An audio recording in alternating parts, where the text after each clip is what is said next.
What are some ridiculous history facts? Part 1. In 1895, the entire state of Ohio had only 2 cars. Both cars managed to still smash into each other.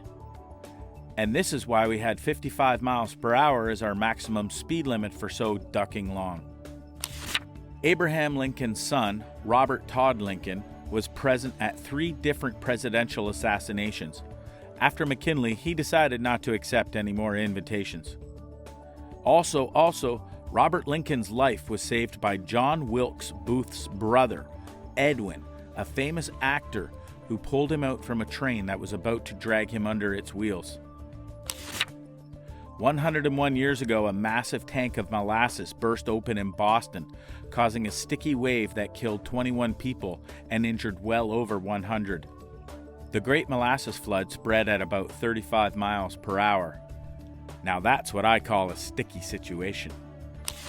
When Alexander the Great was a child, he was reprimanded by a teacher for wastefully throwing 2 whole fistfuls of rare incense into a sacrificial fire. When he was an adult and captured Gaza, which happened to be the prime agricultural source of the incense he wasted, he sent home 18 tons of it to the same teacher as a gift. Was that a have some of this valuable incense? Or it's not so rare after all, is it? The first known political cartoon is Egyptian and shows Hatshepsut, the only woman pharaoh, pegging her lover and chief architect Senmut. There's a children's book called The Pharaoh's Secret that kind of gets into this. Interesting book. Former U.S. President Andrew Jackson was approached by a man who pulled a gun on him. Smaller history fact, this was the first assassination attempt on a U.S. president. The man pulled the trigger and the cap went off, but the gunpowder failed to light. The man pulled a second gun and fired, but the gunpowder again failed to light. The assassin tried to get away, but not before Andrew Jackson got him and beat him with a cane. He also once won a duel by simply letting the other guy shoot him. He knew it would be a hastily aimed shot and probably not deadly. So he let the other guy just straight up shoot him. Then he carefully aimed and shot the other guy dead, right there. He recovered from the wound rather quickly as well. Potatoes were not very popular as a food in France. Like they were seen as fit only for animals. Not only that, but they were considered generally not digestible by humans. So a pharmacist named Parmentier knew they were good food and wanted to popularize them among the working class. So he got a 2-acre farm to grow potatoes and placed armed guards around it at all times. People assumed armed guards meant something very valuable was growing there, so they began to steal the potatoes. That's how potatoes became popular in France's working class. During the Cold War, there was an idea to drop XL condoms labeled medium onto the Soviets to make them think we were anatomically superior and be more afraid of fighting us. Easily my favorite part of American history. American military members were also killed during the nuclear bombings of Japan. When American High Command was informed of their presence, their response was something like, "Targets remain unchanged." Nearly 800 Americans died training for D-Day.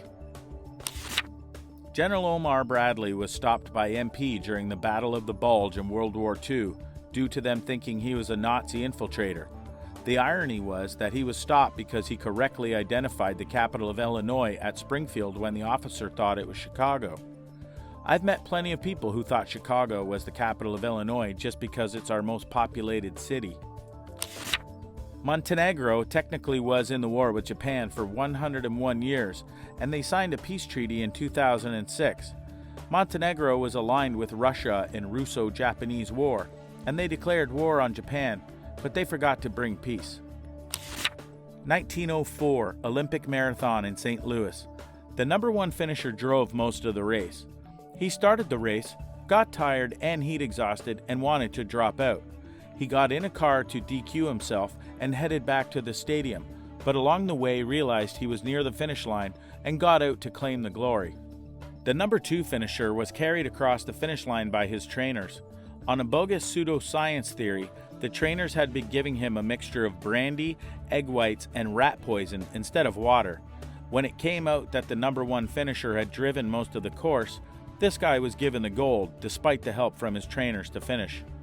For some reason, the number 3 finisher was just a regular guy who did nothing unusual. In this case, ordinary was not extraordinary. The number 4 finisher was a Cuban mailman who had raised the money to attend the Olympics by running around his entire country and asking for donations. When he landed in New Orleans, he lost all the money gambling. He managed to scrounge enough to get to St. Louis and attend the Olympics. However, he had no money for athletic gear, so he ran in dress shoes and pants hacked off at the knee by fellow racer who happened to have a knife. He probably would have come in first had it not been for the hour-long nap he took on the side of the road after eating rotten apples he found at an orchard near the course. The number 9 and number 12 finishers were from South Africa and ran barefoot. South Africa didn't actually send a delegation. These were students who just happened to be in town and thought it sounded fun. Number 9 was chased a mile off course by angry dogs. Half of the participants had never raced competitively before. Some died. St. Louis had only one water stop on the entire run. This, coupled with the dusty road and exacerbated by the cars kicking up dust, led to several fatalities. The Russian delegation arrived a week late because they were still using the Julian calendar until 1918, which effectively the rest of the world had switched to the Gregorian calendar. This was the most early 1900s thing I've ever read in my entire life. Once FDR died, Truman didn't know about the Manhattan Project, but when he found out, he subtly tried to tell Stalin that they were working on something big. Stalin was like, "Yeah, dude, I knew before you did," since he had so many spies in America. Oh, Truman. Henry Cavendish, the man who was vital in the discovery of gases and discovered hydrogen. He inherited a ton of money from his uncle and built a special castle, I think. He was incredibly introverted, so it was designed so that he would never have to meet or see any of his servants. He communicated with them through notes only. He did, however, appreciate other scientists coming to visit and talk. His works mostly came after his death, of course, but I found this guy interesting. During the Viking era, there was a leader named Sigurd. He allied with a Viking warlord named Thorstein. He wanted to conquer more land and expand his territory. He had already been very successful in doing so. This was until he feuded with another leader called Miel Bucktoothed, or Miel Tusk, as his 2 front teeth were abnormally large and buck-toothed. They decided to settle their matters on the battlefield and both agreed on bringing 40 men each for the battle. However, Sigurd ignored the terms and brought 80 men. Bucktoothed had realized he had been betrayed but did not give up. They killed a number of Sigurd's men, but alas, they were overpowered and were all killed. Here's the catch. After the battle, Sigurd ordered his men to behead all of the enemies and tie them to their saddles as trophies.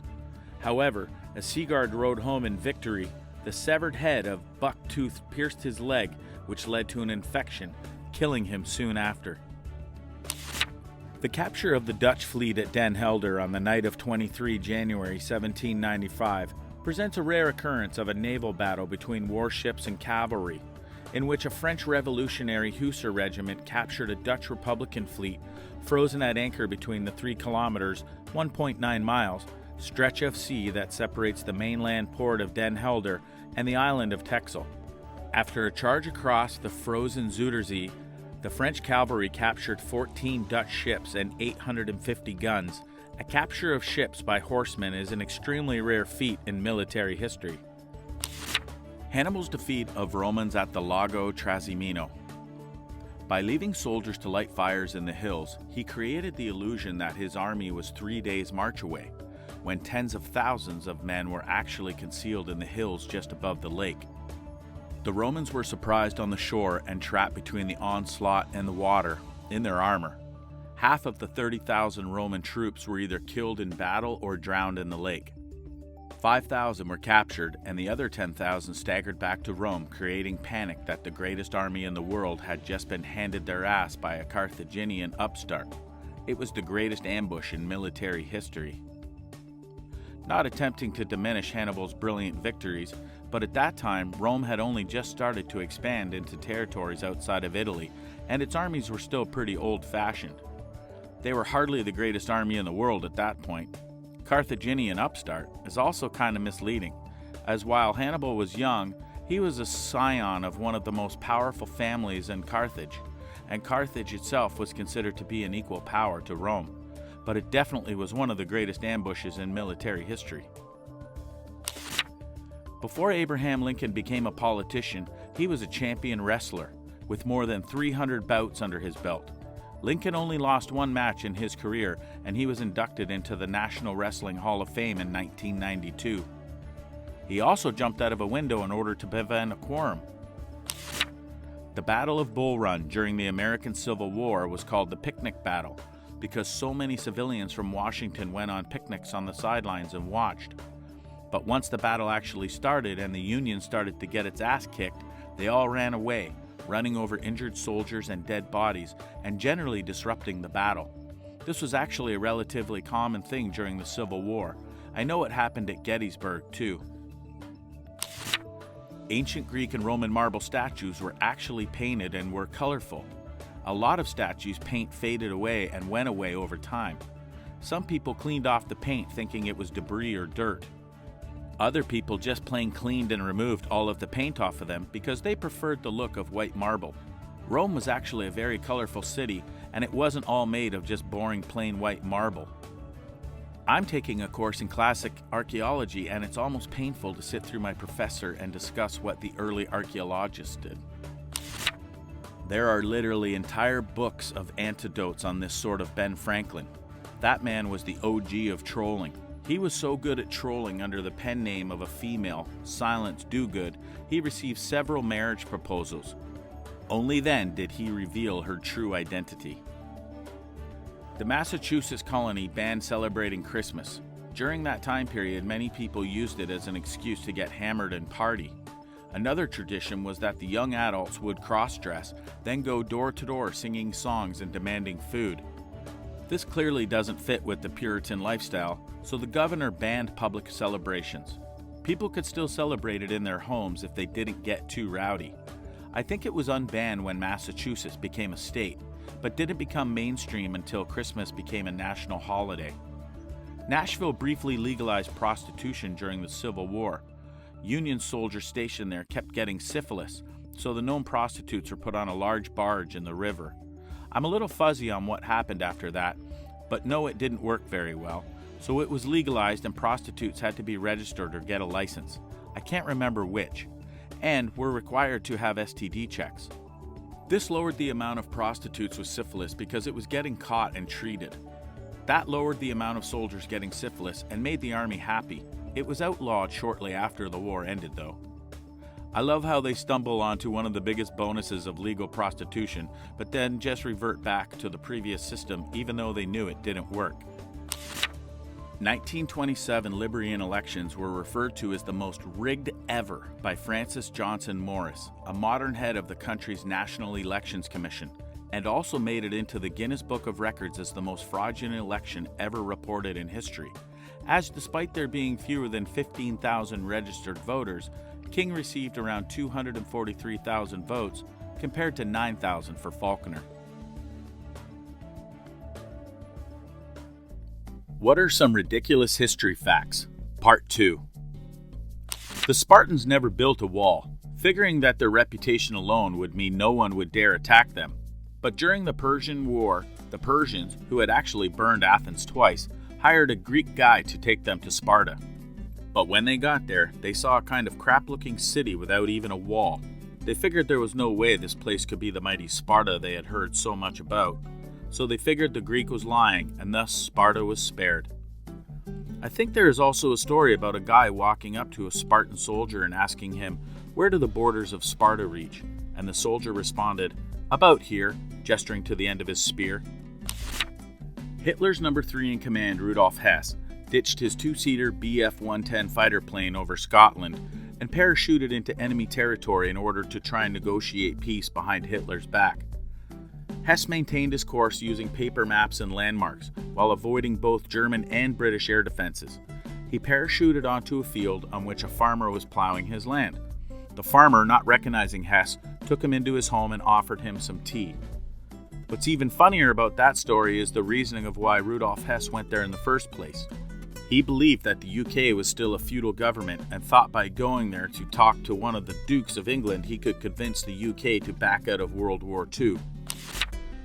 The Byzantine Empire, last remnant of Roman Empire, fell in 1453, just 40 years before Christopher Columbus sailed the ocean blue.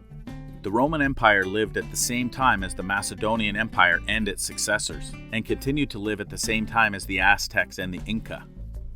During the Macedonia era, Rome wasn't an empire yet, it was a republic. Wojtek was a Syrian brown bear brought as a young cub at a railway station in Hamadan, Iran, by Polish II Corps soldiers who had been evacuated from the Soviet Union. In order to provide for his rations and transportation, he was eventually enlisted officially as a soldier with the rank of private, and was subsequently promoted to corporal. He accompanied the bulk of the II Corps to Italy, serving with the 22nd Artillery Supply Company. During the Battle of Monte Cassino in Italy in 1944, Wojtek helped move crates of ammunition and became a celebrity with visiting Allied generals and statesmen. After the war, mustered out of the Polish army, he was billeted and lived out the rest of his life at the Edinburgh Zoo in Scotland.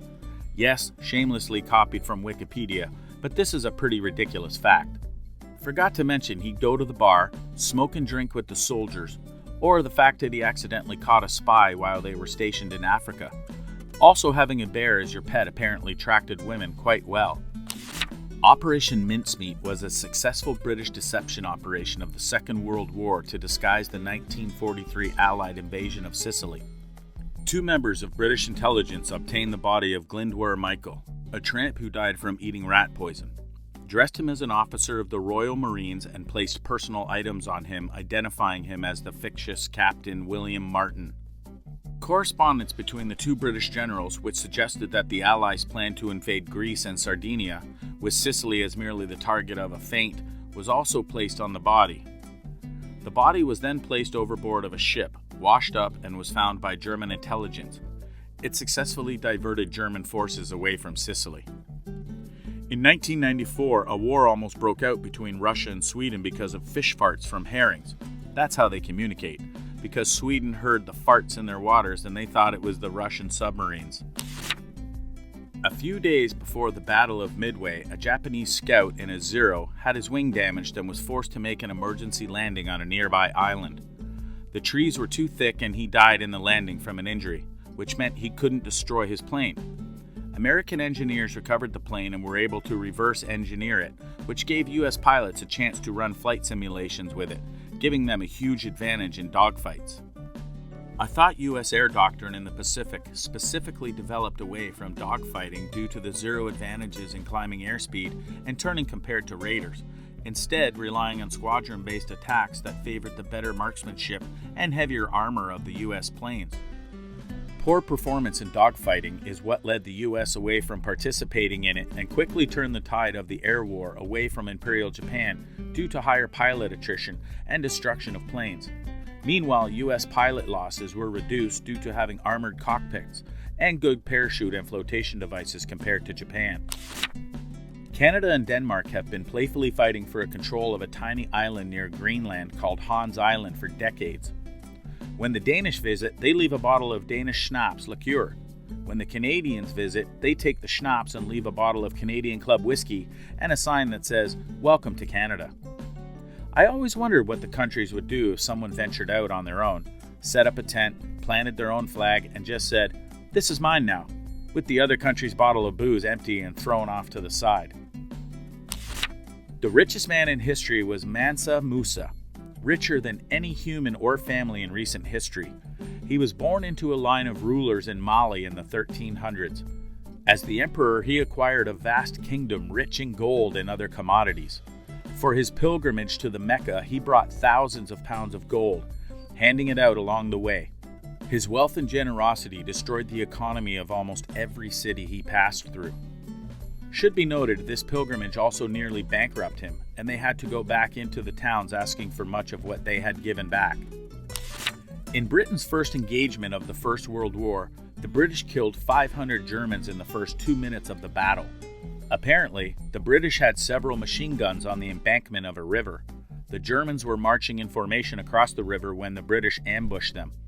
The death toll was made worse by the fact that many of the German soldiers were conscripts who just followed their original orders to march forward.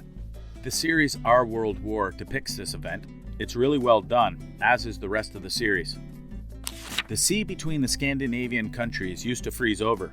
About 350 years ago, the Swedish war king took his men and invaded Denmark by walking over on the ice. This obviously was a surprise, and Denmark lost about a third of its land. I assume this is why there is a law that if a Swede walks over the ice to Denmark, you have to hit them with a stick, but it's okay if Norwegians do it. In 1766, sailors for the HMS Dolphin were holed up at Hawaii, where they learned local women would trade iron to have fun. Iron nails were used to hold the boards of the ship together. Eventually, the ship started falling apart in the harbor. John Malcolm Thorpe Fleming Churchill is a British officer who fought in World War II with a longbow, bagpipes, and a Scottish broadsword. And he is the last man to kill somebody with a longbow in battle.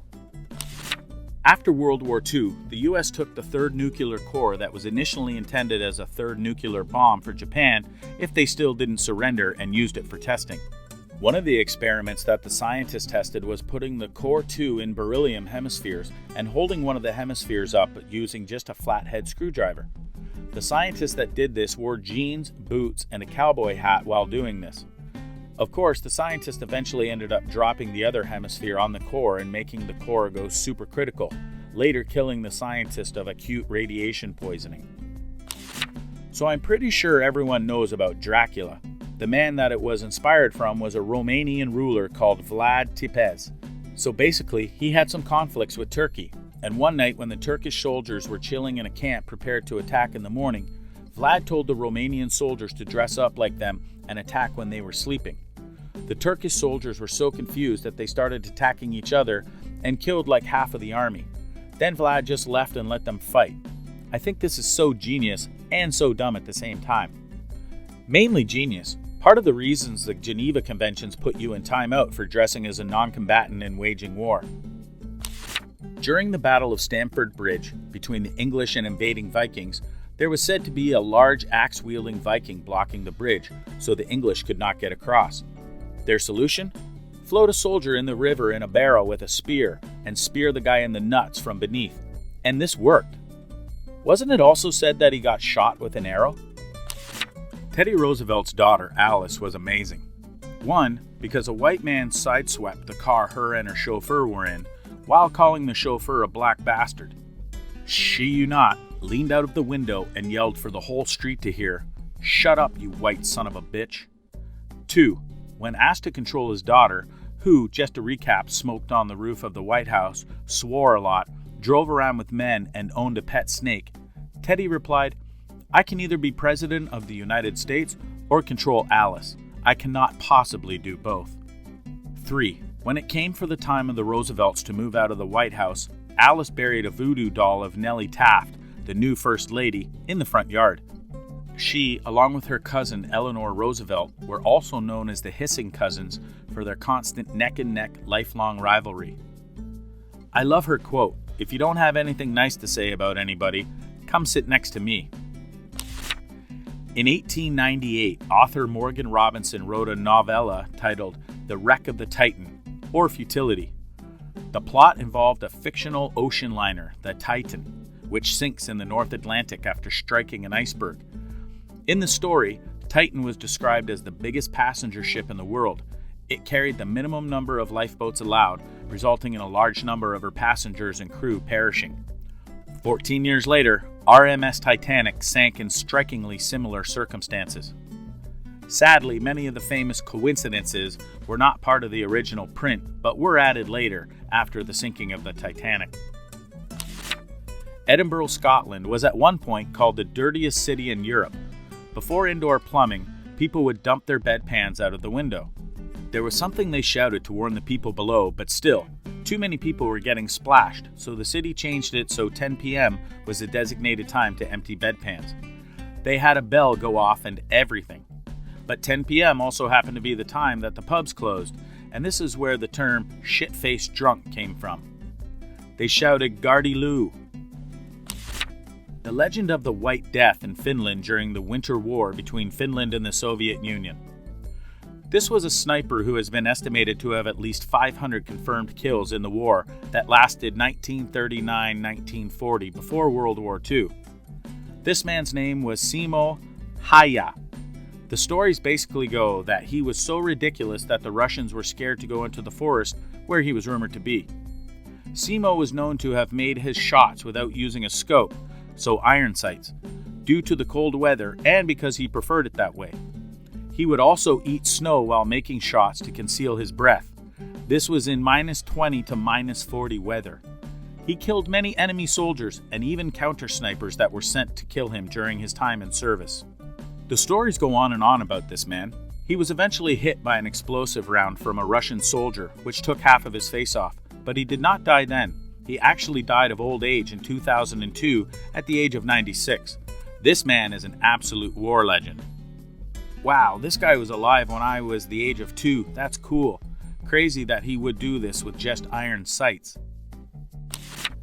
From 1840 through 1960, every U.S. president elected in a year that ended in 0 died in office. 1840, William Henry Harrison died in office. 1860, Abraham Lincoln assassinated. 1880, James Garfield assassinated. 1900, William McKinley assassinated. 1920, Warren Harding died in office. 1940, Franklin D. Roosevelt died in office. 1960, John F. Kennedy assassinated. Ronald Reagan, 1980, had an assassination attempt made on him, and George Bush got a shoe thrown at his head. Godspeed to whoever wins in 2020.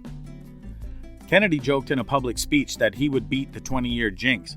My memory of that speech came back to me like a thunderbolt the night of his assassination. Men who have been proposed to by their girlfriends. How did you feel about it? Pretty good about it, I guess. I said yes. Even better now because 20 years or so later, I get to say, hey, this was your idea. I made all the first moves with my boyfriend, and whenever I express any sort of exasperation with him, he loves to play the "this was your idea" card. It was humbling. She had a learning disability and wrote and then read out loud her proposal. She was terrified of blowing it, and it was the most important moment in her life. We were both in our 40s, and I was blown away because after being with her for 7 years, I didn't know how important it was to her. We're in our 60s now, still humbled. Heartwarming story, nice to hear. So, I was the girlfriend, he glowed for days afterward. Looked up the statistics and glowed some more. He didn't care that it's typically the guy's job to do the asking. He was too busy being overwhelmed by the fact that I love him enough to ask.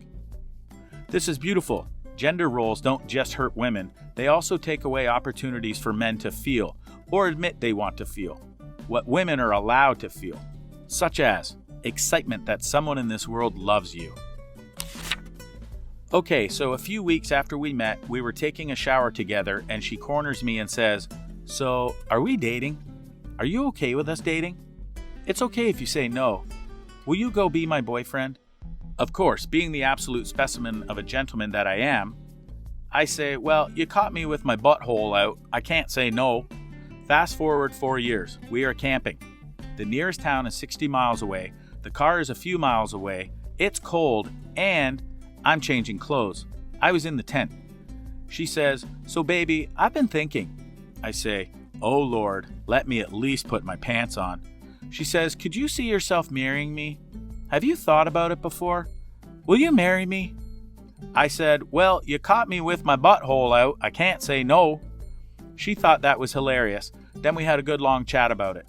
On track for getting married in April. I think it's pretty cool that she did it both times. Definitely made my life easier, and I'm sure I'm underappreciating the clarity. Woohoo! One I can answer. I was ecstatic to be engaged to her. I was planning on taking her in 6 months' time, too. So it worked out. She did it on my golden birthday at a music festival, so needless to say I was quite inebriated. Right before she did it, we sat on a bench and she asked me, "So, how are you feeling?" I replied, "Not good." Then she got on one knee, and I started crying. It's 2 years later and we're still doing the same shenanigans without proposing and crying. I feel a complete indifference that she was the one to do it. People are almost always shocked when they hear it, except my dad's family. They're so open and awesome. But honestly, with my semi-apparent commitment issues, I may have never done it in the long run. Who knows? So better that she did. Just awesome. The most curious thing was that when I told other people we were engaged, about 80% of the people would ask, "How did you propose?" And then I had to explain, I didn't. I was made the happiest man that day, twice. Long story if you were interested. It was the day of my final exam of my 3-year apprenticeship. She took the day off and was more nervous than me when we had coffee together. I was sure she was nervous for the same reason as I was and didn't pay much attention as my mind was occupied by the exam. 2 hours later, I passed the exam and we were standing outside with a colleague having a smoke and talking. And another cigarette. I was just so relieved and felt light as air and happy to not have a single thing on my mind. Then I did it. My girlfriend, though, was shuffling her feet, not really taking part in the conversation. After what must have been hours for her, she asked what I wanted to do. Going downtown, shopping, or grabbing something to eat, I didn't care at all. She drove to the record store first. We walked to the window to have a look at the record players as we were thinking about getting a new one. "How do you like that one?" she asked, pointing at one in the back. There was a sign next to it with my name on it, and bright as I am, I said, "It has my name on it." "What else?" It had, "Let's face the music and dance" written on it. I just stared blank at it, and then at her, having not the foggiest. She said, "Now that you are a technician, I wanted to ask you if you also want to be my man." I said I would love to. Hugs and kisses. When I looked at the player again, I noticed 3 of the staff standing behind it smiling and cheering with a bottle of champagne and glasses. It was an 11 out of 10 day. Ha! My now husband, I am also a husband, was as clueless as you when I proposed. He's a big beer nerd, so I worked with a local brewery to relabel his allotment of a new beer release. I designed elaborate bottle labels with a proposal full of beer puns. We went to the brew pub with some of our closest friends to have some beers, while he picked up his allotment. I encouraged him to check the bottles, and I got down on one knee waiting for him to figure it out. He removed a bottle and looked it over for a moment, then slid it back into the box and said, "Huh? They put my name on it. That's something." While I stared in disbelief and our friends laughed their asses off. I insisted he look again. Eventually he figured it out, called me an idiot, and said yes, to cheers from the entire bar. Not me, but my mom proposed to my dad because she got tired of waiting for him after they'd been going out for almost 10 years. He was casual about it and was like, "Sure, I'll marry you." My dad was always shy and my mother more direct. They'd known each other since they were 15, so they'd been together for so long they kind of forgot about marriage. They've been married for 30 years now and still going strong. My husband and I are a younger version of your parents. He's shy and withdrawn, and I'm loud and outgoing. I asked him to marry me after 6 years of dating, from 13-14, and he was very quiet for a moment, long enough for me to get worried, because he likes to think everything through. When he finally answered, it was just this quiet, deliberate, "Okay." From the outside, I know it doesn't sound whirlwind romantic novel, but it makes me smile ear to ear at the memory. We're celebrating our 11th anniversary in October, and we're still so in love with one another that it's actually kinda embarrassing. My girlfriend walked up behind me while I was cooking, hugged me, and said, "What would you say if I asked you to marry me?" I said, "I'd probably say yes. We've been married for 22 years, and I'm still waiting for her to actually propose." I wasn't really planning on proposing, but one day while surfing the web I found this ring that was exactly his style and even had customizable runes. He is a diehard lover of all Viking stuff. And I knew I just had to get it. I bought 2 rings, invited him to our favorite restaurant, and after dessert I popped the question. No, I didn't get down on one knee or announce it for everyone to hear. My husband got so happy and yelled out, "Oh, awesome!" when I showed him the rings, and he popped a boner that lasted all the way home, and he was in such high spirit that he decided that we should have a bake-off. Spent the rest of the evening gaming and stuffing ourselves with cake and buns. I was worried that he would feel emasculated and stuff, but he said that he's really happy to have such a cool engagement ring, and he has never been one to think that by being a man, you had to do manly stuff and not be overshadowed by women. He still tells me almost daily how much he likes being married, and now we have a kid coming our way, so I guess everything is really nice. And he even popped a boner. Now that's marriage material. Both of you sound awesome. I'm happy for you. My mom proposed to my dad in a pub about 2 months after dating. He said no until he found a steady job and could support them. 2 weeks later, he found full-time work and said they could get married. They celebrated 30 years together in May. I love them so much. In this modern day, that would be considered a massive red flag of crazy. Glad it worked out for them. Not exactly a proposal, but my ex wanted to elope. I said no, not because I wouldn't have married her in a heartbeat, but partly because I would want my family there for it, and because I knew that her parents would disown her, and it would hurt everyone in the process. No matter how open-minded Indian families are, their world would shatter. I kept thinking how I might have answered her differently. Perhaps it could have saved the relationship. My response might have just fueled her insecurities. In fact, it's weird that this question came up today on my feed because I was thinking about it today. I have traveled the same path, my friend. I'm a Hindu Indian and she was Muslim. She had been my best friend and most trusted person since I met her, but family and religion and egos get in the way. Being disowned, shamed, and talked about is the fear that truly stops us from finding ourselves and our life partners. Keep your head up. Your story may not be done yet. My wife proposed to me 4+ years ago because she knew I wouldn't do it. Secretly, I had always told my friends that the only way I was going to get married was if a girl proposed to me. As far as I know, she didn't know this. Worked out. Why wouldn't you do it? My mom proposed to my dad. They are still married after 30 years. My dad had been married twice previously and my mother once before. He said he would never want to get married again, and she said forget that. So one day when my dad got back from work on the railroad, she was waiting for him with a steak and some scotch, and she asked him and he said, okay, the end. My parents have been married for 29 years, together for 47 in total, I think, and my mom proposed while they were doing the dishes one day. She just decided one day, and my dad went, all right, and they got married at the courthouse with their parents and 2 witnesses. She just said one day, hey, want to get married? Me, yeah, sort it out if you want. We got married the next Friday at the courthouse, had a few beers at the local pub and went home.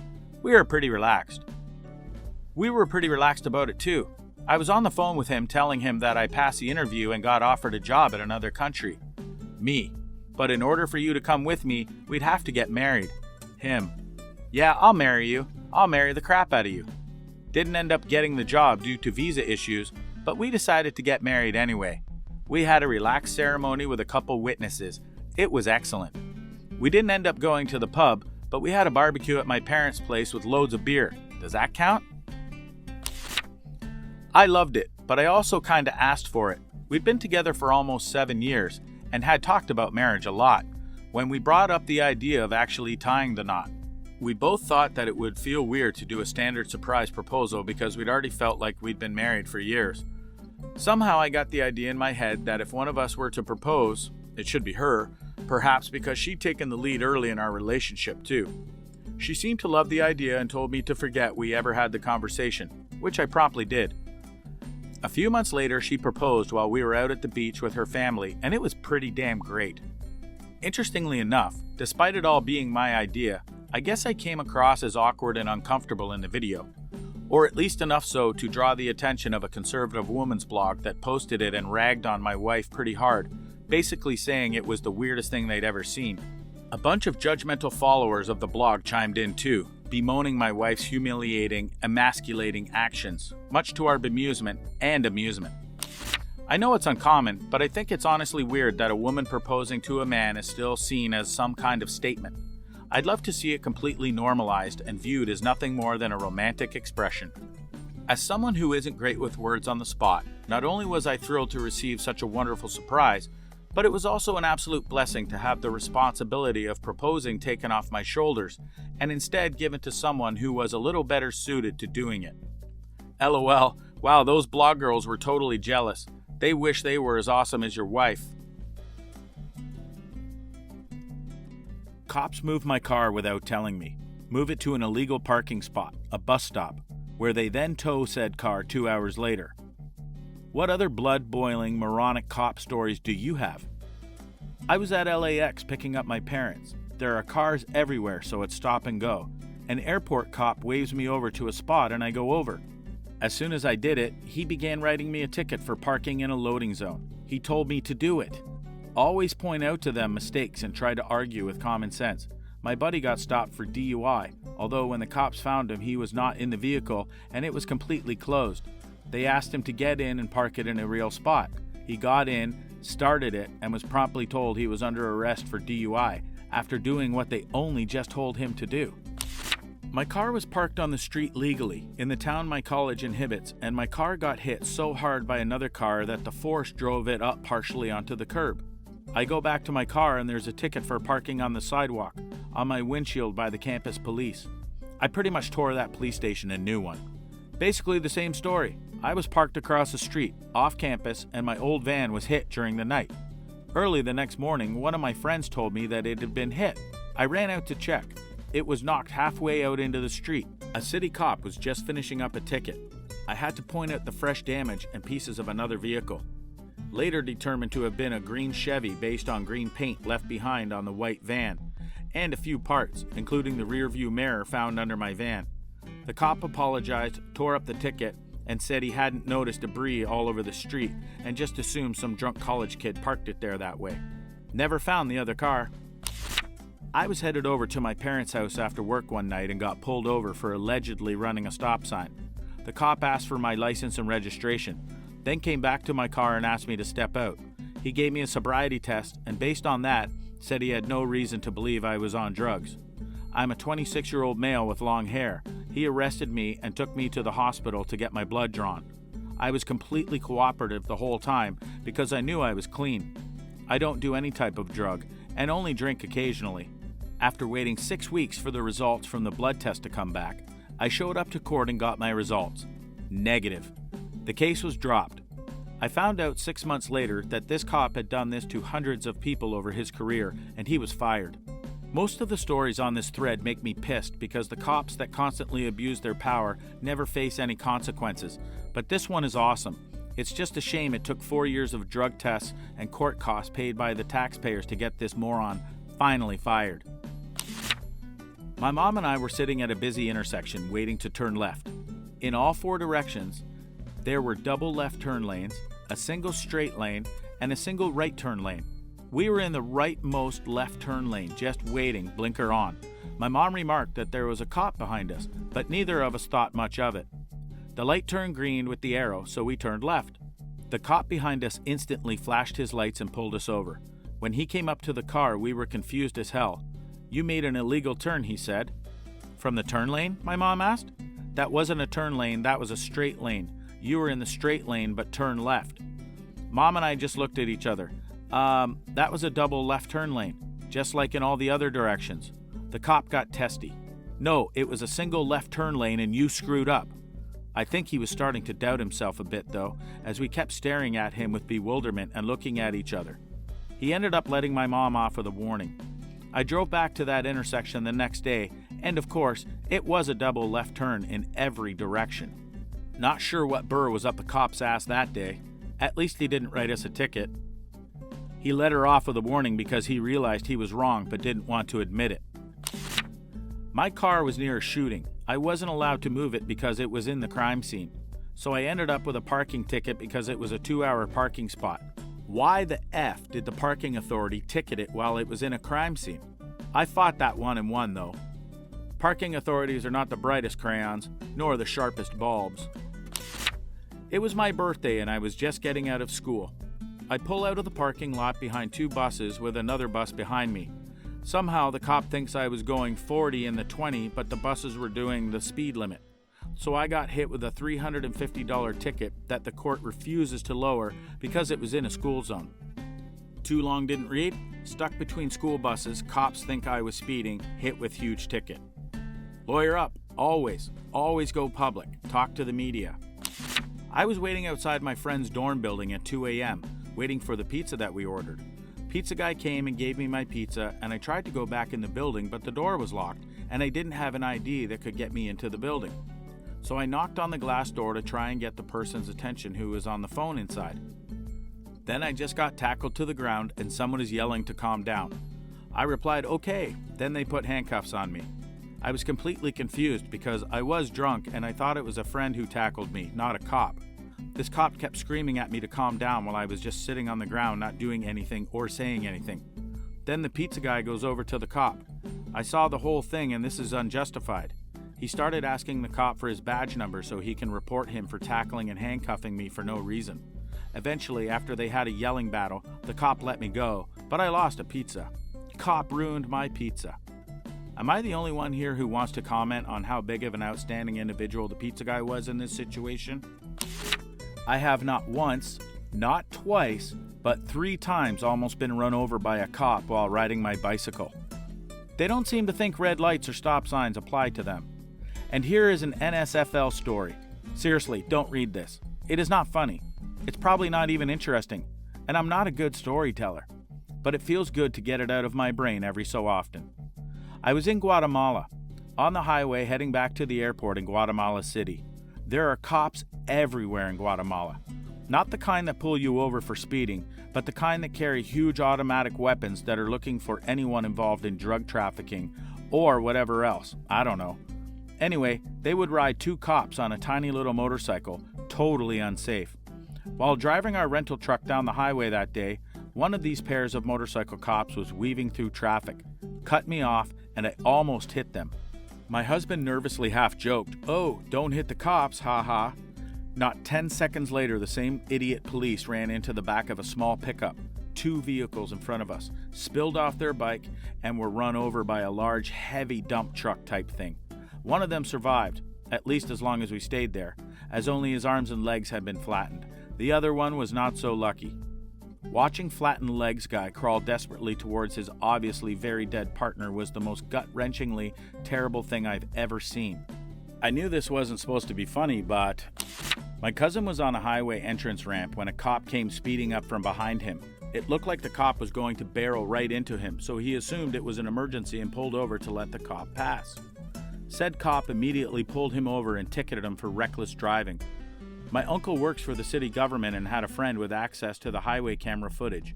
There was a camera with a perfect view of the entrance ramp. My cousin and his friend spent a day looking over all the footage to try and find the incident. They did, took it to the court, and the cop got suspended. Justice. People forget that the local government, state, fed cameras are public property and subject to requests for information. Justice 9 months later, combined with countless hours and trips wasted dealing with the situation, is hardly justice. I just fume at things like this because I've paid countless unfair tickets and dealt with bureaucratic rubbish.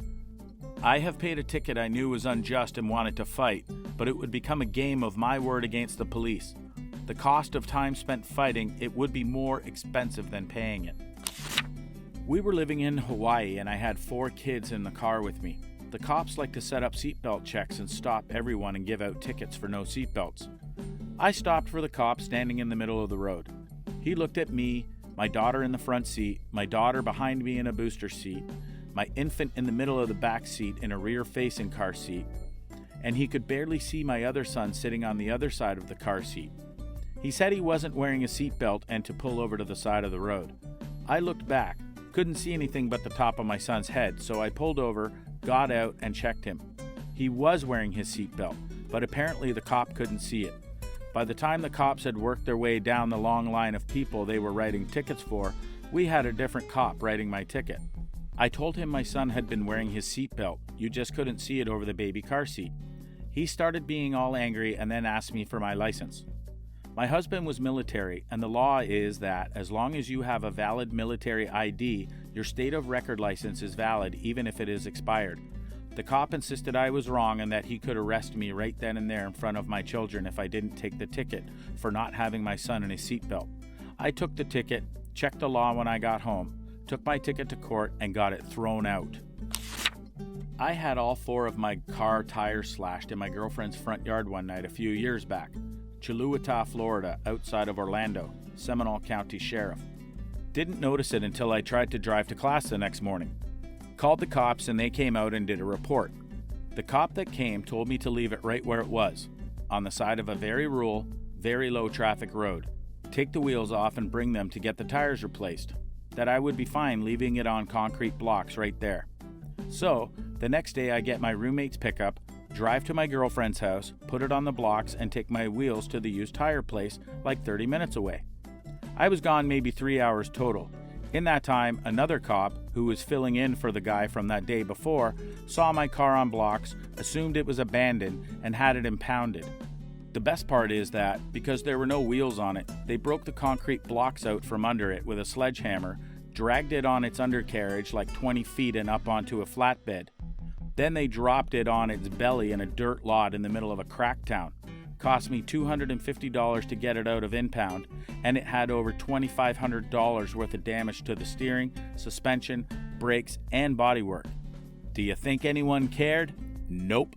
Poor as F college student me got screwed. There was a picture set floating around a couple of years ago showing a car, in England I think, that was legally parked on the street. The city had changed it to no parking while the couple that owned the car were on vacation. To mark no parking in whatever area this was, they painted a red line along the curb. So they brought in some kind of crane, lifted the car, painted the line, and put the car back. Then started piling the tickets on the car. I think they came back to 3,000 Great Britain pound of tickets from whatever version of the story I read. Very possibly fiction, though. I've seen a cabbie stop at a yellow light. Rare. Then the cop behind him wailed on the horn until the cab ran the now red light. The cop then ran the red light behind him. No lights on or anything. I half expected the cop to pull the cab over for running the light, but didn't. I don't doubt that story for a second. You hear about bollards being built around a car whilst it's parked so no one can get back in it. I changed lanes in front of an undercover cop car. There was plenty of room, but dude proceeded to speed up and ride my ass. I sped up to change lanes and let him pass, but he continued following me till he pulled me over. I do admit I should have maintained speed rather than give in to his intimidation. Dude gave me 3 tickets and was a total prick, even when I was trying to be nice and cooperative. I found out today he was busted by his own department for DUI on duty last week. Thank you, universe. Exact same thing happened to me, minus the tickets. He did seem drunk, though. One night in college, me and some friends are pulling an all-nighter studying, and we decide to go to Wendy's at like 3 a.m. for a Frosty and 99-cent nuggets. You know, because we're poor. We don't have a big enough vehicle for everyone to go together, so we have 2 drivers. I'm with Mike in his '88 Nissan, or the close equivalent, and a couple of our other friends are with Matt in his 2000 brand new red Mustang. We go to Wendy's and eat our Frosties and are on our way back. The streets are deserted, no pun intended, and we come up to a red light where 2 lanes go straight and both cars are stopped side by side. Mike revs the tiny 4-cylinder engine in his Nissan as a joke. Matt revs his V8 beast back and we all have a good laugh. The light turns green and we drive off at a normal pace, but blue lights ensue. Can you guess what happened? If you guessed that my friend in the Mustang got arrested for drag racing, then you'd guessed right. And no, not a ticket, straight up arrested. He tried to get it dismissed, but with no luck. It's a serious crime too, and he now has to put on a job application that he was arrested before. Alright Reddit, what are your best college life hacks? Our air conditioning in our dorm would only go so low, so it was always hot in our room. We took a wash rag and ran it under hot water, then laid it on the top of the thermostat. Instant cool. Or, like I got most of my coaches to do in the sauna we called a high school, get an old desk lamp that gets really hot and put it really close to the thermostat so the thermometer thinks it's really hot and doesn't ever stop cooling down. My teachers just used their old projectors. Credit cards are not free money. The banks know you're young and experiencing freedom. Please, don't spend money you don't have. It's a vicious cycle that can lead to a lot of problems. And watch out for addiction, that jumps up on people without them knowing. Look out for yourself, look out for your friends. True words here. And keep in mind you can become addicted not only to drugs and chemicals, but to bad environments, bad people, and bad habits. E.g. procrastinating on Facebook, Reddit, days before an important exam. 2. Try meditation. No, not the Om stuff. I mean the take a few minutes to actually think and talk with yourself one. Keep your mind clean and always be mindful of your desires, influences, emotions and problems. Sad that I became addicted to that. Within your major, ask every single one of your professors if they need help with their research. Now you have a ton of things you can put under job experience. This is so important. Most professors will give you a chance, even if you were not impressive in their class. Hell, ask professors you've never even taken a class with. Worst case scenario, they'll say no, But they'll still be impressed that you asked. My senior year I did research with 2 of my professors that I was paid $12 an hour for, logging my own hours, so outside of weekly meetings, my work was just whenever I wanted to do it, which was frequently. I had a ton of fun doing it. I learned an insane amount that I would never have learned in any class, and at the end of it I published a paper with my name as the first author. Even though I graduated 2 years ago, I'm actually working on another project now with one of those professors, and we're putting together a second paper. It's by far the most useful experience I had as a college student. I'm at university in England studying biomed. How do I go about this? Just email a load of lecturers and ask if they need any help? Schedule more time than you'll think you'll need between classes. Things always come up, and you can always use the extra time to study. And if you have to print something on campus, just go ahead and plan for every possible thing to go wrong. The printing advice is so true. Oh no, the nightmares. I don't understand how printers always break when you need them the most. And printing something in colour? You're better off carrying around coloured pencils. Professors' office hours. Go to them. Ask questions. Get to know them. It helps you stay motivated to do well in your courses, keeps you in tune with expectations, and most importantly, helps you later on with letters of recommendation for internships and grad school. Also, if you say get a B or a B+ comes down to which way the professor rounds, they're more likely to round up if they know that you've been putting in the work, and going to office hours is one of the ways of letting them know that you're putting in the work. College professor here. All of the above is true for me. Come to my office and I will point you in the right direction on everything. The only kids who are going to get an A anyway seek me out. There's a reason they get lots of A's. Apply for scholarships. Seriously, my department had $6,000 to $10,000 scholarships that sometimes had only one person apply for them. It's the easiest money you'll ever make. This is the only time in your life where writing a few essays could net you thousands of dollars. I've never seen such scholarships. All I saw is like, spend a good amount of time volunteering, get $2,000. At that point, I might be better off getting a job. You got to know where to look. Every school has some old rich alums donating money for scholarships. My university's webpage for these was buried like 8 pages deep from the debt homepage, but they were there. This was a fairly small liberal arts state school, but there were close to a dozen scholarships for our small physics department alone. Were the ones that were interdisciplinary. If you go to a state school of any reasonable size, over 5,000 undergrads say, I'd be shocked if there aren't any departmental scholarships. I studied English at university and got sick of having to go to the library, find a stack of books on James Joyce or whatever, and skim read them for hours, looking for relevant quotes about, say, references to food so I could cite them in essays. Eventually I discovered Google Books, which let me search the full text of millions of books and cite them as though I'd found them in person and read them. Huge time saver. I see so many kids start research papers by just grabbing a stack of books. No, read about your topic first. Familiarise yourself with what aspect you want to talk about. Want to write about the Black Power movement? Go to the Wikipedia page, find what interests you. Do you find Malcolm X and the Black Panthers interesting? Then go on JSTOR. If your college doesn't give you access to JSTOR, then transfer. You don't go to a real college. And look up Black Panthers and Malcolm X. You'll find some papers about how Malcolm X influenced Huey P. and whatnot. And then you look in the bibliographies of those essays for books. And then you go find those books. Library doesn't have books? If they're not on Google Books, then use interlibrary loan.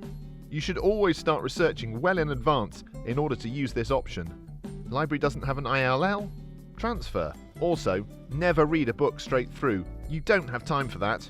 Always go to the index or table of contents first, or Control F the PDF to search for specific things. Join lots of clubs.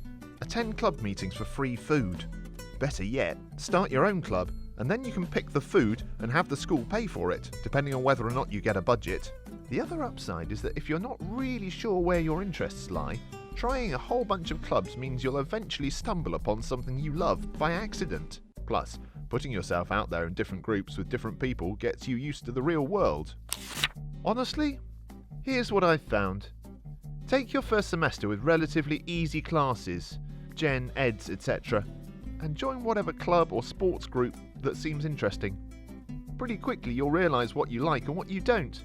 Then you'll commit to those clubs that you want to, probably not more than 2 or 3. These clubs can be the foundation of your non-academic college life.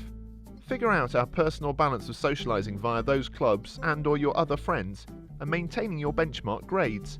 College is every bit as much about developing as an adult as it is learning. Socialising is essential. Clubs make that easier. On top of this, grades don't matter quite as much as you're told. A 4.0 GPA looks fantastic, but using professors to create connections in your field is the real key to getting in your industry. There are 100 other 4.0 students. People hire names and faces they recognise and trust. Maintain solid grades. Hopefully that was coherent. Grades sure as hell matter if you want to go to medical school. It takes the exact same amount of time to read the lecture notes before class or after class. It takes the exact same amount of time to sit through a lecture, prepared or unprepared. Read the lecture notes before class, think about it for a bit, and then go to the lecture. This is probably the best advice on this thread. I do this all the time, and every lecture feels as if it's a review. I found most lectures dreadfully boring if I'd already studied the material beforehand. Figure out who in your class works hard and is competent. Make friends with them. Do projects with them while pulling your weight. The next 4 years will be so much easier with built-in group members and good study friends. Plus networking. One of the people in a pre-made college study group got me a job. I've been out of college for 20 plus years. Those people who were the smartest, most competent and most creative or interesting are now founders, executives and researchers at some of the most important companies in the country. I had no idea at the time how much this mattered, especially if you're at a brand name college. Access to those people is what your tuition is paying for. You don't have to network, just make lots of smart friends, add them to Facebook or LinkedIn and stay in touch. Okay, college life hacks. Let's see. If you're able to do so, live on campus. You'll meet lots of interesting people, and you'll be forced to coexist and share space with people you may feel you have nothing in common with. Heck, I'm still friends with people I met while living in a dorm 15 years ago. Some of us have absolutely nothing in common, other than the fact we shared space with each other. And that's enough. We don't argue about politics, religion, or anything like that. That's how much we like and respect each other. If something interests you, do it. Whether it's joining a fraternity or sorority, LARPing, capoeira, being a radio DJ, there's a place for all those things, and that place is college. Always keep an open mind.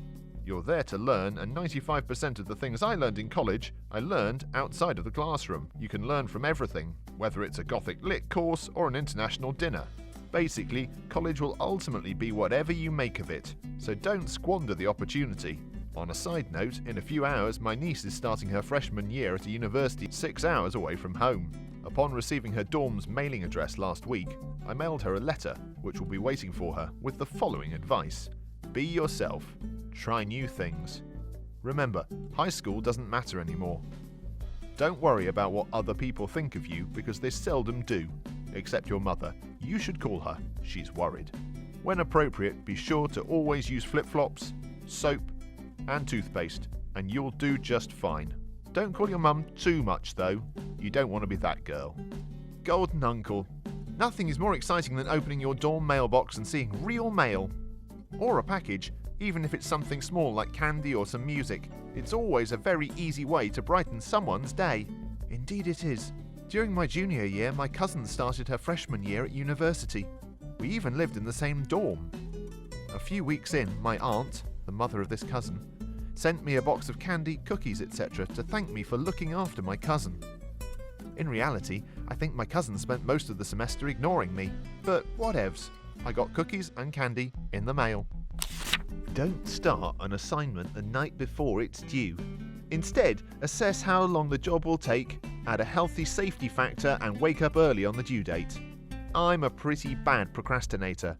I struggled with assignments, the 2 to 8 hour type, not 30-hour essays, for years because I'd push the work off until 11 PM the night before it was due. I'd work inefficiently all night because I was overtired, and I knew I still had hours left until it had to be handed in. I'd get it done, but it was poor quality work that took way too long. The early morning strategy works way better. I go to bed early the night before and wake up fresh before dawn. I give myself an hour to make coffee and get ready, and then I get started. The impending deadline keeps me disciplined, as there aren't many distractions available at 4 AM. It makes me a smarter, faster, more motivated worker. This strategy does run the risk of running out of time due to a catastrophic misjudgment, but that can be minimised by doing the prep work ahead of time. When I wake up, all of my information and materials are organised and ready to go. I'd estimate that jobs I started in the morning were, on average, a full grade level better and took about 40% less time than the jobs I started at night. The one time I ever got an assignment done early was when the power was out in our dorm room, non-electronic assignment.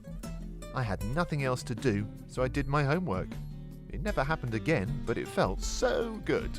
That's a bit too risky for me. I once applied for a scholarship I learned about 2 hours before it was due. I had to write a 5,000-word essay for it about a development I'd like to see in science. I wrote some BS about biological implants and how biology drives me crazy, and I somehow got it. But I literally submitted it 3 minutes before it was due. I was just about ready to throw up. Yep, never messing with that again. I'll save some time and post the most obvious ones that are on every other college thread. Go to class. You're paying for it, so you might as well go. No one cares what you did in high school. Talk to as many people and make as many friends as you can in your freshman year. Keep your dorm room door open. People will want to talk to you, and thus you will have made more friends. Try not to be in a relationship the first few months of college. Most friends are made during those months. Don't be tied down. Be nice to everyone and try to be friendly. This includes students, teachers, and faculty. Join clubs to meet new people, make friends, and have something to do. Talk to professors and try to become friends with some. Make some sort of calendar for when homework is due. Wait until you know what textbooks are required before actually buying them. Sometimes the books aren't needed. There are a bunch more, but that's a quick rundown. I don't understand how having a relationship keeps you from having friends. In my experience, it doesn't. I got into a relationship within the first week of school. I know, and that in no way prohibited me from making friends. If anything, I made more friends because of him. Take classes with the best professors, even if it means a 7:30 AM class. Keep your Fridays clear of classes and work on a side project. Go out every weekend and meet people as much as you can. The Friday thing is really tough, but if you can pull it off, you're really lucky. I did that last semester and Fridays were awesome. This semester is a full Friday, unfortunately, though. Just curious, what could this Friday side project be? Doctors. When did a patient's lie nearly end up killing them?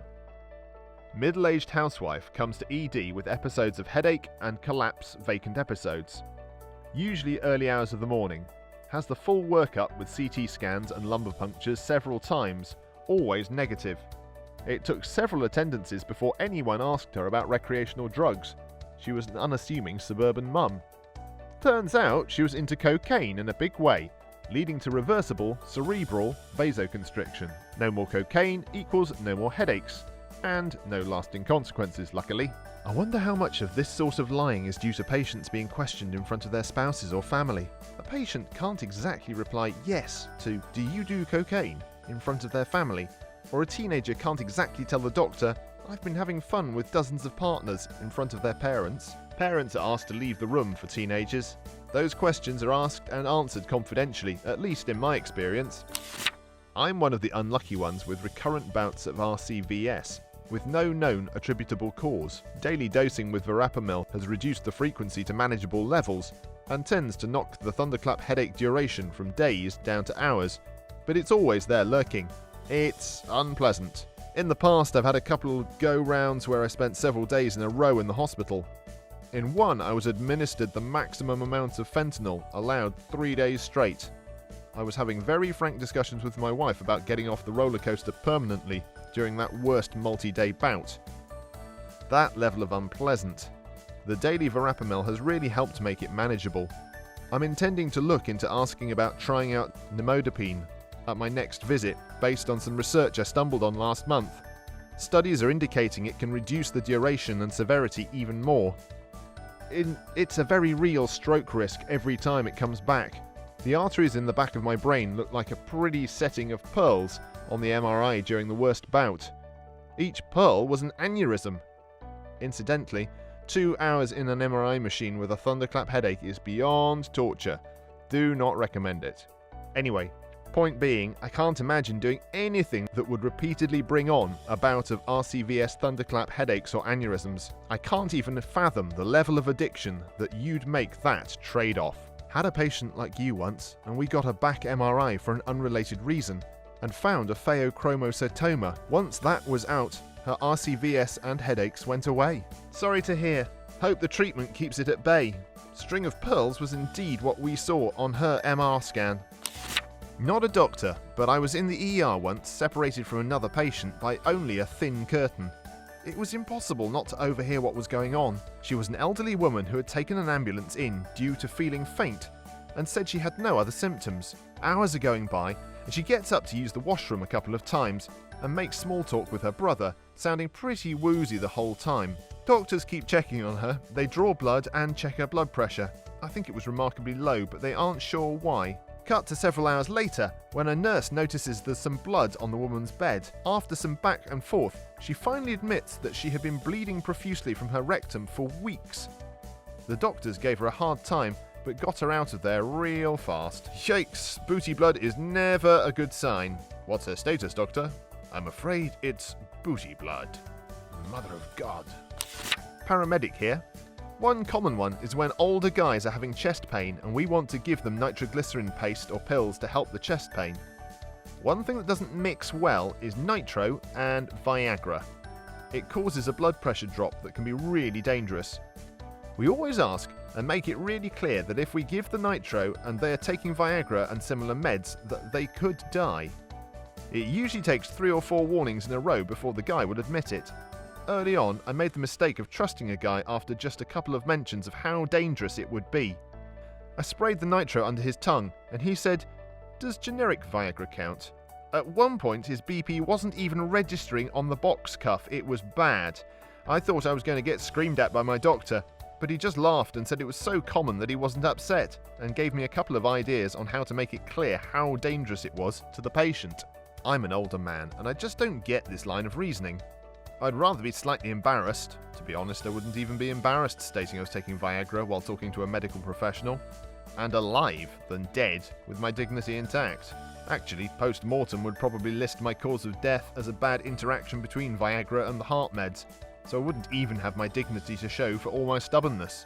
Odds are your dignity would be even more shattered because 1. They know you take Viagra or equivalent. 2. You are so self-conscious about it, you were willing to die. It sucks you have to rely on people giving you the information themselves. I work for a specialist, and luckily the EMR system we use is shared by a lot of other docs in the area.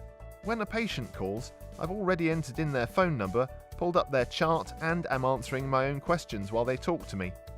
Whenever I ask them questions myself without consulting their chart, they either legitimately don't know the answers or they lie. After a year at this job, I basically don't believe anything a patient says beyond, "These are my symptoms and I need an appointment." I never understood lying to the one person who needs to know what all is going on with your body. I don't know, but if there's one thing I learned from all of the murder mysteries I read as a kid, it's people will try and lie and hide all kinds of information, even if it doesn't benefit them to do so. I work in an outpatient surgical centre. Lying to anaesthesia can be really dangerous. I've had a person lie about not taking drugs and then react badly when given the anaesthesia meds because they interacted. Fortunately for that patient, not nearly dying, but I will forever have it ingrained in my head the anaesthetist leaned over their head screaming, "What drugs did you take?" Another that I fortunately haven't seen serious events, but definitely has happened to our providers, and I've seen more mild versions, people eating or drinking before the anaesthesia and then denying it. Lucky for my patients, they have just puked up after waking up, so we know that they had it, but made it okay. The danger is you can puke during sedation and then get it in your lungs, called aspirating, and die from that. Could be really bad, but fortunately I personally haven't seen the worst yet, but I've heard plenty of stories of it. Not a doctor, but my sister's godfather was diabetic. He went to the ER because he had a really bad cold for like 2 weeks. He went in and they asked him if he was a diabetic, and for some reason he said no. Long story short, they gave him something that made his sugar levels go up, and he went into a coma. He died about a month later because his organs shut down. A hypo can give him delirium, which may have caused him to say no. I was just thinking this. I had really low blood sugar once, not diabetic, and couldn't tell you my name, the state I lived in, or anything really. It was weird and scary. When patients lie and say they haven't eaten anything prior to elective surgery when they have. I caught a patient snaffling biscuits that her partner had brought in for her because we are so cruel to deny her food. People can die from aspirating stomach contents during a general anaesthetic. I was in the hospital with what ended up being severe gastritis. They put me on IV fluids almost immediately after seeing numbers. High heart rate, high BP, CBC came back with a ridiculous white blood cell count of 42 when normal is 4 to 11. But they wouldn't let me drink anything in case they needed to do an endoscopy. More blood tests, more waiting, I get admitted. More waiting. By this point, my mouth is parched. My head is stuffed up, so I've been breathing through my mouth this whole time. It ended up being something like 26 hours before I was given ice chips, and 32 before I was finally given water to drink. They just couldn't make up their mind on when they could find the time with the doc to do the endoscopy. The first drink of water after 32 hours is the closest thing to what I can imagine true salvation feels like. If, God forbid, this ever happens to you again, you can ask for mouth swabs to moisten your mouth. My hospital had lemon-flavoured ones. One of my relatives had a bad reaction to amoxicillin as a child. Puffy face, trouble breathing, emergency room visit, bad. Fast forward 15 years, she's off at college and has come down with some sort of infection. She, however, didn't inform the campus health people because, and I quote, "Allergies are caused by a bad diet, and since I'm a vegetarian I shouldn't have them anymore." Yeah, they prescribed her amoxicillin, and if it weren't for her roommate being home to call an ambulance, she'd have been dead. Well, at least that wasn't a lie, just stupid. Darwin may catch up to her. I wasn't the lead on this case, but I was the assist. When I was in dental school, this patient came in and was really hyped up. My buddy asked him if he'd been on any drugs. and the guy just said he had a lot of caffeine. Okay, we move forward. From what my friend told me, his blood pressure was high, but not too high for an elective procedure. Part of the local numbing we give patients has epinephrine in it, and sometimes this gets into the bloodstream with certain types of nerve blocks. Not uncommon. However, if you've snorted a couple of lines of cocaine and then get EPI in your bloodstream, that's no bueno. Ended up calling the ambulance. His BP was so high he was at risk for a stroke. So yeah, even stuff the dentist does can kill you if you lie. Every dentist's office I've been in as an adult has had a poster on the wall in the waiting room warning about this exact same thing. My understanding is meth also has a really serious reaction with dental anaesthetic. People, we're medical professionals, not the FBI. Please, for the love of all that is holy, be honest with us. Not a doctor, but an army combat medic. We were in a small firefight, and an ANA soldier was hit in the leg. It was very easy to see the wound because the desert camo doesn't blend in well with blood. The part that almost killed him is he never told us that he was hit in the chest. We asked him and he said only in the leg. I knew he was lying because he was holding his chest too, but I didn't want to make a bad situation even worse, so I didn't say anything. But when we asked him again and he said no, I didn't want him to die, of course, so I pulled his plate carrier off and we did more medical on him. He definitely would have died from that wound. It punctured his lung and he was having trouble breathing. We called for a medevac and he lived, but only with one lung. Never knew it he joined the ANA again, but I assumed he stayed out. A lot of them I get. This one, no way. I guess it is the stress from the combat, because I can see no way how a sane person could believe this lie would somehow help him. I see he might have wanted to stay in combat, but still, it's your chest. There's quite a bit of things you need in there. I can see being so terrified by the situation that the soldier wouldn't want to even admit to himself he'd been hit in the chest, or maybe not even able to. Like when you cut yourself badly and can't even look at it, but a times a million. Your brain does weird to cope in situations of extreme stress sometimes. I work at an STD clinic, so the stuff I deal with isn't usually deadly, or at least not immediately deadly. However, I am constantly surprised by the percentage of patients who test positive and refuse to tell their partners. A guy came in a few years ago who had something relatively simple like gonorrhea, but seemed to have trouble walking. Long story short, a nurse called an ambulance for him and sent him to the ER for a spinal tap. Turns out, an ex-boyfriend refused to tell him about his syphilis diagnosis after they had a rough breakup like 15-20 years earlier.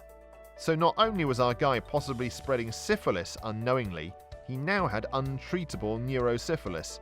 He worked with our disease intervention specialists to track down as many partners as they could, but I think he died from related complications like a year after his initial visit. That's just heartbreaking. We had a patient that took her home heart meds religiously, even in the hospital, when we were also administering them to her. She was educated not to take any of her home meds while she was hospitalized since we were giving her the hospital meds. She would sneak and take them. Her blood pressure bottomed out and we would have to bolus her. Security was called and had to remove the meds from her and lock them up. We had another patient request a sleep med. The nurse gave it to her. Later, she found the patient barely arousable and blood pressure dropped, which did not make sense as she was given a low dose of sleep aid.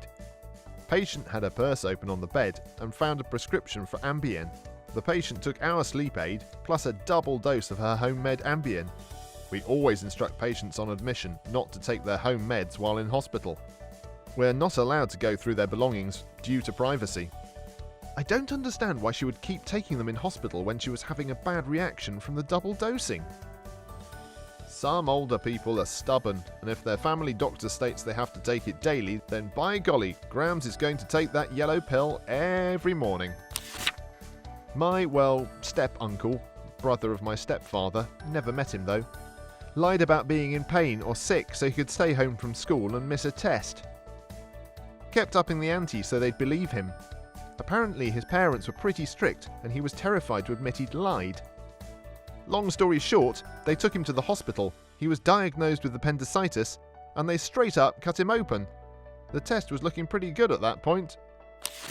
I was administering patients in the psychiatric ward. Busy night and I was way behind. An older man with schizoaffective disorder is admitted with a caretaker. A nurse asks them a few questions, including if the patient has taken any medicine and/or narcotics. The caretaker says no. I see the patient 4 hours later. He seems delirious, which often is caused by a somatic problem, including medicine. You know where this is going. He can't maintain eye contact and can only sit in his chair and talk nonsense. He drools and yells every word, but somehow seems very tired. I ask the caretaker if the patient has taken any medication, and she says the patient broke into a medicine room at the institution he lives and just started eating random pills. Apparently this is somewhere around 80 pills, not being more precise, because she did not bother gathering the empty pill boxes. The only information I could get was that he definitely ate over 40 lithium pills, which is just great if you really hate your kidneys. Now, after calling the emergency department to quickly prep and an ambulance with an anesthesiologist for transport, I talked with the caretaker, through my teeth, just slightly angry. Apparently the nurse wouldn't understand because it wasn't his own medicine and she didn't want to make a fuss. I screamed into my pillow that night in pure frustration. I later found out he lived after intensive care and almost lost his kidney function. That caretaker deserved to lose her job, and probably some sort of legal or criminal action. When someone in your care eats pills and you know about it, and then tell a medical professional that they didn't, you are endangering the life of another human being. Don't mess around with that. I agree. I couldn't do anything but call the institution and make a complaint though. I would guess they have made some kind of standard procedure regarding this kind of problem, but I don't know. It should not be necessary. It should be common sense. Parents of Reddit. What is the worst thing you have ever done in front of your teenage kid? I bought potato salad from the deli and was putting it into a glass cookware as if it was homemade. I got busted. You are a monster. I haven't drunk much alcohol over the last 10 years, but about 3 years ago I had a few too many. Kids were 13 and 16. We'd gone to a relative's barbecue, which was walking distance from home. Hadn't planned on drinking, but that's the way the night went. Eldest went home early, so the boy and I wandered back after midnight. I remember playing fighting with them in the living room. The next thing I remember is being in bed feeling sick. I was sick where I lay and tried to get up, but couldn't, and thought, well, I've messed the bed up already, I may as well just carry on here. Then I got up to have a shower, opposite end of the house. Kids woke up. I didn't have a towel, so I ran back through to my room in the buff and collapsed on the floor. I woke up hours later. The kids had covered me up, stripped and cleaned my bed, washed all my sheets, dried them and remade my bed. They still bring up, remember when Mum was drunk and threw up all over herself. Yeah, don't talk about all the times I wasn't drunk and was being a good mum, eh? I like to think of it as a deterrent. Good to hear that they took care of you while you were out cold and sick on the floor. That was really sweet of them. Yeah, I've been very lucky. They're awesome. I was a college freshman and had to come home for winter break, and the boyfriend had just flown in to visit. He was going to meet my parents for the first time ever. I was out giving him a tour of my hometown when I got a call from my dad. All he said was, "Pumpkin, get back to the house and check out this big fire I made." I drove us home after he spam called me 4 more times and kept yelling about how cool the fire was. I rarely ever saw my dad drink when I was growing up. He'd always been hyper-responsible and straight-laced. He's exactly like Hank Hill, except with a different southern accent, and he's a nerdy electrical engineer instead of a propane salesman. I came home to find my dad and his brother blackout drunk, stumbling around a huge bonfire in the backyard, looking for more sticks to throw in the pit, holding their own half-empty bottles of whiskey and wearing matching cowboy hats. I have no idea where they got the cowboy hats. My then boyfriend introduced himself, and instead of asking him about how his flight was, how school is going, where we went that afternoon, or any of the normal pleasantries you'd ask your daughter's boyfriend, my dad blurts out, "Have I ever told you all about the one and only time I did cocaine?" He launched into a story about how he did lines of coke in a hot tub with the local weather lady at a community theatre cast party in the 1980s. Then, he and my uncle spent hours telling us crazy things they did before my cousins and I were born. And then they called my future husband a wuss for not doing whiskey shots. If there's one thing straight-laced Hank Hill types love, it's building fires. It's constructive and therefore ethically good, yet also dangerous and destructive. Basically, they get to be bad boys on a primal level. Going to a movie with my 15-year-old, getting out of the car, and I turn just wrong and twinge my back. She asks what's wrong, and I say, "I threw my back out with your mum last night." She's looking at me like a deer in the headlights, and I cannot stop laughing, which incidentally did not help my back. Glad she has a family. Savage. My mum has severe back problems. When people would ask what happened, she would say, "Well, me and my husband were on the trapeze." She said it with a straight face, and people weren't sure if she was kidding or not. Doctors, nurses, neighbours, family members, no one was safe. Went to my 12-year-old son's end-of-season dinner for his sports team. Just an informal get-together at a local family pizza place on a Friday night. One of the parents brought multiple cases of wine with him, wine salesman, and we all went a bit nuts. I don't drink much these days, so it hit me extra hard. Apparently, when we were walking home, I was hiding in the bushes, then leaping out at random people, pretending to be a Nosferatu-type vampire and hissing at them. Hissing! My poor kid was mortified. P.S. I'm a hobbit-sized woman, so the people passing weren't scared by me, just bemused or annoyed. A hobbit-sized woman leaping out of the bushes and hissing like a vampire would still be fairly frightening, because they're hard as a spot hiding in the bush. This happened to my husband. We had a whole gaggle of teenage kiddos over at our house one Friday night. My husband had a few beers and then snuck off behind the garage to have a smoke. He doesn't smoke in front of me since I quit. He had bummed a really strong cig and it made him super dizzy. Just as he was kneeling over, a group of teenagers came along the path just in time to see him fall over onto the lawnmower. He pretended to be getting ready to mow, which made them howl with laughter. They still talk about that time Dad fell over and tried to cover it up by saying he was going to mow at 11 p.m. Late but funny. My girlfriend's dad came home late after a night of drinking when she was a kid. Didn't know my girlfriend was having her friends for a sleepover. He stumbled into her room to give her a kiss goodnight and tripped over a cot in the middle of her room. He was confused as to why it was there, so he did the nice dad thing of putting her cot away for her. Turns out there was a teenage girl sleeping in said cot that got folded up. Makes for good storytelling. Yes, she woke up freaking out. They were all mortified at the time, but 15 years later it's a funny story to look back on. Also, nobody was hurt. He just had no idea anyone was sleeping over, so he was confused as to why a cot was out in a drunken haze. Ha, I can just picture this. I farted really loudly, and it smelled. Daughters outdo me nowadays, but I plan to be incontinent when I reach my 80s and live with one of them. Playing the long game. I've already picked the kids who get me. Payback is lovely. Okay, I'm a parent with a host of stupid things done, but my oldest is only 8 now. But I'm a scout leader, regularly dealing with our teenage rover scouts. And at our clubhouse, we've got a parking problem with our neighbouring gardening club. So when one particularly nasty neighbour yet again parked in our spots, we might have put whistles in her exhaust pipe and laughed madly when she drove away and all those whistles started actually working as intended. And all that in front of quite a few rover scouts.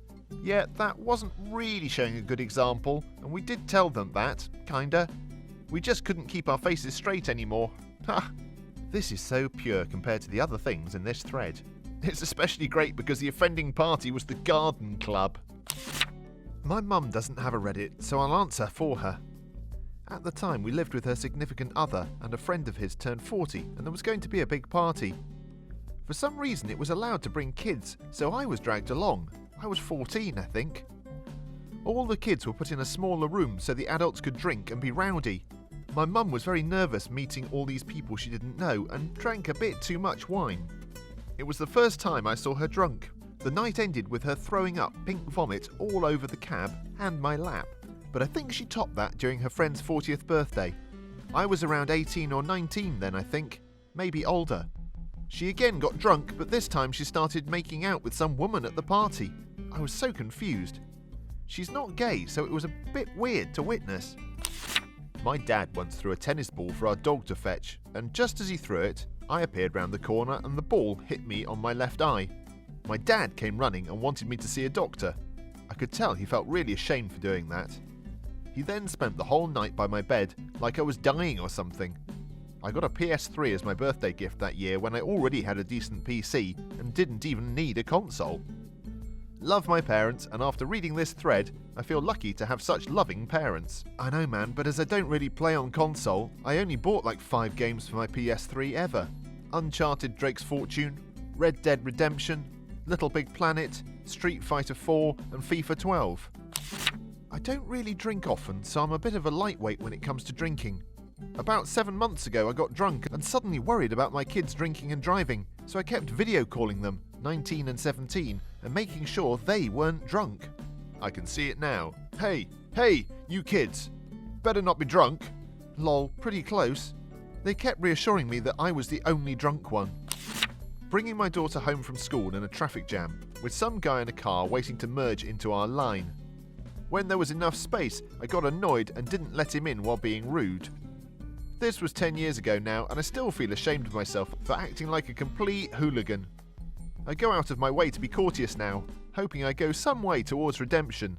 Makes me sad just thinking about it. Yikes, man, how do you even live with yourself? I have very, very vivid dreams sometimes. It's always mundane though, going to the grocery store, mowing the lawn, going to the bathroom, stuff of that nature. Well, one night I was having one of these dreams and I got up and started peeing in the laundry basket. My wife was yelling at me, "What are you doing?" At that point my daughter came out of her room and turned on the light. I woke up midstream and couldn't stop. She flipped the light on and immediately off again. My husband used to fart on the kids, head farts. The older two complained that he never pranked our youngest because she's the baby. Well, one day he decided to give her a head fart too.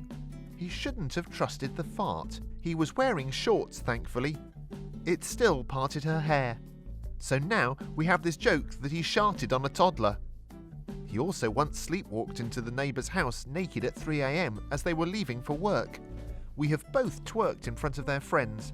And they learned most of the dirty jokes they know from us. This is like the 3rd post I've read like this. Who are these people that are farting on their kids? Why is this a thing? What's the "oh, it didn't scan, must be free" joke of your job?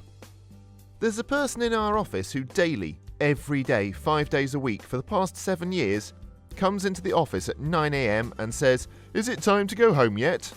Every single day for 7 years. Everyone seems to have taken this comment as you suggesting they fire him, but I took it as the dude who's been there for 7 years now, and no one has told him he can go home.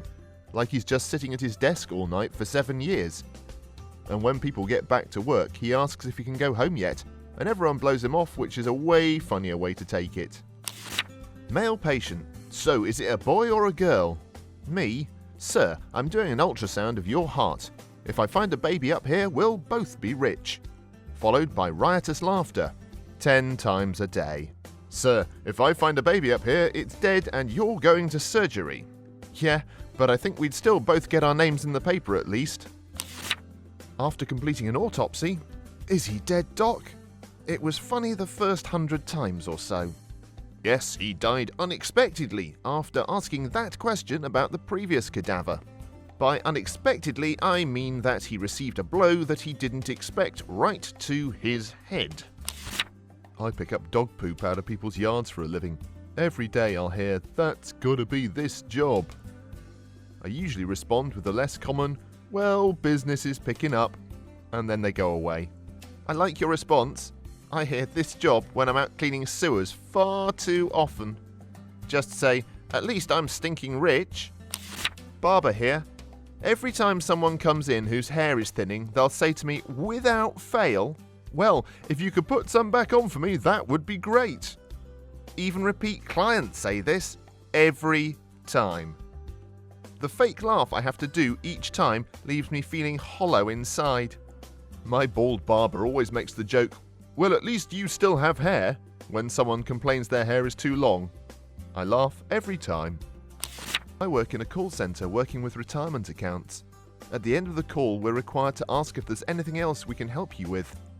Way too many callers use one of the following highly original jokes. "Sure, how about you put $1 million in my account? Do you have the winning lottery numbers? Can you make the markets go up?" My usual answer is, if I could do that, I probably wouldn't be answering the phone anymore. I would always retort back, "No, but I did win last week. Give me your bank information and social security number and I'll transfer it directly into your account." One person started to give me the information, and I told him never to do that over the phone. That person is why scammers exist. Kinda sad if you think about it. "Sell me the winning one. Ha ha ha ha ha ha ha ha ha ha ha. I work at a gas station and sell lottery tickets." My mum has a really annoying take on this, where she'll buy a scratch card, then when she scratches it off and doesn't win, will claim it was a defective one. Oh no, why? Used to work as a sandpaper manufacturer. People would ask me how the job was going and I'd always say, "Rough." It was me. I was the villain. Of course. Calm down, Anakin.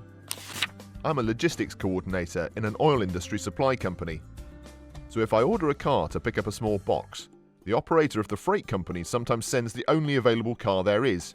If that's a semi-truck, then they come in and don't know what they're picking up. The standard joke when I show them the small box is always, "Oh, I should have brought a bigger trailer. I think I need a police escort. I think it will surpass the weight limit," etc. Bank teller here. "If you have any extra cash lying around, I'll take it."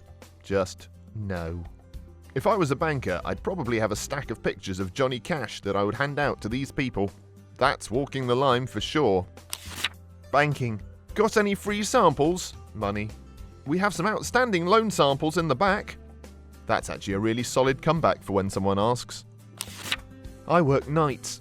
My friends often say, "Must be nice to get to sleep in every day." Same. "Must be nice to sleep in all day. Must be nice to be able to stay up all night. You just woke up." And 9 years later, my family still calls me in the middle of my sleep, forgetting that I sleep during the day. They never stop. I like to call them back at 5 a.m. I deliver alcohol to bars. The number of times people tell me to put some in their car is ridiculous. I install TVs a lot. Same joke. Everyone thinks they're the first to say it too. No sir, that guy 12 feet away from you said the same thing to me. Doesn't apply right now, but as transportation for the Air Force. Anytime someone walks in to ask for a vehicle and we say no, we don't have any available, but I can see a ton of vehicles right there. Yeah, but those cars are reserved for people that actually put in a request for vehicles. Sorry, we're the Air Force. We don't do ground vehicles. Try explaining that one to people. Yeah, I drive vehicles for the Air Force. No, I don't do anything involved with aircraft at all whatsoever. No, I shouldn't have just joined the army. IT help desk. I don't do computers. Literally, these people use computers every day. It's 2017 and you work in an office.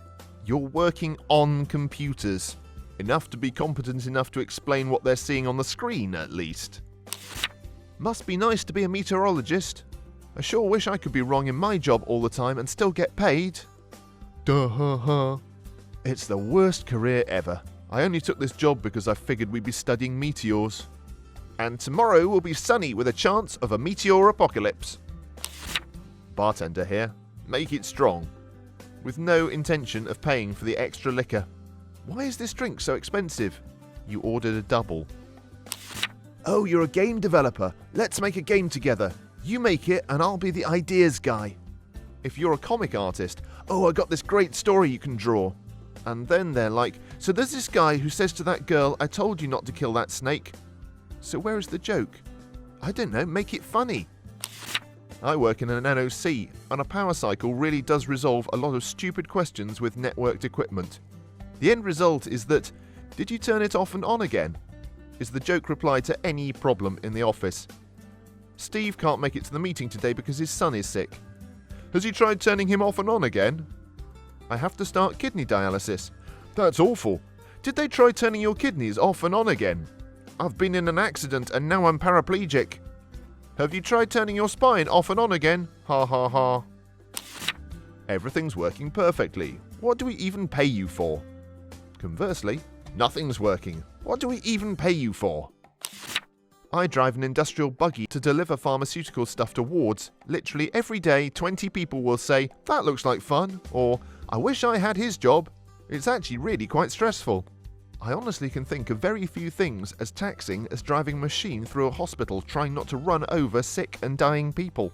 You wouldn't believe how stressful it can get. You have an hour to deliver 30 crates all across the hospital, and you've got to be quick about it, but be as safe as you can be. People are here to get better, not run over in the wards. It does my head in some days.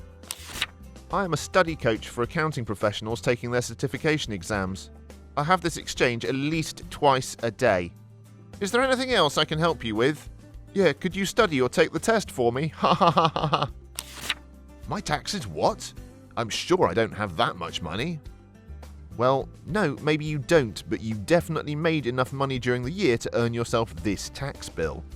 Just because you spend everything as soon as you get it, doesn't mean the government isn't still going to tax you on the overall amount you've earned. What do you mean I need a license to rent a car? Seriously? It's a joke. I work in nuclear medicine. Will I glow? Will I turn green? Will I get superpowers? Well, only with the high dose. I'm a magician.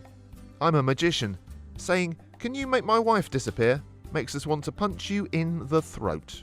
With a show of respect like that, she might be willing to disappear on her own. Please say this and tell us how it goes. I work as an MRI tech. Almost every time I do a scan of a patient's brain, well, did you happen to find my brain in there? Or something along those lines. Give them a deadpan no when they ask this. No, sir, I'm sorry, but I actually have to go inform the emergency medical team that your brain is missing. Leave room for 30 minutes while looking at the results. As a waiter, me. Anything else I can get you today? Customer, $1 million. Burn in hell. Also, customer, can I get the check? Me looks through multiple pre-printed checks. Customer, just give me the cheapest one. No. We hated it. The plate is empty. I work in an ice cream parlour, and I ask the customers if they want the receipt. No, I can't exchange it. Ha ha ha ha ha. Fun fact, once a police officer came in, and I asked the same. He replied, no, I don't want evidence. He made my day.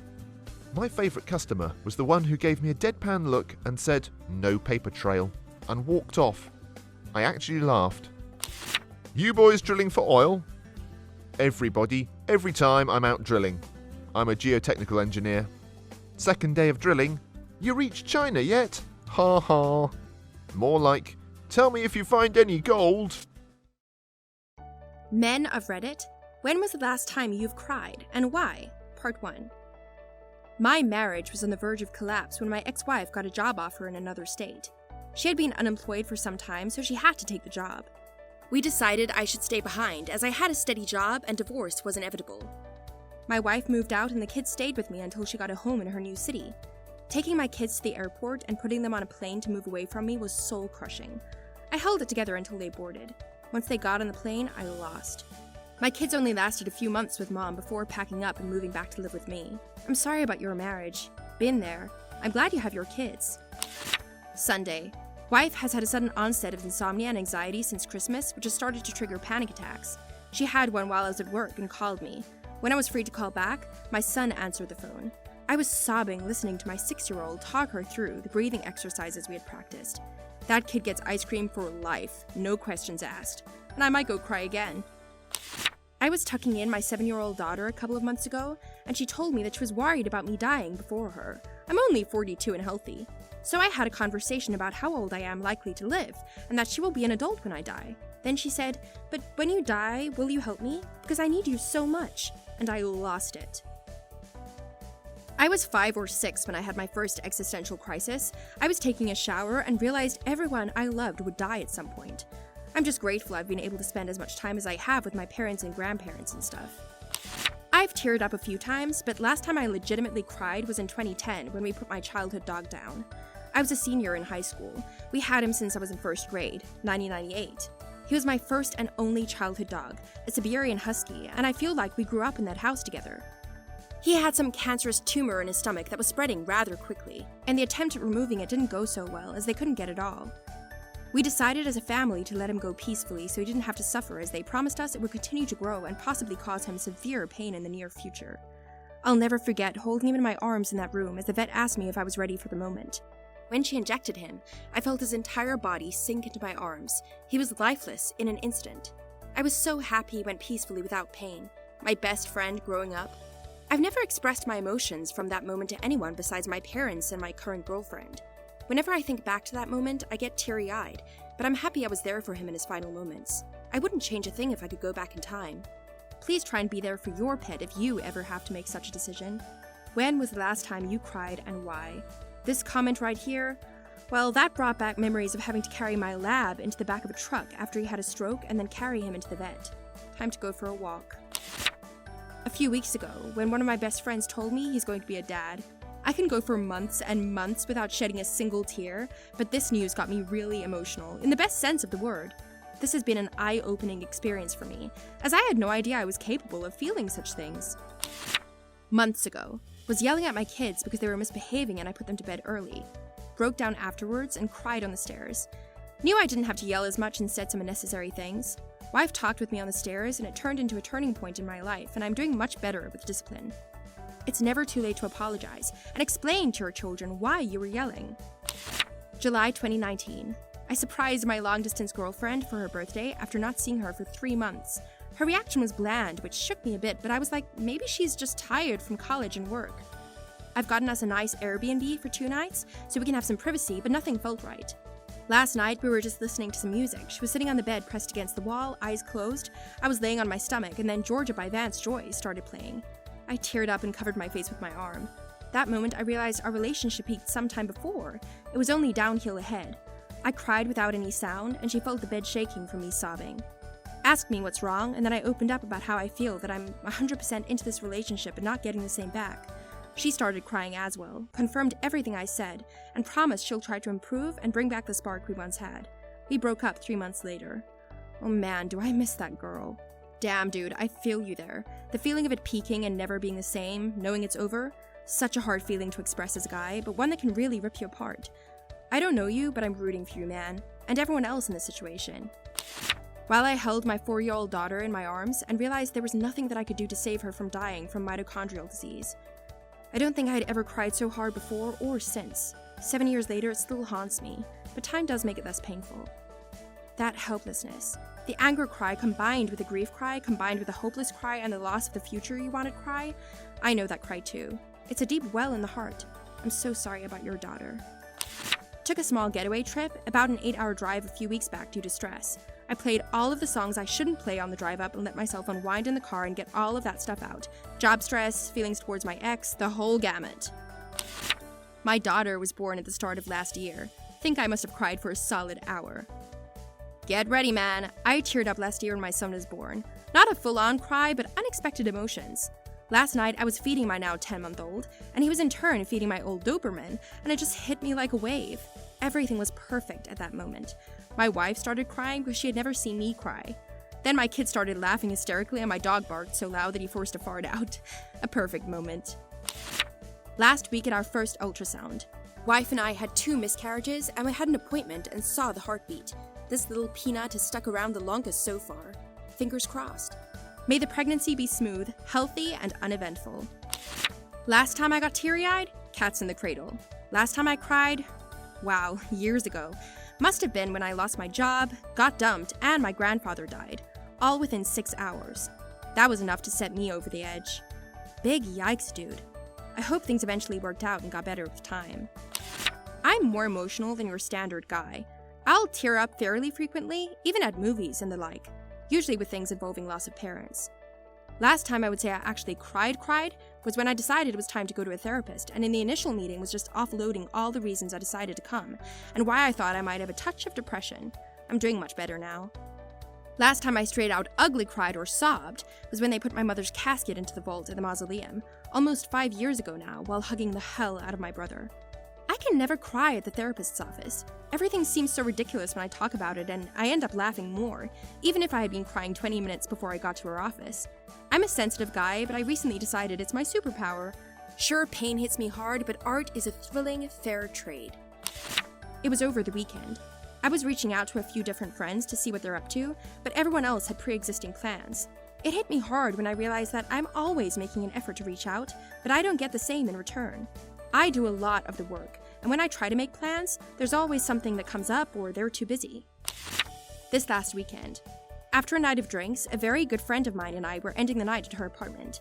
We had been chatting for a bit when at one point, she redirected the conversation and began to beam about how she's proud of the man I've become. She talked about my character, how I treat people, and my habits. She told me there are things I do that she admires, things that I've been doing for years, and that I thought no one noticed. It was a very tender moment, and I couldn't help tearing up. I've never had a friend or loved one, other than a relative, say such beautiful things about me. Bless her soul. I don't know what I would do without her. To say that she's an amazing person wouldn't be enough. She loves you, whether romantically or platonically. She admires, respects, and loves you. Never let her go. Last year, I had to carry 2 of my bull mastiffs to the vet. They were sisters, because one had a thing on her tongue, and figured I'll carry both for a checkup. I left the vet without them, since they both had cancer and had to be put down because it was getting worse. I was with my mother, sister, and my wife, who all came along for the ride. Everybody was stunned and in tears, and I tried to brush it off like no big deal, and that everything would be fine, and that this was for the best. When I dropped everybody home and was finally by myself in the truck, I had to pull over at the next corner to just let it all out. I cried so hard driving became impossible, and must have remained parked there for 10 minutes easily. A month after that, at my workplace, I adopted the stray dog who wandered into our site. Named him Bruno. He was super playful and the cutest mutt ever. Anytime work got too stressful or my anxiety got the better of me, I'd leave the office and walk out to the car park where he 100% was always there to get my mind off of things. I have spent 30 minutes almost every day just sitting down and rubbing his tummy. Just the sound of my truck coming down the hill to the office, he'd know it was me and prepare his assault on my clean work pants with his dirty paws. The last time we spent together, I was outside giving him his usual tummy rub and love up, and I was called out to make a couple of runs in my truck. There was a bad thunderstorm that day, and I must have been gone for only 15 minutes when returning to my office site, I saw the reddish mane of my buddy Bruno all wet and sodden just laying in the middle of the road lifeless. I told myself it could not be him. No way. I parked my truck in the office, and a few of my employees, knowing the relationship me and this dog had, told me the bad news. They saw a car hit him. Being their employer, like the scene with the bull mastiffs, I played it cool and had them go and pick up his body for me, which we buried on site here. Like before, as soon as I was left alone, I collapsed in anguish. I have never cried so hard in my life, and this time I cried for days after as well. Anytime I would pull up to work and begin parking, the fact there was no excited mutt to navigate around just broke me up. I have lost family members, teammates, and very close friends alike. Never cried for them like I did in these two cases. I teared up just reading this. The way you described those two stories, I can tell, and I'm sure you know, you gave them the best life ever. A couple days ago in the shower, the song "You Can Let Go Now, Daddy" came on. My grandpa had an aneurysm blow, and my mom sang that song to him when they unplugged the machines. It'll always make me cry. My friend and gym partner killed himself on November 5th, and I didn't know for a whole week. I was texting him daily things like, "Hey man, where are you at? Are you lifting today? Did I do something wrong? Why aren't you replying? Hey man, if you don't respond to this message, I'm calling the police for a welfare check." And then a friend found the GoFundMe on Facebook. I cried so hard and loud that I heard my roommate approach my door to knock. He heard me through the door and did a quick about-face to retreat back to his room.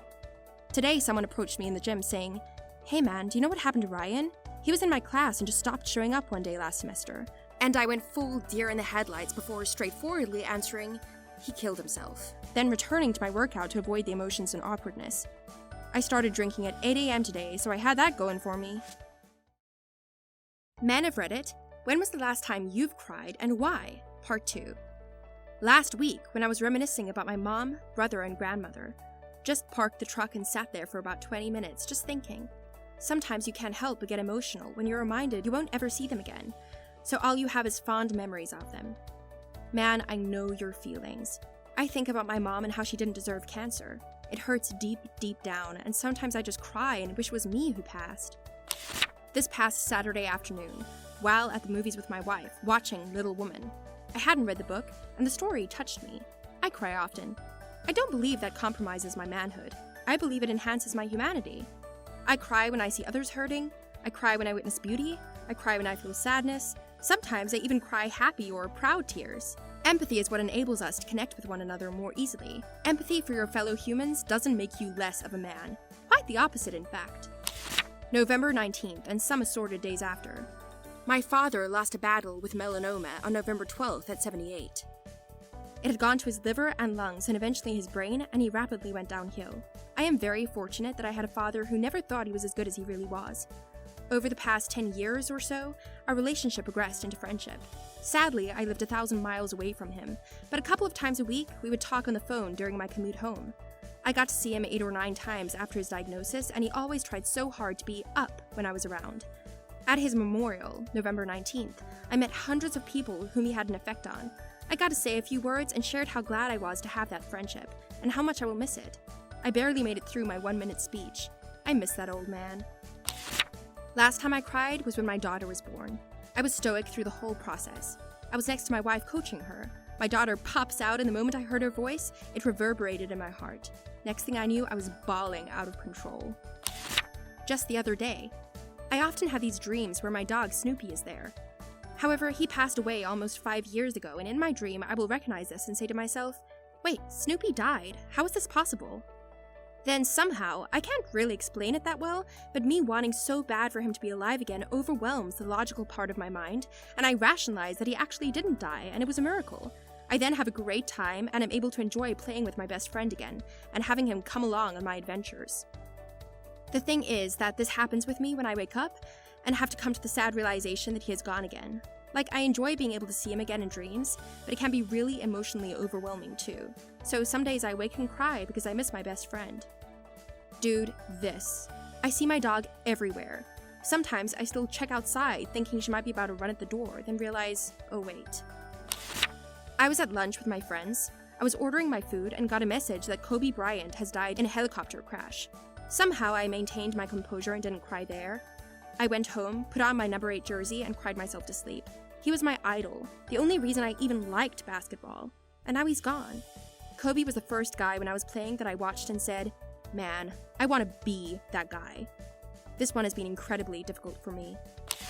So this is gonna sound dumb, but last Thursday, I couldn't sleep, so I was watching YouTube, and a review for Avengers Endgame popped into my feed. While watching that review, I decided to watch audience reactions to the Thor's hammer scene and the snap scene. Seeing and hearing the joy from those scenes made me lose my confidence for some reason.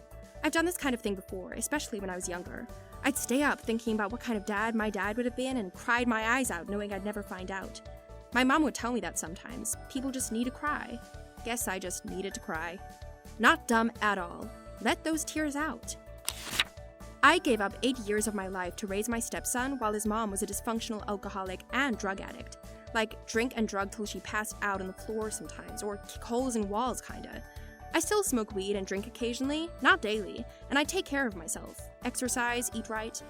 Unfortunately, unless I went to AA, she wouldn't be with me. I'm not an addict, but she began to believe that any use of drugs was addictive behavior. I refused to go to AA, but said I would stop smoking and drinking if that is what she wanted. Didn't sell. She won't let me see the kid now. I miss my son. I miss him every day. I drove home last Saturday and heard a song come on Spotify we used to sing to. Would always make him smile when it came on. I miss his smile. I miss him right now. He is my world, and she won't let me even talk to him. Don't know what to do without him. Just now, Dad literally passed this morning, about 4 hours from the time of this post. Of course, when I get back home from meeting with my sister and my mom at the nursing home to browse Reddit for my first chance at any distraction, this is on the front page. He had early onset Alzheimer's. He was only 67. We finally had to put him in a nursing home 3 years ago because my mom and I couldn't manage to care for him at home anymore. He had basically been in a near vegetative state of limited alertness and nonverbal for the last 2.5-ish years, so his passing wasn't unexpected and we had a lot of time to mentally prepare since his diagnosis nearly a decade ago. But man, when it finally happens, it still blows. Man, I lived the same story as you, except it was my mom. Diagnosed with early onset Alzheimer's in '96 when she was in her mid-50s, passed 10 years later in '06 to cancer. Because, well, it's never the disease that gets them, just weakens their body and mind to the point something else does. My dad and I were the caregivers most of the way, until we finally had to get outside help. It's a hellish, torturous nightmare of a journey for them. And then for the family. I'm still scared to this day, and probably will be for the rest of my life. Things do get better, though. I'm sure you've gained a unique and, hopefully, better perspective on life than most. Know that your dad isn't suffering anymore, and that you and your family can begin to heal. Treasure the times you have with your mom, and keep the good memories of your dad close. Best wishes. Middle of summer 2019, my mom and dad came into the room while my mom is holding a teddy bear. She says, "I have bad news and worse news. Which do you want to hear first?" I said bad news, and she told me that they're both going to be deployed at the same time. The worst news was I'm moving in the summer of 2020. I cried so much I'm still unable to cry, and still unable to support the military that does nothing for us within the past 4 years. My dad was in the military until I turned 10 or 11. We only had to move twice, thankfully, but he was deployed 3 times over his 11+ years of service. When I was 12, my parents started fighting a lot and abusing pills and such, and now they're drug-fueled shells of what they used to be.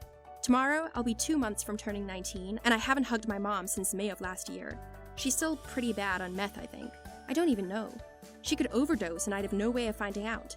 My situation is very different from yours, but you feel alone and I do too. I'm still struggling pretty bad, but what helps me keep going each and every day is that I only thought I was alone. The people that took me in when I was 17 had zero relation to me when my dad kicked me out. I moved in with my girlfriend when I turned 18, and I regret not building a relationship more with that family every day. DM me if you ever need somebody anonymous to talk to. I remember it being weird to say dad every time he came back. Lots of love from Ohio, buddy. Classmate died yesterday. She was a horn player in my orchestra. Girlfriend broke up with me out of the blue hours after. She said she wanted to talk, and I said hopefully nothing serious, and then I got completely destroyed. I ugly cried in front of all of my friends, and they brought me tea and blankets and snacks. Lucky to have them. Yesterday, I was happy, with many happy days just on the horizon. Today, I'm lost. I am in denial, but I will have to learn to accept it and move on. I'm scared of moving on. This was nowhere on my list of possibilities that could happen to me. No warning signs, we never fought, and then it was just over, because her feelings changed. Hey, I'm going through something similar. Female here. My boyfriend and I broke a week ago. It was mutual. We knew we were both in tough places. Him with his personal issues I won't go into, and me, that I'd been stressing about why our relationship looked more like casual friends than a couple. Then, that stress coupled with final stress, and I started having panic attacks. It sucked so hard. I couldn't help but think that it was my fault, that I started to feel insecure about our relationship, and that it led to our demise. I allowed myself to cry. I felt like all I could do for 2 days was cry. We broke up over text, and I managed to keep it together until I got to a secluded bathroom and cried for 20 minutes. And random bursts throughout the day. Same thing the following day. In the meanwhile, I was trying to study for an exam, but I wasn't performing well, and I started having panic attacks about it too. I feel a little better now, and I'm going to take this single time to reflect and work on myself as a partner in person. Take your time and think whether you've been nice to yourself recently. Have you taken care of yourself? Really taken care of yourself? I found during this week that although sad about my loss, I have great friends and parents that are willing to guide me through what feels like an upcoming nervous breakdown. Please take care of yourself and don't dwell too much on it. Don't be afraid to rely on people you trust. Vent to the internet. I suggest writing your feelings out. I also read around on some types of therapies on NHS sites. Sometimes they give useful resources to deal with these situations. Like a DIY therapy, in a way? Some people will also recommend breathing exercises or meditation. For me, what seems to be working is writing it out. Don't hold the tears more than you need to. If you like drinking or doing drugs, please try to avoid it around this time. It's really, really dangerous. On my drive home from work yesterday, thinking about everyone who I thought cared but tossed me aside like mere trash, I've always been a little slow when it comes to learning things and retaining information. Never quite good at making friends, so I held on to a few I thought were good friends, up until recently. It was horrible in school studying my butt off in order to at least get C's on tests. Since graduating high school, I've always worked hard for my money, landscaping for a few years, and now I'm an electrician's apprentice. My attendance every day is impeccable. I do the best I can every day, even though coworkers can be cruel, saying I should be able to do certain things by now, and I try and text my few friends at least once a week to check on them and ask them about their weeks, and usually I only get left on red. All in all, I know it's not the greatest reason to be upset, but it sure does get lonely outside of work and frustrating at work. I'm sure many of you can sympathize. A few weeks ago, I got a phone call from my mom. She told me that one of my older sisters had a brain aneurysm and that she's in a medically induced coma in a hospital 2 states away, and the doctors didn't think she was going to make it. At first, I didn't know how to feel about it. I haven't seen her in years. She started popping pills, told all of us to get lost, and disappeared. A week after, my mom told me, her and my 2 other older sisters went to go see my sister in the hospital. While they were there, the doctors tried to wake her up, but any time they did, she'd either have a seizure or a stroke. At that point, the doctors really didn't think she was going to make it, and began talking about how long my mom wanted to keep her on life support. It wasn't until they sent me a picture of my sister that it all hit me. I was at work, and I stopped what I was doing, walked into a closet, rested against the wall, and cried. This past week, one of her caretakers told my mom that they had taken her off the drugs that kept her in a coma, and that it was up to her to wake up. Yesterday, the same caretaker sent my mom a photo of my sister with both eyes open looking at the camera. When I saw the picture, I cried again. Last year in July, best friend killed himself and left behind a newborn and a wife who's also a good friend of mine. I cried when he died, and a few weeks after that when I had to help his wife understand that his death wasn't an accident. She had been postponing his funeral to have a medical examiner look over his body again. How do you contribute to society besides having a job? I volunteer as a telephone counsellor for people who are suicidal or going through crisis. It's very rewarding, and I highly recommend it for anyone interested. I do it too. Usually if you type your city crisis line, you can get decent results. Suicide calls make up less than 20% of the calls I take. There's a lot of lonely people who just want to talk to someone. I have one caller that knows when I'm volunteering and will keep calling back until she gets through to me. She knows I love animals and just wants to talk about her rabbits and her week. That's a really easy 15 to 20 minute call, and I enjoy that because there's nothing stressful. Other times I get in-progress suicides where everything that could go wrong does, and it's incredibly stressful. There are a lot of callers who have borderline or full-on abusive partners that keep saying, "I don't know if I should leave. They do X, but I love them." And they often make me want to just slam the phone on the table because they just go in circles. You can't give advice, and you can never judge the situations they're in. I've wanted to quit many times, but I just keep going. Hey, just wanted to say that you're doing such an amazing thing for these people. You are truly awesome. If it doesn't burn you out, it's great. But if you think you can't cope with it anymore, it's totally okay to leave too. After all, care about yourself as well. I approach every single person working in any sort of customer service position with a smile and a pleasant attitude. I like to make them feel like the stuff they're doing for me, packing the cheese from the deli or checking if this shirt comes in my size or whatever, actually means something to me, and that I understand that they're making things easier for me. Usually makes them smile, which also makes me smile. From someone who works in retail, thank you. From someone who doesn't work in retail, thank you. I'm a hobby beekeeper, so I do my part for nature. Plus I teach kids about it several times a year. Not much, but at least it's something. I help high schoolers with their maths problems once a week, and occasionally volunteer at a student-run pub to make sure students can handle their studies. Student-run pub, like bar, popular in the UK where the drinking age is 18. I've been slowly transforming my backyard into an edible perennial food forest to reclaim the land that had been sterile homogeneous grass for so long, bombarded with weed killer and pesticides. The soil used to be almost straight sand and had no organic matter, couldn't hold water for it. I went to my local compost facility, began hauling in compost and mulch, which is free. I stopped cleaning up in the fall and instead used the lawnmower to mow over the leaves so they decompose in the yard. Planted lots of perennial edible fruits and veggies, but layered them in a way where it looked like a garden. This was started 3 years ago. These days, when I'm working in the yard, I come upon more worms than I can count. The soil is dark and rich, and I have hummingbirds, honeybees, and butterflies visiting.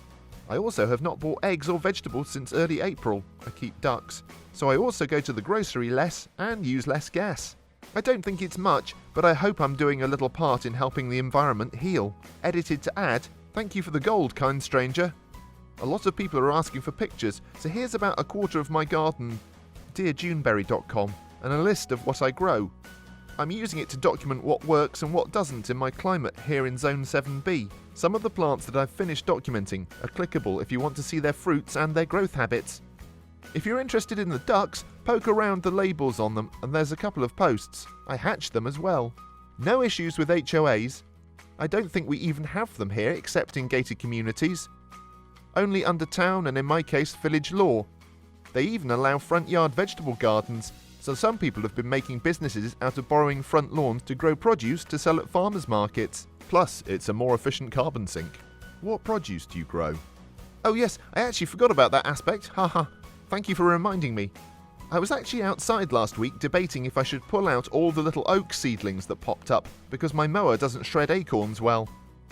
On one hand, they'll get out of control real fast and destroy my deck because they're all around there. But on the other, they're taking carbon out of the air when they're growing. I give blood. Although they give me tea and biscuits afterwards, I still feel that I am giving more than I am receiving. I'm O-negative, and they keep giving me stuff whenever I donate red cells. I've gotten grocery bags, shirts, gift bags.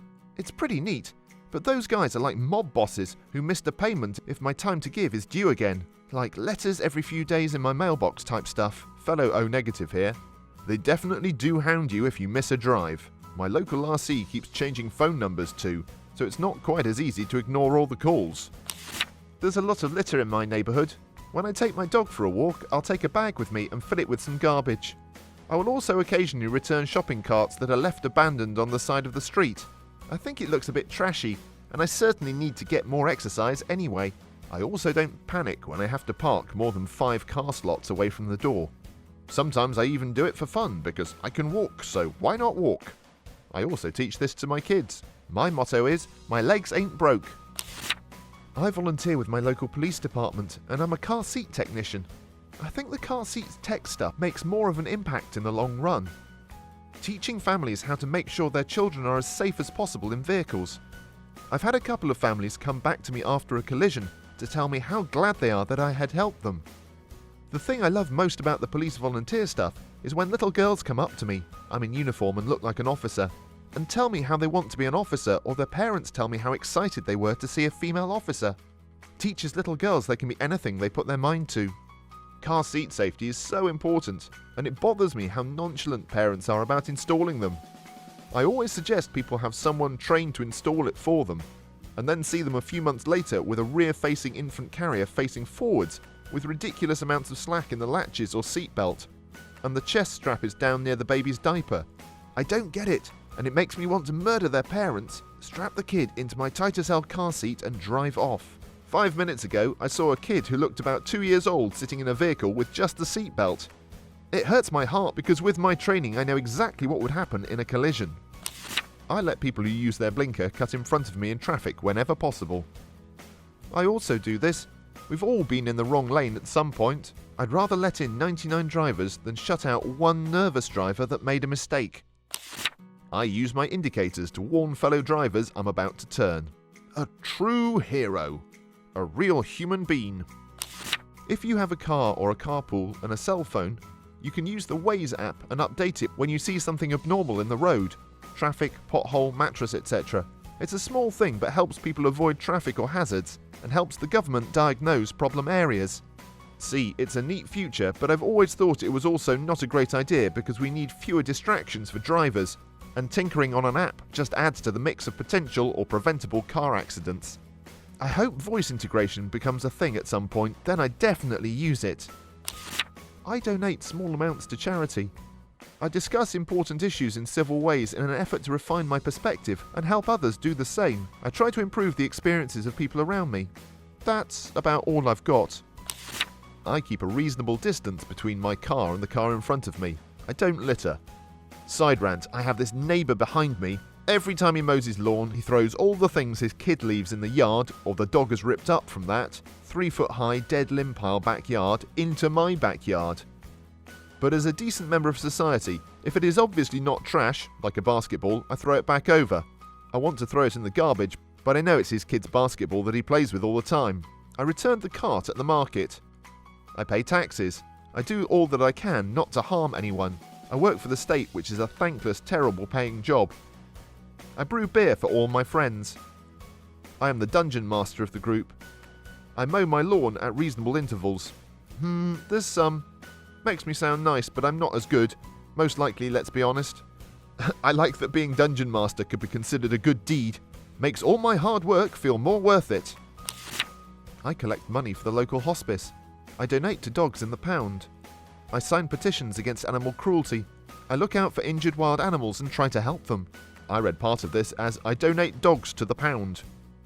I also read it this way. I have planted and cared for over 7,000 trees over the last couple of decades. Oak, maple, walnut, pecan, chestnut, hickories, black gum, bald cypress, river birch, beech, cherry, alder, ash, which are dying because of EAB, and several different pine, spruce and fir. The best time to plant a tree is 20 years ago. You got that right, although I still plant a few hundred every year. I grow many seeds that I have collected from ones that I planted 20 plus years ago. I foster animals from the local shelter. I'm too poor to own my own pet right now, but if you're a foster, the shelter gives you any supplies you need and pays for vet's bills. In return, I get to cuddle kittens and take dogs out on adventures. I'm lucky enough to have a forever rescue puppy of my own, but I just wanted to say thank you. As someone who grew up with pets, taking care of them doesn't seem like a ton of work, it's just normal. For me, it's a hugely rewarding experience in exchange for what feels like minimal effort. By being a reasonable human being, not throwing stuff on the ground, parking properly, not leaving my trash behind me, being polite and patient with others, not rushing anywhere, etc.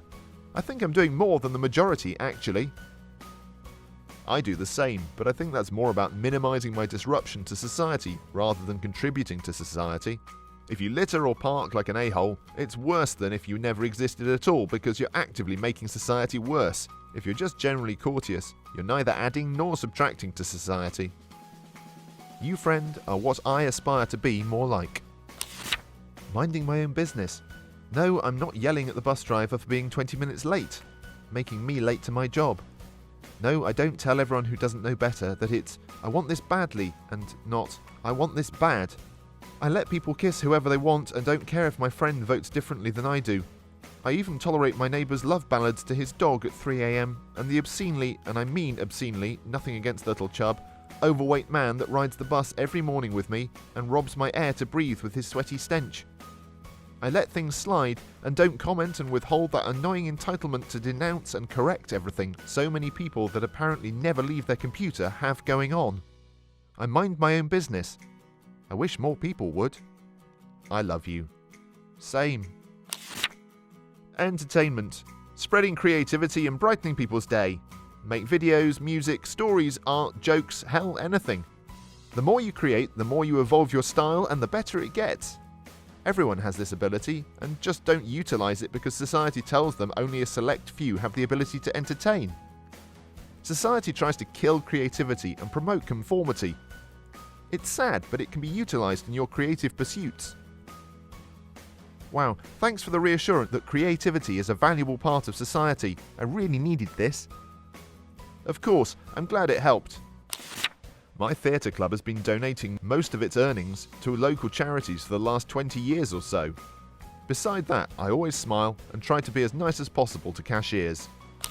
I volunteer for the opposition movement in an authoritarian regime.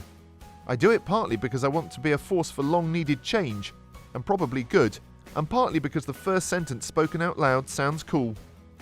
Aren't you scared of being tracked, harassed, arrested, or disappeared? I'm from Russia. It's not that bad. We're not like some kind of secret resistance. The main risk is during mass protests and in Russian social networks. They can arrest you for some made-up reason based on something you post on our analogue of Facebook. I buy Christmas presents for children in care homes. It's run by the council, and they put up a list of what they want. My students used to do boxes for a Christian charity, but it turned out the group was homophobic, so we stopped using them. We do boxes for the homeless now. I love doing this too. Every year I look for the tree in the grocery store with the children's names and their wish lists and pick a few. It's so fun. One year I found a tree for the battered women's shelter, and I hope to find it again or find another way to get gifts to them as well. What are some habits that are good to get into? Serious. Getting everything ready for the next day the night before. It takes less than 5 minutes. I got into this habit in college and continue it now. I lay out my outfit, organize my bag for the next day, and lay out my breakfast and tea. It makes the morning so much easier and less stressful. Every single work night, should I get my clothes picked out for tomorrow now? Nah, that's a task for morning me. Nighttime me wants to Reddit some more, then we'll be too tired to do anything else. Being active. You don't have to hit them gym, but at least make a habit to go out for a walk or something, even if a super short walk. 5 minutes of walking is better than 0 minutes of walking. For those like me with office jobs, try to get up once an hour, walk to the other side of the room or the end of the hall, and come back. It takes less than a few minutes, and anything that breaks up the monotony of sitting at a desk for hours is good for your body and your mind. Hang up your coat as soon as you take it off. Go straight to the closet and hang it up. Whenever you take off an article of clothing, if it's dirty, put it right into the clothes hamper. If it's still clean enough to wear, hang it back up or fold it and put it in the dresser. This sounds trivial, I know, but most of the messes we create are through sheer laziness. Then you still have to clean it up later, and the messier it gets, the more miserable you are contemplating it. Once you get into a simple habit like this, you'll be amazed at how much easier it is to pick up other time-saving habits. Same goes for dishes. Just do them as you cook, and as soon as you're done eating. Exercise. If you can make it a habit, then it can actually be something you look forward to. My brain must hate me then. I have been going to the gym 5 days a week for about 7 months now and still dread going. Get exercise in a different way then. Go swimming or ride a bike.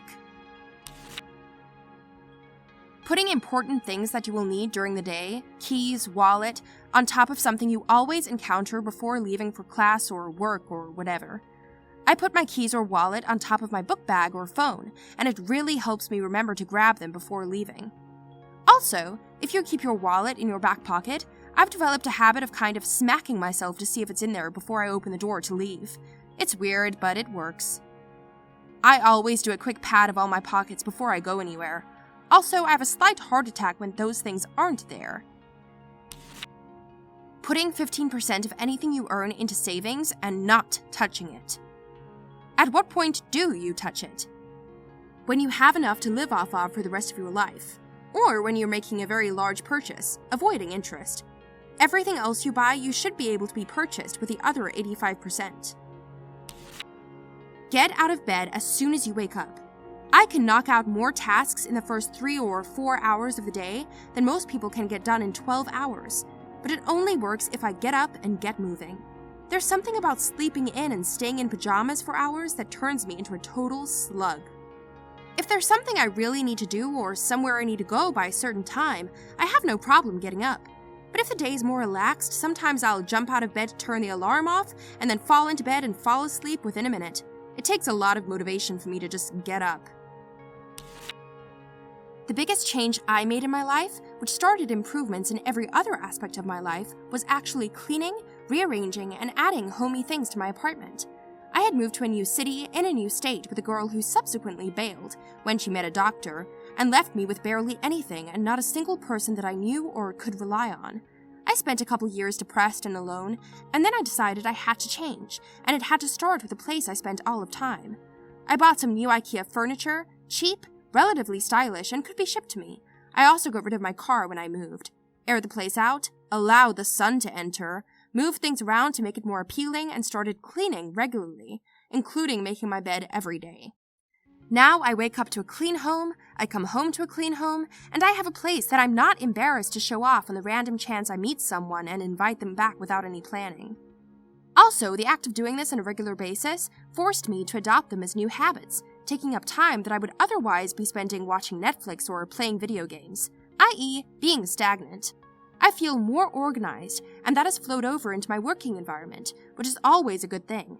I still indulge in some things like a good scotch and some junk food sometimes, because I look around and actually enjoy where I am. So, as a very long-winded answer, clean up after yourself. Make your home a place that is a healthy place in which you can spend your time, and keep it that way. Throw things out, recycle on a regular basis, and generally keep your life and space uncluttered. Another good thing about keeping up your cleaning is that you will eventually have a higher standard of living, and will want to keep your place clean more to keep that standard. Another important habit is continuously getting rid of stuff you no longer need or don't like. The less stuff you have, the less you have to keep clean. When the dog gives you that, "Can we go for a walk today?" face, get in the habit of giving in, human. It will do you both some good. People don't walk their pets every day. We walk ours several times per day. If you don't live in a big city, it's probably not necessary every day.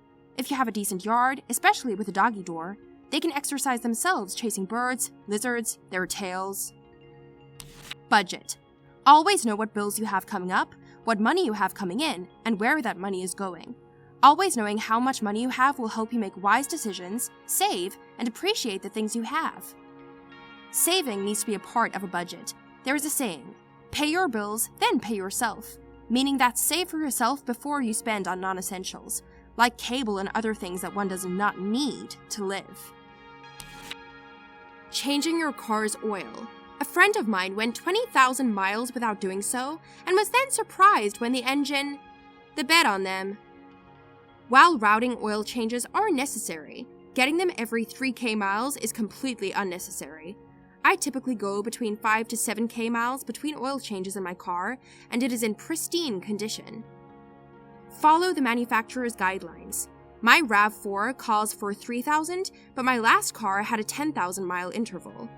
There is a Consumer Reports study of oil changes in a fleet of NYC taxis, as well as lots of gearheads that send their oil off for analysis that validate longer oil change intervals. For the most part, the 3,000 mile interval is a myth for modern cars and oils. Flossing.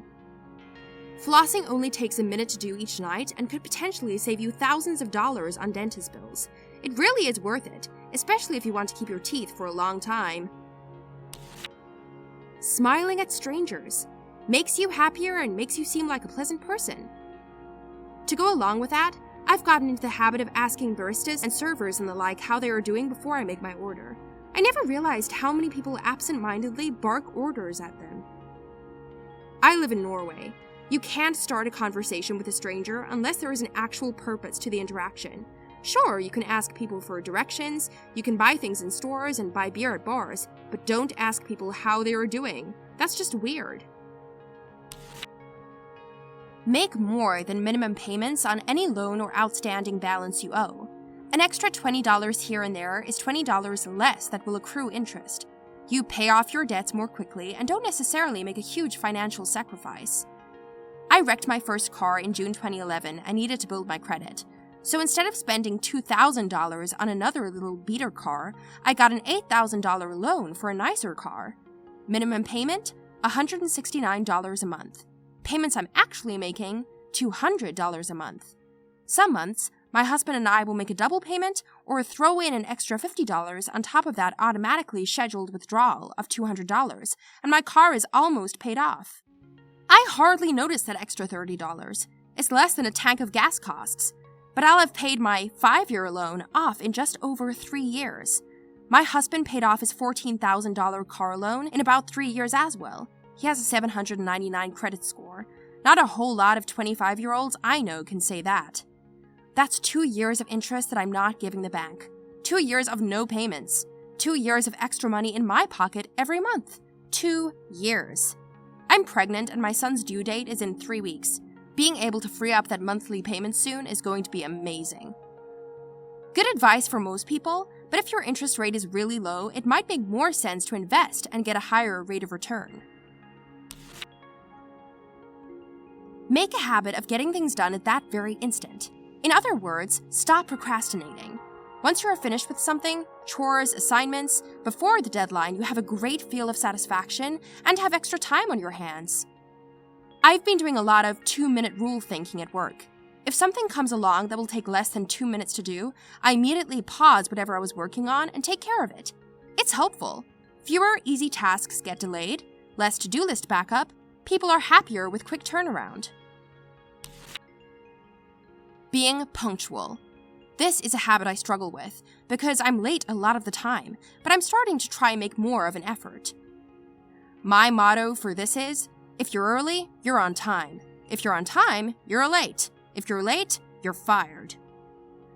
That sounds like military on time. Good way to think, except don't be early showing up to someone's home, because they need the time to finish straightening up, combing their hair, or hiding the bong. Do dishes and tidy up every night. No matter how tired, how long your day has been, just do it. You will find your house is never really messy if you do it every day, and then you end up with time to do the weird things that you never get around to. Also, do the bulk of the dishes as you're cooking. It doesn't always work out that you can do this, but if dinner is in the oven and you have 20 minutes to kill, why not clean? This way, after, when you're relaxed and full, there's no worry of cleaning. George Washington Carver's 8 Virtues. First, be clean both inside and out. Second, neither look up to the rich or down on the poor. Third, lose, if need be, without squealing. Fourth, win without bragging. Fifth, always be considerate of women, children, and older people. Sixth, be too brave to lie. Seventh, be too generous to cheat. Eighth, take your share of the world and let others take theirs. Ralph Waldo Emerson's 3 rules of life: be silly, be honest, be kind. Think about what you're going to say before you say it. I do this and then never speak. There's a middle ground. In general, the context will dictate it. In public, be quiet, reflective, and cautious. In private with loved ones, be silly and honest, open and sincere. If you find someone who will love you even when you say everything that comes to your mind, then put a ring on their finger or make a friend for life, depending on gender compatibilities, previous relationship states, etc. But don't expect everyone to love you as much as those precious people do. How does one work a 40-hour-a-week job, have time to cook healthy meals, sleep 8 hours a night, and go to the gym? Meal prep over the weekend can save you 30 to 45 minutes of cooking every weeknight. But the big thing is to learn to be passionate about going to the gym. For most people, the work week is most likely closer to at least 50 hours a week when accounting for travel time. So if you learn to love working out, going to the gym will help you de-stress and help act as a mental wind-down time that you might otherwise take sitting around watching TV or playing a game. I love going to the gym, but by the time I finish work I'm hungry and so tired it's hard to get back up. I don't want to lose the want to go to the gym. You have 2 simple options then. Get up extra early or go before work, or bring a light snack like some fruit or a granola bar with you to work and go straight from work to the gym. Don't give yourself a chance to sit around at home between the 2 activities and lose your momentum. Though I don't really like the gym, and have never been able to stick at it without a workout buddy, haha. I do all that and still manage at least 4 hours of gaming a day, because no kids. That's the goal right there. The goal not to have kids is easy to achieve if you don't have them, but illegal to achieve once you've got them. Have an easy-to-make quick breakfast and meal prep, lunch and/or dinner 1 to 2 days out of a week. It takes a couple to a few hours, but it's worth it. Prioritise sleep. That might mean hanging out with friends slightly less. Adopt a program that you know you can stick to with a full-time job. Then one that will be beneficial, but also not 3 hours a day. For example, I do 2 full body workouts a week and jump rope for cardio 3 times a week. Full body workouts take 2 hours, and jump rope workouts are usually between 15 to 30 minutes.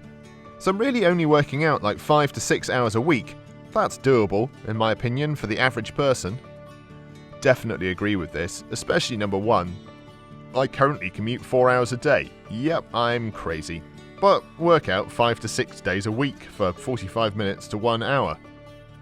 I've found that easy meals are key. A protein shake or non-fat Greek yogurt in the morning that I can eat on the bus or train, then meal prep for lunch and or dinner. I've also found easy meal preps make life easier. The less ingredients and prep, the better. For example, ground meat of your choice for heaters is super easy, and maybe 1 to 3 utensils to clean after. I also make sure to utilise my free time on the weekends for my longer workouts, and will strategically place my rest days during the work week when I know I'll be more exhausted and less likely to follow through. Last is habit. I always pack my gym bag and lay out my work clothes the night before so I can get up and go. It took me a while, but it significantly saves me time in the morning, and by keeping my gym bag in the trunk, I don't have an excuse not to go to the gym on my way home. It definitely took time and practice. You'll figure out what works for you, but definitely planning ahead and meal prep really has made a huge difference. Dude, exactly, yeah, fajitas is a perfect example. And like you, I also do my longer workouts on the weekends. Get the harder stuff out of the way first in your free time, and it not only makes the work week easier, but you still have a decent amount of time to relax to do other things. Not a lot, but not nothing either. Glad I'm not the only one who seems to have a strict schedule and grinds it out. I hate the term grind, but it was the best way I could think of to describe it. I always have eggs and potatoes for breakfast with some salsa. So good. The 40-hour work week is a throwback to when families had one earner and one stay-at-home parent. It's great when everyone is like, oh, work, sleep, eat, there's still 6 hours. Forgetting there's things like chores, laundry, grocery shopping, not to mention some time to enjoy yourself. That said, it still can be done as long as it's scheduled. You can get a good workout in there, even just half an hour, 45 minutes, it's just not ideal. Came here to say this. The 40-hour work week is designed for people who have a support partner back home who does all or most of the cooking, cleaning, grocery shopping, waiting at home to meet the plumber, etc. A week is 24 times 7 equals 168. Subtract 40 and another 10 for travel, 118. Subtract 8 times 7 for sleep, 62. Meals are maybe 7 times 2, at most 48. And so on. How much do you need for going to the gym? This was actually very eye-opening. I can do things. Sounds realistic until you consider your energy after work. Exercise before work. Sounds terrible now, but it sounds even worse after a day of work. Have groceries you need at your house for the week, or stop on the way home from work. Make big meals or meal prep, so you have leftovers. My alarm goes off at 4:30 a.m. I love going to work at 7 a.m. and already having my workout done. If I have to ride my bike or swim, and for whatever reason it has to be done in the evening, it's never as good of a workout and motivation severely lacks. What time are you going to sleep if you're waking up at 4:30 a.m? I try for 9. If I'm asleep by 9:30, I still get 7 hours. But rest and restore is definitely penciled in. If I have an off day, I don't do jack squat. Meal prep, time management, and automating some things. I have very set things for breakfast, e.g. oatmeal, coffee, and a boiled egg. So I boil my eggs in the previous evening. Come morning, just pop the kettle on, and breakfast is 90% ready. Similarly for dinner, you save lots of time if decisions on what food you eat is pre-done. I order groceries and clean on Saturday mornings. So there's a solid routine for when stuff gets cleaned, trash gets chucked, fridge gets refreshed with pre-selected stock items for groceries. If you do healthy stuff like eat clean, hydrate, sleep well, you tend to be well enough to do other stuff better like go to the gym.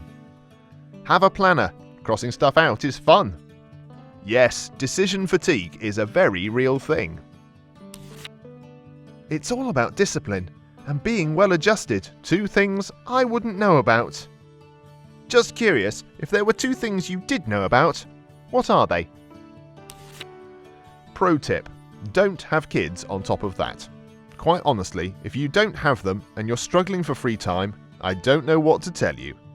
If you work 9 to 5, you've got 6 hours after work to eat and gym, and get to bed at 11 for 8 hours sleep. Plus you have entire weekends. If having kids isn't a hell yes, then it's a no.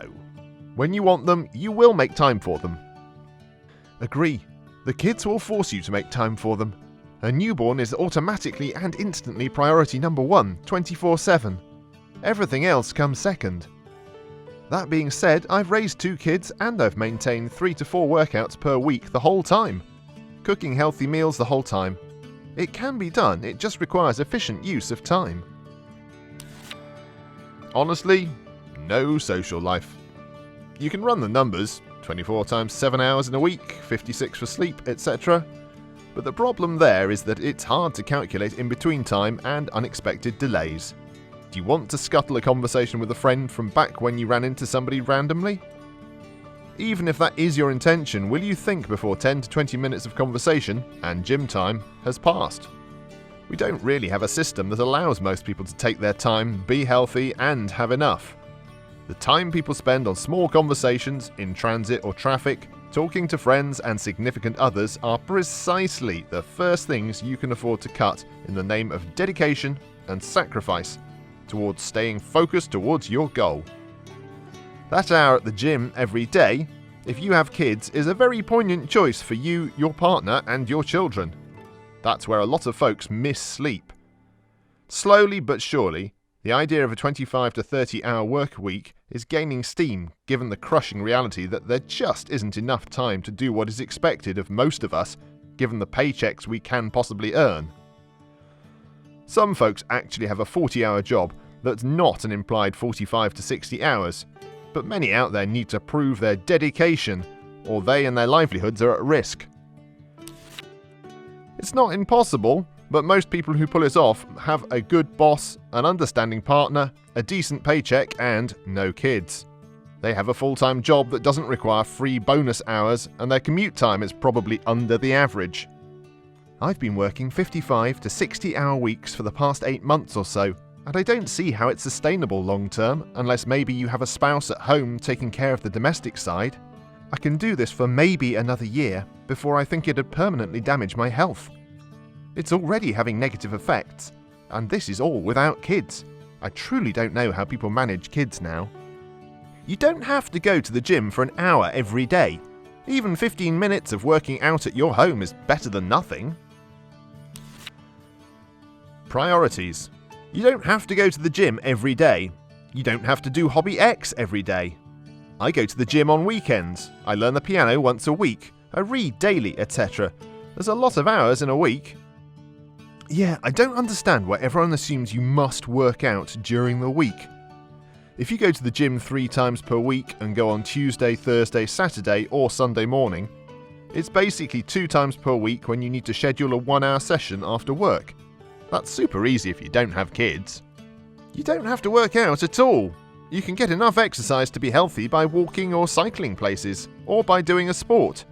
You should go to the gym because you enjoy it and no other reason, really.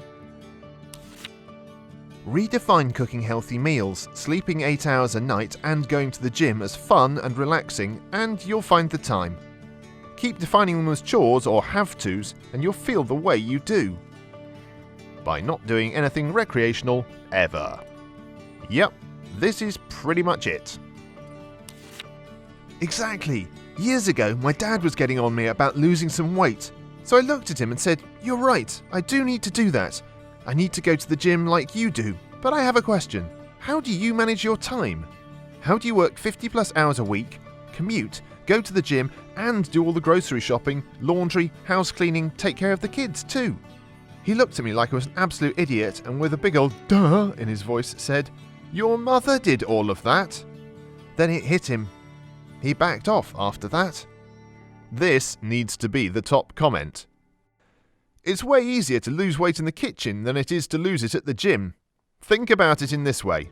A can of Coke is 240 calories, and I could consume them in roughly 15 minutes. For me to burn 250 calories, I need to run for 25 minutes. 25 minutes! How the heck are our bodies so efficient at using calories? It takes 3,500 calories lost to lose a pound, which means I can either run for like 350 minutes, yikes, or I can reduce calories at every meal. That being said, I love to work out. Working out is a great calorie supplement. It's just not the best way to burn calories. Also, my wife and I tackle kids and chores equally. It's super time consuming, and I often sacrifice sleep and my sanity so that I can get my workouts in. It's super tough at times, but since it is something that I enjoy doing, I have to find a way to do it. Step 1. Don't have depression. Oh. I'll be stuck on step 1 until April when the weather gets better. Step 1A. Don't be poor. Step 1B. Don't have kids, extended family to take care of. I cook large portions of 2 things on the weekend and eat them throughout the week, and sleep maybe 6.5 hours a night if I'm lucky, and get up at 4:30 AM, and exercise at home. I work at 40 plus hours and have a 2-hour total commute each day. Up at 5:30 AM, read, answer emails, 1 hour. Workout 6:40 to 7:30, I have a gym in the basement. Shower, get ready, make lunch, leave 8:30. Work 9:30 to 5, home at 6, eat dinner, run kids around, do chores, in bed at 9, repeat. I don't do anything but work, kids, home stuff during the week. I cook a lot on Sundays, go out on Friday and Saturday. I have been working out 6 days a week for 24 years now. 46-year-old female, COO. 4 kids, 2 of my own and 2 steps. You're my new superhero. Lol, thanks. I don't have much of a life during the week though. I don't watch TV. Sometimes I meet up with friends for drinks or dinner, but I try to keep that to the weekends. My point is, it can be done. You know, there are a ton of people saying don't have kids. Well, I have kids, and I'll tell you right now, doing all of these things isn't hard. It's nearly impossible.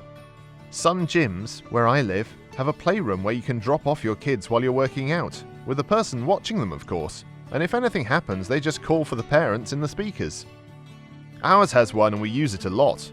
It just got to the point where working 5 AM to 5 PM, picking up the kids, then going to the gym until almost 7, then getting home and having dinner while trying to get the kids in bed by 8 was just too much for them. It makes for a long day for little ones.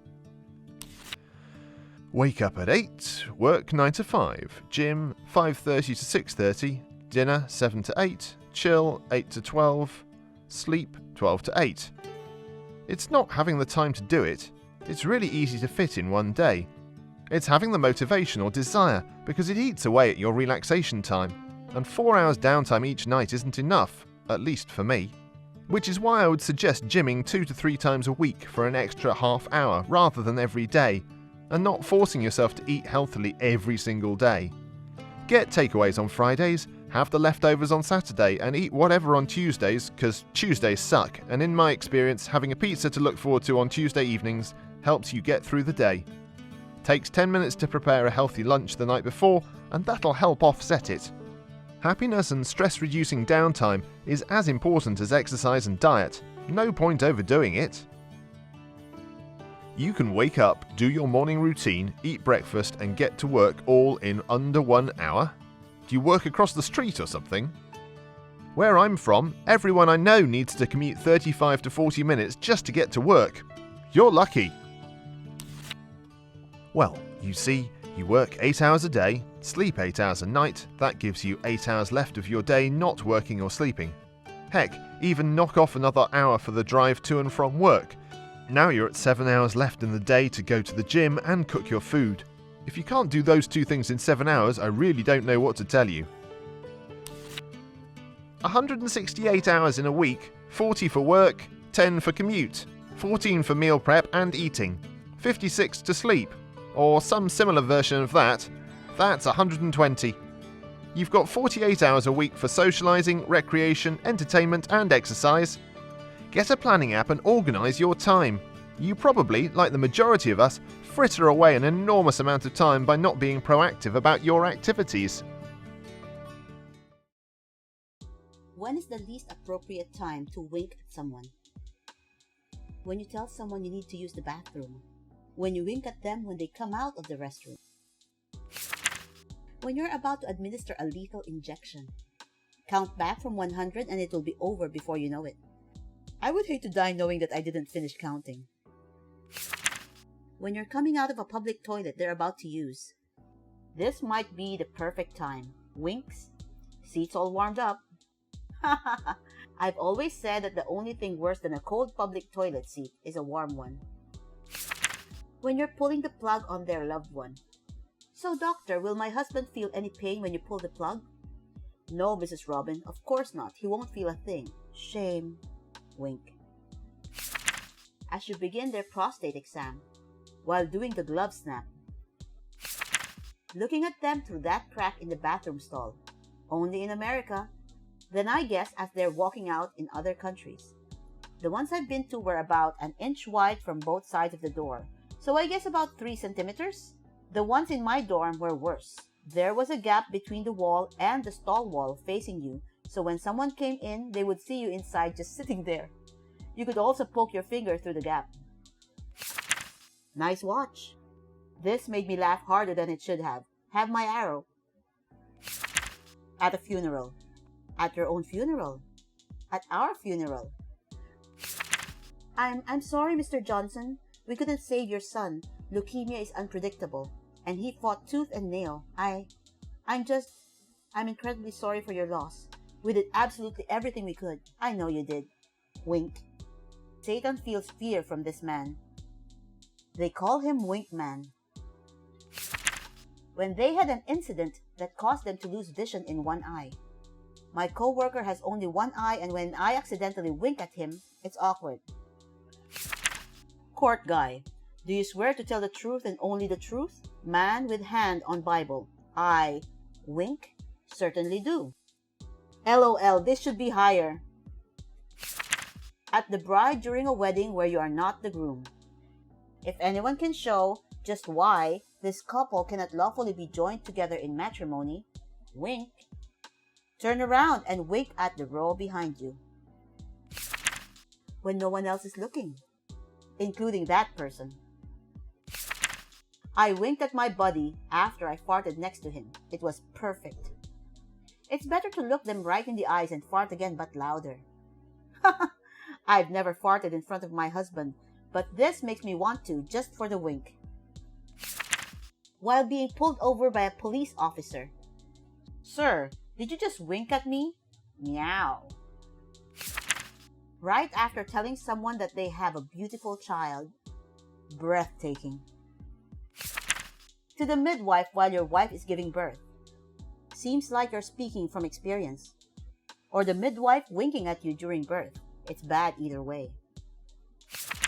Press conference. Any press conference. Worse if you wink into every camera individually, repeating the same line over and over again. After saying you have no weapons in your bag at an airport.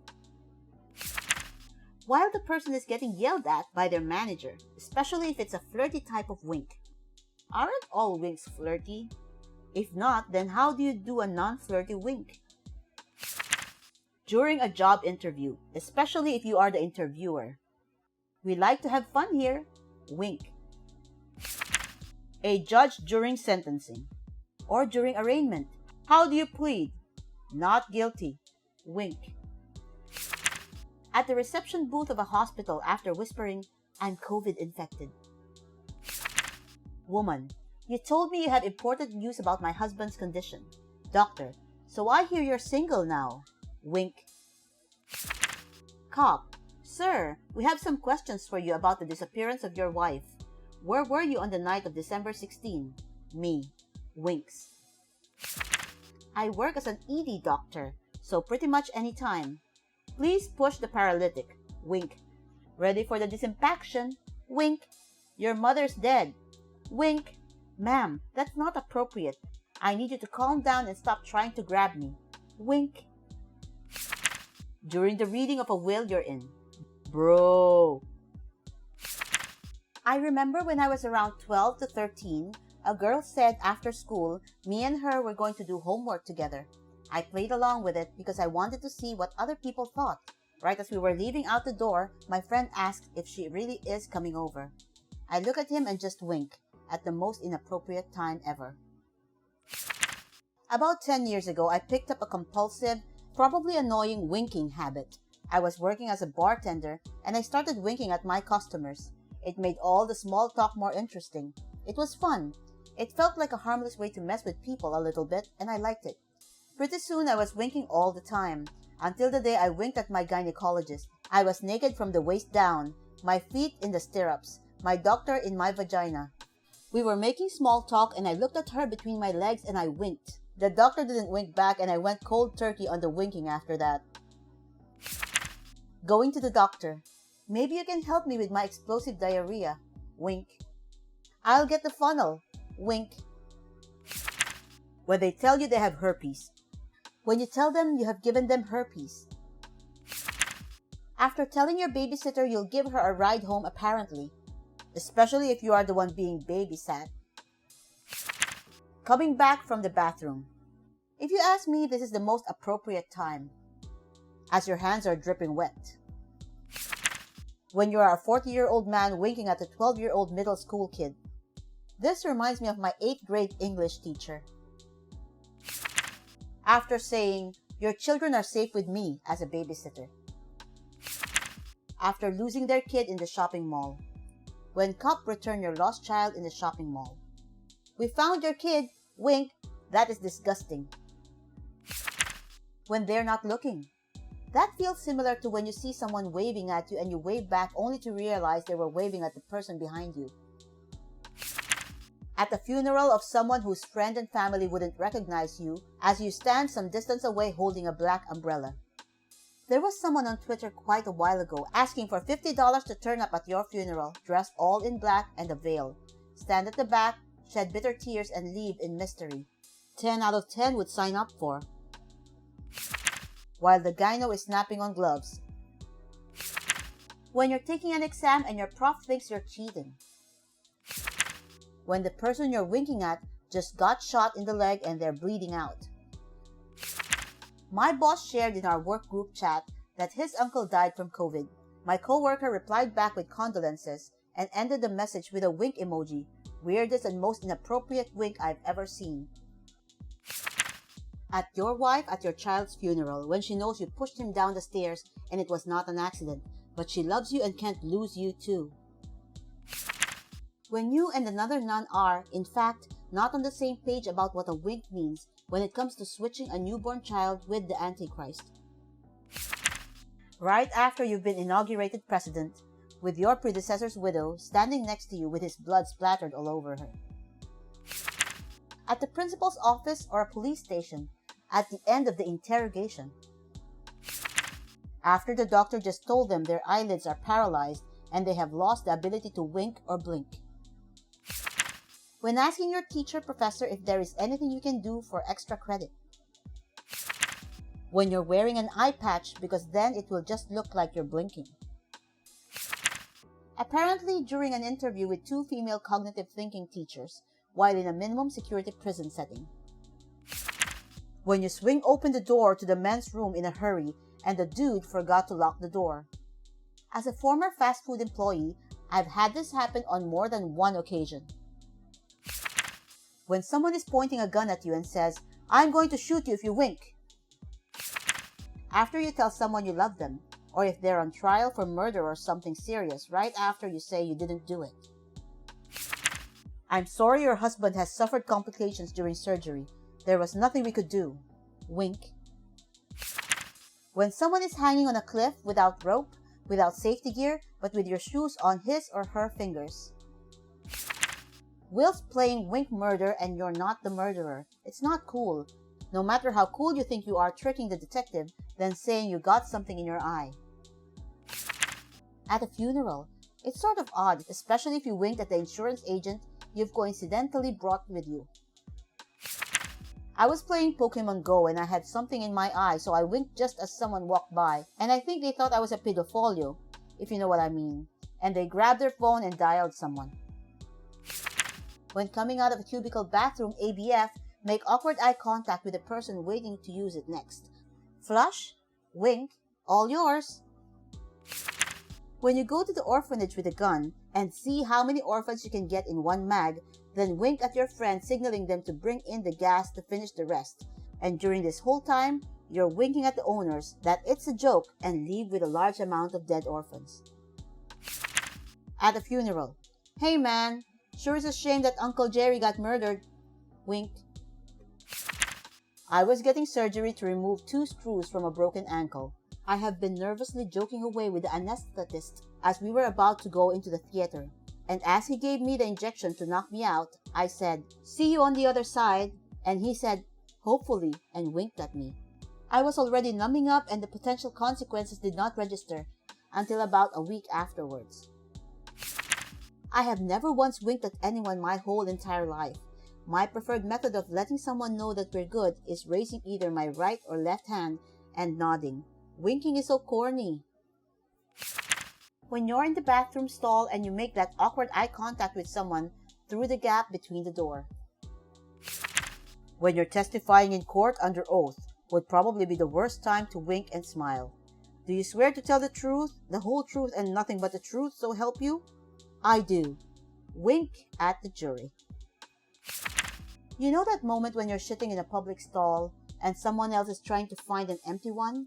So they're investigating the stalls, but in that moment, when they're going by its lines, so through the crack in between the stall door and wall, you're able to make eye contact, and then they walk away and you both pretend like it never happened? You wink at that moment. In interrogation, FBI. Where were you on the night of the murder? Me. I didn't kill him, I swear. Winks. FBI. Okay, you have the right to remain silent. Anything you say can and will be used in the court of law. If you don't have a lawyer, one will be appointed to you by the state of... State? Do you understand these rights that I have read to you? Me. No. FBI. What do we do now? President. Damn it, he got away again. What did your parents do that you thought was normal, only to later discover that it was not normal at all?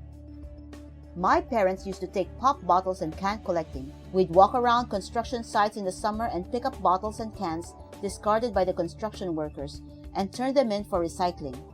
It was always unfinished suburban houses, and my dad even used to lower me and my sister down into unfinished basements. No house attached and no stairs yet either. If they had enough bottles or cans, we would toss the cans and bottles up to him or mom. We'd have to grab onto his arm while he pulled us back out with a single hand. We'd end up smelling like stale old beer. Surprised how many construction workers drank on site. But it was a lot of fun, and we could make up to $200 in a single day of collecting. We usually got Slurpees and scratch-off lottery tickets after. It's still one of my favorite childhood memories. It took me a long time to realize my father was a compulsive gambler. The days we went on holiday to Uncle's house versus the day we were pulled out of school to go to the local amusement park. Those were the days the booking was hunting my dad for owing money. Stuck 2 full fingers of Vaseline up my nostrils every day, full blockage to prevent bloody noses. Told me my feet were size 18 and went way out of the way to buy way more expensive shoes to tell everyone I have the biggest feet ever. I'm currently 34 and wear a 13. I had no idea you weren't supposed to have that much room at the front. I actually do wear 18s. I remember not being allowed to wear sandals or flip-flops because my stepdad thought that's why my feet were getting so big. My parents never spoke to each other. Dad comes home from work and they share a brief greeting. After that, no words were spoken between them for the rest of the night until Dad went to bed. A perfunctory kiss on the cheek and a good night dear was it. Road trips? Not a word spoken for 12 hours. Dinner? Only the sounds of forks hitting plates as we ate, and the occasional, "Could you pass the..." Result? I'm freakishly quiet now. It makes my husband antsy, so I'm trying to be more social and vocal in everyday life. That's so weird. Why do you think that was? Are they still together? Do you think they're happy? Honestly, that must have been so strange. So who filled up noise at mealtimes? Or did you all sit in silence for the entire meal? Did your parents speak to you individually? Or was it just constant silence between the whole family? My family spoke at meals times, although it usually ended up with my brother getting in an argument about something inane related to politics or society or how the world is a morbid, corrupt, evil place, and then angrily storming off. But I can't even really imagine sitting down for dinner in silence. Why even bother? My mom put ketchup on her French toast. But apparently when she was younger, her mother couldn't afford syrup. So when she tried waffles with syrup for the first time, she was well into adulthood and thought it was weird. I only eat French toast with salt. My man never had syrup. When I was a kid, we had a special treat for dinner on occasion. White bread, butter, and sugar sandwiches. I thought it was awesome. Didn't realize until I was an adult that we were eating that because we were poor. In Australia, one of our natural desserts is fairy bread, white bread, butter, and sprinkles, or 100s and 1000s. My parents were avid runners. My mother still is. For the longest time, I genuinely thought everyone's parents ran 5 to 10 miles every morning. Make this the new normal. Heaven knows my parents would be happier if they were fit. Eat dinner at 4:30 p.m. every day. They still do this and I don't get it. I am still full from lunch at 4:30 p.m. My mom passed out on the couch drunk every night. Turns out, that is alcoholism. I didn't know it was considered alcoholism to get drunk every night. I thought that was just what adults do. When I lost my teeth, I put them in a jar of water in the kitchen windowsill. When I woke up the next morning, my tooth would be gone and there would be $1 bill in the water. I would run outside, lay it in the sun, and wait for it to dry. Apparently, this wasn't normal tooth fairy shenanigans. It was a lot of fun though. We had the same tooth fairy, except I'd leave my jar of water with my tooth in it on either the kitchen counter or table. Never received any notes, only $2.50 to $3 in coins. Being an Aussie, our notes or bills start at $5. There was no way the tooth fairy would hand out serious cash like that back in the early to mid-90s. They could sing in perfect two-part harmony. My mother had been a professional singer, and my father was just naturally good. We kids joined in as we got older. I was probably in high school before I realized this doesn't come naturally to all families. Drinking out of old glass jars that we put through the dishwasher. Growing up, I had very few actual cups that weren't reserved for holidays.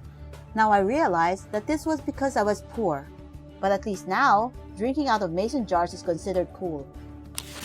My grandma grew up poor during the Depression. She said her parents could not afford butter, so her mom used bacon fat for all her baking. Grandma said she grew up thinking cookies were supposed to be made with bacon fat. Now bacon everything is trendy. Recently, I had a sample of a bacon chocolate chip cookie with a barely perceptible bacon flavor. The price of the cookie was several dollars. Can't wait to tell my grandma. Bacon fat is different from lard. It imparts a distinct bacon flavor. There are also bits of bacon in it. Lard and vegetable shortening have no flavor or color. Try baking something with bacon fat. You will see. Out of curiosity, I tried my great-grandmother's bread recipe with bacon fat instead of butter. Huge difference.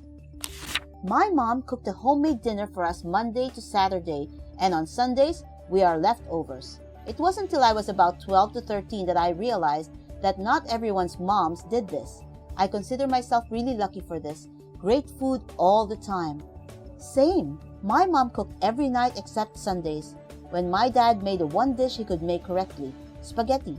Obviously, we had leftovers every third day or so, but every other meal was fresh cooked. Bless my mom. My parents used to walk around the house completely naked. Till I turned about 9 to 10, I thought everyone did that. Oh, but whatever reason, I was always dressed. My family used to always say the phrase, racked on the junk, when I was little. I always thought it just meant acting crazy or silly, until one day I was 16, with my mind wandering, and I realized, oh no, that means you're on drugs. I confronted my parents about it later, and they said, have you ever seen a toddler say whacked on the junk before? It's hilarious. They're not wrong. My parents are private people. They never told me how old they really were whenever I asked. They never told me their medical problems. They never told me family secrets. I remember my cousin was over and my mother had talked to her privately. My cousin is 2 years younger than me. And later that night, my cousin said, "Wow, I never knew your mom was married 3 times before."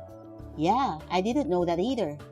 Found out my dad had PTSD from Vietnam. Won't talk about it. It explains all those violent moments in my childhood, or his moody moments. Didn't find out until I was about 19. Found out my mom had bipolar depression. Again, 19. Also found out my mom is 4 years older than my dad. Also, we called the television remote a push-push. Made for some strange looks whenever I stayed the night at friends' houses and I'd ask for the push-push. There's just so much I don't know about my parents because they don't want to talk about their past with me. Like I can't handle it or something. I'm 27, damn it.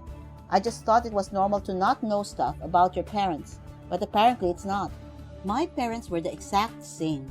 They never tell me anything about their lives before marriage. It's kind of frustrating because it just feels so imbalanced. They know almost everything about me and I don't get to know what made them. Like I know that my mom is super ambitious and was really good at her studies, and she had a master's degree and was starting work as a teacher before stopping suddenly. She blames it on my birth as a joke, but I honestly don't know what happened. It's hard to take it just as a joke after some time.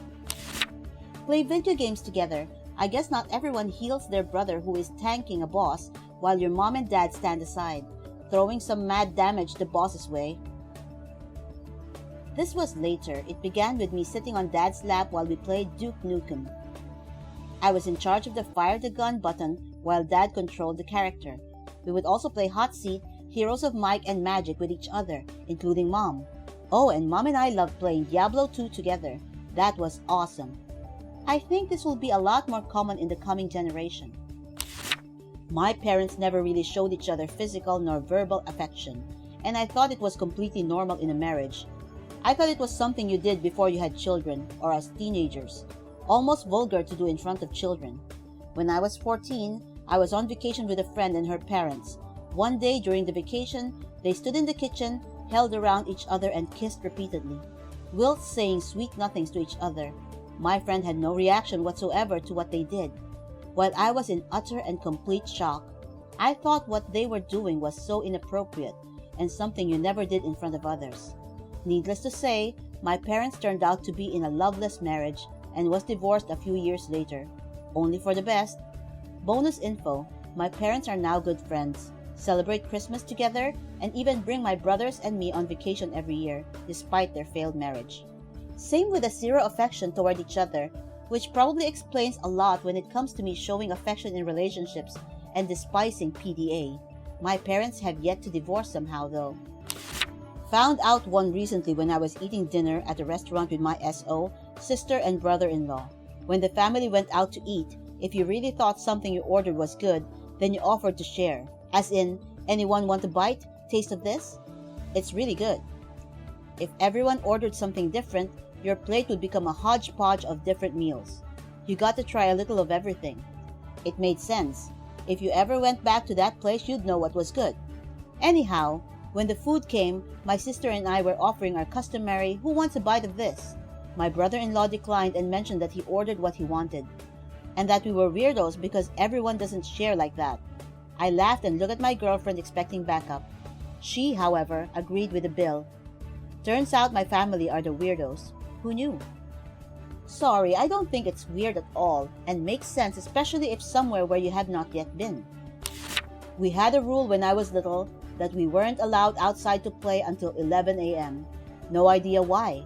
My best guess is so my mom could relax in the morning without having to keep a close eye on me. I don't let my kids out until 9. This is intended as courtesy to their friends' parents. My kids would be knocking at doors at 6:30 a.m. every Saturday if I let them. This just reminded me that I did this as a child. It was like 6 a.m. or something, and the neighbor's dad was not happy. Damn. Spoke, and still do, in their own created language that replaces the first vowel in every word with the letter P. They were Indian immigrants, so when I was a kid, I just assumed they were speaking some foreign language. When I was hurt, my family would go, "OMG, we need to chop it off," to make me pause, stop crying, and forget about the pain. They would pretend to get a saw, and somehow we'd all end up laughing. I said it to my kid and he freaked, saying I was going to murder him. Obviously, isn't a normal thing. My parents still say it. I'm 32. That screaming is the only way to communicate. Angry at someone? Scream about it to every single person in the house. Upset over a situation that has no singular person to blame? Scream at everyone about it and blame them. Everything was a big deal. There was once I was woken up on a Sunday morning with 2 screaming parents asking me where the coffee was. It was a 20-minute odyssey of them screaming at me and my sisters as we rushed around looking for the coffee, only to find it was right where we said it was. It's hard to not follow in those footsteps, but it's safe to say I live a quiet life now. I grew up similarly. My father still yells about everything, and his first reaction to anything is getting mad, yelling. And when I'm around my parents, it's still incredibly combative. In my personal life, I never yell. I loathe yelling and confrontation. My brother turned out opposite. He yells all the time, and so does his wife. It seriously gives me anxiety when I'm at their house. What made your worst job ever your worst job ever? Power tripping, micromanaging, unsupportive boss. Everything I did was wrong according to her, but she had to keep me on because there was nobody else who could do the job. My first job after living in Eastern Europe. I didn't know the labor laws in Canada when I was 15 and signed up for $25 a day to work at a summer camp. I lived there for 2 months, up at 6 a.m. to help with breakfast and working until 10 p.m. to clean up after everybody had gone to bed, and was given 3 meals a day. They gave me a day off every 2 weeks, and by a day I mean 24 hours. I was off at noon one day and had to be back at noon the next. We were too far in the boonies to go anywhere in that short a time. At the end of the summer, they told me they wanted to give half my paycheck to one of the volunteers because it was the Christian thing to do. I was cornered 20 minutes before I left and pressured into agreeing. When I finally caved, they'd given me the check that was already made out for the lesser amount. Somehow the check they gave me was only for $450. They said they were deducting the food expenses. This was a Christian summer camp for the severely mentally and physically disabled. I was bathing and changing the diapers of fully grown, severely disabled adults.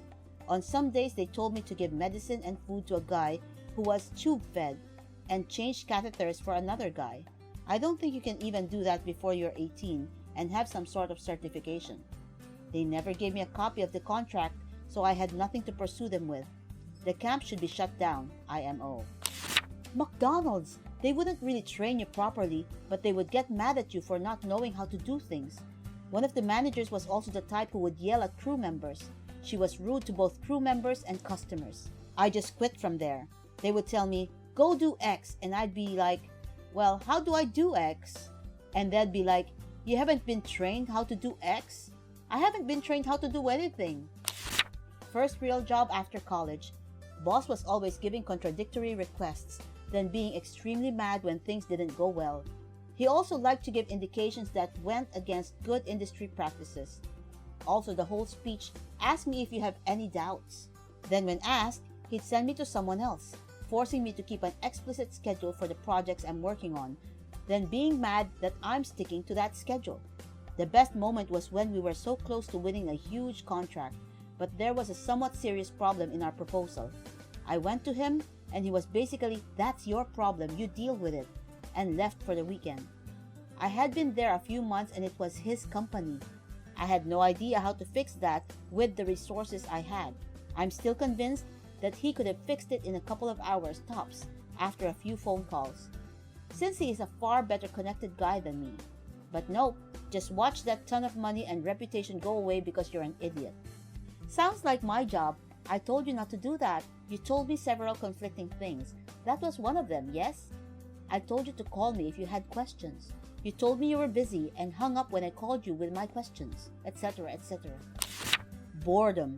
I had a job that literally required me to do nothing for 90% of the day. Absolutely brutal beyond belief. Funny, most people say they would welcome a cushy job until they experience it. It does suck. Seems so chill, but too much chilling and you'll freeze. The ideal job has you engaged and challenged throughout the day, with a reasonable cut-off point to end the workday. 2.5-hour commute, so 5 hours commuting each day, and it was so fast-paced that we never had a minute to rest, and we get yelled at if we needed to go to the bathroom. Wow, how long did you stay? That girl Shirley. This was the job I had between undergrad and grad school. I was only there for about 6 months. She was a complainer. There was no subject and no situation in which Shirley could not complain. People, weather, what was in the vending machines, it didn't matter because Shirley would find a way to bitch about it. She also had a hobby of suing people. I know roughly the area she lives in, and every once in a while, I'll Google her name just to see if she's still as insufferable as she used to be, and the answer is yes. Ah, so my family has been masquerading as a woman named Shirley. Everyone there was a Scientologist. They have their own Scientology business model. It was a doctor's practice large. I had nightmares about them breaking into my house and auditing me. They didn't have soap in any of the bathrooms. I was told to bring my own as there was no budget. Manager was also using the company as a front for selling stolen goods from out of the country. Co-workers confirmed all this. I lasted 1.5 days. Did they ever get busted? Not sure. They are still open, so most likely not.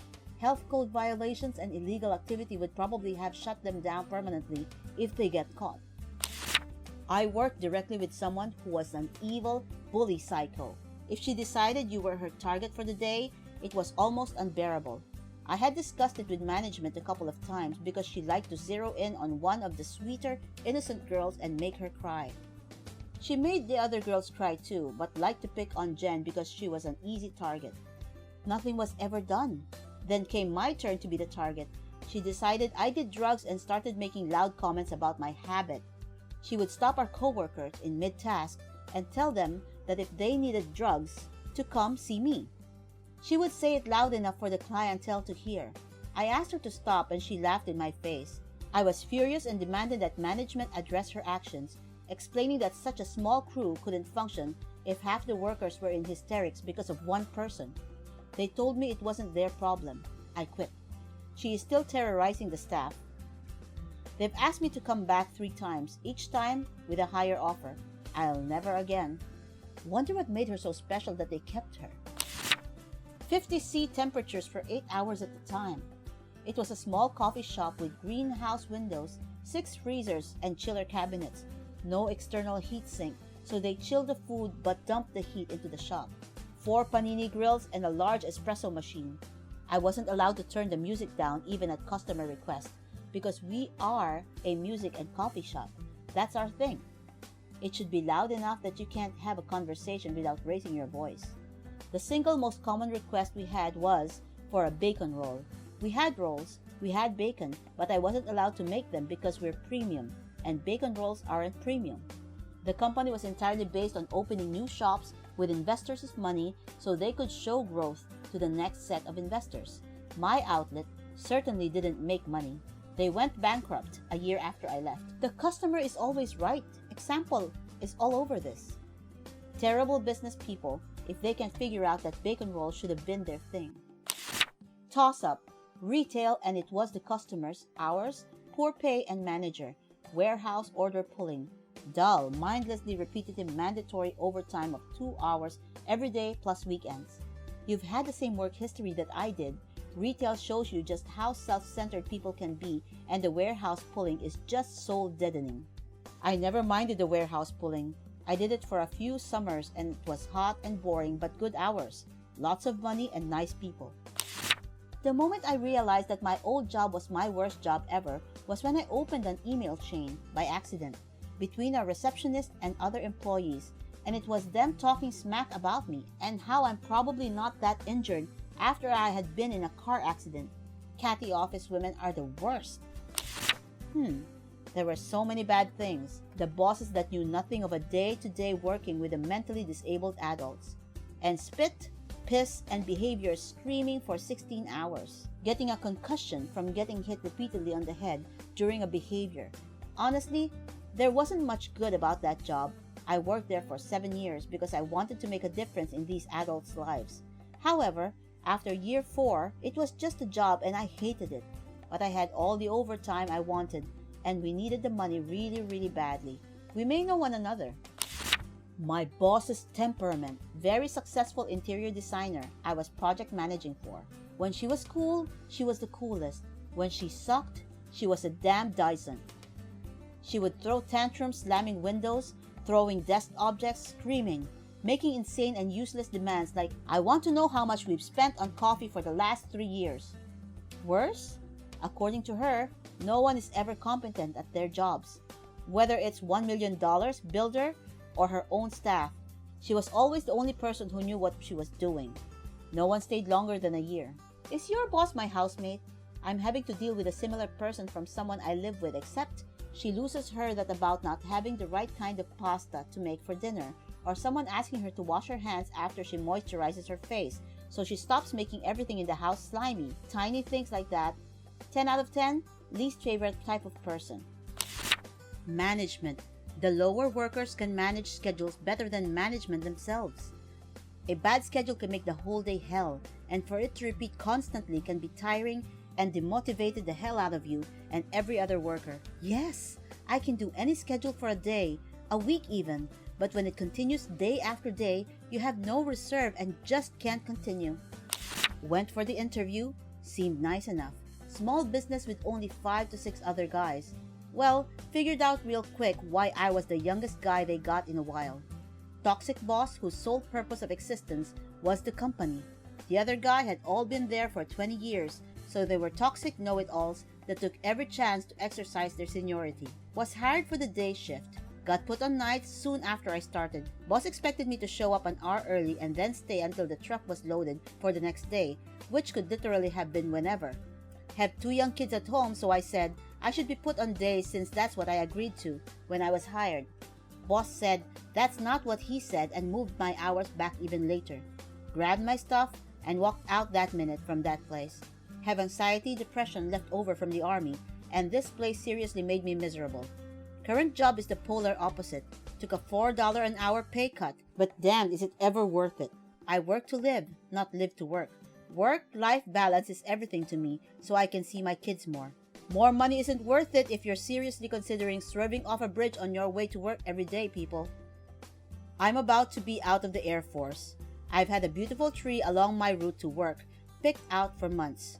It looks less appetizing the closer I get to my final out. Haven't found a job yet, so no clue what I'm gonna do, but I know I'll be happier and it'll work out. Job? Waitress. Reason? My boss. I worked in a pub restaurant owned by a married couple. Both were ex-RAF, and the wife was a trained chef. She was one of the most awful people I've ever met. She bullied me for having a learning difficulty and would frequently cuss at the staff, get drunk on the job, and throw things at us. She was only ever nice if you had a spare cigarette for her. The worst part was that she was quite a well-known figure in our community, so no one believed me when I talked about how horrible she was. I believe you. My brother and I would do flooring occasionally a while back. It was pretty good pay, but one job in particular was terrible. We had to rip up this carpet and put linoleum down instead. Easy enough, right? Except in one corner of the room, the baseboards were soaked through and rotting because of cat piss, and some other linoleum continued over the kitchen under the carpet. Whoever put down that linoleum put way too much glue, so we spent a solid 5 hours kneeling in cat piss and chipping away at this linoleum. It was so gross. Sounds horrid. Were the owners some kind of hoarders? The owner wasn't a hoarder, just a slob, who also happens to be my sister, and expected the work to be done for free. My mother paid us. Call center work. People are orders of magnitude more likely to verbally assault you over the phone than in person. And at the time, my social anxiety and depression were undiagnosed and untreated. I eventually had a nervous breakdown and quit. I found the structure of a call center way worse than the people over the phone. The metrics, the tiny box you have to fit in with the tools you are given, the fact you don't get to collect yourself between calls on a busy day, and that they ping in randomly when it isn't a busy day. Seriously, a switchboard and removing middle management would have made it 1,000 times better. Worst job? Military. Why? The people.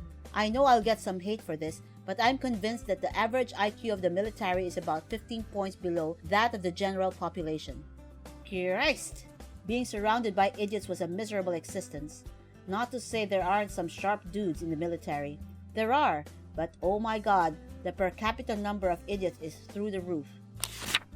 Medical office. Doctor's wife ran it. On the first day, she ranted about how clicks were forbidden in the office, made me listen to her handling her ex-husband over the phone as an example of her management style. Oh, and hidden cameras and microphones everywhere. We couldn't prove it, but it was so likely. Her paranoia ramped up as she brought in her bestie who hated me on sight, then brought in the best ass-kisser I have ever seen. The three of them formed a clique. I left 2 months later. I just quit without another job waiting because it devolved into daily abuse and yelling. Also used in a medical office where the physician's wife ran the facility. Some red flags were some of the stories I heard. Doctor would watch the place from home via his security camera and call in when a patient came into the building and left. Also, we hired and fired 2 HR and 3 to 4 managers in 3 months. The wife was the HR manager too, no training of course. My current job, by far. I'm a rant now. My boss is the kind to write up for everything, even for things he told me to do. I work security. There are 4 of us that share the same office, but due to shifts, there is only one of us working at a time. Office policy says morning shifts take out the trash, since the dumpster is far enough away to need a vehicle to get to. Said vehicle gets taken for other use after my shift, so I had to take out every morning without fail. Well, after taking out empty bags due to no one throwing anything anyway, lead said to use my judgment and try not to waste supplies. What does he do? Write me up because I didn't take out a bag with 2 water and an empty toilet paper roll? Can't fight it when he denies what he said. I have received 6 write-ups like this in the last year that he had been led.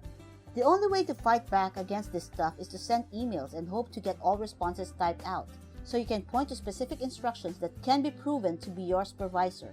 Obviously, this will piss off your boss who is mistreating you, and they will likely just find new ways to make your life miserable. But it's the only way to combat this thing. Parents of Reddit, when in your eyes did your children become adults?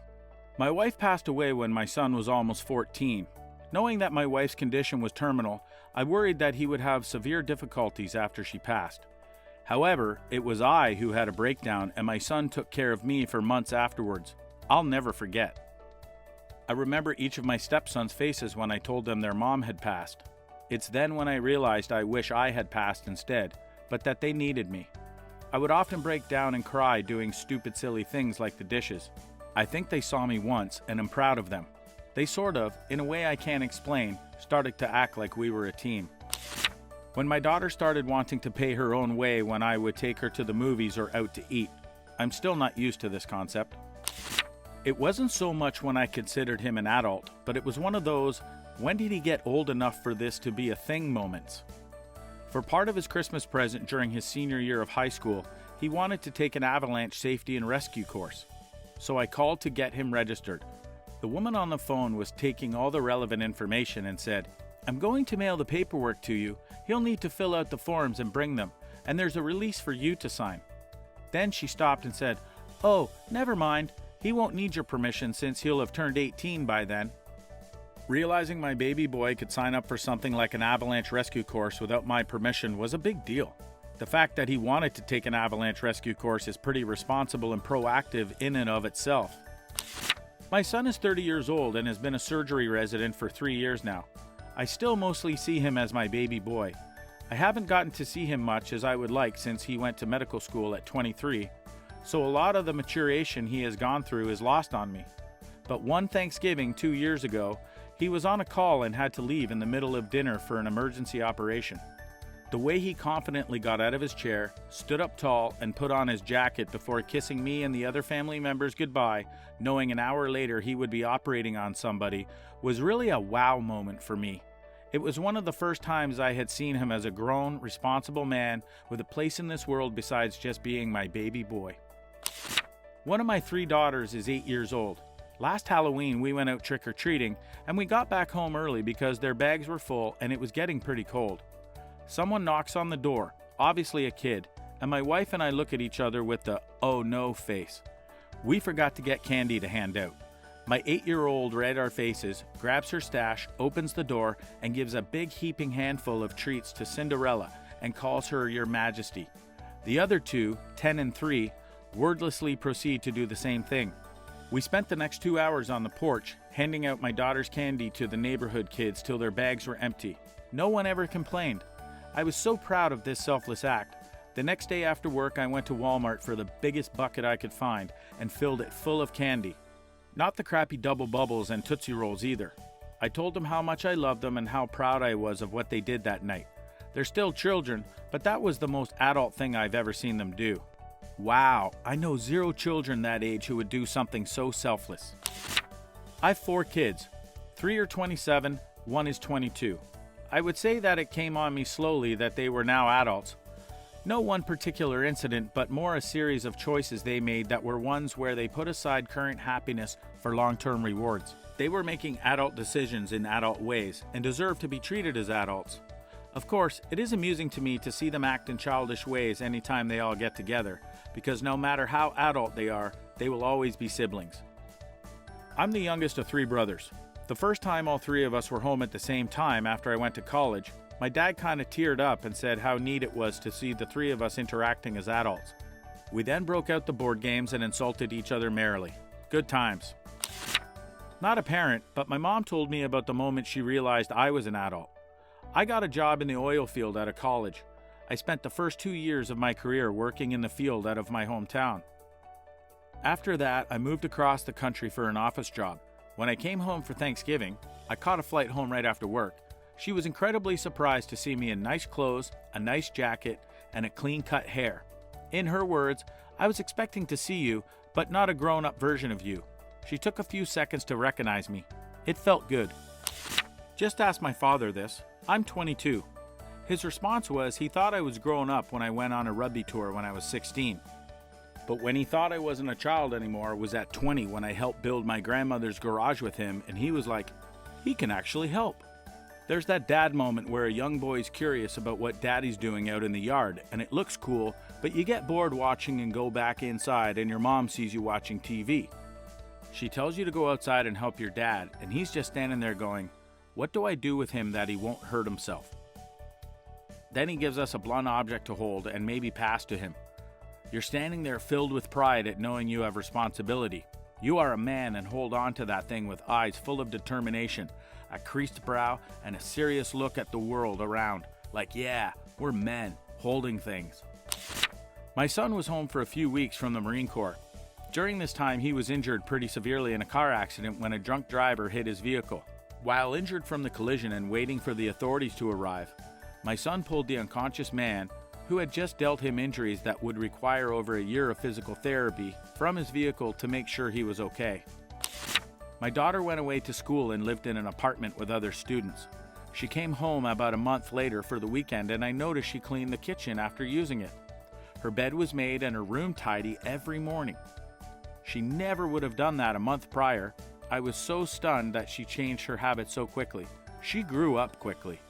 Sometimes it is best when growth is forced upon you, because no one else is going to do the dirty, annoying tasks for you anymore.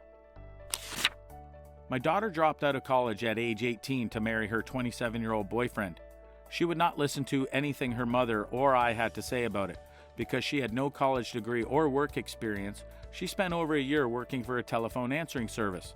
Then she came back to us and said, I screwed up. I shouldn't have dropped out. Can you help me go to nursing school? We did help her, as much as we could, about $800 a month. Her husband didn't like it though, and presented her with an ultimatum. Either me or nursing school. She divorced his sorry ass and went on to become an intensive care unit RN. When she got her first ICU job, that's when I realized she was now an adult. After 10 years experience, she makes about $80,000 a year. Her ex-husband is making about $23,000. May he roast in hell. Why the hell wouldn't a person want his spouse to work towards increasing her income potential? Good for her for leaving that dude. As a child of wonderful parents, this topic has been of interest to me lately, as I've been going through some medical weirdness. Informing my mother that the MRI found a bone tumor that looked aggressive and I would be going to get a CT, bone scan, and biopsy to see if it's malignant or not was totally fine. She essentially just said, "Oh wow, that's awful. Glad you're on top of your appointments. Let me know how it goes." She understood that I've got it under control and can handle it.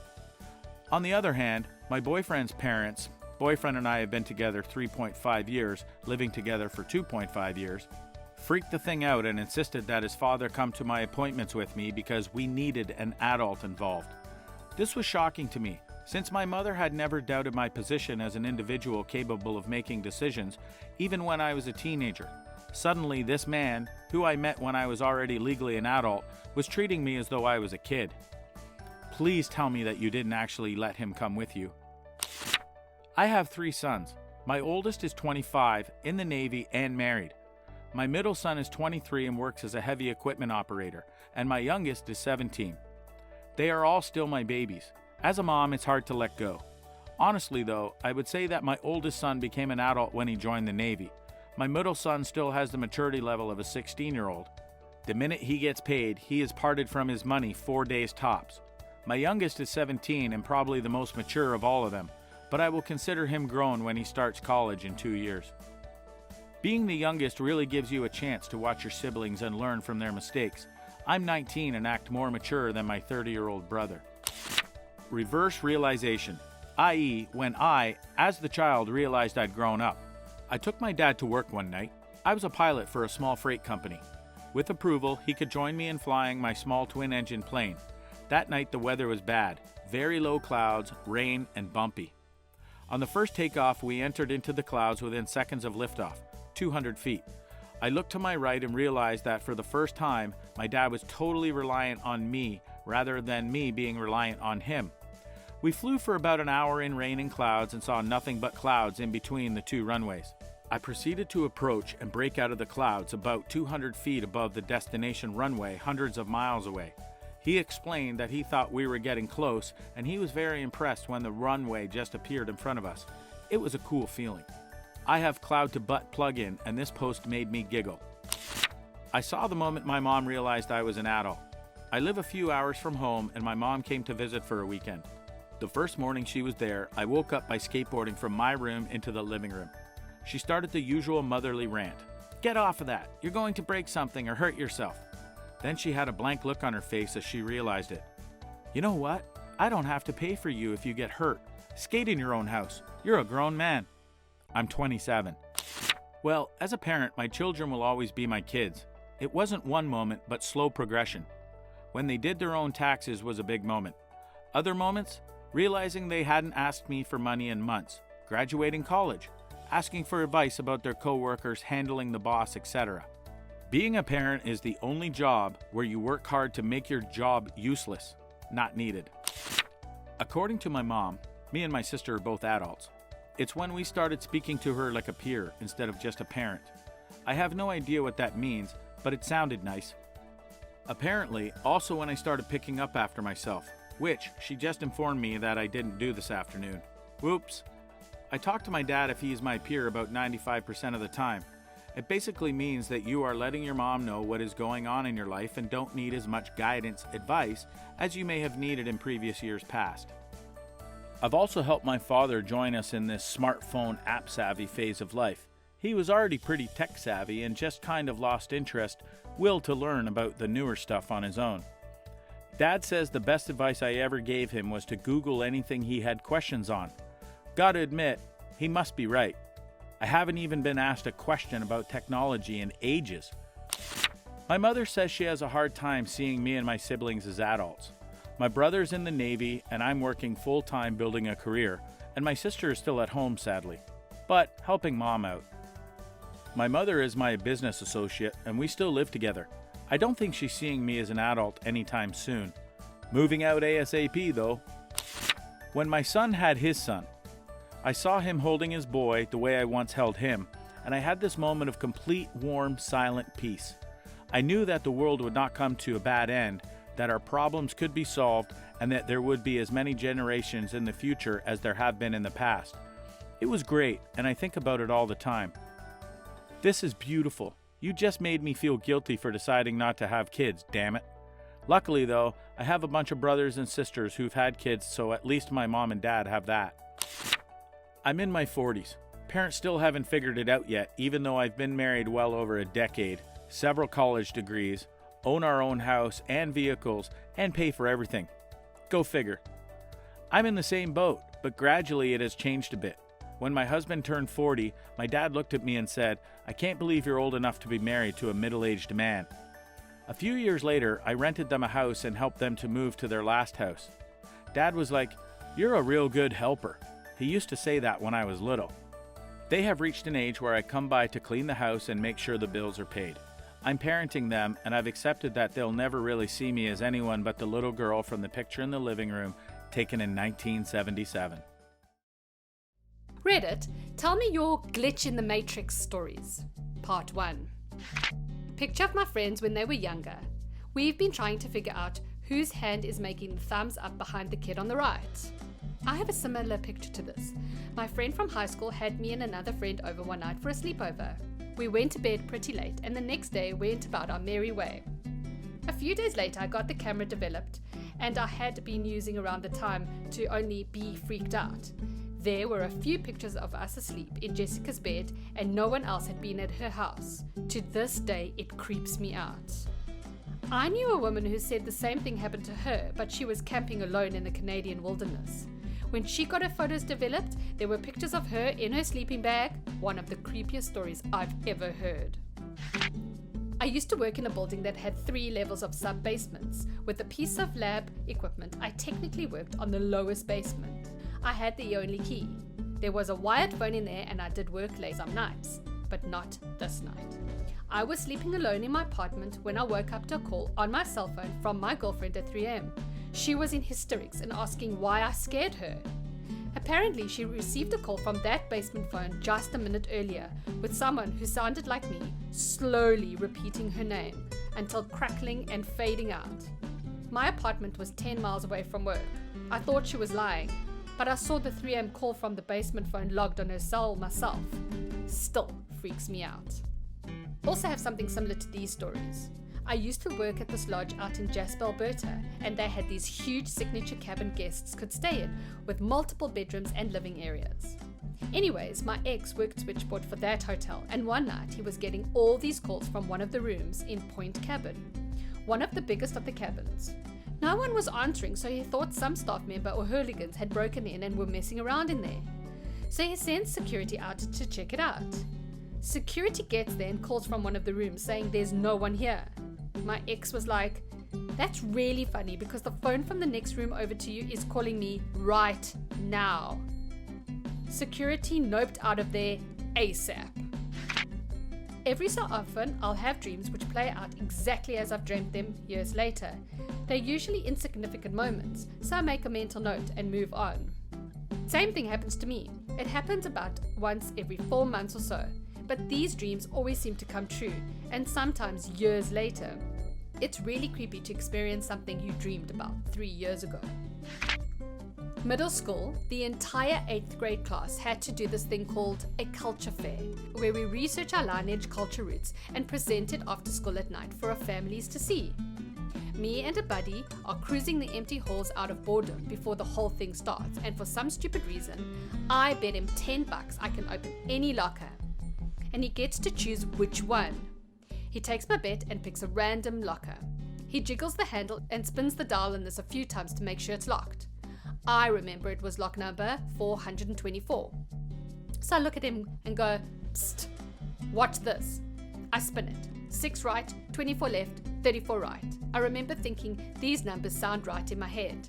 The latch lifts up and it swings open. Similar things happened to me when I was 12. I found a combination padlock on the street in my neighborhood. I picked it up, felt I knew the right numbers as well as remembered them for later. I can't remember exactly what numbers they were. It was 27 years ago. And it opened. Free padlock. In addition, just to make sure it wasn't a bad lock, I tried another number combination and was the only one that worked. This one time at work, I was responsible for making boiled eggs.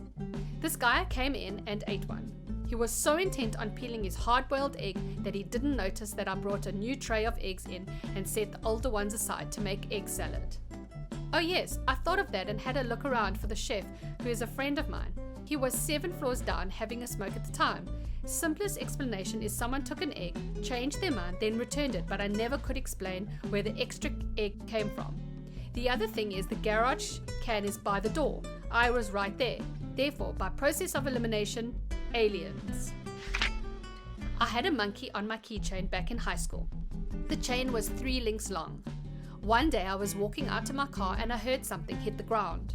I looked down to discover the monkey with links 1 and 2 of the chain still attached to the ground and link 3 still attached to my belt. All of the links were still fused together. My only guess is the chain phased itself apart. My chemistry teacher in high school did this thing where every year she would begin the class by talking about how, theoretically, with the vast empty spaces in individual atoms, there could be a time when all the atoms in the classroom wall and his body would sync up and allow him to pass through. He proceeded to walk straight into the wall and deadpan. Well, it didn't work that time, maybe next year. Perhaps the atoms lined up. I was walking up a hill in Portland, Oregon, and found a pack of American spirits on the ground, only missing 2. A week later in San Francisco, I bought a pack of American spirits, and after smoking 2, I put the pack in the inside pocket of my jacket. Next time I went to smoke, the pack was gone. My dad had some money appear and disappear like that when he was just short of enough money to replace his passport from Mexico. An extra 200 pesos he didn't have before showed up, and he paid, order a replacement passport. A few days later, after he managed to get funds transferred into an account he could access with an ATM, he looked through his wallet and he was short 200 pesos. I was eating popcorn in front of the TV and dropped a piece. When it should have hit the ground, I heard a faint pop noise. My mom was a stickler about mess, so I looked all over, under the couch, under the TV stand, everywhere, and couldn't find that popcorn. About a year later, I'm watching TV again and hear the same faint pop. I look down and right between my feet is a freshly popped kernel of popcorn. I picked it up and it was still warm. I'd been sitting there for at least an hour and there was nobody else in the room. Quantum popcorn. Possible explanation: the popcorn kernel had been lodged somewhere in the couch the whole time. When it fell out a year later, it was warm because you had been sitting on it for near to half an hour. This happened to me in the 3rd grade and it scares me so much I started crying and I had to go to the office to talk to the principal about it. I was in the hallway for misbehaving and my neighbor Tad, a year younger than me, came walking out of a class to my right, passed in front of me and headed down some stairs. We said hi to each other. About 20 seconds later, he walked out of the same class, passed in front of me and headed down the stairs. I just stared at him, confused and afraid, and he looked back like, "Why the F are you looking at me like that?" I never realized how much of it was like the Matrix deja vu. Haha, that reminds me of something I did in 1st grade. I was walking around school because I was really bored, when I passed some guy and said hi. After I passed him, I rounded a corner and ran as fast as I could around the building and passed him again. Then I said hi again. The look on his face was amazing. One of my friends has a family photo on her wall of her family in Florida back in 1998. And about 4 years ago, we were all around at her place for a party, and one of the girls burst out crying. When she finally calmed down, she said, in the background of the photo is a family walking past, and it's her mum, dad, and brother, and she's much or less looking at the camera. We all laugh about it now, but it's so weird to look at. It's similar to the story where a young girl had her picture taken at Disney World, and in the background is her to-be husband and his family just walking by. When my drama class went to Disneyland, they took a big group picture in front of the castle. They took 3 pictures just to make sure they got one good one. The first and last photos were normal, but the second has a guy no one's seen before in between 2 people with his arms around their shoulders. No one noticed him when the picture was taken. One time I spilled a bowl of SpaghettiOs, and as I was cleaning them, I noticed that one was on the ceiling, 6 feet up. I didn't even drop the bowl. I just tipped it over onto the counter by mistake. But sure enough, a single O was right there, stuck to the ceiling. My friend used to put up a reoccurring away message. Back in the day when everybody had AIM, she was a Beatles superfan and put a sentiment from John and Yoko, Acorns for Peace. Well, one day I was walking around my college campus thinking about it, but failing to remember the full quote in my mind. I kept thinking, something for peace, something for peace. What the hell is that message? Right then, some chick on a cell phone walks by me and screams out, "Acorns!" I realized this is not a super freaky story, but it made my day at the time. It's not every day someone screams out acorns in your vicinity at the exact right time. I was watching Lord of the Rings for the first time, and Sean Bean's character was on. I was trying to remember the specific film I'd seen him in. Just then, he picks up a broken piece of sword and says, "It's sharp." And I was like, oh yeah.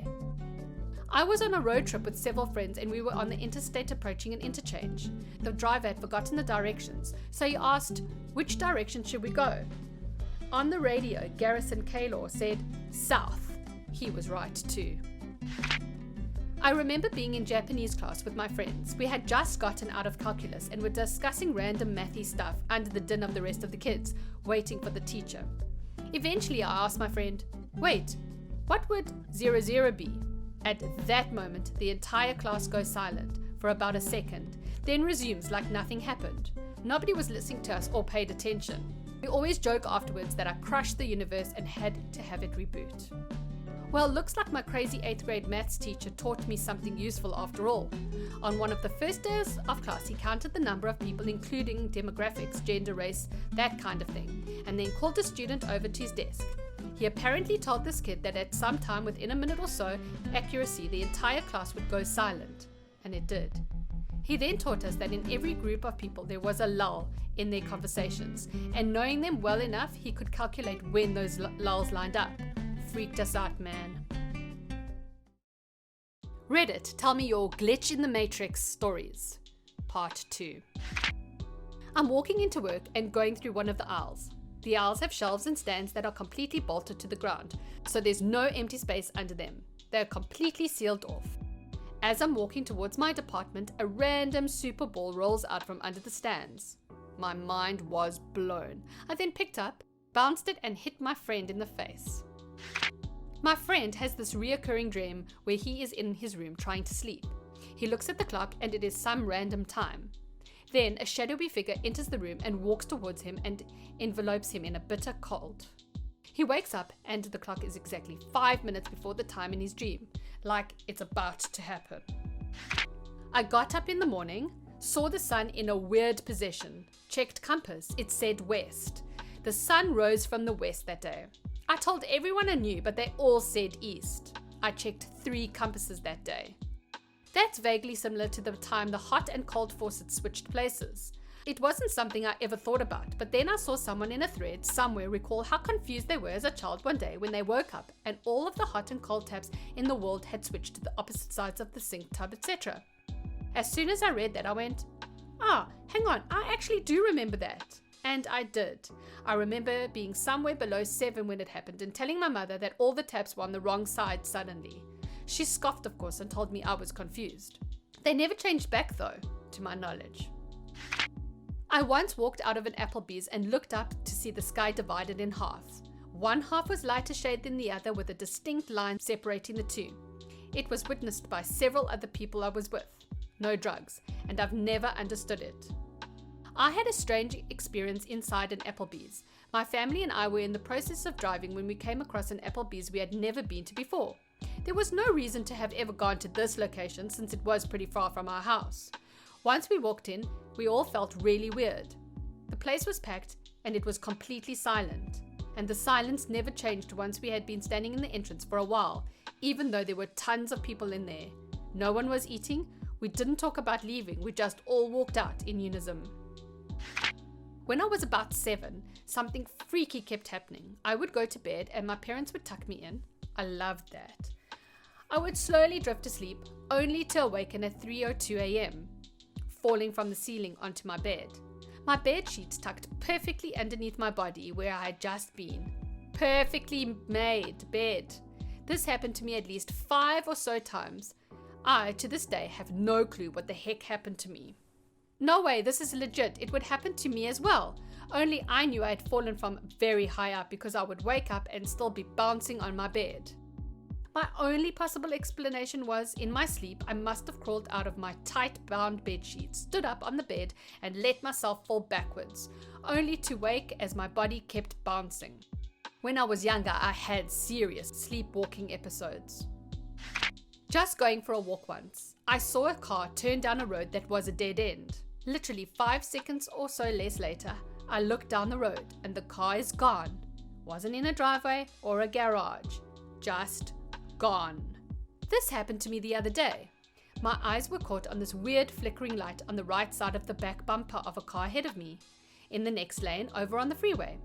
It was like the reflection of a pond or a mirror, but just hanging in space. I passed the car up, looked in my rear view mirror, and the car was gone. It was red. It should have stood out, but there was just no car there. I have an overwhelming, terrified reaction to any time I see footage or recreations of the D-Day invasion of Normandy. I can watch anything about any type of war, battle, what have you, but for some reason, I don't know why, the D-Day invasion strikes something in me. The worst time was when I watched Saving Private Ryan. My heart felt like it was going to pound out of my chest. I felt a sense of panic that I have never felt, and tears started streaming down my face. I was paralyzed in my seat. I had the strangest "you've been there" feeling that I've never had before. I've always felt a strong link to events I saw in films of World War II. I first noticed it when I was 6 years old, and it continues to this day. I'm American, but the films of German war activity resonates with me more than the Allied stuff does. When I watch some battle films from that era, especially from the Eastern Front, it feels like I was there. Had a dream of a non-existent part of my house, down to the closet and size of space in it, in like the 5th grade. A few years later, we have a construction done on our house and get an addition, only it was exactly the same as I had dreamt it. Freaked out when I saw it for the first time. That just reminded me when I was little, I had a reoccurring dream that we had the stairway that went down to a basement. We don't have a basement. Years later, I went to a friend's house and it was the same exact basement from my dream. Stairway and everything. My dad told me a story of one time he went out with my mom, his sister and her boyfriend at one time. They'd accidentally locked the cat inside the washroom and were gone for the house for a few hours. When they returned to the house and someone went to the washroom, they looked at the ceiling to find cat poop perfectly coiled on the roof as if it were on the ground. They had no explanation for it. Cats don't obey the laws of physics. I have no recollection of this, but my mom tells me that when I was 5, there was a news story commemorating an anniversary of the attacks on Pearl Harbor. After the story ended, I turned to her and gave her this 2-hour-long report about how I used to be a first mate on the ship, and I listed off its location before it sank. I described the crew, many I listed by name, the captain, and even described the sights and smells of the area. Later that day, she researched it all at the local library and confirmed my story. To this day, I don't remember what happened, but she continues to talk about that moment, especially when I describe my death. Definitely a past life recollection. My dad's boss said his son was 4 and described perfectly his former life in China. When I was in the 1st grade, I was taking a test when I noticed blood dripping on the desk. It starts to gather, and I touch my nose and figure out that I'm having a nosebleed. By now, there's a huge puddle on the desk, and I'm so embarrassed that everybody will see. So I asked the teacher if I could go to the bathroom while trying to cover my face. She doesn't really seem to notice anything and says yes. I run into the bathroom and go to wash the blood off my hands. But as I put them in the sink, I don't see anything. I look up and there's no blood on my face. I walk back to my desk and there's no trace of any blood at all. I have yet to figure out what the heck happened to me that day. All the different dreams posted here made me think of a similar occurrence. Shortly after moving to a different town from college, a good friend from home died. I went back home for the funeral, touched his hand in the coffin and said goodbye. That night I was in the process of having a dream and he appeared. He told me that he had something to show me. He asked me what I knew of astral projection and explained that in the realm he's in now, he can take me out of my dream to the astral plane. We went all kinds of neat places and he then told me that he's safe and happy and that he had to wait to tell me because he couldn't find me in my new town. He stopped talking abruptly, grabbed my shoulder and said, 12:51. And I immediately woke up to my mom yelling at me. I looked at the clock and it was 12:51. My mom said she never said the time, just to get up. I really want this to be real and be what happens when you die. I was with my siblings on vacation, ambling around a French town, got distracted by something, and when I rejoined them, they told me about a guy who looked exactly like me, walked like me, and everything who I'd just missed. Having a theory about doppelgangers, they never seem to meet each other. I asked where he went. They pointed to the shop he'd just gone into. Excited, I went in, but only the shopkeeper was there, and the shop was tiny.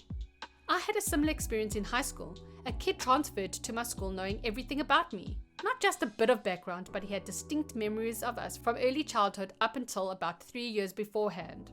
After that, he turned out to have been at numerous places at the same time during the 3-year gap. We were both in Disneyland at the same time. Either he was a master troll or stalker, or I live a secret double life. My sister was married in a city called Hansi, in the state of Haryana in India. I went to visit her once, and in the evening we were sitting in her home and chatting with her in-laws. Suddenly she asks me to note the constant noise that was there in the background. It was like a mammoth windmill operating nearby. There is no such thing there. And as I noticed it, she said the noise stops immediately when someone talks about it. Lo and behold, it did. Every time I tried to talk about it, the noise stopped. It scared the life out of me. In my parents' living room, there's a picture of me hanging on the wall dated 52 years before I was born. It's probably your grandfather and you just look a lot like him. Nope, Mom picked it up at a flea market for $3. I just emailed her to ask if she could send me a picture of it. If she does, I'll edit the original. At a friend's party when I was 13 or so, I went out to the driveway and looked up at the stars. Suddenly, the brightest just fell. Like it was glued to the sky and suddenly came undone. It fell straight behind the houses on the other side of the street. It was surreal. I've seen that happen, and I've had friends across town confirm the same sighting at the right place in the sky time. It wasn't like a shooting star, more like a huge glowy ball, like a comet, but it moved as fast as a shooting star. Knocked out a baby front tooth early in elementary school. Adult tooth grew in. Knocked out same tooth a couple of years later, another adult tooth grew in. Clearly there is some tooth fairy and she likes me. She gave me money and another tooth for free. Maybe you're part shark, go knock it out again. I used to work at a video store. Dad and daughter came in to rent a movie. I jokingly told them they had a late fee of $898.58 on their account. They both looked at me in shock. I told them I was just joking. Dad tells me his daughter just got her first paycheck. She brings it out to show me. $898.58. What kind of first job did she have? Sorry, caps lock. What is an absolute no-no when going for a job interview? True story. I was sitting outside of an interview room with several candidates for the same job. All of us were waiting our turn. The guy beside me pulled out a noisy plastic packet of peanut butter crackers and started to have a snack. Shortly after that, his name was called for his interview. He stood up and without missing a beat continued to munch on the crackers as he walked into the interview room. I have a hunch you'll fit right in here at Cheap Snacks Eaters Incorporated. Never say anything negative about yourself unless you can say how you are going to fix it. I am an idiot myself when I do too much cocaine, but I'll wear a diaper. I need this job. I can't get on a lot of places because I can't pass a drug test. I have heard this line. Or alternately, how thorough are your background checks? Chewing gum, especially bubble gum, during the job interview. I once had an applicant sit there chewing bubble gum. At first I thought it might be a nervous habit, but when he blew a bubble while I was referring to his resume, that did it. Pop it with your pen and say, I hate to burst your bubble, but you're not what we're looking for. Next! In general, making it all about you instead of focusing on how you will be a good solution for the person interviewing you. This includes asking about salary and time off too early. Wait for the offer. Saying you want the job because of various personal reasons, need the money, hours are good for me, taking care of kids, answering, tell me about yourself, with a bunch of family and hobby stuff. This question is really about your skills and career trajectory, not your personal life. In an interview, the interviewer is thinking, can this person solve the problem that led me to hiring for this position? Try to answer those questions instead of asking, how will this job help me? I always struggle with this. I know I should focus on how I can help the company, and yet my main reason for a job is A, I qualify, and B, I need the money. If you apply for a job that has high turnover rate and requires no skills, and you get to the interview stage, then you will pretty much definitely get it, regardless of if you turn up in a tracksuit and swear during the interview. You don't want those jobs. If you get a call from somewhere you have not applied to, asking if you are interested in customer service, sales management training, and offering you an interview the next day, you might as well tell them no thanks then and there. When they ask you where you see yourself in 5 years' time, do not, I repeat, do not shove the boss out of the chair, sit on it, and say, "Here." You have to sit on the boss's lap and sweetly whisper into his ear, "Right here, baby." This shows teamwork potential. I know you want to impress them. Yes, they're probably going to ask what your greatest strength is, but you still shouldn't wear a shirt with no sleeves. Well, I have a lot of strengths, but if I had to narrow it down to two, it'd probably be Flex's left arm Smith and Flex's right arm Wesson. Telling your prospective employer, "I don't like working for women," when she's female. Then later saying, "I don't get along with men either." At the end of it, don't ask, "So how did I do?" No matter how confident or competent you seem during the rest of the interview, that sentence kills the whole thing. Do not talk over your interviewer. I've had people start reeling off what they think I want to hear before I've even finished introducing myself and the company. I have prepared questions. Trust me, I've done this before. Don't tell me about all the bad things you've been called by clients and customers. Don't insult my position. When it's your turn to ask questions, don't ask questions that were clearly stated in the job posting. I know someone who even before the interview, they knew they wanted to hire him. His grades were awesome and he'd done an intern year there already. The technical interview and group exercises went really well. Then they had tours of the place with the current graduates. During that time, he went to casual, asking about the girls that worked there, what kind of action he'd get, etc. If he'd asked about the social side of things, it'd have been fine, but he was being a bit too crass about it. He did not get the job. We have a very down-to-earth, easygoing personnel manager, and he can appear so casual that he causes applicants to lose their footing and start similarly acting like one of the guys. The amount of interviewees who have started talking about their routine casual drug use is ridiculous. It's still a job interview, fellas. We were hiring a network security person for our high security card holder data environment. Guy comes in, "I brought my resume on a USB, just plug it in." Interview ended there. For those that aren't techie, hackers can use a USB to breach your network. For example, they might disguise a worm as a driver, which is essentially the program that is installed when you plug it in, so that the files can be accessed. So basically, the guy comes in and suggests that they do something that would jeopardize their security. Something similar happened with the Department of Defense. Some guy littered USB storage devices in the parking lot, and curious employees plugged them in, causing a worm to spread. Do not give your sob story. Everyone has one, and I don't want to hear it. So here's the number one thing. Your resume shows you meet the minimum requirements, or you wouldn't have had an interview. The interview is 90% about you. Do I want to work with this person? There will be some questions to verify you have the skills, of course, but being able to do the job just isn't enough if there's competition. The interviewer has to want you for the job. Think of it as the beer after a work test. Would I want to grab a beer with this person after work? If the answer to that question is yes, and you are truly qualified, you have a very good chance of getting the job. One of my favorite tips, when you walk into the room, do a quick scan. If it's the interviewer's office, there's likely to be something you can humanize the interview with right off the bat. Local sports team. "Ah man, can't believe they lost that game last week." Pictures of family. Cute kids. "Did you all get away for Thanksgiving weekend?" You're likely to get a 30-second person-to-person interaction going prior to the interview, and you've just made it a much more personal process. Asking about pay before it's brought up.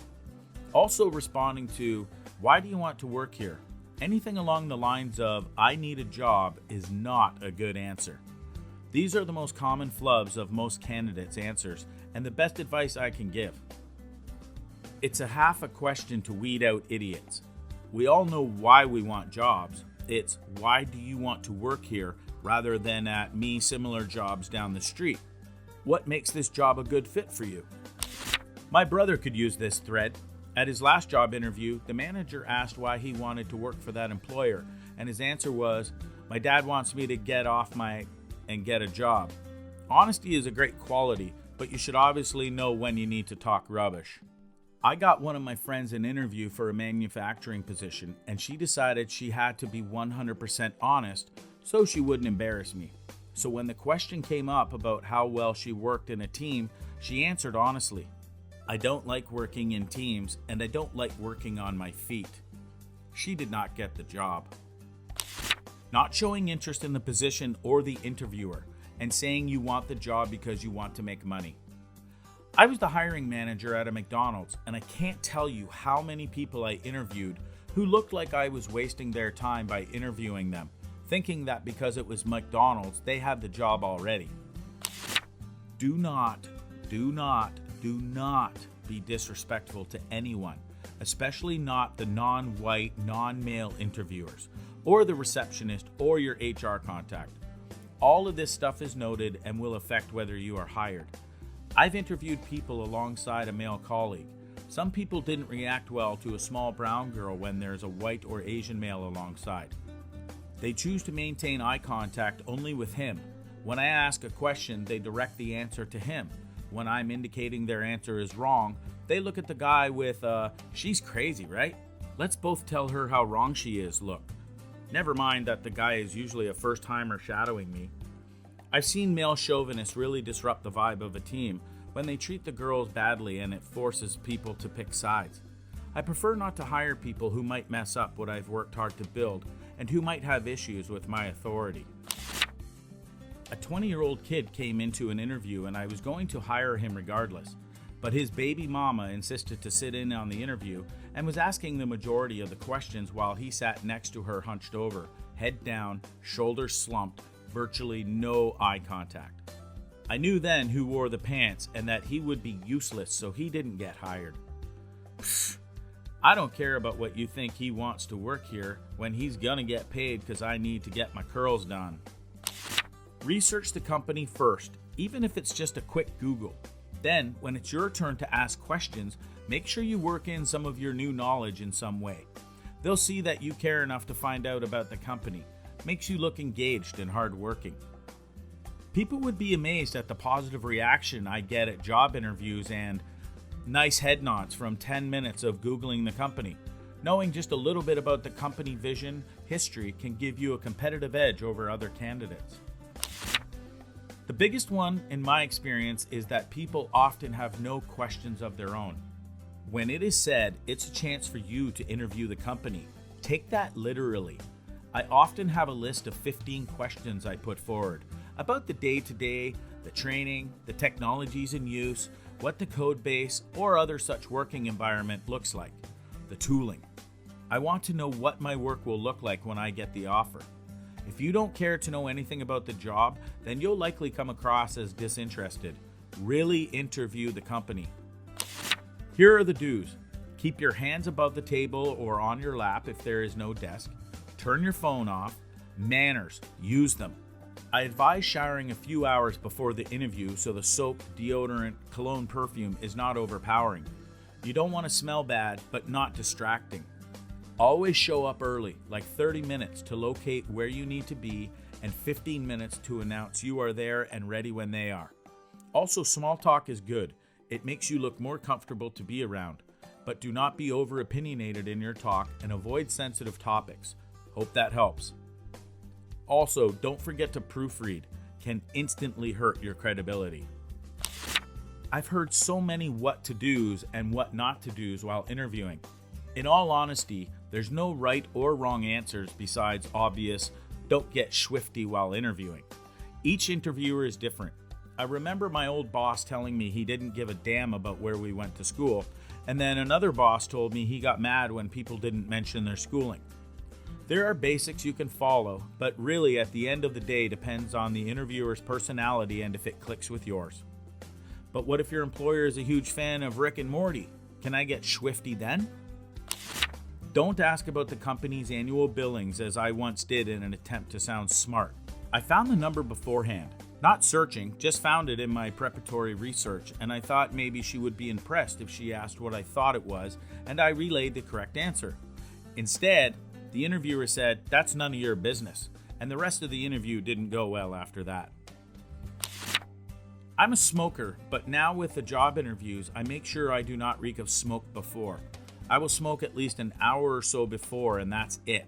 From my experience, people get slightly offended by stale cigarette smoke masked by perfume. Interviews. Pretty much the only time that two people will sit opposite each other and completely kid themselves for 15 minutes. I don't get questions like, why do you want to work for this company? I'm sure there are exceptions, but the honest answer to that question is, so I can afford my rent. But nah, you have to waffle on about having some genuine interest in the company when most people could not give a flying hit at a rolling donut about it. They just want to work and get paid. Men of Reddit, what's the most creepy thing a woman has ever done to you? In rage, in the middle of the argument, she took my fish out of the aquarium and threatened to step on it. I saved the little guy. It was a beta if you want to know. This is the worst one I've read here. She was threatening to kill your pet? Oh, hell no. John Wick wants to know her location. I had an ex-girlfriend stalk me for 5 years. I had a restraining order against her that included my grandparents. She'd been bothering them and my parents, but I didn't think to include my sister because she lived in a different city. This woman stalked my sister and ended up approaching her at a music festival. She was wearing, this is so insane, one of those hats that has fake dreadlocks attached to it, and she was trying to pretend to be a stranger and get information from my sister. Now, keep in mind, 1, she was white, 2, that was the only thing she did to disguise herself, and 3, my sister knew her already. It would be hilarious if not for the years of harassment and inconvenience she caused me. Every time I would move, she would send me something in the mail to let me know she had my address. One time it was a box with a flannel shirt, a half-empty bottle of cologne, a broken toy axe, a bundle of hair, and an 11-page letter written in crayon. She was crazy. What happened to her? I'm not sure. She finally stopped stalking me once I got married. I had an ex steal one of my guitars and shave my cat while I was at work. How the hell do you shave a cat without getting mauled? I adopted her from a cat sanctuary for abused cats. Her previous owners had her declawed so she couldn't defend herself and let their children torment her. She just gives up when people mess with her. Lets you do whatever you want with her. It makes me mad thinking about what she's been through. Oh, that poor cat. She's been through so much. She deserves nothing but love. I hope she's doing better now after all that. Also, I'd love to see a pic if you don't mind paying the cat tax. Girl I had seen for 2 dates had her best friend SMS me anonymously claiming we met in a bar the night before and offered to come over to my place. I rarely went to bars as I worked night shift at the time, so I knew I hadn't met anyone in a bar. Eventually, after probing and pushing, I got the girl to confess. She said she was just testing to make sure I was trustworthy. Didn't see her again. I had some female friends who've done that. I'm a woman too. I was always like, really girl? You're that insecure? Stop doing this creepy BS. But the saddest part of all this, I mean for them, this isn't an excuse at all, is that they were doing this in fear of getting cheated on or manipulated again by jerks. And they happened to turn into the same kind of jerks. Childish. I was probably 9. It was after church service, and there's this new lady there who took a liking to me. She was the new wife of the minister. We were outside waiting for the grown-ups to come out. I think they were having a meeting inside. And this new lady took me to a bench nearby. We sat, asked me lots of questions, then she put my head on her lap, stroked my hair while humming a lullaby like I'm a baby. It felt really uncomfortable and I really wanted to escape, but I was a shy little boy and didn't want to offend her or something. Saw my sister from afar snickering at us. It went on for like 30 minutes, but felt like hours. I was dying with cringe inside. Very, very strange. Makes me think she had a son of a similar age who died or something. Makes me think she's a predator. I met this girl when I was out one night. She was nice, seemed normal. Went to her house and there were pictures of me around her mirror. I would probably ask her for a pen and sign my picture. What a fan. Funny, wish I would have thought about that. Blind date. Talk was okay over dinner. Edit that she kept mentioning her dachshund. She had sweaters for it, a separate purse-like bag to carry it, etc. Then she looked at me and said, "I really like my dog." I said I gathered that. She looked at me very starkly and said, "I don't think you understand. I really like my dog." I paid for the food, wished her well, and we went our separate ways. Maybe that was her way of ending the date. I don't know, but I didn't need to know either. I dumped my ex about 9 years ago, and she pulled up outside my back door and held the horn down, blocking the road for literally 30 minutes straight. I got in the shower and left via the front door and went to a friend's party. She could have been there for hours because she was still going when I left. Legend has it her spirit is still there, honking. Don't date geese. My one and only Tinder date. Turned out she had signed her divorce papers that day. On the date, she laid out her 1-year plan for us to date and get married. Let her know I wasn't interested in a second date. She thanked me for my opinion and declined not having a second date. Very luckily, I hadn't been able to meet her at my house at the start of the date like she'd suggested, and we had to meet somewhere neutral. I don't like to think what would have happened if she'd known where I lived. Considering that I'm not attractive or rich or otherwise someone women are usually interested in, this was a very weird situation. It was just a, "Hi, I don't know anything about you, but we're going to be married by the end of the year. No, your opinion isn't relevant." Declined not having a second date. Like she said she wasn't accepting the rejection and was going to force you on a second date? Yep. Played the old Uno reverse card and started making suggestions for what we could do on our next date. My roommate and I woke up one morning and went downstairs to find long dark hair all over the floor. It was almost a foot long and black. The front door was locked. I was single at the time and his girlfriend had short hair. Apparently, some girl came in through the window, cut her hair and scattered it all over the floor and then left. Nothing was stolen and we never found out what it was all about. That's some crazy The Grudge, dude. We actually kept a small baggie of the hair for DNA evidence in case something weirder and more sinister happened again. No weird meows coming from the cabinets though, thankfully. Someone I work with sniffed the inside of my jacket that I forgot to bring with me. Later, she gave me a date with her as a wedding gift, only to be used before the wedding, and asked me if I was truly happy on my wedding day. No better time to shoot your shot than on someone's wedding day, am I right? Woman I was engaged to was doing all the prep for the wedding. This was in her country and I didn't understand the language all that well, so I was a bit limited on how much I could help her out other than helping to cut the invite cards out, etc. She was a very hot-tempered person as she was, but as much as I asked her what tasks I could help out with, she just refused to involve me in anything at all, and then complained that I wasn't helping enough. She argued and argued with me about how I didn't care, despite my effort to be involved in all the prep. It was all very manipulative. Eventually, she actually pulled a knife out at me. I slapped it off her wrist and she stormed off. When she left for work the next day, I packed up my bags, took a taxi to the airport and noped out of there. Why were you engaged in the first place? Young and stupid. Wearing my university sport jacket when I went to grab a fast food order. Some woman I've never seen before shouted hi and waved at me like we were best friends. Gave an awkward, confused wave back and left with my food. A couple of hours later I got a friend request on Facebook from someone I recognised as her. Best guess is she saw my jacket and stalked the sport roster to find my name and added me from that. Got blocked real quick. That or a first date, she asked, "If you were going to kill me, how would you do it?" "I know how I would kill you." Then proceeded to tell me her plan on how she would kill me and get away with it. She may not have been thinking about killing you.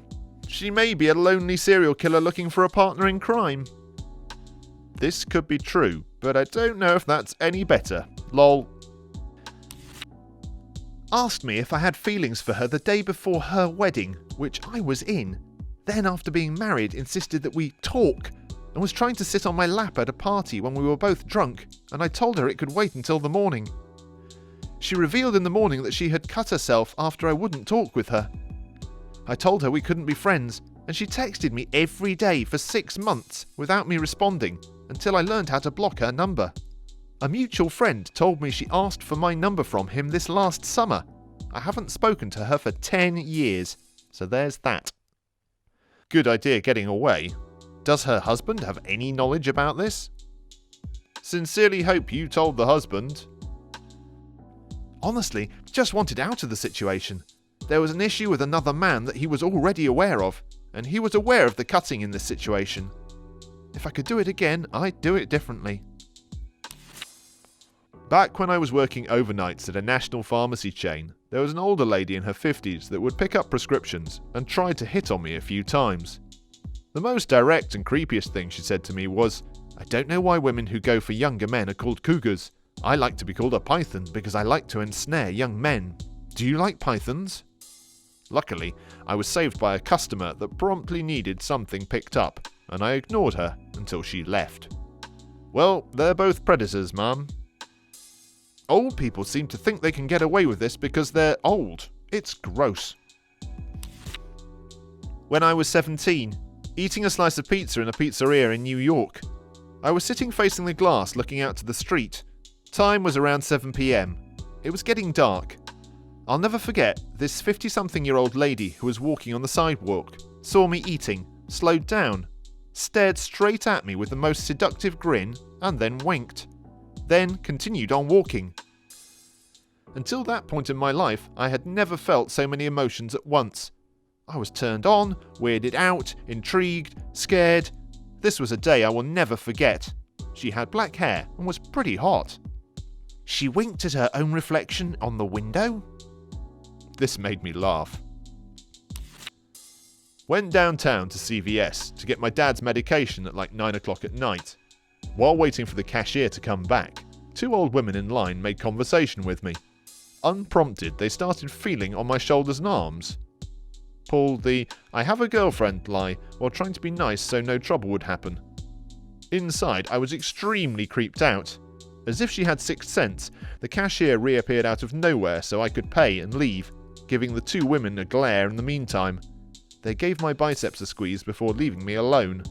Felt so dirty I took a shower after I got home. Next time I saw that cashier, I thanked her. "No problem," she said. Gave her a tip. I had a girlfriend once that was really possessive, to the point of stalker behaviour. We'd been dating for maybe like 3 months, and she didn't have a life.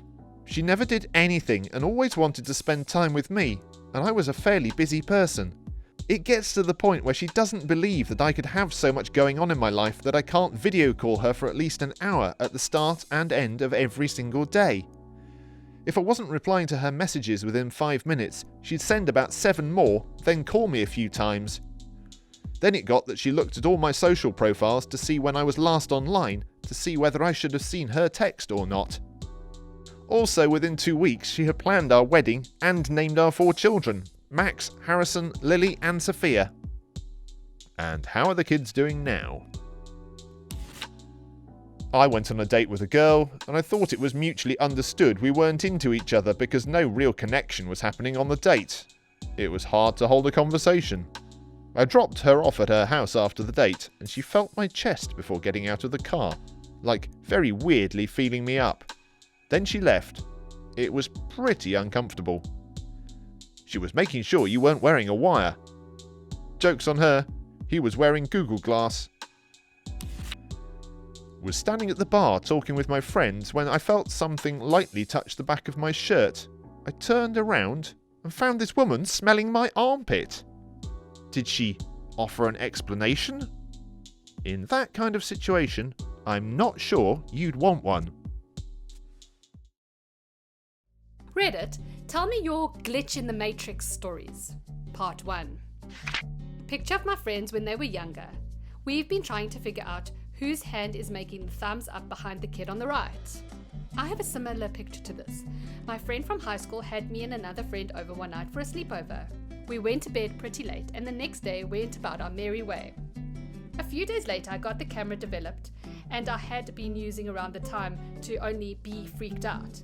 There were a few pictures of us asleep in Jessica's bed, and no one else had been at her house. To this day, it creeps me out. I knew a woman who said the same thing happened to her, but she was camping alone in the Canadian wilderness. When she got her photos developed, there were pictures of her in her sleeping bag, one of the creepiest stories I've ever heard. I used to work in a building that had 3 levels of sub-basements. With a piece of lab equipment, I technically worked on the lowest basement. I had the only key. There was a wired phone in there and I did work late some nights, but not this night. I was sleeping alone in my apartment when I woke up to a call on my cell phone from my girlfriend at 3 a.m. She was in hysterics and asking why I scared her. Apparently, she received a call from that basement phone just a minute earlier with someone who sounded like me, slowly repeating her name until crackling and fading out. My apartment was 10 miles away from work. I thought she was lying, but I saw the 3 a.m. call from the basement phone logged on her cell myself. Still freaks me out. Also have something similar to these stories. I used to work at this lodge out in Jasper, Alberta, and they had these huge signature cabin guests could stay in, with multiple bedrooms and living areas. Anyways, my ex worked switchboard for that hotel, and one night he was getting all these calls from one of the rooms in Point Cabin, one of the biggest of the cabins. No one was answering, so he thought some staff member or hooligans had broken in and were messing around in there. So he sent security out to check it out. Security gets there and calls from one of the rooms saying there's no one here. My ex was like, "That's really funny because the phone from the next room over to you is calling me right now." Security noped out of there ASAP.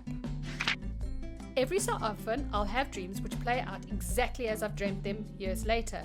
They're usually insignificant moments, so I make a mental note and move on. Same thing happens to me. It happens about once every 4 months or so, but these dreams always seem to come true, and sometimes years later. It's really creepy to experience something you dreamed about 3 years ago. Middle school, the entire 8th grade class had to do this thing called a culture fair, where we research our lineage culture roots and present it after school at night for our families to see. Me and a buddy are cruising the empty halls out of boredom before the whole thing starts, and for some stupid reason, I bet him $10 I can open any locker, and he gets to choose which one. He takes my bet and picks a random locker. He jiggles the handle and spins the dial on this a few times to make sure it's locked. I remember it was lock number 424. So I look at him and go, "Psst, watch this." I spin it. 6 right, 24 left, 34 right. I remember thinking these numbers sound right in my head. The latch lifts up and it swings open. Similar things happened to me when I was 12.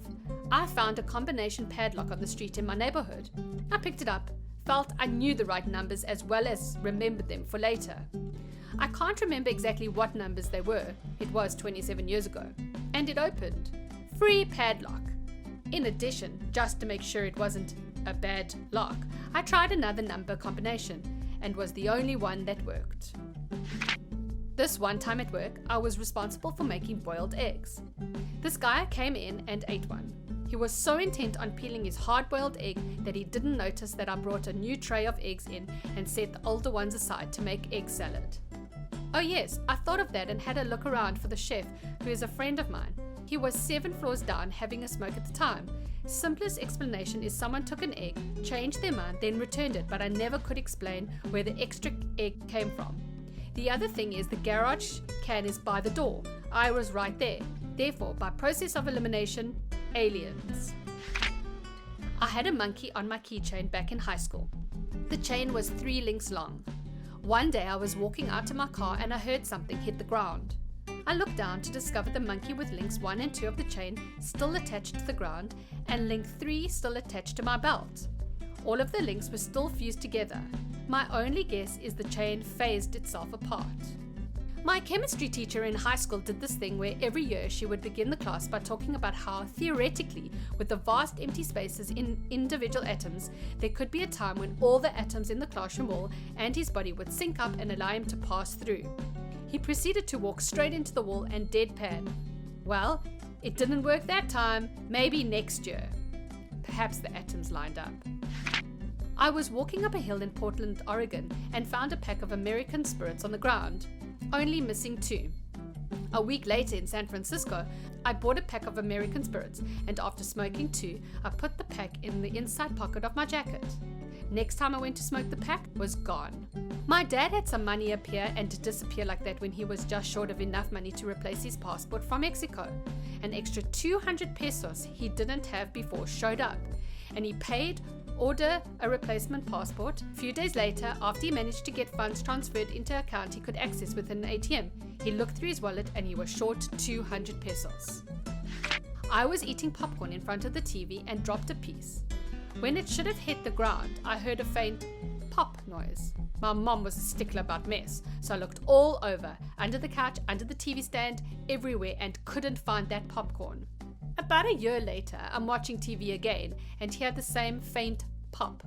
I look down, and right between my feet is a freshly popped kernel of popcorn. I picked it up and it was still warm. I'd been sitting there for at least an hour and there was nobody else in the room. Quantum popcorn. Possible explanation: the popcorn kernel had been lodged somewhere in the couch the whole time. When it fell out a year later, it was warm because you had been sitting on it for near to half an hour. This happened to me in the 3rd grade and it scares me so much I started crying and I had to go to the office to talk to the principal about it. I was in the hallway for misbehaving and my neighbor Tad, a year younger than me, came walking out of a class to my right, passed in front of me and headed down some stairs. We said hi to each other. About 20 seconds later, he walked out of the same class, passed in front of me and headed down the stairs. I just stared at him, confused and afraid, and he looked back like, "Why the F are you looking at me like that?" I never realized how much of it was like the Matrix deja vu. Haha, that reminds me of something I did in 1st grade. I was walking around school because I was really bored, when I passed some guy and said hi. After I passed him, I rounded a corner and ran as fast as I could around the building and passed him again. Then I said hi again. The look on his face was amazing. One of my friends has a family photo on her wall of her family in Florida back in 1998. And about 4 years ago, we were all around at her place for a party, and one of the girls burst out crying. When she finally calmed down, she said, "In the background of the photo is a family walking past, and it's her mum, dad, and brother. And she's much or less looking at the camera. We all laugh about it now, but it's so weird to look at." It's similar to the story where a young girl had her picture taken at Disney World, and in the background is her to-be husband and his family just walking by. When my drama class went to Disneyland, they took a big group picture in front of the castle. They took 3 pictures just to make sure they got one good one. The first and last photos were normal, but the second has a guy no one's seen before in between 2 people with his arms around their shoulders. No one noticed him when the picture was taken. One time I spilled a bowl of SpaghettiOs, and as I was cleaning them, I noticed that one was on the ceiling, 6 feet up. I didn't even drop the bowl, I just tipped it over onto the counter by mistake. But sure enough, a single O was right there, stuck to the ceiling. My friend used to put up a reoccurring away message. Back in the day when everybody had AIM, she was a Beatles superfan and put a sentiment from John and Yoko, "Acorns for Peace." Well, one day I was walking around my college campus thinking about it, but failing to remember the full quote in my mind. I kept thinking, something for peace, what the hell is that message? Right then, some chick on a cell phone walks by me and screams out, "Acorns!" I realized this is not a super freaky story, but it made my day at the time. It's not every day someone screams out acorns in your vicinity at the exact right time.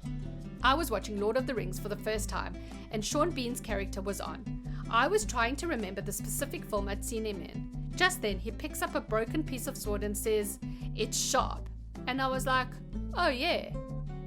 I was on a road trip with several friends and we were on the interstate approaching an interchange. The driver had forgotten the directions, so he asked, "Which direction should we go?" On the radio, Garrison Kaylor said, "South." He was right too. I remember being in Japanese class with my friends. We had just gotten out of calculus and were discussing random mathy stuff under the din of the rest of the kids, waiting for the teacher. Eventually I asked my friend, "Wait, what would 00 be?" At that moment, the entire class goes silent for about a second, then resumes like nothing happened. Nobody was listening to us or paid attention. We always joke afterwards that I crushed the universe and had to have it reboot. Well, looks like my crazy 8th grade maths teacher taught me something useful after all. On one of the first days of class, he counted the number of people, including demographics, gender, race, that kind of thing, and then called the student over to his desk. He apparently told this kid that at some time within a minute or so, accuracy, the entire class would go silent. And it did. He then taught us that in every group of people there was a lull in their conversations, and knowing them well enough, he could calculate when those lulls lined up. Freaked us out, man. What is the most ridiculous for men product according to you? I once bought hand lotion for men. It was just normal hand lotion in consistency, but my hands smelled like Axe body spray. Pretty nasty. Yoga pads for men. I saw an ad on Reddit a year or so ago. Some bloke selling yoga pads for men. They were just foam camping mats, but had prints of wood or brick or something. For $150 or something stupid. This Adidas body wash for men my ex-boyfriend has. It says protein on the bottle. Does rubbing protein body wash on yourself make you manly? Well, yeah, why else would I rub my body with jizz? I saw a sunscreen for men once, because apparently regular sunscreen is too feminine. Accidentally bought this once for a mountaineering trip. Everyone poured sweat the whole way up. By the time we hit the peak, our group smelled like a Hollister store. One of the worst was, Kleenex did tissues for men. May as well just called them jizz rags. Or maybe they were a justified heavier dutier version of their product. My beard stubble sheds normal Kleenex so that it leaves little bits of shredded tissues on my face after I blow my nose. My dad is one of those baby boomer mechanic types, and he was telling me this story once. As he was entering a supermarket, a promo girl offered him some yogurt for men, and he replied, "I cannot think of anything more gay." He then told me about how on the way out he went back to the promo girl and said, "Actually, my son might like some of that." Thanks, Dad. Remember when Dr. Pepper changed their marketing campaign inexplicably to present Dr. Pepper as a manly drink for men? What were they trying to accomplish there? Reverse psychology, where women all buy the product as a you to the commercial? Or were they legitimately concerned that not enough men were drinking Dr. Pepper? Research shows that Diet Pop is generally only consumed by women. They were trying to create a Diet Pop for guys, and their over-the-top advertisements were part of the plan. As an American, I thought the man-sized tissues in England were hilarious. And the greatest fraud is, they aren't even the size of the average man. Late, buried, maybe redundant, but I can't resist. These products are not necessarily targeted at men, but rather at the people who buy things for men. Think mom buying shampoo for a sporadically hygienic teenage boy. Best not to buy him anything even remotely feminine to touch his pimply, insecure body. Want to get your husband to stop using your shower poof on his hairy ass? Buy a grenade-shaped one just for him. Same thing goes with every craptastic Father's Day gift soon to show up at every store in the next few weeks. No self-respecting guy would ever buy a cheap 3-in-1 cologne gift pack with matching case, but relatives flopping through stores bereft of good gift ideas will snap them up like Subway rats on a spilled bag of Cheetos. Men's deodorant works better than women's. I buy men's because women's doesn't work for me. They make them different because I guess women aren't supposed to sweat according to these companies. So that's pretty BS. But I mean, most products that are for men or for women are BS by principle. I have different experiences. I was tired of paying twice the price for men's clinical strength deodorant when the women's has the same amount of aluminum zirconium. I have used ladies' deodorant for years. We bought some Kumato tomatoes that says 2014 award for best foods for men from Men's Health magazine. I'm not sure what's weirder, that there's an award for a tomato for men or that it was from 2014. I don't know, I heard somewhere that tomatoes reduce the risk of prostate cancer, which pretty obviously affects men. Do you know why those tomatoes were chosen? The men's bath sponges are marketed as shower tools and detailers. They are literally bath poofs with a washcloth stitched on the back. Get over your hypermasculine self and go to the dollar store and get a damn bath poof. I have a poof, with a frog stitched on it of course, and an Axe detailer type. Honestly, the detailer is way nicer. It's easier to hold, I can use less soap to lather it up, and the backside is rough to wash my feet and keep me soft. Worth the extra $1. It should be a man thing though. It's just a good tool to bathe a human with. I think bikes are a weird one. Girls' bikes don't have a crossbar, which I can see might have been an issue when we all wore bloomers and ankle-length skirts, but nowadays we don't do that so much. My coworker wants to create a chapstick for men. I have tried too many times explaining to him that men's chapstick would just be called chapstick. He's not hearing that though, and he wants to call it lip slide. That is not a manly name at all. Your friend has a horrible marketing instinct. Lip slide sounds like a cocktail at a gay bar. Band-Aids. Male Band-Aids are just these little brown strips. The female varieties are big, fluffy, white, come in colorful packaging covered in birds, and they even have their own aisle in most stores. Plus, women apparently get Band-Aid dispensers in their bathrooms. Lame. Pretty much any soft drink marketed for men, or vice versa, is a little bizarre to me. Coke Zero, Dr. Pepper 10, maybe I'm not manly enough for these brands to resonate. Conversely, I've always wondered how light beers manage to avoid being perceived as girly when they taste like nothing and contain barely more alcohol than a Shirley Temple. Meanwhile, it's impossible to buy nail clippers at Target without feeling like a cross-dresser. Dead in the middle of the makeup aisle. I was looking for them at Target the other day. According to my girlfriend who worked for Clinique, their For Men line of personal care products, cleansers, moisturizers, etc., are the exact same formulas as a standard line. Putting For Men on them with gray packaging made men start buying them. Dove men's body soap. It doubles as a face wash. My girlfriend about lost it reading that. That's one of the only 2 body washes that does anything for me, the deep cleaning type.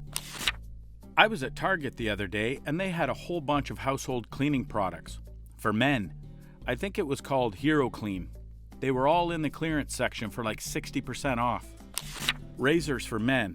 Why? I've shaved with For Women razors before and there's no blade or difference. There should be razors, period.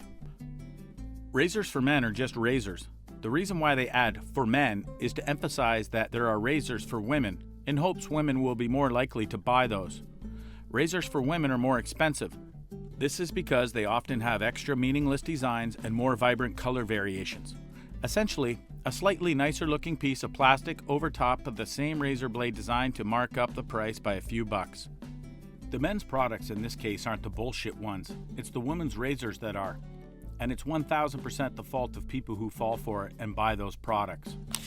That hack comedian Adam Carolla owns a winery that sells Brose, a line of rose wine for men. I think the manliest smelling thing ever was my Wilkinson, a Sword Original aftershave. I found it in a box of my grandpa's stuff and tried it on. That whole day I had ladies say I smelt really good, and my friend's mom asked me what I was wearing, and I told her, and she said her dad wore that stuff, and she loved the smell of it.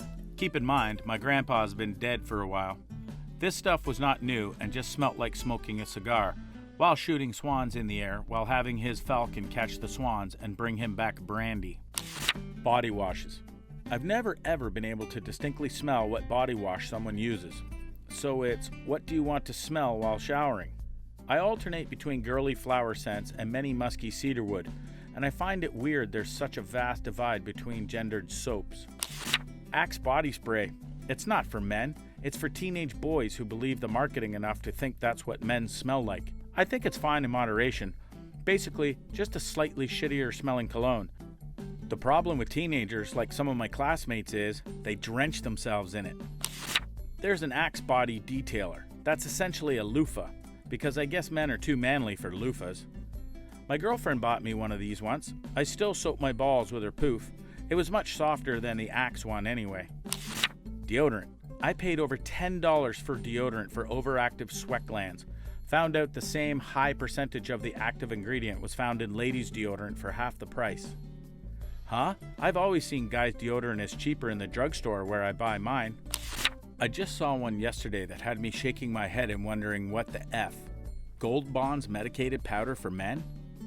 Oh F, come on. Enough already. I'm not buying this. I am perfectly happy with the generic dollar store baby powder that I hardly ever use. Works just fine when I need it. I'm not paying extra for men-only version. All the extra money just goes into advertising anyway, and I hate advertising. There's only one thing you gotta do to get my business. Make a good product at a good price. The second you start to patronize me, you've lost me. And that's all a for men product is 99% of the time. It's all just a form of patronizing. You're too stupid to pick out the right product, so we put your name on it. Just saw an ad for it yesterday on ESPN. There was a sports star endorsing it. It exists. And while baby powder is not exactly the same, they're used by men the same way for the same thing. Unless they come out with a for women formula, then I am sticking with an assessment that Gold Bonds is patronizing. There's nothing other than advertising that makes this a better product for men. Shampoo, conditioner, after using the same high quality that they used at a salon for years now, I cringe whenever I see the for men stuff. In India, there's a woman's product line called Fair and Lovely. It's all about fairness creams, etc. Now the same stuff is packaged for men and sold as Fair and Handsome. A colleague uses the Fair and Handsome face wash. I have not seen the slightest change in his skin color, and obviously he has not become Brad Pitt either. It's utter nonsense. I have Fair and Handsome to thank for one of the sweeter memories I have from living in India. I lived in a small town outside of Darjeeling, West Bengal. One day I was taking a walk through the town I had just moved to. A very young girl was playing in the front yard of her house when I was walking by. She came running toward me with such enthusiasm. She stopped in front of me with a huge grin and hands on her hip and said, "Hello, handsome." I cracked up laughing, as did she, and she ran off to play. Even though it was from a small child, it really made my day. Later I discovered she was just quoting a Fair and Handsome commercial. I miss India every day. Be proud to be Indian. As many problems as India has, being lovely with a genuine, sincere and open personality isn't one of them, and something the rest of the world could learn a thing or two about. I work as a manager at a 4-star spa, and I would have to say men's facials. We literally use the exact same products on the men and the women, but if someone comes in and says they are getting the men's facial, they feel better than just saying they are getting a facial. Blows my mind. Or, how if you get just a regular men's haircut from one of our regular stylists, it's $25, but if you get a shave and a haircut from our master barber, read a person who also went to cosmetology school just like our female stylist, but is a man, not a woman, the cost is $80. You wouldn't believe how many guys opt for the shave and haircut instead. Men's specific shampoo. It doesn't matter what you use as long as you don't smell incredibly fruity. Even a bar of soap is fine if I want to wash my hair. Anything that is for men is just so that there can be also a for women product. Market research has shown that women are willing to pay more for a product if there is a male counterpart than if it is a unisex product. Men will pay the same as they would for a unisex product. It's all marketing BS to make women spend more. What is the funniest conspiracy theory? In another realm, JFK launches nuclear weapons at the USSR, thus plunging the world into a nuclear apocalypse. When time travel was finally developed, the CIA sent an agent back in time to kill JFK before he could launch the nukes. That's actually kind of a neat story. My chemistry teacher has this dinosaur theory. You'll see why I quote it, but it's pretty elaborate. I'm giving it my own creative spin as well as his original details. Humans have lived for only a fraction of a million years, and we've come very far. Sending a man on the moon, splitting atoms, television, in a pretty short time span. Dinosaurs, however, had millions of years to live on the Earth. Logic would dictate that they would get much farther than humans have. But why did they all die? They didn't die. The dinosaurs knew what was going to happen to the Earth, so they got in their spaceships and flew off to a different, undisclosed planet. Why didn't they come back? They did return. You've read mythology of medieval times, right? What about Chinese mythology? A lot of different civilizations all around the span of a few centuries had dragons in their myths. They are not made-up fantasy creatures.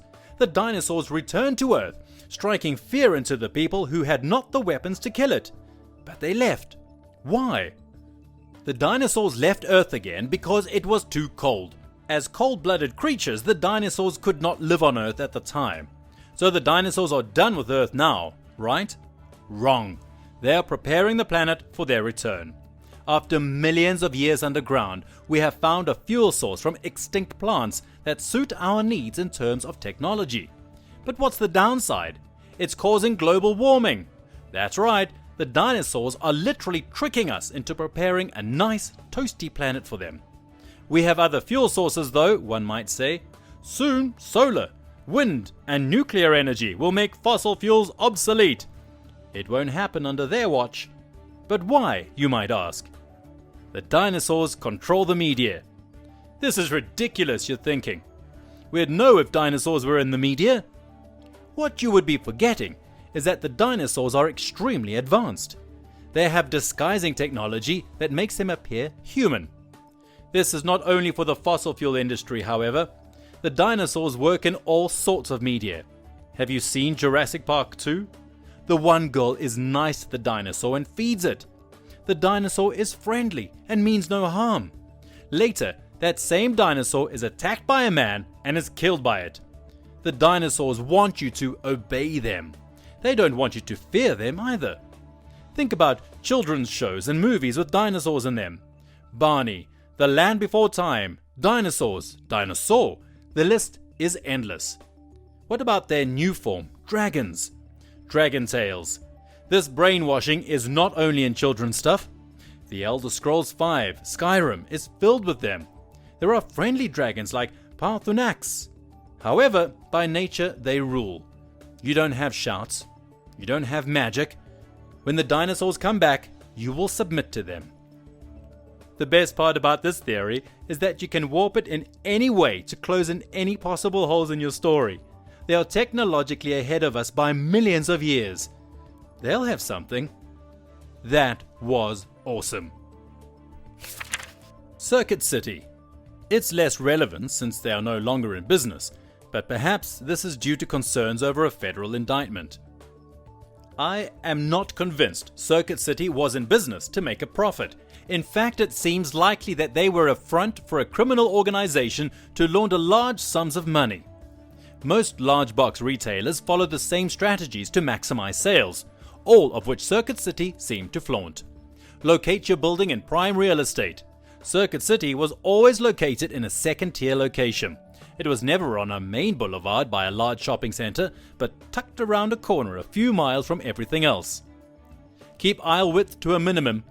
Circuit City, on the other hand, thought it wise to have aisles wide enough for an 18-wheeler to go through. CC's strategy here seems to be to minimize the amount of product they can keep in the store, despite big box stores making money off of the number of sales rather than purely on margins on products. Place either popular or impulse buys at the front. Contrary to this, Circuit City seemed to regularly place large household appliances, antiquated TVs or vacuum cleaners at the front because it's obvious that Joe Schmo who saunters into Circuit City may splurge and purchase a new washer. I forgot about this one. This should be at the top.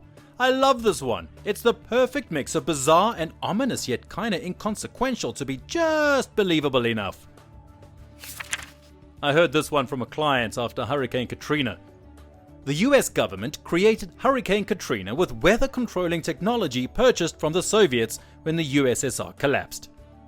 How else do you explain Hurricane Katrina traveling precisely over the International Hurricane Research Center in Florida, then taking a right turn and demolishing a good number of the oil rigs in the Gulf outside of NOLA, thus spiking oil prices and putting a lot of money in G.W. Bush and Cheney's pockets? I live in Boulder. I love the idea that the government can control the weather, but their most profitable use for it is destroying oil rigs. That the Village People were a covert operation by the US government to cheer everyone up during the recessions and oil crises of the 1970s. So what if you lost your job and have to stay at the YMCA? It's fun to stay at the YMCA. Or what about the Navy? You can sail the 7 seas. After that, it kind of got out of hand. They also prepared the world for a figure they could really rally behind in the 80s to improve morale.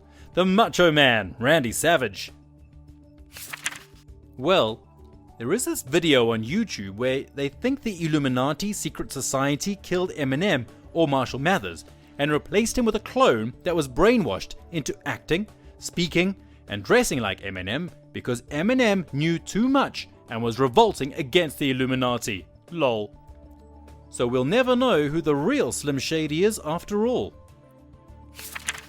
Chinese government funds thousands of citizens a year to immigrate to Western countries in order to drive slowly and delay us from getting to work on time and thus slowing down our economy.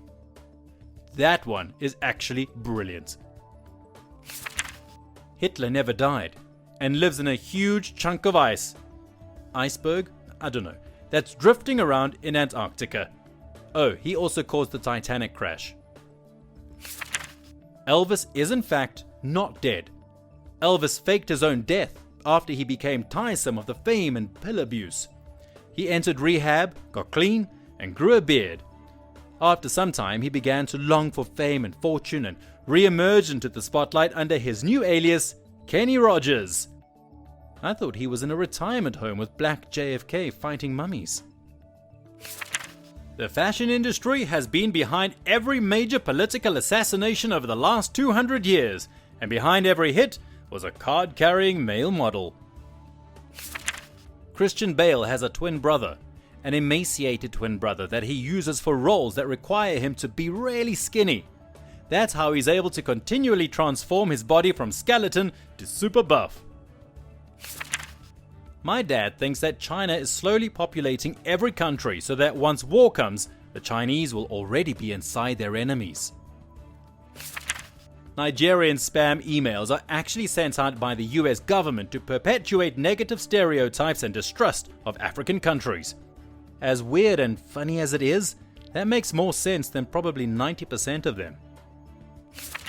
Maybe a little late, but the death of Princess Diana was all one elaborate heist orchestrated by florists. I mean, did you see the amount of flowers sold after her death? Millions! That would actually be pretty genius. Here is a supposed Freemason Illuminati disclosure letter from someone who claims he was cloned by them, and every time he falls asleep and hits REM stage, his consciousness awakens in his cloned body and he is tortured in extreme ways by people such as the Queen of England, Mila Kunis, and other famous elite members.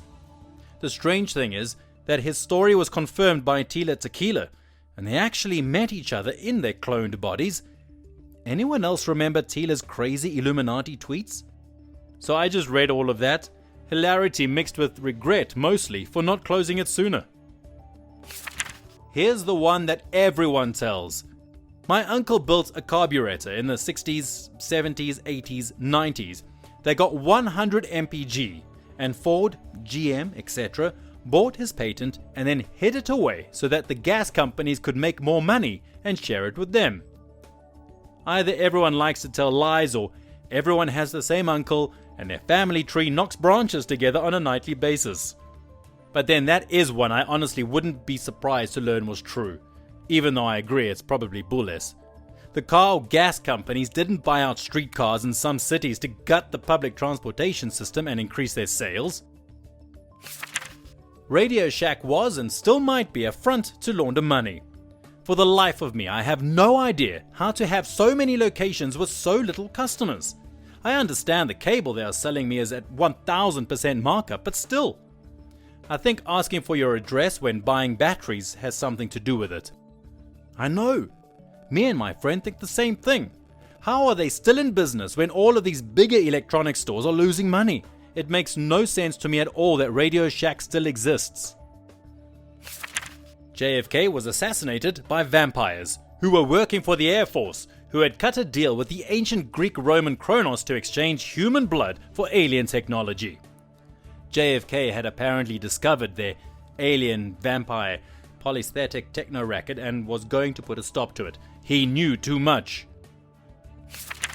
This is nowhere near as good as some of these, but my mom truly believes that Stephen King killed John Lennon. He may not have pulled the trigger, but he orchestrated the whole event. Why Stephen King? I have no idea. I found this out when they assigned us Carrie to read in high school, and she threw a fit, saying she would not allow any of that vile man's words into her house.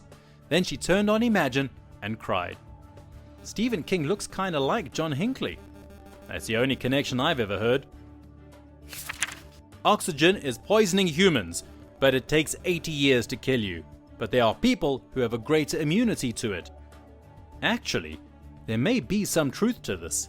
See, the aging process happens when your cells are oxidized. Hence, we need oxygen to live, but it is the main reason why our body parts break down.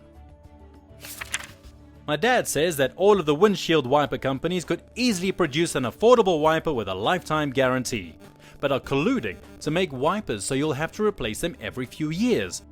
This is an issue that affects every household in America, and the only reason that there hasn't been a public investigation into this conspiracy is that the feds are in on it too. I believe it. Why haven't the companies invented heated wipers yet? The one plane theory. Basically, on 9/11, there was only one plane.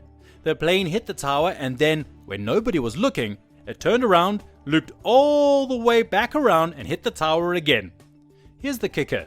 It got away when nobody was looking again, and crashed on the way to the Pentagon. Best conspiracy ever. Redditors who regularly travel around the world in ships or boats, what is something strange or haunting that you have witnessed while out at sea and still cannot explain? Growing up, my family had a cottage on a small island in the Baltic Sea off the coast of Sweden. This happened in the late 1970s, during the Cold War when Russian subs were often observed in Swedish territorial waters. Our island did have a military installation on it and was off limits to foreigners. My dad and I were fishing from Grandpa's old wooden rowboat, just drifting along a couple of 100 yards offshore when all of a sudden the head of a diver slowly rose to the surface a couple of yards off the side of the boat. He slowly turned around, spotted us, and disappeared beneath the water again. We saw divers on several occasions, but never that close, and once we also saw the conning tower of a submarine. 2 civilians spotted me. Mission failed. On deployment, observed a fireball in the Indian Ocean. 100% convinced it was a large meteor, but it remained solid until it disappeared and it abruptly angled like it hit something, albeit at a very shallow angle. When I say fireball, I mean fireball, not a shooting star like you can see on a typical dark night, not in the city. I saw one in 2003 at school while being one of the reserves for a volleyball game in grade 3 sport. Was at the east coast of Australia, and it was like how you described it. No one believed me, and I got called Down Satellite Boy by the other kids for the rest of that season. As a child, even stupid names hurt. I was in a 40-some foot boat in my teens. I know next to nothing about ships, but I commuted by boat almost every day, so I've been on them a fair amount. This was in Lake Superior, where I never knew the waves to be very big, and they would usually cancel the ride if that were the case. One day we had a single massive wave come out of nowhere and nearly flip us over. It was taller than our boat and drenched everyone. But I had been looking in the direction where it hit, and there was nothing. Just a momentary 15-foot wall of water which hit us, and the lake was calm again. Lake Superior is nothing to mess with. None of the Great Lakes are. Erie is one of the most dangerous, treacherous bodies of water on Earth. When I was in the Navy, I was stationed on a cruiser, and that ship was certainly haunted. More than once, I shared a smoke late at night with someone vaguely familiar, but no one knew who I was talking about, and the description didn't match anyone. We never really talked other than mention the quality of the seas at the time. It's a nice night, or looks like a storm is coming, and then just watch the horizon or the night sky, a couple of times commenting on the constellations that were out. Never anything malevolent, but a little unnerving when I could never find that dude and people thought I was too sleep deprived. By shared a smoke, do you just mean smoking by each other and not like bumming or giving him a cigarette? Oh no, every time he was out I was bumming to him and lighting his cigarettes. This is one of the reasons it was really weird. Was a watchman on a dinner cruise vessel, watched as dolphins encircled a school of bait fish, drawing the circle tighter and tighter until they plowed straight through the ball and nailed the fish. Did not understand how sophisticated and murderous dolphins were, or how well they planned their attack. Everyone forgets that humanity is just most successful in a long line of nature's vicious creatures. If anything, we were one of the nicest, most merciful apex predators to ever exist. I spent a week on a boat on a river. One day I was kind of zoned out on the deck when something in the corner of my eye caught my attention. I turned around just in time and saw a whale's tail going back into the water, like the cliche pictures you see of a tail sticking out from the surface. I was sure I saw it, like 100%.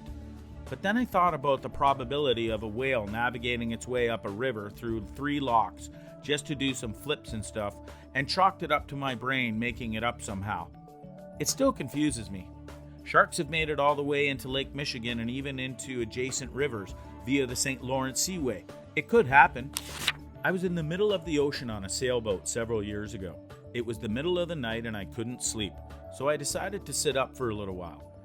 After a couple of minutes staring idly at the ocean, I see something a couple 100 feet away. It's drifting closer and closer. When it's finally close enough for me to see what it is, I see it as a life preserver with a tennis shoe stuck to it. I know there was probably an explanation, but it still creeped me out to see in the middle of the ocean. On a patrol once in Delaware, we came across a deflated kid's life ring type toy float about 3 feet below the surface. The river is turbid and you couldn't see any further. We grab a boat hook and pull the float closer, and there's a long line going out of sight with a bit of weight to it. We stopped and talked a second to brace ourselves for what might be attached to this line. We pulled and it ended up being a bunch of twigs fouled around the line, but if we weren't expecting to see a dead kid attached to it. Something similar had happened to one of the other crew before, so he was pretty freaked out by the whole thing and just started laughing when it was just a log. My dad caught this huge arthropod during our time out at sea when we went to go and catch crabs close to a Florida coast. It broke free from the net and swam away. No clue what it was.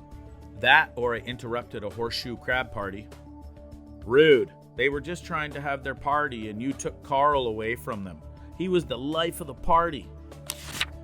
We would sometimes see lights out in the distance at night. I had a few people tell me that some of these lights were so bright that it felt like it was like the sun had come up. I haven't seen a light like that, but I have seen one that looked like a plane flying at night. It would change directions and fly the other way. This happened 5 times in a span of about 2 minutes. This is something I cannot explain logically. How can something change directions that fast, at that speed, in that kind of movement? Oddest thing I have ever seen. I read a few stories on AskReddit of people looking at these weird moving lights that would change direction abruptly, and usually those people claim they watched the lights for 5 to 10 minutes, but in reality it had been like 3 hours. They also claim that there was no such way a long time has passed. Did you experience something similar when watching those lights? It was about 5 to 10 minutes. I knew the time because we were setting up for an event. Whatever it was, traveled across the sky back and forth with alarming speed. It was extremely fast. This also happened around the same time my friends saw the sun-like light from the bow of our ship. We saw 2 different things at the same time. Has a natural explanation, but it was a strange phenomenon. Was on a cruise in the Mediterranean in 2014. One evening while out on the ocean, we saw some strange lights coming from what appeared to be a close-by island or shore. At first I thought it was an army exercise, as the lights could be cannon fire. As we were sailing closer, it was actually a very low lightning cloud, stuck in the middle of the Mediterranean Sea. Made for a spectacular show, and I have never seen anything like that again. Almost as if the lightning was trapped in there. I used to watch clouds like this off the southwest coast of Occidental Mindoro, an island in the Philippines. Depending on the time of year, you could see them every night.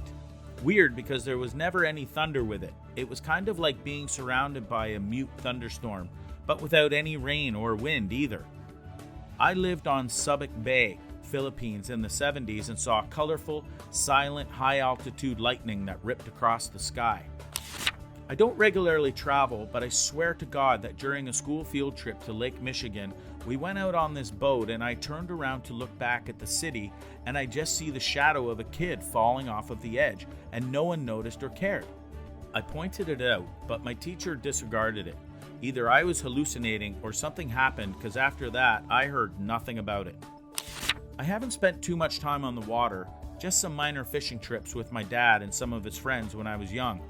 The only strange thing that ever happened was on Lake Texoma, Texas, Arkansas, with my dad and a friend of his. We were fishing and didn't catch anything, so we went to another part of the lake to swim. We ended up seeing this huge shadow under the water, about 6 feet long perhaps. My dad noticed it first and caught me before I jumped off the boat into the water right next to it. Ever since then, I've been scared of the water. Not so bad I can't swim, just that it makes my skin crawl to think of what might be under me. Do they have lake sturgeon in Texas? They get over 6 feet long and weigh close to 200 pounds. Not sure about sturgeon, but Texoma def has alligator gar that can get pretty large. 6 feet might be a stretch, but I think a record holder was caught down there close to that size. I have a feeling that anyone coming across a rogue wave would find that really haunting, especially if they survive, depending on the size of it. Those things are why I will never sail out of sight of land, and that's because if I see a rogue wave rising up in front of me, it's not a rogue wave, but a tsunami. And we're all in trouble, so at least I know I wouldn't be the only one to die. Misery does love company, after all. On the other hand, tsunamis are much more survivable in open ocean, i.e. deep water, since it's the shallowing of the ocean floor combined with things for the water to push you into that makes them so dangerous. True, except here in the UK, even our seas are shallow. Although that said, I'm actually curious to know if a tsunami ever did hit the UK, if it would be triggered by Iceland going boom, or if it would be from the Atlantic. Come to think of it, I wonder if any subs have ever been caught in a tsunami or rogue wave and how rough the seas are below the surface. Just got off a cruise, and one night we saw what looked like a ship in the distance, but all the lights were red. It would disappear and reappear minutes later. This happened for like 2 minutes, and then we never saw it again. You may have been near an offshore wind farm. Windmills generally have flashing red lights, and they all flash at once sometimes, which is pretty freaky. Offshore wind farm? I'm gonna personally stick with the ghost ship hypothesis. Not sure what it was. I was working on a ship off the coast of Florida one night when I went out for a smoke and saw what I thought was a meteor shower. But a few of the objects went from moving slow in one direction, then did a U-turn and shot off in the opposite direction. Still not sure what I saw. If the meteors were hitting our atmosphere, they can bounce off and go in another direction. I saw a shooting star do a Nike swoosh pattern once. I read that sometimes they skip off the atmosphere and turn directions. Saw the front half of a large great white shark. It was missing the back half of its body, cut completely in half. Maybe a ship's prop? Maybe a much bigger shark. I don't know, but it was a weird sight. I think I saw a show on Shark Week that said that orcas will eat a shark's liver for the nutrients and not eat any other part of it. Maybe that was what happened. I saw that as well, but this guy was sliced very cleanly, like one swipe. Literally half the shark was gone. At 4 years old, I was brought along with my stepdad and mom to travel the coast of Norway with his shipping company. The ship was probably 70 meters or something. I was too small to take precise measurements. Anyway, we encountered a rogue wave, and I will never forget the sight of seeing the bow clip a massive wave to see it take a deep plunge downwards. The bridge was located at the stern, so I saw it. Then I felt my body levitate for a split second. Still think about this moment 14 years later. Teacher and students, submit your stories about intercepted notes being passed in class. Had a science teacher who confiscated a note that this messed up boy had written to this girl who had just broken up with him. She read it aloud to the whole class. It was full of personal information and was very emotional. Everyone laughed at him and the boy was humiliated. That night he slit his wrists and died. The teacher was fired. That escalated quickly. I found a note under the seat of an extremely talkative female student after class. I knew she was dating a student called Ron. It listed all of the things she was going to do to him after school, all of which were sexual in nature. My favorite part was when she said she wanted to taste the Ronbo. I was a second-year teacher at the time, and I really didn't want to make a big deal out of it. So I got a red pen and corrected all of the grammar and spelling mistakes. The next day before her class strolled in, I placed it on the seat of her desk. She immediately knew I was the one who graded it. We never discussed it, but I had very few problems with her talking the rest of the year. I lost it when I read Rombo. Ron didn't even register when I read it. I read rainbow. Taste the Ronbo. Ha ha. Awesome. Not to intercept it, but I found it after lab where two guys would always sit. Pretty sure they both wrote it because it was on the back of one of their lab sheets that they left behind. Person 1, boobs. Person 2, yeah, I know. Such a simple exchange, almost poetic, really. The beauty of brotherhood. Toward the end of 8th grade, my band class wanted to do something nice for our teacher. We were passing a note about it around during class, and the teacher caught on and demanded to see it. Of course, no one wanted the teacher to see this note, so someone told the kid who was holding it to eat it. Everyone joined in, and the entire class chanted, "Eat it!" So he shoved the paper into his mouth while looking the teacher right in the eyes. The teacher was so shocked he let it go, and the surprise went off without any other problems. That's sweet. Did you ever tell the teacher that's why the kid ate the paper? If I were your band teacher, I would have instantly burst into tears. If I remember it correctly, we presented the gifts at a concert, and I'm pretty sure a round of applause happened for the kid who ate the paper. The teacher was all teared up. My friends and I were clandestinely doing a Mad Lib in AP English, and our teacher confiscated it. She read the first sentence and couldn't help but chortle. It was something like, "Dear Mom, Terry Schiavo won't stop waxing my butthole." 15 years ago, when I was a new teacher, I confiscated a note that was a caricature of me with one hand down my pants and the other pushing a finger up my nose. I still have it. It was really funny. I wish I also had a picture of the absolute look of terror on the 6th grader's face when I confiscated it. I gave him a dry eyebrow raised look, and we never spoke of it again. He was in my corner after that. I had a student the year before pass a note that said his nipples look like mushrooms. I couldn't help but laugh and realize it was time to get in shape. My freshman year in math, the girl behind was passing notes to the girl in front. She would just have me hand them to her. Eventually, after getting tired of passing it for her, I decided to just read it. The note basically said something like, "Something bad is about to happen. I can see my birthmark, and it only shows up when something bad is about to happen." I showed it to the kid next to me, and we started laughing. She started crying and left class. She was right. Well, it was almost intercepted. I was passing a note when the teacher asked me for it. I ate it. That's right. She sent me to the principal. Think about that conversation. "So, what depends? Why are you here?" "Well, I ate paper." "Son, get out of my office and don't eat paper." "But, what did the note say?"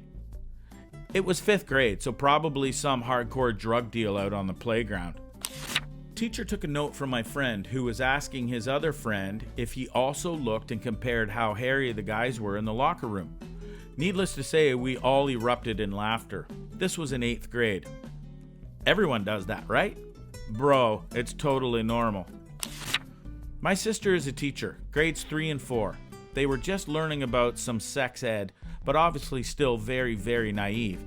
One day she caught a note being passed from a boy to a girl saying, "I like your bobs." She found it extremely hard to keep herself composed. It's so innocent, it's hilarious.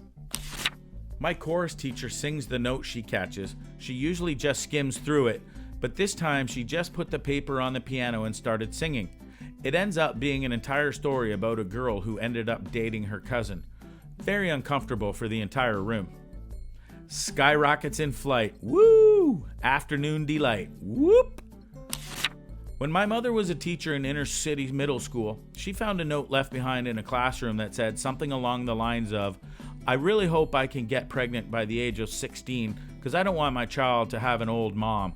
I just remember asking myself, what is wrong with the world?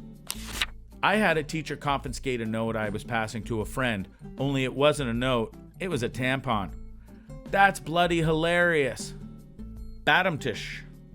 I'm glad you skipped the padding and got straight to the pun. My friend and I were passing a note about how hot we thought our German teacher was, and he took it, read it, looked at us, both of us were very red-faced by that point, and just shook his head. The next day he assigned us to seats on the opposite side of the classroom. "There have been no more giggle times in mein classroom." As a person who took a few years of German, I tried to translate your words. I then felt slightly dumb. I had a teacher do the same thing, but she didn't think it through first and didn't pretend to read it. She actually read it. Unfortunately, it was written to a friend who was constantly harassed by some girls, and the note said, "Don't let Elisa bother you. In 5 years, you'll be graduating college and she'll just be worn out." Guess who was in the class with us? The teacher got in a metric ton of trouble, which I kind of feel bad about, but not really, because she should have read the note to herself first. I got a 3-day suspension. I was more or less right about that girl, though. I am kind of glad you were right about that girl. Girls like that can make people's lives horrible. Not really an intercepted note, but in my freshman English class, I dropped a few papers out of my notebook and the teacher caught me picking them up. Then she had me read my note aloud, saying something like, "We don't pass notes in my class. If you can't say something out loud, then it doesn't belong here." So I read my past note. English quiz 1. Number 1. When Romeo, etc., etc., etc. She stopped me before I could do the answer, and I was like, "Are you sure you don't want me to read the answer? I got the full 10 points for it." I got detention. When I was a freshman in my high school literature class, we all had assigned seating. I'm not sure who instigated it, but a correspondence started between me and another girl from a different period, all written in pencil on the desk. At first, we wrote simple "hi" and "hi yourself" notes. But throughout the semester, our notes got longer and longer, and we became kind of pen pals. We never discussed anything bad. I guess we were both pretty good girls. Our teacher caught on and actually encouraged it. Eventually, we stopped writing on the desk and just left notes on paper to each other. Her class period was before mine, and she left the note she wrote with the teacher. At the beginning of each class, our teacher brought me the note she had written. I'd leave one with him for her after class. It went on all year. I intercepted a note from an 11-year-old boy. He was passing the note to a girl he was asking out. The kid was furious with me, and the next day I received a picture he drew of me in Cauldron because I blew his only chance with the girl. Always wondered about the dating scene at Hogwarts. I taught 8th grade English in a rural country in the Bible Belt. I taught Midsummer Night's Dream after TCAP, standardized end-of-year tests. The last 2 months of school was babysitting. I found a note passed between two boys. It was about one of the main characters in the play, and it was written in Elizabethan English. It was written poorly, but they had really put some effort into the trash talk. I found out later who had written it and gave them extra credit for paying attention to such a degree as to replicate Shakespearean-style language. It was one of the top 10 that made me excited to be teaching. Had some criminals in class, and nowadays, majority of them are in prison. Anyway, one day, one of them passed a note saying, "Meet me with stuff at 8," or something along those lines to another one, and the teacher intercepted it. Not being the smartest girl, plus being new on school, she read it in front of the class and laughed at these guys. Same teacher was jumped by some strangers later that day and got her nose broken. Well, that escalated quickly. If she makes a move, for example, if she asks for your number, it shows that if she wants you, she will actually try, and she won't wait around for you to ask. Also, if she calls you just to hear your voice. As a girl, what attracts me most to a guy is the sound of his voice. When people would play the games where you'd send a whisper down the line of us during lunch, I'd pretend I was on the internet on dial-up to mess with the call. I just wanted to eat in peace. Debbie Downer. Nigel, no friends. When I was in junior high, I used to write notes with crazy made-up stories in them, and when no one was looking, drop them in the hallway. I never put any names on it or anything, so people would just wonder what they were about. I did this too, except the note somehow ended up in our principal's hands. The note talked about a girl hiding weed in one of her textbooks. They ended up searching all the lockers in our school, and coincidentally enough, some girl got caught with weed. Perhaps I'm just a clueless vigilante. My mom has been teaching middle school for 25 years, so I figured she'd have some awesome good stories. I just asked and she said nothing. I don't really read them because I figured they're private. I just scan them for anything I should report related to safety, and then throw them away. I am both proud and disappointed. My IT teacher once told us a story of a student that has drawn a caricature about the teacher being fat, which the teacher kinda is. He gave the kid $20 and still has it hanging on his fridge. Do kids in school even still pass notes? I would assume that under-the-desk texting has made this obsolete. I'm sure current teachers will be able to tell us. I think the written notes still outnumber the secret text. It's harder to pull off the texting under the desk trick than you think, though my classroom layout makes it easier to spot them than a layout with rows of desks facing forward. If you write a note in class, it's possible to look like you were just taking notes. If you have your eyes down towards your lap, it's a bit more obvious. Taking your cell phone to the bathroom and texting people from there, though, that's the new hotness. In primary school, I had a teacher in grade 5 who would read out the notes passed around if she caught it happening. So I wrote out a note and made it obvious I was trying to pass it to someone. She got the note brought to the front of the room and started to read it out. It said, "Thank you, students. You can all go home now. Class dismissed." She had a laugh about that one. Hee hee.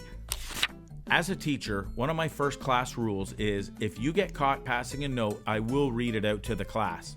Usually this stops it. If it doesn't, I'll take the note and providing it's not too embarrassing, I'll read it out to the class. If it's a really personal note, I'll make something up like, "Don't you think less than 12 parsecs is the best teacher in the school and deserves some sort of award?" Married men and women of Reddit, what is the most important thing to make sure about your relationship before getting married? Make sure that you know how to communicate. No, it won't always be easy. Talk now about everything: money, dreams, goals, expectations, likes, dislikes.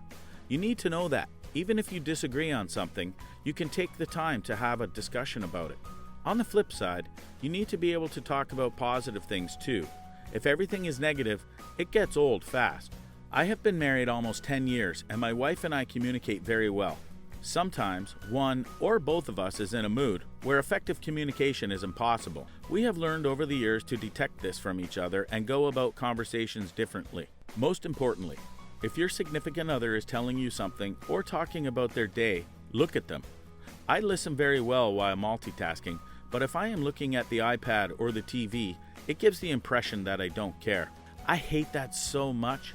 Can't stand it when my significant other is on the iPad while I talk to him. Even if you're listening, it's rude and insulting.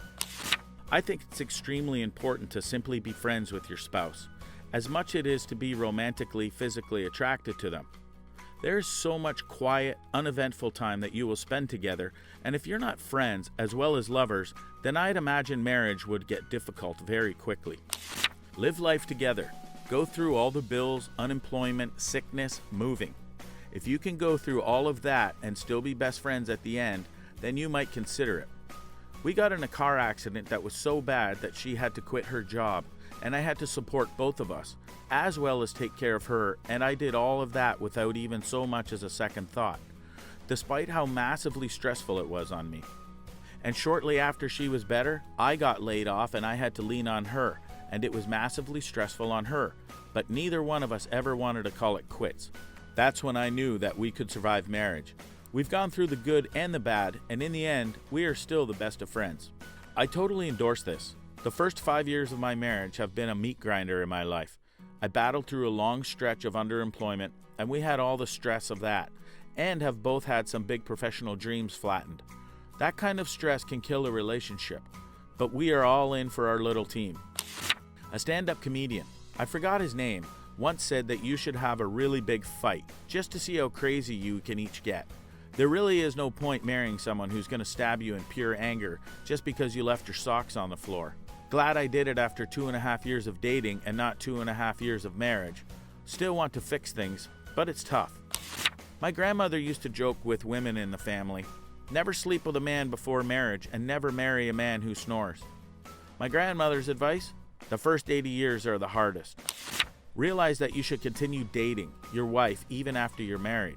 Never stop pursuing her, ever. My partner and I go on a date once a month where we alternate who chooses the restaurant. The only stipulation is that it has to be a new one, and nothing generic like Applebee's. Make sure you know how to fight together. You are a team against the world. When you fight, you either both win or both lose. Make sure to really forgive one another. Forgiveness is never a gain using someone's words, actions against them. Make sure you do not cultivate contempt.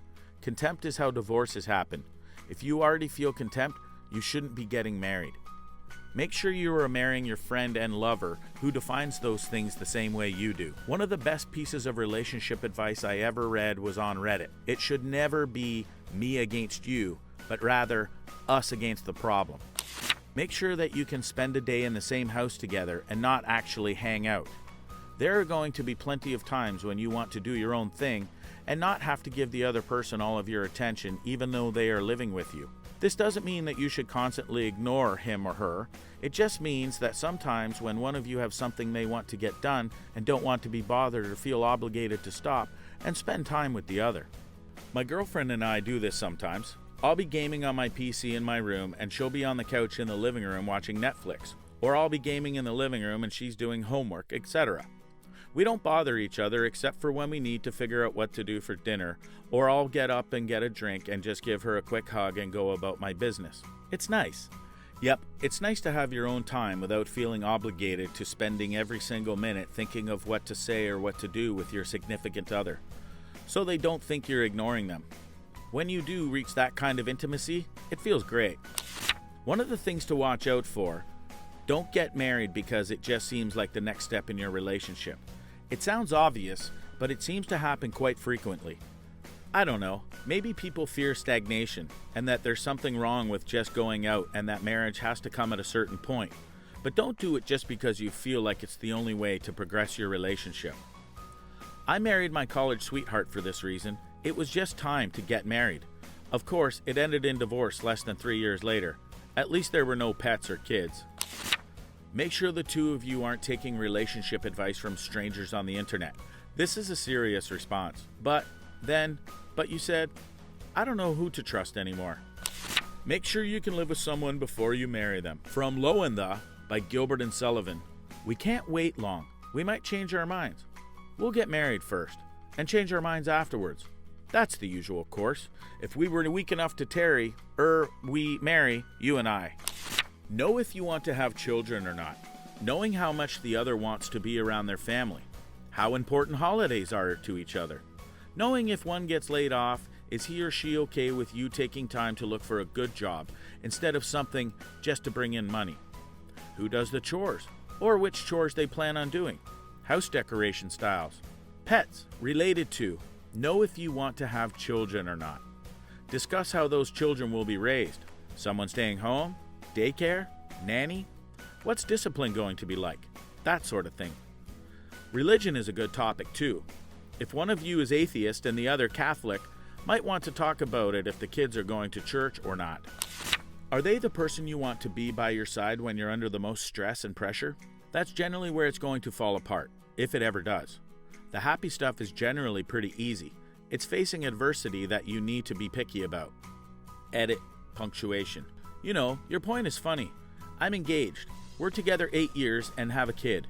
No, he's not the person I want next to me when I'm under pressure. I'm too independent and want to do it myself. He is the one I want to hug me and tell me I did it right after, though. Does that count? I'm sure the chemistry works different for different people. As long as you don't hinder each other during times of crisis, I'm sure you'll do fine.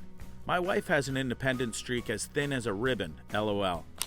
Sexual compatibility. I made the mistake of agreeing to wait until my wedding night with my current wife. Well, guess what, Captain Obvious? A woman who can go for a year without sex is a woman to whom sex is sort of a chore and something to be avoided at all costs after marriage, too. But now I'm trapped and miserable. If you aren't happy in your marriage, talk it out or get out. A lot of good points here. I'll add mine. 15 and a half years ago, I met my husband and fell in love in 3 days. Within a week, we went on an across-the-country road trip with an aid of today's technology. 29 days after we met, we got married. We learned more about each other in that long, sleep-deprived road trip than most learn about each other in a year of dating. That's an encyclopedia worth of knowledge I could share about being successfully married for 15 years, but for today I'm going to say, take a long road trip together. I think that for many couples, this would be a recipe for disaster, which is what makes it a good indicator for compatibility. Live with your partner and pay the bills with this person before you marry them. A sink full of dirty dishes and the impending doom of a late fee will surely test your relationship. Also can confirm, boyfriend and I have lived together for years. You really learn about each other in this time period. and it is the simple things that you wouldn't think of that end up bothering you the most. For example, it drives me bonkers when he doesn't rinse out his milk glass. Milk is nasty when it dries. One of the biggest pet peeves that I do? I drop all my clothes on the floor. The dresser and closet usually only house the clothes I never wear. We both are working on our little issues, but the point is, I would never have guessed that milky glasses would bother me. I'm very grateful that I really just like my wife. Of course I love her, very, very much, but I also just think she's really cool. Like if we were not married, she'd still be one of my favorite people. I would say being honest. 100% honest about your faults, your plans, your insecurities, your hopes, your fears, your past, the things you keep deep inside. This stuff is forever, and forever doesn't favor your secrets and lies to stay secret. Fascio, daiquiris, and my personal favorite, the Miami Vice. This also means that both parties have to be able to truly look at themselves honestly, see the good and the bad, and be willing to change or discuss items if needed. If one person can't see their flaws, or they can only see their flaws and nothing else, it's not going to be a great relationship. That you can make fun out of nothing. This needs more upvotes than I, as a sole, measly Redditor, can give. Even at Disneyland, you're going to have to wait in lineups. Even in a house with cable, Wi-Fi, and tablets, there are blackouts. You have to be able to make your own fun. That there is not one single thing about them that needs to change. If you can live with every single quirk they have, and they with yours, then and only then should you consider marriage. This is most certainly important. In marriage, you'll always be encouraging each other to be better versions of yourselves. But it shouldn't be a deal breaker. You should marry someone only if you see everything about them, all their faults, weaknesses, and idiosyncrasies, and would be totally cool with not a thing about them changing. People change, sometimes for the better, sometimes for the worse. But you can be assured that most things about your significant other, both things you love about them and the things you could probably do without, will persist throughout your lives together. I believe discussing finances is a huge factor in marriage. It is a touchy subject for some, but before you tie the knot, it is super important that you sit down with your significant other and figure out how finances will be covered, divided, expenditures, etc. Knowing your budget and setting budgets is key. This will prevent a lot of headaches down the road, especially when money is tight. Related to this, also be 100% honest about how much debt you have. His debt becomes yours if you marry him. Thankfully, I found out in time and got out. Say the right name at the wedding. I, Ross, take you, Rachel. Please make sure you and your partner are on the same page sexually. Be upfront and honest. It doesn't have to be the most important thing, but if your partner believes that sex is not important in a relationship, that should be a red flag. Compromise and willingness to admit when you are wrong. So many fights can be ended once I admit I'm wrong instead of stubbornly holding my ground long after we both realize my arguments make no sense. My boyfriend refuses to think he is ever wrong, and I don't think I've ever heard him say sorry unless I said, "I want an apology," and didn't back down. Usually it takes me quite a while to get an apology, but his excuse is always, "You were being immature, so I won't say sorry." Drives me nuts to know our relationship is a war. I just wanted to hear sorry, regardless if he meant it or not. What was there a black market for at your school that wasn't drugs? I've posted this before, but it fits perfectly here. They got rid of the soda machines at my high school, which caused the students to get really pissed. A buddy of mine bought a bunch of 12 packs of store-brand sodas for $3 each and a huge cooler. He showed up the very next day after they removed the machines and charged $1 per soda. The demand was insane and he sold out each day right when lunch started. The staff got pissed and stopped allowing him to bring the cooler. So instead, he brought a huge gym bag that he claimed he needed for PE class and filled it with sodas. He couldn't keep up with the demand, so he cut another guy in and had him carry a gym bag too. Years after he graduated, his sister attended the same high school and someone asked her if her brother was the soda guy. He had become a legend just that fast, LOL. Our lunch ladies would force everyone to take a milk at lunch because of some law that said students had to have a certain amount of calories, vitamins, whatever. There was a kid at my school who would go around and collect any unwanted milks and redistribute them to other kids who wanted more milk and missed out on chocolate milk. He was like Milk Robin Hood. I used to sell quesadillas at school. My mom would make them right before lunch and then drop them off in a black Nike duffel bag. She would make about 30 to 40 quesadillas for about $20 and sell them for $4 each. Your mom is part of a cartel. She made a profit up to $2,800 a month from doing this. It's genius, non-taxable, and she had to only work a couple of hours a day. Rocks. In elementary school, there were a lot of rocks in the outdoor play area, and we would collect and trade the rocks that looked the coolest. None of us had money at the time, so occasionally we traded toys for rocks as well. They're minerals. A friend and I created a black market in plain sight. A couple of friends in the marching band gave us their fundraiser boxes after they sold their candy. We bought bulk candy and sold it in class, and not a single teacher questioned our fundraiser. Greed brought us down. We tried to make a pyramid scheme where we sold candy kits to recruits, but one of the recruits lost his kit and wanted his money back. He threatened to snitch, so we shut the whole thing down. A kid at my high school did the same thing, had one of those boxes that started out as a fundraiser for his Eagle Scout project. However, he soon realized he could just keep selling out of the box indefinitely, starting buying in bulk and keeping the profit. After a while, everyone realized what he was doing, but no one said anything. He had the teachers addicted too.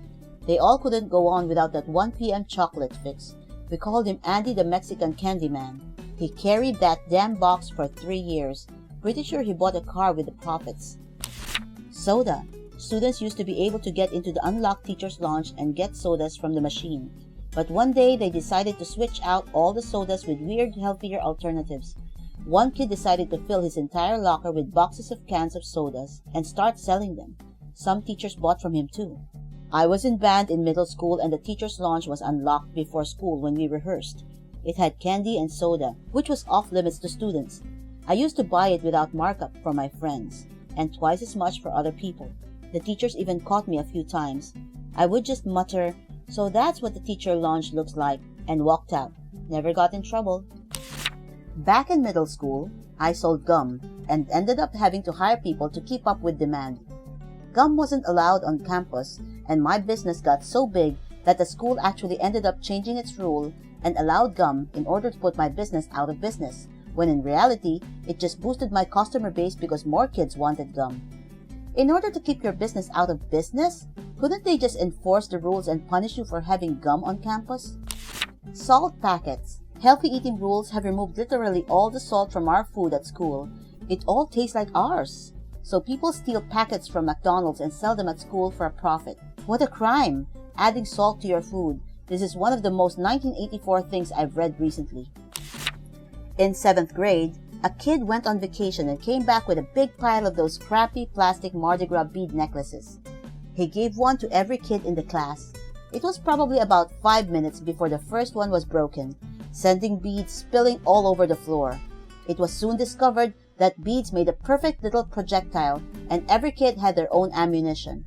Thus began the bead wars. Every time the teacher turned to face the board, beads would fly across the classroom. If you weren't alert, beads would get pinged off your head and might even catch you in the eye. Rulers and elastic bands were turned into bead catapults. Books and binders became shields. A friend of mine even used a spring mechanism in a stapler to engineer it into a bead shotgun. Efforts were made to confiscate the beads after Cody hit the teacher with a bead. The efforts failed. Kids had secret bead stashes, and the beads were too small to round up every last one. The war lasted for weeks. As ammunition ran low, kids began throwing pencils and erasers. The fun ended when a girl was hit in the head with a dictionary and went crying to the teacher. The whole class got detention and was assigned a crap load of extra homework.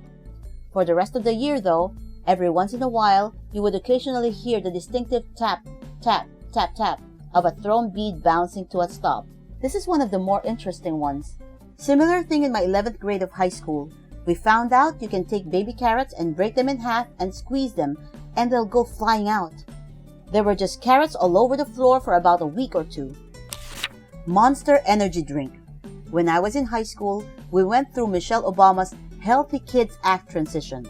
As a freshman, we had all kinds of pop and chips and junk food, but by senior year, they had slowly weaned out everything unhealthy from the vending machines and cafeteria. The computer design teacher began selling monsters to students. He would buy them by the case and sell them $2 a pop and turn a pretty good profit. There was always a line out the door to his room in the mornings. He got caught and was forced to stop.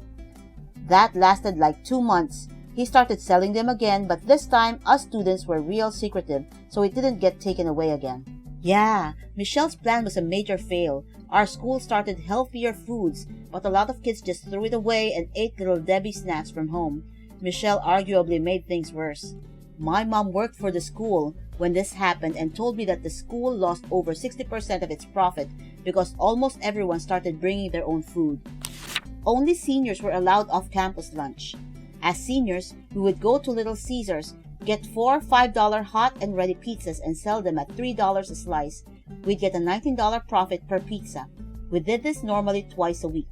Wonder if this is why my high school suddenly started selling Papa John's pizza at some point while I went. We had a time in school where people bought cheap electric fly swatters and snapped the main part off, but left 2 little wires coming out of the handle, little tasers for $5. Used to use electric grill lighters. The concept is the same. Marbles were really big for like a year in elementary school. There were people setting up variations of shoot down this marble pyramid with your marble, and each try cost the marble you threw. And winning would mean you took the marbles from the pyramid. Then there were the Chinese marbles. I don't even know if they actually are Chinese, but they were flat and fancy and had an exchange rate of like 20 to 1. Using a Chinese marble in a game was basically showing off. Eventually, our marble-based economy died out in favor of football cards and other fads. It's like humans are designed for economics. Dried fish, no jokes. It was in a boarding school for boys, and you might know teenage boys are always hungry. So in 8th grade, this dude miraculously finds a few boxes of dried fish. In this environment, this is basically unlimited power. For 2 weeks, he was our Pablo Escobar. After the first 2 days, dried fish became our currency. You're out of toilet paper? Tough luck. Bring out your fish. Need help with homework? Better have some fish. It's amazing how we established the system in mere days. I went to high school in Alabama. The smoking age in Alabama is 19. We lived about 40 miles away from the Florida border where the smoking age is 18. Once I turned 18, I became a cigarette and dip smuggler. This sounds way too familiar. Are you from Dothan or Ozark area? Sweets and Capri Sun. As we were not allowed those on our school campus, so I just created my first gummy bear cartel until a teacher found out. The best thing, we just gave him a weekly free pack of gummy bears so he would look away. I have had my own candy cartel. I knew a guy who lived in the ghetto who provided a significant portion of his household income selling penny candy at school. He'd bring a large duffel bag and sell it all by lunch, then leave. From middle school until they expelled him for selling candy in high school. Now he has a roadside fruit-vegetable stand. When I was in elementary school, I held a gambling ring that mostly revolved around good stationery. We were stupid. Candy necklaces. When I was in middle school, people would buy them at the store for 10 cents each, and then sell them at school for 50 cents each. I never understood how that market worked, since they weren't exactly an illicit item. Because they are a lethal weapon. Step 1, remove necklace. Step 2, hold a single sweet between your front teeth. Make sure your lips aren't covering it and pull back, making the elastic tight. Step 3, bite sweet in half.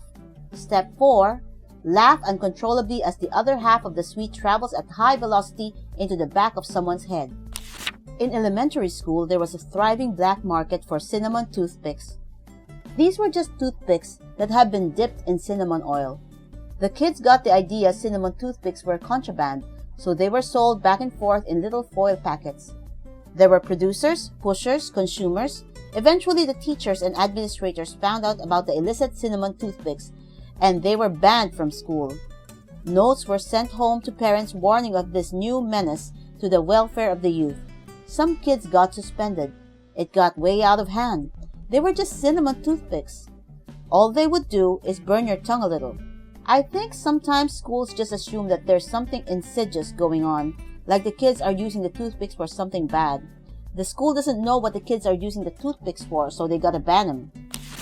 Definitely sugary drinks. Our school had all diet and no-calorie drinks after they passed a law to remove sugar from our district. People were selling Arizona's $1 cans for from their lockers with a bit of a markup to make money. Despicable. Maybe I should sell some Arizona marked up at my local store. It's only 54 cents a can. I turned my locker into a fridge by insulating it and putting ice packs on the top and replacing them every day. I sold Mountain Dew to people because it was banned from the vending machines. Mrs. Obama wanted the children of America to eat healthy, and now in the school I teach in, there are no salt packets because too much salt is unhealthy. The real soda has been removed from the vending machines with flavor water drinks and cheese sticks. Kids are selling salt packets for a nickel to other kids. Throw in a couple of dollars and they will sneak into our teacher's lounge and get a Coke from our vending machine. Sorry, Mrs. Obama, kids don't want saltless fries. Yeah, Michelle's plan was a major fail. Our school started serving healthier foods, but a lot of kids just threw it away and ate Little Debbie snacks from home. Michelle arguably made things worse. I was the black market. Back in college, I used to sell my services doing projects for people who were too lazy and too rich to do their homework. Don't have time to do this research paper? Send it to me and I'll do it for cash. Good business back in the day, but these days, they are far too aware of this, and you will get caught. What is the most ridiculous thing people have bragged about in front of you, which you found funny instead of being jealous? This woman at a nice clothing store was buying a dress for her husband's work holiday party. She was telling everyone he was a director at his firm and managed all these high-end clients. The more she talked about the party, the more I realized her husband and I worked for the same company. I asked her who her husband was, and when she said his name, I had to fight back laughter. He was not a director, not even close to one. I told her I knew her husband. We worked in the same department. She turned beet red and shut up bragging. My mom is the opposite. She was embarrassed when one of her friends found out my dad was a director. The triathlon she ran. Hear me out. At first I was impressed. It wasn't any old triathlon. It was an Ironman, which is a crazy feat, and she should rightly be proud. Then she kept going, and going, and going. Every conversation topic, every time she had a chance to speak, over and over for the entire evening, she'd steer the discussion back to her Ironman. To be clear, she hadn't run it recently. It was something she did once nearly a decade before. It got so bad I started genuinely wondering if she had ever talked about anything else at any point in her life since. And when I say any topic, I mean any topic. We were eating dinner, so we tried to discuss the wine. When I was training, I had to stop drinking all wine from this region and that, and I could only blah, blah, blah. Food. I knew about avoiding carbs for years before it was a fad. You only eat them before the Ironman something something. Politics. The city tried to change our route, and we had to, etc., and so forth. Other sports. You know, some people say training for the Ironman is more intense than NHL hockey. We got a detailed breakdown of the weather at each stage. This race takes you so you have to worry about changing weather. It was unbelievable. I went from duly impressed to irritated to having to stifle a laugh every time she opened her mouth. My friend bragged about not sleeping for 3 days studying for math, econ, calc finals. Fell asleep during the exam. Shame. He was smart and probably would have aced it if he was well rested. Had to retake from what I remember. He discovered Adderall that semester and thought he was invincible. I had a roommate who would always condescend that I was tired after sleeping a few hours because he only slept 1 hour and is fine. Turns out he's a cocaine addict. In paramedic school, there was a dude that would often brag and or flex by declaring, "I was in this class last year," as in failed and is repeating, and thinks that's going to give him an edge. He wants to show off that he'd been there before, feeling that he knows no one else around him has, LOL, but sadly thinking it'll make him look cool. Somebody once bragged he was part of a famous building team in Minecraft. I have been designing Minecraft maps for several years semi-professionally, but never really considered it a job, nor tried to make it something bigger than a lucrative hobby. I knew the director of the building team personally and asked him about this guy. Turns out his entire portfolio consisted for 80% of stolen images from other building teams. Unfortunately, this is very common among map makers. I immediately realized this too, because all the images were taken with completely different shader settings, which just seemed very sloppy. The owner of the building team filed a takedown request against his entire portfolio on the image hosting site, as well as all the forums he advertised on. He got taken down and was banned from almost all of the forums. The reason why I even bothered checking was because he was being an absolute idiot to me and insulting my works because I wouldn't help him for free. I like to tell people Notch once personally threatened to sue a friend and I. I'm pretty proud of it. Notch is an idiot. I worked a job where everyone there smoked asked why I didn't smoke. I mentioned health reasons. They proceeded to have a competition about how bad their health is because of smoking. I'm having trouble sleeping because I can't take deep breaths. That's nothing. I haven't taken a deep breath in years. Always makes me cough. You're not that bad yet. I've been smoking since I was a teen and sometimes I cough a bit of blood. A guy I know played D1 college football at a mid-major university. This was 20 years ago. He still brings it up daily, wants to show people pictures of himself in uniform, and just constantly reminds us that this is what he did. Don't get me wrong, that's cool and all, but it was 20 years ago, man. Move on. Did he ever say anything along the lines of, I could have gone pro, but... How much they spend on their hair, nails, makeup, etc. I mean, it's nice to look well, but how expensive and exhausting it is to spend about half your time and money on just your appearance. I'm someone who likes makeup, hair, fashion, etc., and I find it more impressive when people get something for a good deal. I love finding stuff on sale, LOL. Most people probably know someone like this, but my brother-in-law is that guy that is either bragging about how he has worked 100 hours that week or how he only gets 1 hour of sleep a night. This one hurts me IRL because I'm a chronic insomniac, but doctors didn't take me seriously until I was 23 because young people have a habit of purposely skipping sleep. This will likely stay a problem for another 50 plus years though. I don't know if any occasion in life where getting lots of sleep is celebrated. Even on holiday you are supposed to get around and do stuff, etc. One of my friends bragged that he hasn't been to the dentist in almost a decade. Totally capable of going, just chooses not to and bragged about it. So weird and nasty. Maybe he brushes floss as well and doesn't have any impacted wisdom teeth. Those will send everyone to the dentist. I had someone brag to me about how good they are at driving while drunk. Like, dude, bragging about something that could possibly kill innocent people is nothing you should be proud of. I find it frankly repulsive. I have a friend that loves to brag about how he puts people down, whether it's through insults or authority. He's a manager. He loves it. He can talk for hours how he told off the GM or how he threatened to fire a coworker. It's so bad that he will walk into a manager's office, talk bad about another manager, then walk over to the other manager and complain about the first one. It's a small company, so everyone knows he's like this. I'm sure he's figured out he can be a complete tool by now, but it still doesn't change him. Why is he your friend? He sounds awful. That he was diagnosed with narcissistic personality disorder. Yes, I met someone who tried bragging about being an actual narcissist.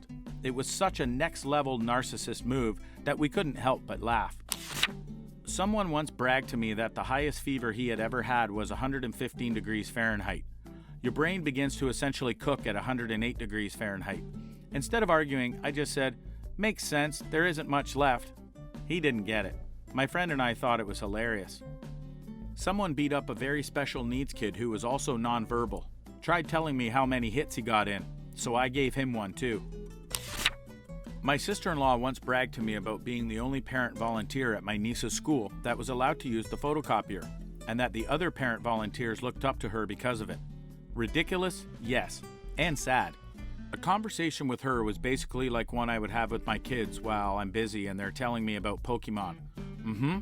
Oh, wow. Oh, well, that's cool. Uh-huh. Neat. Oh, damn, you remind me of a wife of a friend. We call her the radio. She basically just talks without pause, without intelligence and without remorse. We let her talk and ignore her, and she does not even realize it. About their husband, children. I don't want either of them, but some people, mostly ex-classmates, think that I am just unlucky to not have those, and they brag about how cute their children are, or what they did at school, etc. They sometimes add, "I'm so sorry you haven't experienced this." I find this very weird because 1, I really don't want kids, and I don't even hide it, and 2, if I would want kids, it would be very rude to brag about it. Don't get me wrong, I'm not talking about the happy moms who are just simply proud of their family, but the people who want me to believe that their life is better than mine. I was at a party with a couple of friends, and one of them was talking to someone they didn't know very well, but I was super close with. They kept going on and on about how kids are the greatest thing and that being pregnant is one of the most joyous things you can do, and on and on and on. She didn't know the other woman she was talking to had 3 miscarriages and was told she could probably never carry a baby to full term. Overheard an older woman where I used to work brag about her massive Beanie Baby collection. She was naming off the ones she has as if they were Fabergé eggs. She had no idea how little these things are actually worth. There are a few specific ones that are still very valuable, but in general, yeah, that bubble burst a long time ago. I had a date tell me her IQ in the first 5 minutes of the date. I laughed out loud. People who get their IQ tested as children usually have it done as a rule out for learning disorders as an explanation for behavioral issues. It's like announcing you're a problem child. I also briefly dated a woman who kept bragging about her IQ in groups, and it wasn't even that impressive. Everyone would just awkwardly look at each other, wordlessly confirming that this woman may have just announced she was the stupidest person in the room. My brother-in-law was with this girl with a high IQ who belonged to Mensa. She went to university but could never stick with anything and had 0 social skills. The people in high school who became very successful were not the ones getting top grades, but the ones who had social skills and knew a good business opportunity when they saw one. Except for one. He was brilliant and became a nuclear physicist. I was at a movie with a friend of a friend, and I asked if he had read the book. Nah, I don't read books. Reading is for losers. You read a lot? I replied that I did, and really enjoyed it. You do you, man. I don't do that stuff. Matter of fact, I don't even know how to read. I don't do any of that nerd thing. I remember him looking at me like I was supposed to be in awe of his coolness, but all I could think is, this guy is never gonna make it. This one is sad. I have a male colleague that keeps bragging about a bunch of stuff, including how wealthy he is, how many love conquests he has, how many girls he sleeps with, and so on. You get the picture. Likes to brag about his substance abuse too. But that same person also clearly doesn't know how to make a budget and save money. He's actually always in need of money. He's also single and has trouble getting girlfriends and keeping them, for sad, obvious reasons. He's living a very miserable life and isn't changing anything about it, but would also always whine about it. He acts like a juvenile 13-year-old, but he's nearly 40 years old. A male colleague, sure. I used to work with a girl and we went out to lunch occasionally. Sometimes we took my car and sometimes we took hers. Sometimes we took my car and sometimes we took hers. But when she said it, let's go in my Mercedes, it was old. Headlights were all yellowish. The interior passenger handle to pull the door shut was ripped most of the way off. Front spoiler was held on by black duct tape. Not impressed one bit, although she was very proud. As someone who's driven a lot of these kinds of cars, she might have just met a goal she set by getting a Mercedes. Maybe even that Mercedes specifically. Car lovers don't just have supercars and pristine collectibles. Sometimes they just loved their grandparents' old car or always wanted the one their favorite TV star drove. Once they get it, the lack of funds or skills to rebuild it gets in the way of everyone seeing what they love. Had my high school reunion and ran into my old high school girlfriend. She was very proud that she is raising 2 little girls by herself. She has already been married and divorced twice and just quit her job. Weird flex, but okay.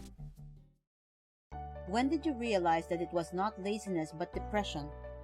When I started thinking that if I was dead, I could sleep forever. Alternatively, it would be nice to just sleep for a few years, hoping that everything would just feel better when you wake up. Sort of like a cryogenic chamber.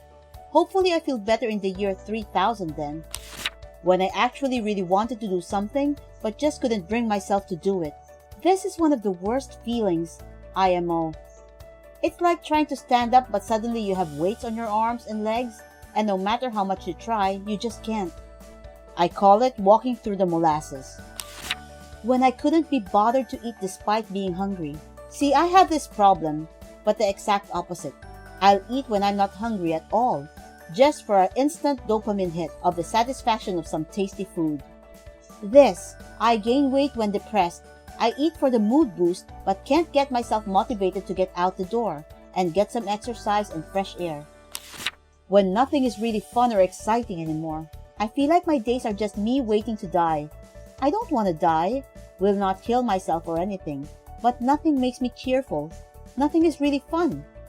When I wake up in the morning, it's like I have a bunch of hours to fill with some activity until the day ends, and I'm one day closer to have it finished.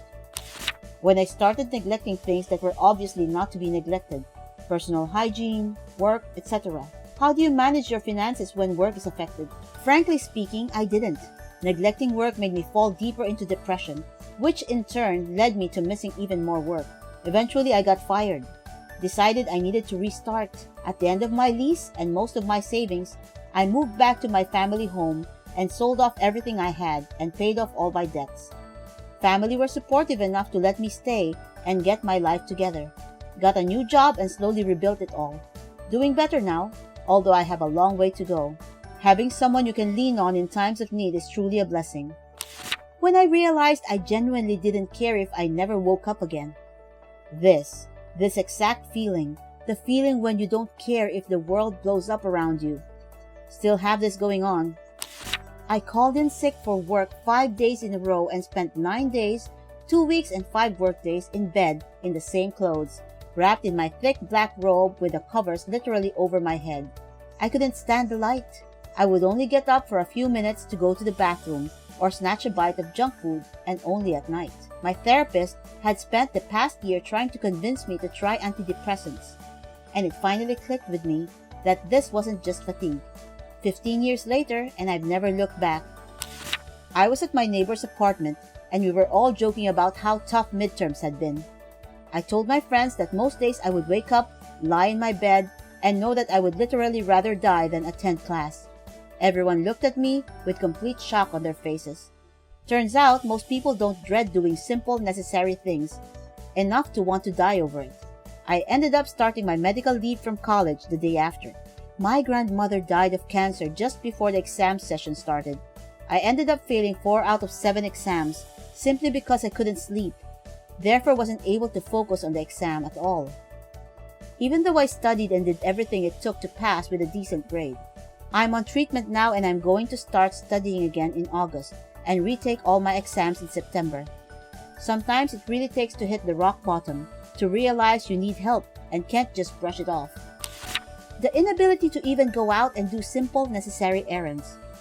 The amount of money I spend on delivery food is insane. Yep, I generally am doing good nowadays, but stuff like that is a definite sign I am slipping. It's always a battle. I always have had migraines for 30 years. It's a real double whammy. I lost interest in hobbies, slept 24/7, turned out I had hypothyroidism, but anxiety and depression can be supposedly come from it. Yup, cognitive abilities are affected and it's a real problem. I decided to get a blood test because I match most of the symptoms of hypothyroidism. I didn't have a choice whether to do something. I didn't care about them. I didn't care about anything, and there wasn't a reason for it. It was miserable. You keep saying was. Is that to say you got better? Antidepressants plus therapy, tons of it. When you're too lazy to do things that you always used to love. When you think nobody would care if you died. Just a weight lifted off everyone's shoulders. Cover them in sand. Nobody likes wearing something that's coarse and rough, and that gets everywhere. Fellow women, let's pay attention to these responses. Thankfully, the opposite is the only thing stopping me at the moment. I don't care about my well-being, but the idea of my family suffering turns me off from the idea. I hope I don't change my mind. A therapist once said to me, a lazy person believes they have the power to change things. They are satisfied to just have the power, but not use it. A depressed person has no hope that anything will change, no matter what they do. That was one of many moments that made me stop and go, uh-oh. Why do I relate to both of those? Naturally lazy but also depressed. When I didn't want to go to the store, I stopped changing clothes and eating. I couldn't stay awake. I didn't want to even write poetry. When I didn't get out of bed for 80 hours straight. Yep, I peed in bed and didn't poop. It was really brave of you to share that. My room got progressively messier and messier and messier. I just did not have any energy to clean it ever. This is just what made me realize maybe it was more than laziness. Years ago, I had a job that I hated. On top of that, I was learning how to live in the world as an adult after having been neglected and not taught much in the way of life skills. It was rough. There were days that I just couldn't really wake up. I'd just stay in bed, intermittently dozing, getting up only to go to the bathroom. I often didn't even eat. Even calling in to work on those days took what seemed like a Herculean effort. It wasn't until recently that it was a symptom of depression. I was never taught any life skills at all. I literally didn't know how to go about living without money. I couldn't get out of bed and totaled my car, so I couldn't even attempt a job. I don't think I could have anyways.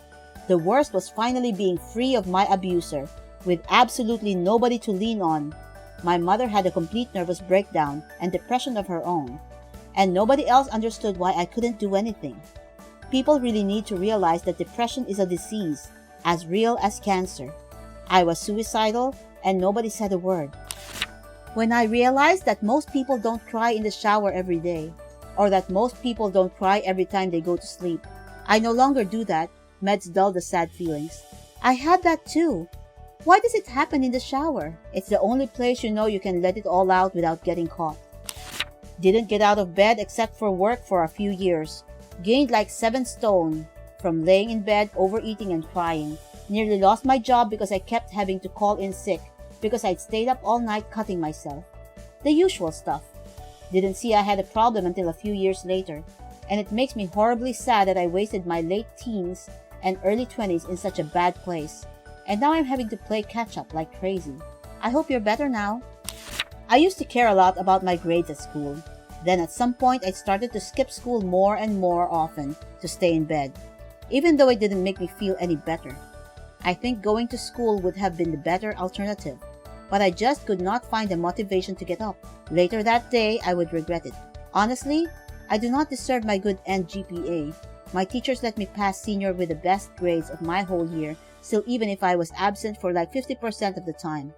I do not deserve. Please know that. It is not wrong to receive things undeservedly. It is wrong to demand things undeserved. It is idiotic to expect things undeserved. It is naive to expect things deserved. But it is not wrong to receive things undeserved. If you have been given something you believe you didn't earn, though that too is also up for debate in life, do not feel remorseful. For people, the world overborn into a better life than yours, do not regret their good breeding. Be grateful for the lucky break, and always do your best in becoming the person who deserves it. Anxiety, depressive here. Thoughts of doing XYZ would make my mind spiral and figure out how to twist any activity into self-loathing, self-hate opportunity. I have to go outside equals people are outside. They'll see me and be disgusted. I'm doing the world a favor by staying hidden, etc. When I stopped being the really excited one and started not wanting to talk to people. That I didn't want to get out of my bed because there was nothing that would make me happy. I'm fine now, but it sucked. When I couldn't, like physically could not bother to roll over in bed and check the time on my phone because I realized I just didn't care what time I slept into. Ended up lying in bed all weekend, fading in and out of sleep, and getting up to use the toilet. I couldn't force myself awake. Loss of interest in daily activities. Like 5-year-old but wasn't able to see someone until a legal adult because my family did not believe in mental illness. One guess on what I now do for a living. You're a therapist? Yup.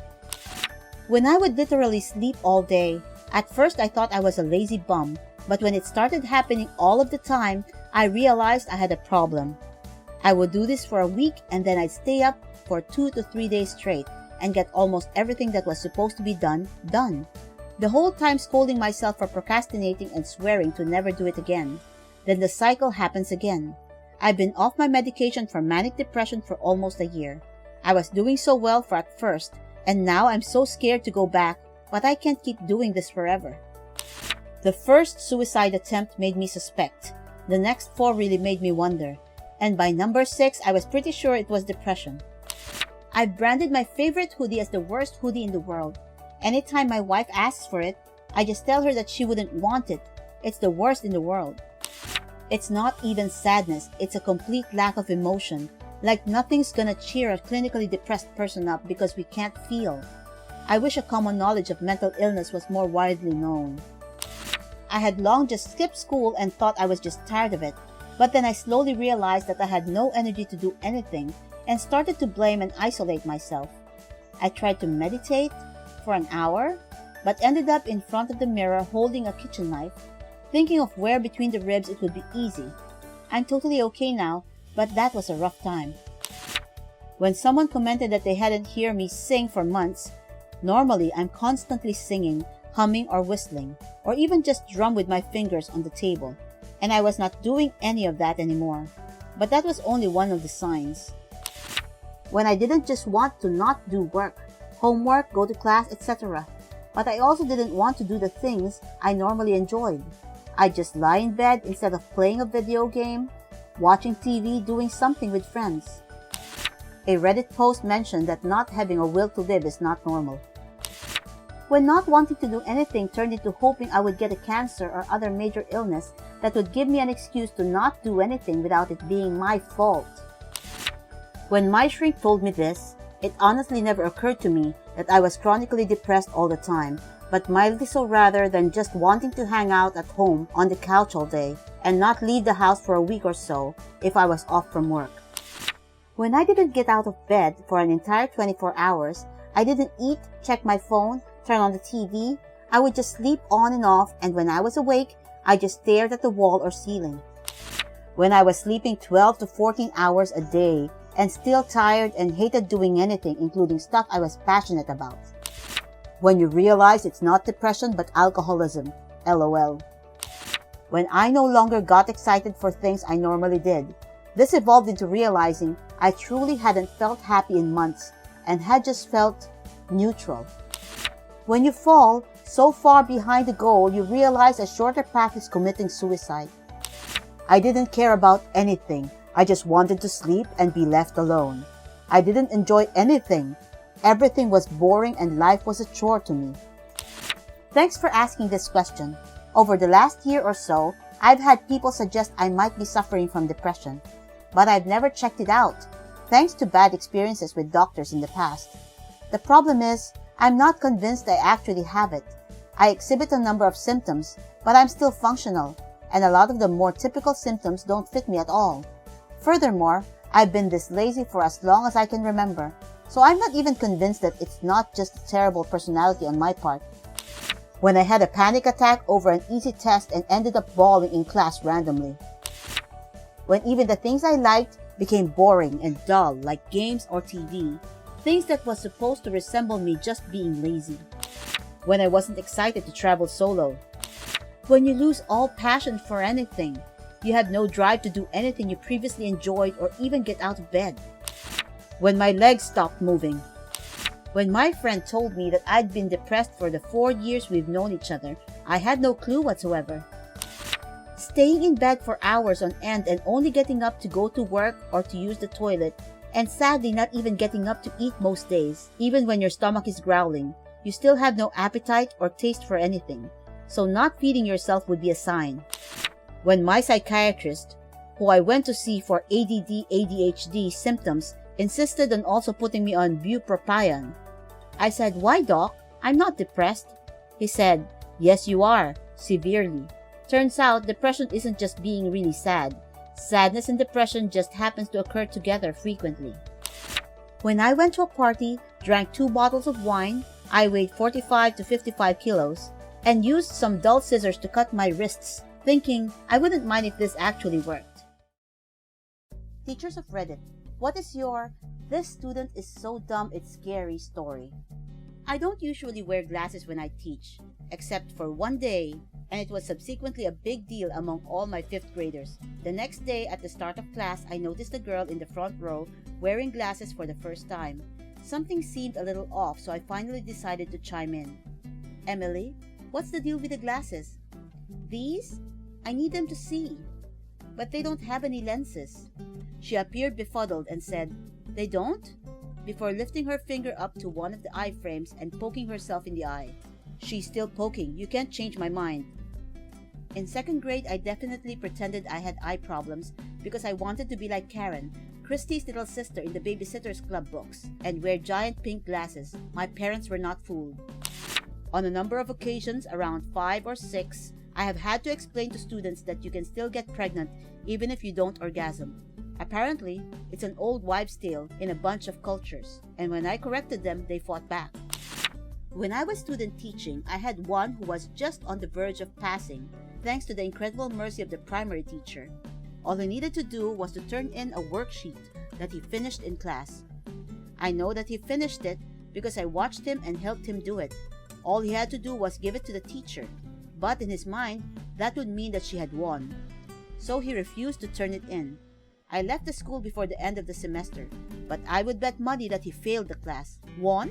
What's he playing? Himself. I work with kids 12 to 18, and the amount of middle schoolers who do all their work and pack it around in their bag without ever putting it in the homework box or handing it to the teacher is astounding. If anyone figures out why they do this, please help me. LOL. I had a friend like this. He's not stupid, but he's so stubborn you could punch him. He said it's out of fear of being wrong. Like the possibility of getting something wrong is so scary because that would signal they don't know what they're doing and are stupid. As if not knowing something on a test is a reflection of their own innate value instead of a lack of preparation. That sounds like bad experiences with education. They put way too much emphasis on being good, and they completely gloss over the studying or the process of getting good. Failing and knowing where we failed is a super important and unavoidable part of getting better at something. One of my 10th graders said she saw a crime being committed, bike being stolen in neighbor's yard, and she wanted to call 911, but she didn't know the number. I remember hearing that, but with a quick Google search, I have learned that 911 was established in 1967. The point behind 911 was in the age of dial telephones. 9 and 1 were so far away from each other that it would be nigh on impossible to accidentally dial. Plus, it was easy muscle memory and fast. Once as far as the dial goes and 2 more times at the first click. I had a classmate put a thermometer into the middle of a Bunsen burner to see how hot the fire was. As the glass and mercury promptly exploded everywhere, I'm pretty sure I saw the teacher's soul leave her body. Never saw her look so horrified or pissed before. Classmate and I were 12. Why would they let 12-year-olds play with a Bunsen burner and mercury thermometers? I had chemistry in 6th grade when I was 11. No mercury thermometers though. I had a little boy, 1st grade, who always got 14 as his answer to every problem no matter what. On the second day of school, I sat down to do 3 plus 2 with him, using counters. We set out a pile of 3 and a pile of 2. I told him to count and watched in horror as he pushed the counters into a line, and then counted back and forth, recounting them until he got to 14. That was the biggest number he knew. He would have just kept going on. Oh no! At least this is while he's young, when it can be easily corrected. I like his thought process though. If I keep going, I'll find the answer eventually. Goes to show that if he didn't have the limit of 14, he would just keep going. Get him into something where that kind of mentality works. It's worse. He clearly doesn't know what counting is for. He is just touching things and saying words on command, like a dog performing a trick. Teaching laboratory skills. Ask the student to mix a tube by turning it upside down, gently a few times. Immediately turned it upside down without putting the cap on first. Student was a senior undergraduate, so maybe 21 years old? I swear this is sometimes how hypnosis works. You get someone to focus on something so intently, then ask them to do something, and they just go on autopilot without thinking about what they're doing.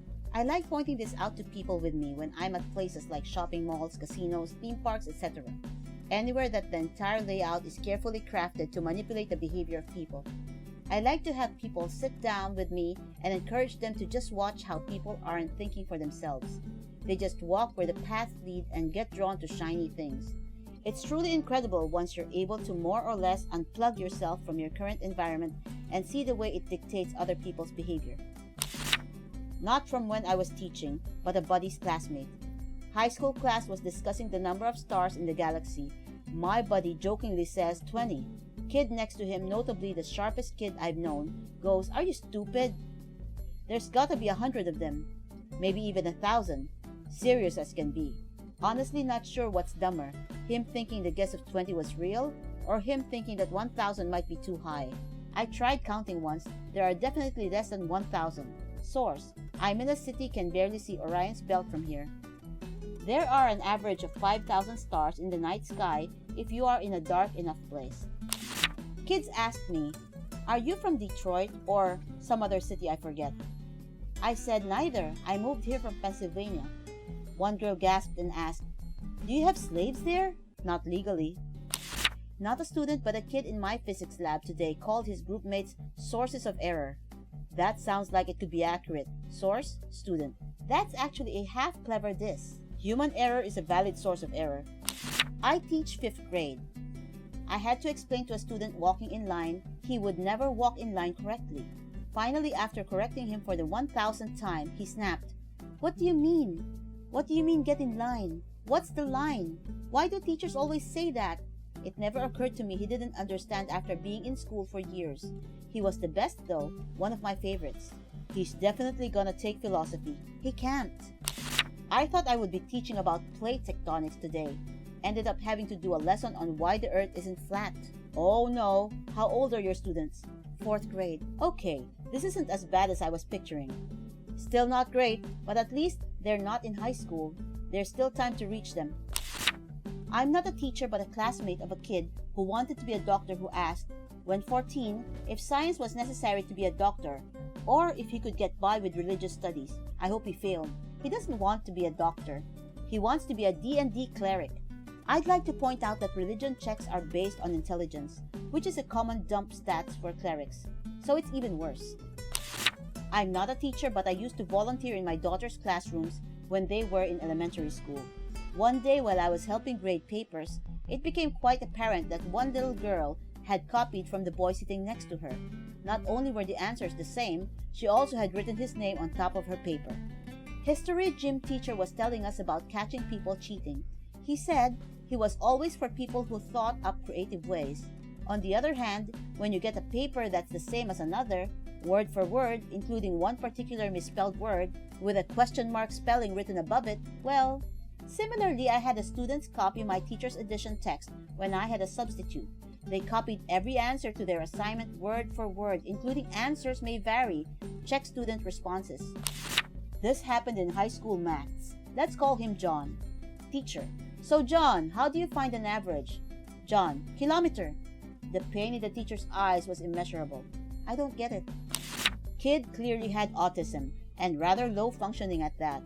I was his key worker and could only get him to respond to textures or music.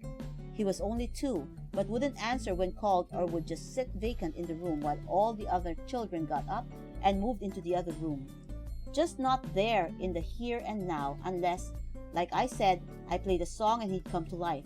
He'd sit at the table, vacant, unless I put his hands into something that felt different, water, sand, etc. I told my boss that I thought he had autism, and she replied, "Autism is nonsense, he's just lazy." So I continued teaching him as though he was autistic, because that's the only way I could get him to learn. Fast forward and yep, he's autistic. I mean, that's less the kid and more your boss being scarily stupid. What became of the child?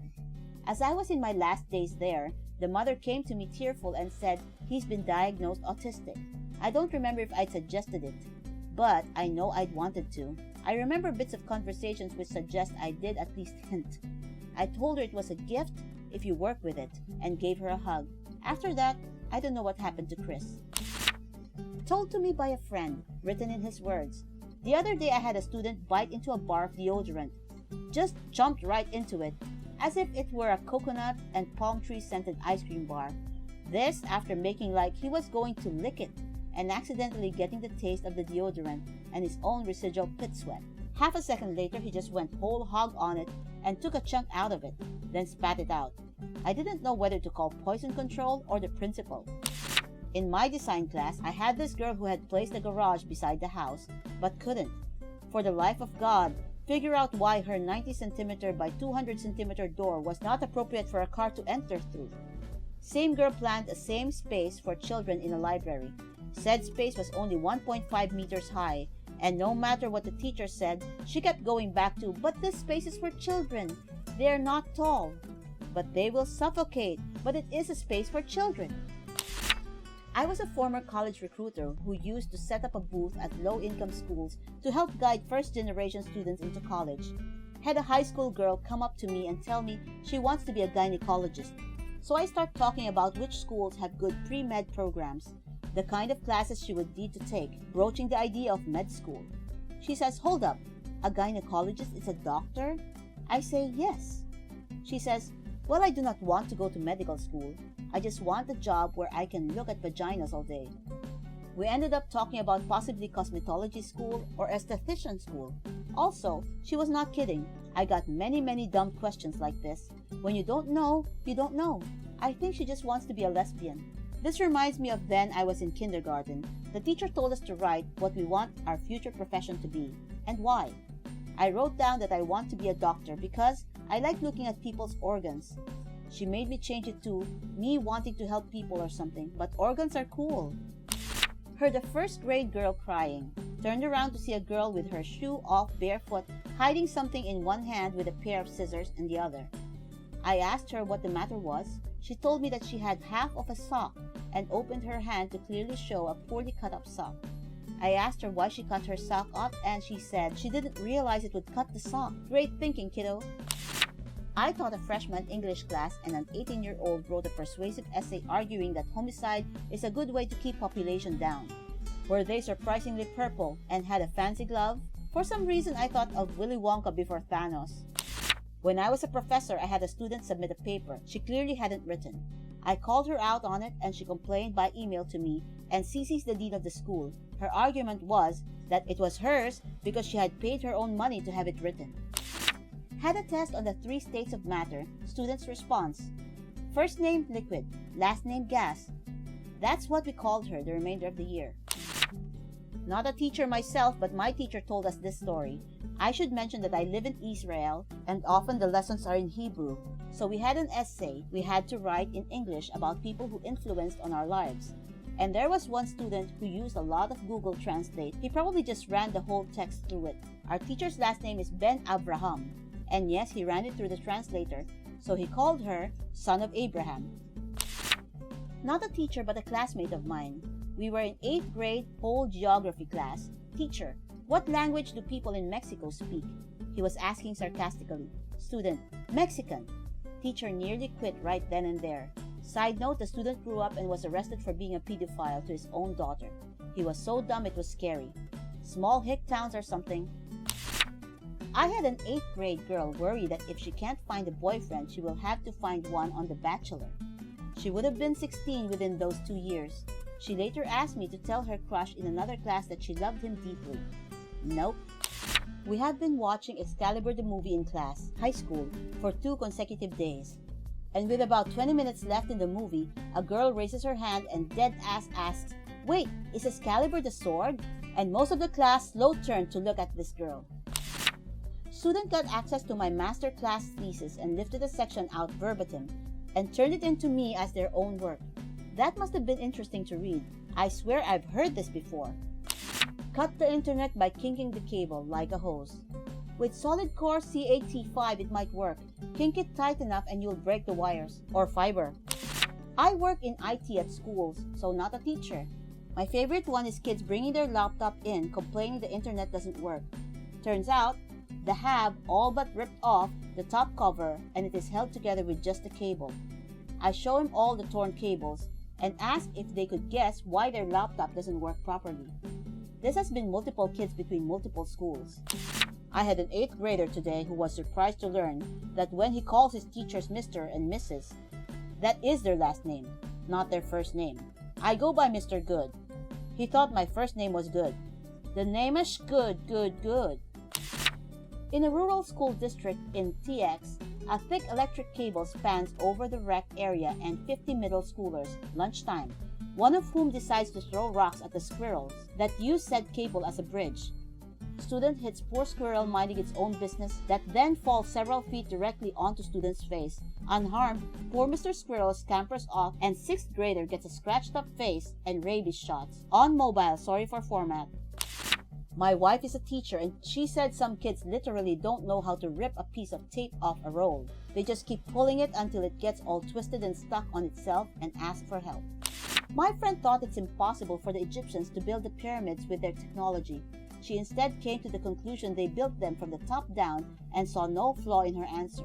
That second sentence didn't turn out the way I thought it was heading. I thought you were going to say that your friend believes ancient aliens built the pyramids, which is still stupid but a very popular form of stupidity. Gonna get buried, but had a kid in high school where they were doing a lab with nail polish and the teacher had pet fish. This man dumps the polish in the fish tank and the teacher flipped. He got suspended for 2 days. By the way, he was a sophomore in high school. People who were considered smart in high school. What happened in college? Top 5 turned into top 20%. I went to an Ivy League school. Move-in day, they separated the kids and their parents. Apparently, they gave the parents a long talk about how every single student in that school got straight A's in high school. And that could clearly not continue. So please don't yell at your kids if they start getting B's. That's still really good. Personally, I was a 99th percentile kind of kid that quickly slid into the occasional C because I had no clue how to do proper work. I eventually figured it out, but it is not a process I would recommend putting off until college. Don't Ivy League schools have a reputation of grade inflation though? Depends on the school. Harvard is famous for grade inflation. There is a small 1% of gifted individuals who can breeze through a difficult program while still gaming or partying. Turns out I'm not one of them. And being friends with them is hazardous because they have so much time to hang out that they need to be spending on work. High school talent meant nothing in 3rd and 4th year. Unless you are special, attendance, assignments, readings, review, repeat. If you don't learn this in the first 2 years of a difficult program, your last 2 years will be hell or worse. Luckily for me, I have no friends, so I didn't fall into that trap first year. You can't get distracted by friends if you don't have any. I coasted, got a nasty shock in 3rd year, recovered, and got a 2.1 master's degree. Now I'm a professional engineer. The top scoring student in my graduating year went to university to study theoretical mathematics, suffered a mental emotional breakdown, and returned to my high school to work as a gardener. It was, by all accounts, a beautiful mind thing. He was found scribbling equations on the walls of the hallway outside his dorm room. Poor bloke. I don't believe anyone can be forced into the mentality of a mathematician. You've got to have an innate love and intuition to take it that far, and not lose yourself along the way. I was lazy, didn't really know how to study, preferred playing dumb computer games, and dropped out. What happened next, if I may ask? Didn't have a college degree, and combined with my soft skills, I was pretty much screwed. Was unemployed for a few months, signed up for a government education program for unemployed people to become a network admin, but in reality, mostly help desk operator. Landed a job because of nepotism, quit that job when I was offered one elsewhere because of nepotism, and kept that job for the last 8 years because the company owner somehow doesn't care what I do. Also started a side business, which might or might not have been a horrible mistake. Weed happened, man. I'm in the same boat. As in, I didn't smoke before college and I do now. I used to attempt to do homework high, but that stuff doesn't work. Now I just do all my homework and smoke after. It ain't that hard. Yeah, once you figured out how to do this, it gets easier to do both. I make it a reward and it makes me want to get my stuff done. Alcohol. Cutting classes. You can cut classes and no one bats an eye until the end of the semester and your father will bat the eyes out of you. I was always considered smart but lazy in high school. Got to university and realized that I wasn't as smart as I thought. Started studying, graduated with honors. Now make a bunch of money. Wouldn't have happened if I didn't realize that I was responsible for my own destiny and no one owed me anything. I'm gonna try to hold myself to that last sentence. I fit the description as a smart but lazy student in school right now. What tips would you have for someone who's working hard and constantly studying in high school but not making the best of grades? Got a master's degree from a good college. Got a well-paid job. Spent about 10 years traveling the world working, seeing great sights, taking great substances. Finally settled down to a nice house, good job, marriage, and a kid. Divorced and a bit lonely now. Still smart though. Sad you had to go through a divorce. But the rest of it sound pretty darn good. What kind of degree were you pursuing? What was your degree? Degree in social policy, master's in social work. I was completely overwhelmed by the amount of work that needed to be done. Every course that I considered hard made me seriously consider dropping out. It made me realize that smart in high school, especially if it's a small high school, doesn't mean anything when you're going to university. The amount of brilliant people there is insane. Also, it is super demoralizing when you're struggling in an upper division course where half the class thinking it's simple. Made me want to drop out many times over and really just tank my self-esteem. In high school, I was hot stuff. In college, nobody cared. Crippling depression. Too lazy and smug to really get going and dropped out way too late. I should have stopped after a year and just get a job. I'm not really the type for college, but still played on for years trying to get something going. Total waste of time. I'm preparing to leave college without a degree for similar reasons, and I'm interviewing with a TSA. I know everybody hates them, but the starting pay is $15 per hour with great benefits. I'm also thinking of joining the Navy at some point. I actually applied myself and got much better grades in college than I did in high school. Same. Also because I took some advanced classes in high school. I entered college with a lot of credit hours. This meant I was able to graduate in 4 years while taking fewer classes than most students. High school was too easy. I wasn't ready to grow up. Graduated third in my class. Honors, AP classes and everything. Pretty much breezed through high school, but I never really learned how to study and prioritize my time. I only made it through one semester of college before I dropped out. Finally going back 9 years later, I still have no idea what I'm doing, but it means a hell of a lot more to me now, so I'm doing my best to push through. This scares me, since I'm third in my whole senior class. I take honors and AP classes, and high school is a breeze right now for me, and I'm sitting right now procrastinating on scholarship applications. The brilliant slacker gets better grades when he is focusing on what interests him. Going strong, I have 1 more year left than going for my doctorates. Good luck! Grad school is tough. What are you getting your degree in? Nursing. The field hasn't been too bad yet. Hopefully grad school for nursing is the same. All the smart kids of high school end up in the same programs, so you aren't special anymore. I go to a somewhat prestigious university, but I've never felt like the students here are any smarter. It's just that most of them work their asses off compared to in high school. They are smarter than most of the students in high school and are willing to work more. Sorry. Got peer pressured into pursuing career that I wasn't enthusiastic about, and now I'm struggling as one of the worst students in my year, which in turn makes me depressed, which in turn makes me get even worse grades. Which career? Dentist, obviously. Who could possibly be enthusiastic about that? Lost the ability to care. I cared too much about grades in high school, and I think I just ran out when college rolled around. I learned that hard work is a lot more important than talent. Accidentally never went to college. I kinda just ended up traveling and being a hippie bum, but it's fun. How do you afford food, clothing, gas, etc.? Well, traveling is cheap if you do it right. You can easily travel in places like Nepal or Cambodia for less than $500 to $600 a month. Do a little this and that. Maybe the hostels needs someone to clean for the day, and you get free dinner and a room. I'm currently looking to go to New Zealand and work for maybe a year. Some places like Australia and Newfoundland have a shortage of low-skilled workers and pay $20 an hour for said work.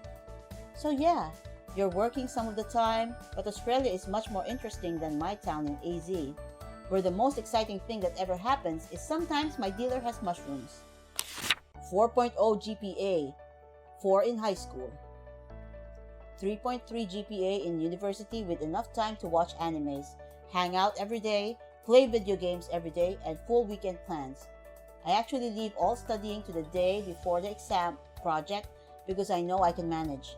I have a 3.92 and I also play video games every day.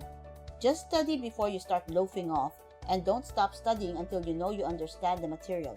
Yes, when you study, study like your life depends on it, because it does. Switch off your phone and try not to be distracted with anything. I just started, I'm just scraping by. I had to actually study and work for grades, basically, instead of just coasting. I also had to learn time management very quickly, because you end up having more free time because classes aren't whole day blocks anymore and temptation is always around the corner. For the most part, high school will never prepare anyone for the freedom they encounter when going to college. The curriculum gets harder, but it's the lack of discipline that most people have coming out of grade school. I really messed up my GPA first semester. Made it a couple of years on my scholarship money. then had to join the military. After a long hiatus, I finally went back and graduated about 10 years later. Yeesh. I had no real direction in high school, so I figured, what's the point of working hard if I had no direction or idea what I wanted to do? Kinda the opposite for me, but I'll post anyways. I thought I was kinda stupid book-wise for a long time.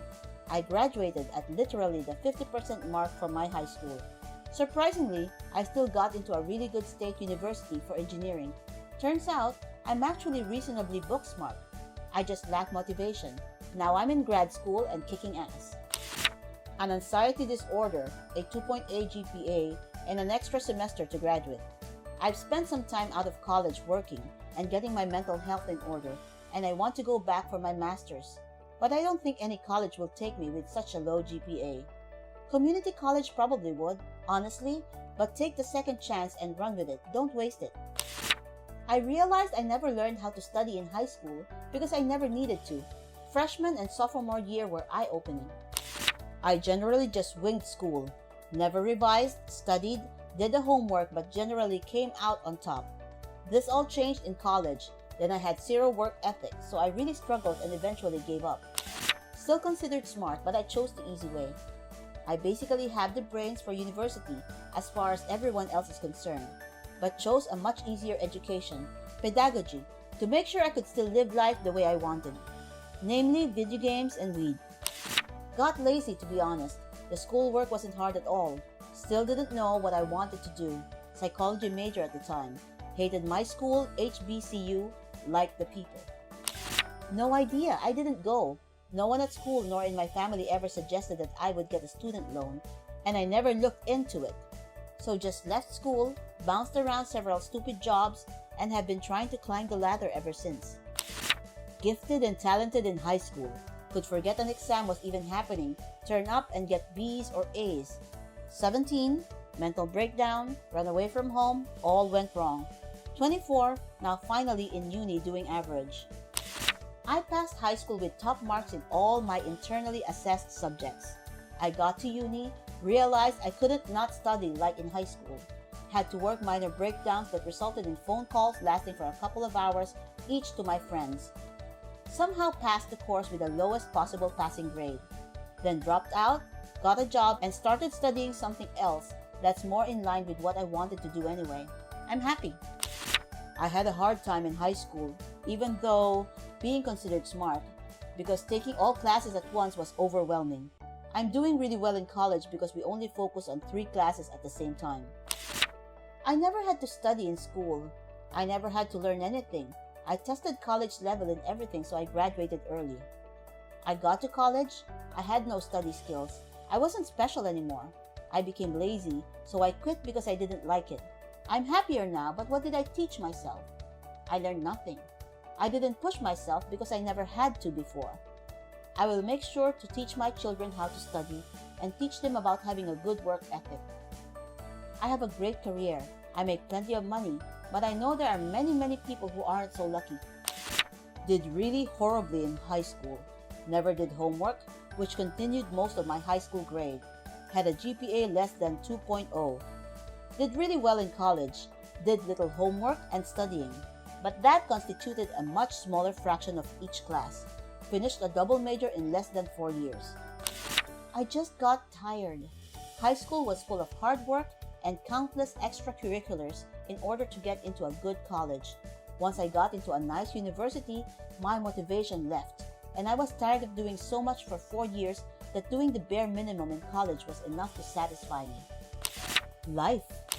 I went to the community college website and had a full panic attack meltdown within 15 minutes of trying to understand things. I decided college probably wasn't for me yet. I am still smart and have gotten 2 hires. Pilots of Reddit. What is the most amazing thing you saw while flying? Not a pilot, but when I was younger, my friend had a trampoline in his backyard and a hot mom. One day, we were in his backyard and his mom was going to shower. The bathroom window faced the backyard, and I could see her face and bare shoulders through the open window while just chilling outside. I realized that if I bounced really high, I might be able to see boobs. So I started bouncing really high, and as my bounces grew higher, it felt like I was flying. It was at that time I realized that I propelled myself forward during my bouncing and I was actually flying through the air, about to land on some concrete. However, before my scrawny child body smashed into the concrete, I got my view. Boobs. It was the greatest thing I have ever seen while flying. I think you're a plenty good pilot. Certainly have your thoughts on your cockpit like any good pilot. ATC. Cessna 744SP, opposite direction traffic, same altitude, 4 miles at 1 o'clock, will pass on your right side. They have you on radar and will maintain separation. Flight of 4 FA-18s. Enjoy the show. Me. Roger, looking.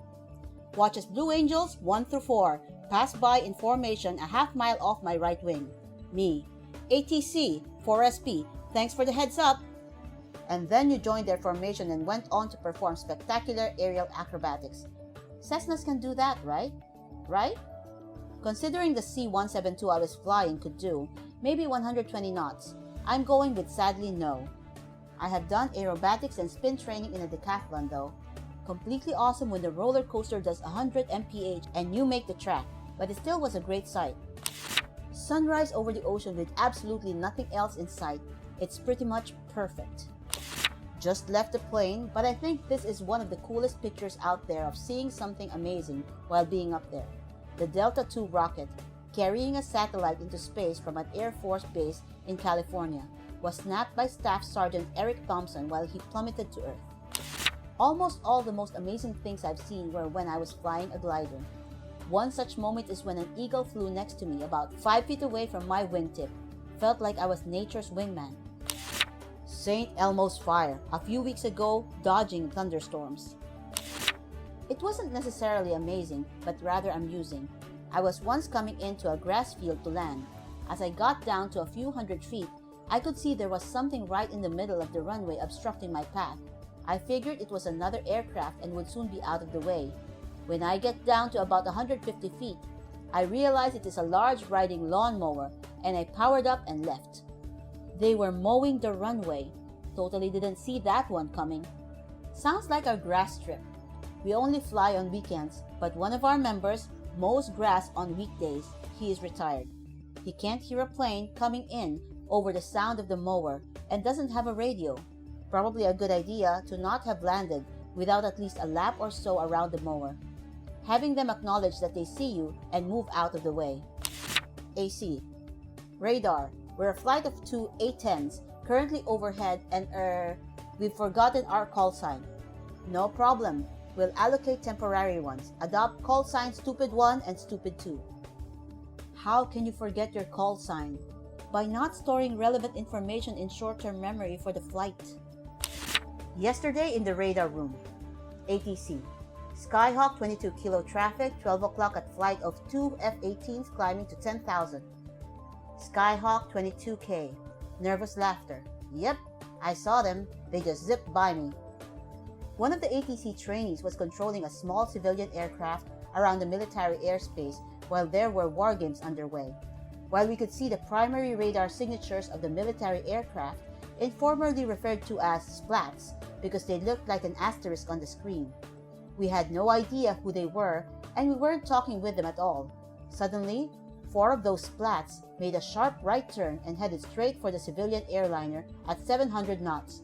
The trainee got a very panicked tone in his voice and started yelling at his instructor. "What do I do? What do I do?" Laughing, the instructor told him that they were just practicing intercepts and the civilian pilot would never be the wiser. But it was a little disconcerting to see 4 very fast, powerful war aircraft converging on a tiny little Pilatus PC-12 passenger plane. Was on a commercial flight overnight from the US to London. I can never sleep on a plane. I've grown bored with my book and the movie selection is abysmal. So I'm just kinda doing the zombie stare out the window. We're over water, so I haven't really seen much. Just a general sense of, wow, we're really high. This is kinda awesome. As the moon was shining down on the water, suddenly I see light on the ocean. It had to have been pretty big because you could tell it was ship-shaped and not just a blob of light, or my memory has added that detail in the years since. It's always stuck with me since then. That little speck of light in the middle of an empty, moonlit sea. Those people down there so far from anything and anybody. Just the loneliness of it was beautiful in a very haunting way. Not spectacular, but I really liked the picture. Ice being broken by the pillars of the Confederation Bridge, NB, Canada. If I ever became a pilot, I would attach a camera to the window and set it to take a picture once every minute and compile books of the journeys. This is one of my favorite pictures from an airplane. A hailstorm in Canada left a trail of hail several miles along. I am, like most people in the thread probably are, not a pilot. However, I fly a lot and have seen a lot of pretty cool things. I flew one 4th of July. That was amazing. You looked down from the plane and saw the fireworks. I highly suggest it. Highly suggest it. I get it. Pilot here. I once saw some people making one of those giant pizza pies. You know, the ones that are like 20 feet by 20 feet? I think it was one of those guys trying to beat the world record. I'm not quite sure. Was this from the plane, or are you just a pilot telling us a cool thing you saw once? He was flying a balloon, I think. A B-52 crashed on takeoff from a nearby Air Force base. A day or two later, I flew over on a training flight from another base and saw the crash site. Acres and acres of blackened pasture land. The weight of the fuel carried by that bomber was greater than the maximum takeoff weight of our C-130. Makes sense if you think about it. They were designed to fly deep into Russia and bomb them during the Cold War. I've seen them up close. Massive giants. Search and rescue helicopter pilot got called in the middle of the night to pick up a girl having a severe asthma attack from a remote part of a national park. After she was hoisted into the cabin and we were on our way to the hospital, I looked back, seeing the change in her eyes from terrified she can't breathe in the middle of nowhere to safe and sound in the back of the chopper confirmed my career choices in my mind. I'm thinking of learning how to fly a helicopter, but in your experiences, is it worth it? Or should I stick with planes? I can't fly those either. Gonna study aviation mechanics. And what is the hardest part about flying a helicopter? Also, how fast do they go? I mean, those blades are much bigger, and if you tilt it to the max, like going any further will cause you to descend. What is an average helicopter's top speed? Helicopters are slower than planes. But if you are looking for a career, there is far more demand for helicopter pilots than airplane pilots, with higher salaries and shorter training periods. There are more commercial helicopter flights in the US each day than there are commercial airplane flights. This comment wouldn't be complete without pics, of course. 2 years as a private pilot, unpaid, do this for fun flying, under my belt, but the most amazing thing would be flying to the New York City Hudson River VFR Corridor, SFRA, otherwise known as being allowed to fly 900 down the Hudson River, do circles around the Statue of Liberty, and see downtown like few will get to experience in their lifetime. All the meanwhile, large jets are flying 1,000 feet above you. You're allowed to fly that close to the statue post 911? I'm shocked. One of my favorite things is a phenomenon called virga, where you can see rain falling from a cloud, but it evaporates before it hits the ground. Seeing it while in the air just reinforces how crazy clouds and atmospheric things are. It's all just water vapor, you know? It looks super cool, but it sucks to fly under it. Some of the bumpiest rides I've ever had. People got off the plane pale. My father was flying over Los Angeles and ran out of fuel. You pilots out there that understand the severity of this situation. For those who don't know, the Fairplex is like a giant parking. This was the only place large enough for my dad to make an emergency landing. He lines up the plane, flies over palm trees and under power lines with about a 60-foot space between. He successfully lands, and the manager of one of the stores comes out panicking. But before he had time to say anything, my dad gets out of the plane and says, "Is it okay to park this here?" I almost feel like he should have handed the manager some keys and said, "Here, park it in a nice spot." Just this past Sunday, I was flying over Dallas. There was a layer of clouds covering the city from about 3,000 feet up to 5,000 feet. Once we got on top, it was one of the most amazing sights I've had in a long time. The lights from the city burned through the clouds, giving it a nice gold color. As we continued past the congested area, the lights from the city stopped. But you could still see multiple cities off in the distance by their lights glowing through the clouds, almost like flying over a few burning embers. I wish my camera could take pictures in such low light conditions. If they make one, I sure as hell couldn't afford it on a pilot's salary. I never understood why pilots get paid so little. Don't we want the best and brightest flying us around? Your best and brightest are your air traffic controllers, and they are paid well. Sorry, pilots. My best friend flies for a major carrier and has stated that he is just there to listen to instructions and in case something goes wrong. I don't have a huge amount of flight time, but my answer would simply be everything. Your own city, town looks completely different to how you normally see it. Mountainous country is seen differently because you can fly over and around it. The world becomes a very 3D kind of place. Hope that makes sense. Taxiing out of JFK and being number one for takeoff behind the Concorde. Seeing, hearing, and feeling that plane takeoff was amazing. I could not believe how loud it was once they set takeoff power. The most memorable thing I've ever seen was something I didn't see. I was stuck out on the road when 9/11 happened. We were finally released back to JFK that Friday afternoon. I'll never forget turning final to 31R and not seeing the Twin Towers on the horizon. It was dusk and all I saw was smoke and the glow of the bright lights at Ground Zero. It was one of the most distracting things I've ever encountered while trying to land. I live near duels and remember the sound well, frequently while I was trying to sleep.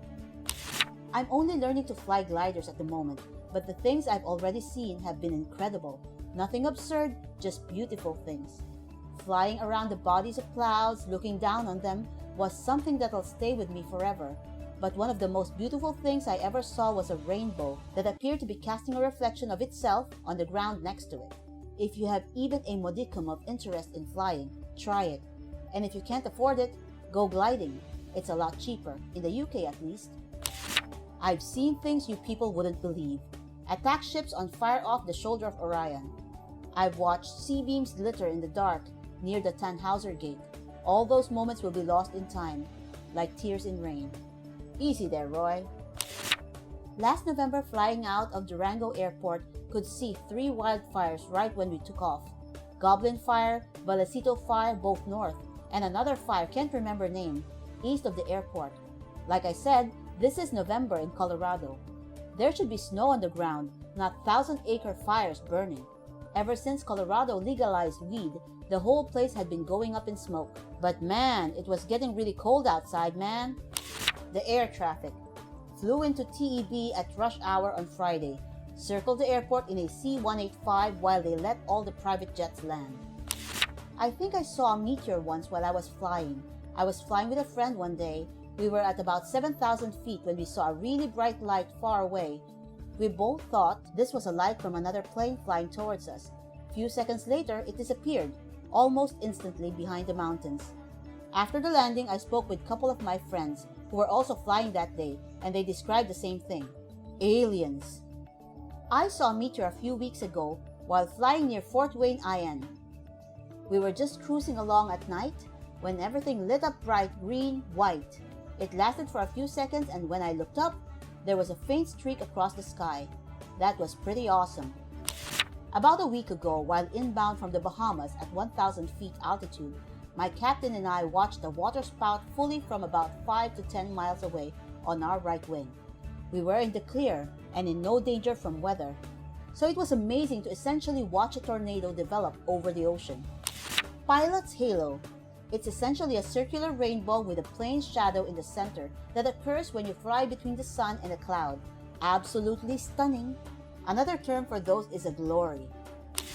I'm not a pilot, but I've been on planes. I flew over Hawaii and watched the volcano spew out into the ocean. I'm not a pilot, but I've been on planes to and from Hawaii, where I live, and I have seen waves crashing, tourists sunbathing, boats sailing, storms incoming, and clouds forming over the Koolau Range. Hawaii is an amazing place to fly over. I attained my glider pilot's license and my private pilot's license through the Royal Canadian Air Cadets at age 16 and 17 respectively. The most amazing thing I've experienced occurred while I was flying a glider. As you may or may not know, when flying a glider, there is no engine, so you must use thermals, rising warm air pockets, to stay in the air longer. I was gliding around and I found a thermal, so I turned sharply to stay in the thermal and gain altitude. As I circled in the thermal, I looked down at my right wing and then up to my left wing. and I spotted 2 bald eagles circling in the thermal, not 3 feet from my wingtip. I have no idea when they joined me, but we kept circling in the thermal together for about another 30 seconds before parting ways. I once saw someone taxi a Beach King Air 350 off the end of the taxiway and into a rock quarry. It was the day before my first solo. Yup, scared the heck out of me. First officer woke me up from taking a nap on the cockpit floor of a 747 to watch the sunrise over Greenland. I was 14 and flying jump seat back to YYZ from Copenhagen. Oversold flight, pre-911, mom is FA. Majestic is an understatement. It left me with a constant twinge of maybe I should have been a pilot. Flying at night on the 4th of July is amazing. Bring the plane up to a couple of thousand feet and you can marvel at the light show down below. If I go up any higher, I can see a good majority of New Zealand's fireworks shows. As a glider pilot, almost every flight, a hawk will be thermaling with me within feet of me. Not a pilot but was aircrew. On a minimal crew flight, I was in the back of the plane by myself. My responsibilities were launching life rafts, putting out fires inside, and being a pair of extra hands. This flight was at night, and a pretty boring nav exercise for the pilots. Out of nowhere, a pilot yells my name and wants me in the flight station. I nearly panicked thinking I would have to handle my first plane fire all by myself. When I get to the flight station, I could see static buildup, St. Elmo's fire, on windshield wipers. Every few secs, it would discharge all over the windshields like a plasma ball from Spencer's. Pretty darn cool. Honestly, most of the time I'm too busy to take pictures. The first 2 I could find that I thought were really cool though. Flying out of Gulfport on our way to Texas after we got weathered in for the day out over the desert. I looked down and saw the shadow of our formation. My step-grandma is a pilot, still is, and flies to Europe from the US. And she said the most amazing thing she sees is when she flies near Greenland and she sees the icebergs in the water. She said when they're that high up, they look like stars. Mai was actually the first woman to land a fighter jet on an aircraft carrier, Pat Denkler. I put mom in quotes because she isn't my biological mother, but she takes care of me. Men of Reddit, what is one thing that instantly makes you think that a girl is girlfriend material? Someone that is visibly excited to see me and sad to see me go. Couldn't agree more, man. That's one of the best feelings in the world. Once went on a date with the neighbor's girl. We had talked about times where one was hungry and how much of a sloth I am once I hit the bed, even though I'm extremely hungry. So what happens the next night? She gets into my garden, 2 to 3 meters away from hers, and knocks on my window. I open my window to see her just smile, and in her hand she holds 2 sandwiches for us to eat. Fell for her instantly. I'm not even sure what a romance movie tailored to guys would look like. Woman, I don't get it. Man, sobbing uncontrollably. She brought him a sandwich. Woman, really, honey? Man, angrily shoving her a little. You never bring me a sandwich. An old man once told me this, and the more I've thought about it, the more it makes sense. Find a girl that worries about you. On the face of it, it seems a little odd, but I get it. You may be nice and even extremely kind to a stranger, but you don't worry about them. If you worry about Simone, it means their pain is your pain, and their happiness is your happiness. Well, now I'm curious. What's going on with Simone? Simone is all of us. We will all be assimilated. Resistance is futile. Can hold a conversation and has similar interests. Yep, I'd add similar values and change similar interests to overlapping interests. I like gaming, hiking, and karaoke. I'd have absolutely no issues with someone that liked only one of those 3 and was also into poetry and CrossFit. Plenty of things you can do together with overlapping interests, and if you don't have enough trust to let someone enjoy their own hobbies, that's at least a yellow flag. You're being too generous with the yellow flag. Is worth many, many oxen. This guy I know, and I almost sold this cute nursing student for 26 cows once. She was kind to me, treated me like she genuinely cared about me and included me in her life. Literally one day she started making plans with me to get lunch after classes. Didn't ask if I wanted to or even if I could. I felt for the first time in a long time that I was cared for. Like someone, apart from my family, would genuinely be so sad if I just disappeared. She was my best friend. No games, no teases, just genuine kindness. It's been 5 years now, and I'm seeing that she's more than girlfriend material. She's wife material. Are you in a relationship or still best friends? In a relationship. Started 9 months after we met. If she's afraid not to be goofy, any girl who does dumb stuff and giggles instantly has my heart. Even if she doesn't share my passions, my passion makes her excited to learn things. Same, and a passionate man is boyfriend material for me, even if it's not for the same things as me. I would also like someone who likes the odd things about me, not just the good qualities everyone can see. When she really takes the time to get to know you and genuinely likes you for who you are. Thankfully, I met a girl exactly like this last year, and we're together now. Never felt so accepted and loved before in my life. I struck gold.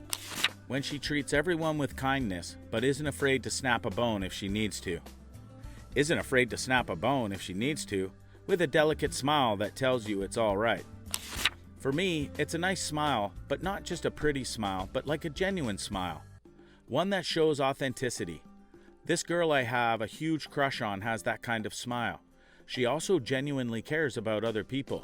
Girls like that can just have me, LOL. Is this why guys always ask girls to smile? For assessment? But all they get is uncomfortable smiles that basically is saying, okay, I did the thing, please go away. Me, frantically taking notes to make sure I'm not a fool. Write that down, write that down. Right? Like I'm not girlfriend material compared to these gems. Self-awareness. It's a rare quality in people. Someone who can be honest with themselves will ultimately end up treating others better. Self-awareness has made me treat others better, and myself worse. I'm working on it though. Well, thing is, I already had plans to go out with the guys Saturday night and... Oh, okay, no worries. Say hi to the guys, have fun. And really meaning it. Too bad that isn't my girlfriend, but my buddy is happy. Female here. My boyfriend reacts like this whenever I have plans, and it is so appreciated. Nothing. I've conditioned myself to stop falling for people this quickly because I literally falling in love with every potential candidate, LOL. There's nothing wrong with wanting to fall in love. After all, that's all we hear about as children. How it's all about love. I mean, it's not as romanticized as they led us to believe, but it's 100% worth the wait. I was in your shoes in my early 20s, a full-on romantic, and thankfully I learned to love myself, and then I met my perfect match. Stay in there and don't build too many walls. Real love is worth the faux heartbreak. You know when you both chat and don't pay attention to time? The conversation goes from serious to stupid to fun.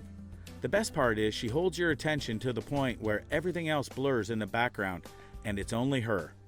This, trying to get over an ex that I had this with. When she hugs me and I feel safe and loved, this is adorable. It's everything I hope my boyfriend feels.